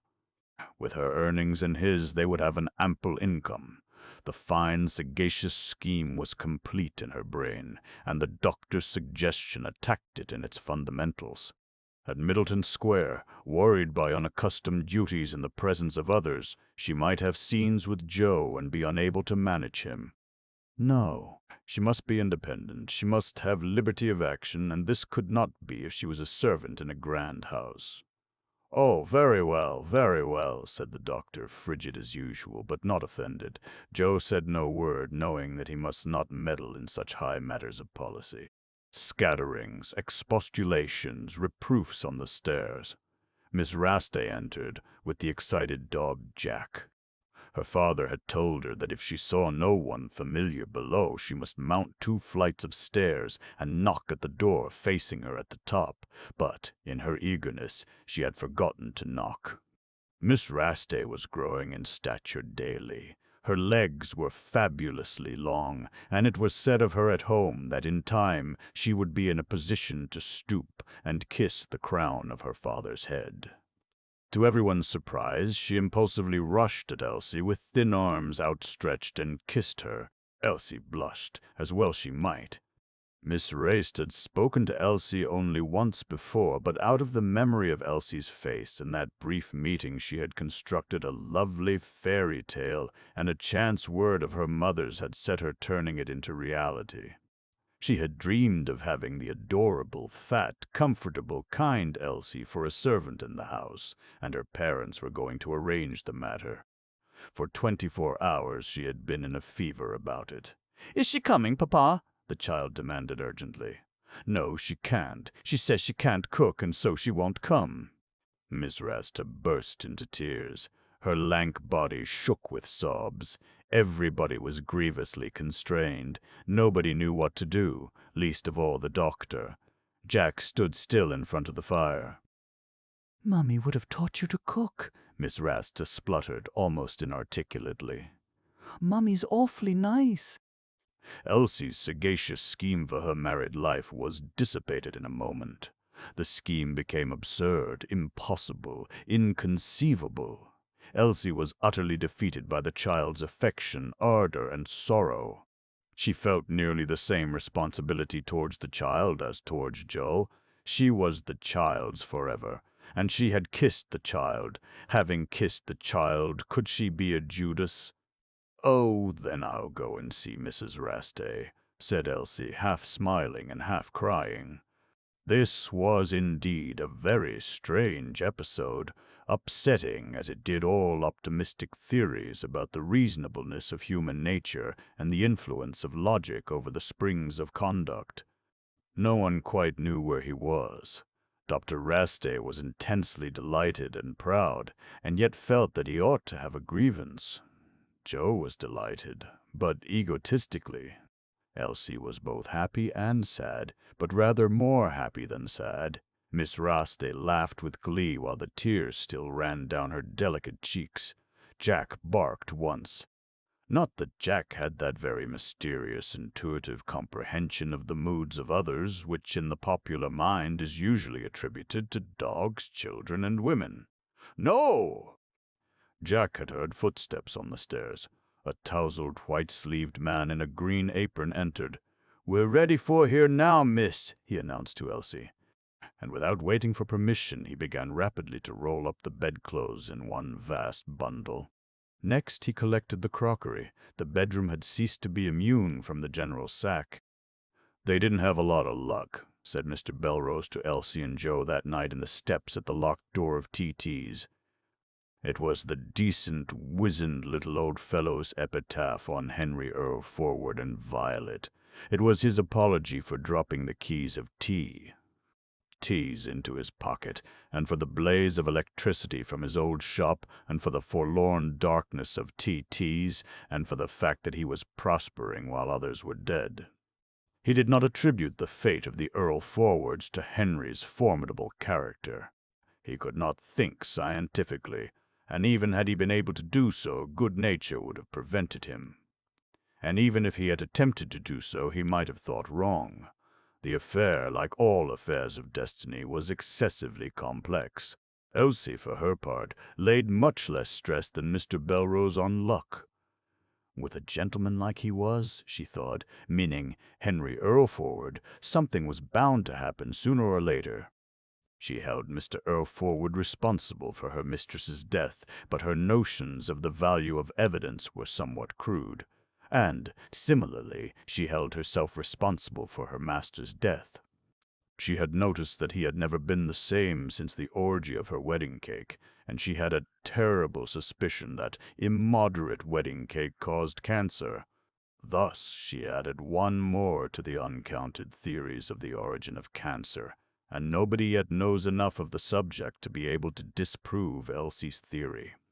However, that night Elsie, with the sensations of a homicide, the ruin of a home and family behind her, a jailbird on her left arm and his heavy grip-bag on her right, could still be happy as she went up the steps into Riceyman Square and called at her old home to make certain dispositions and passed on in the chill darkness to Middleton Square.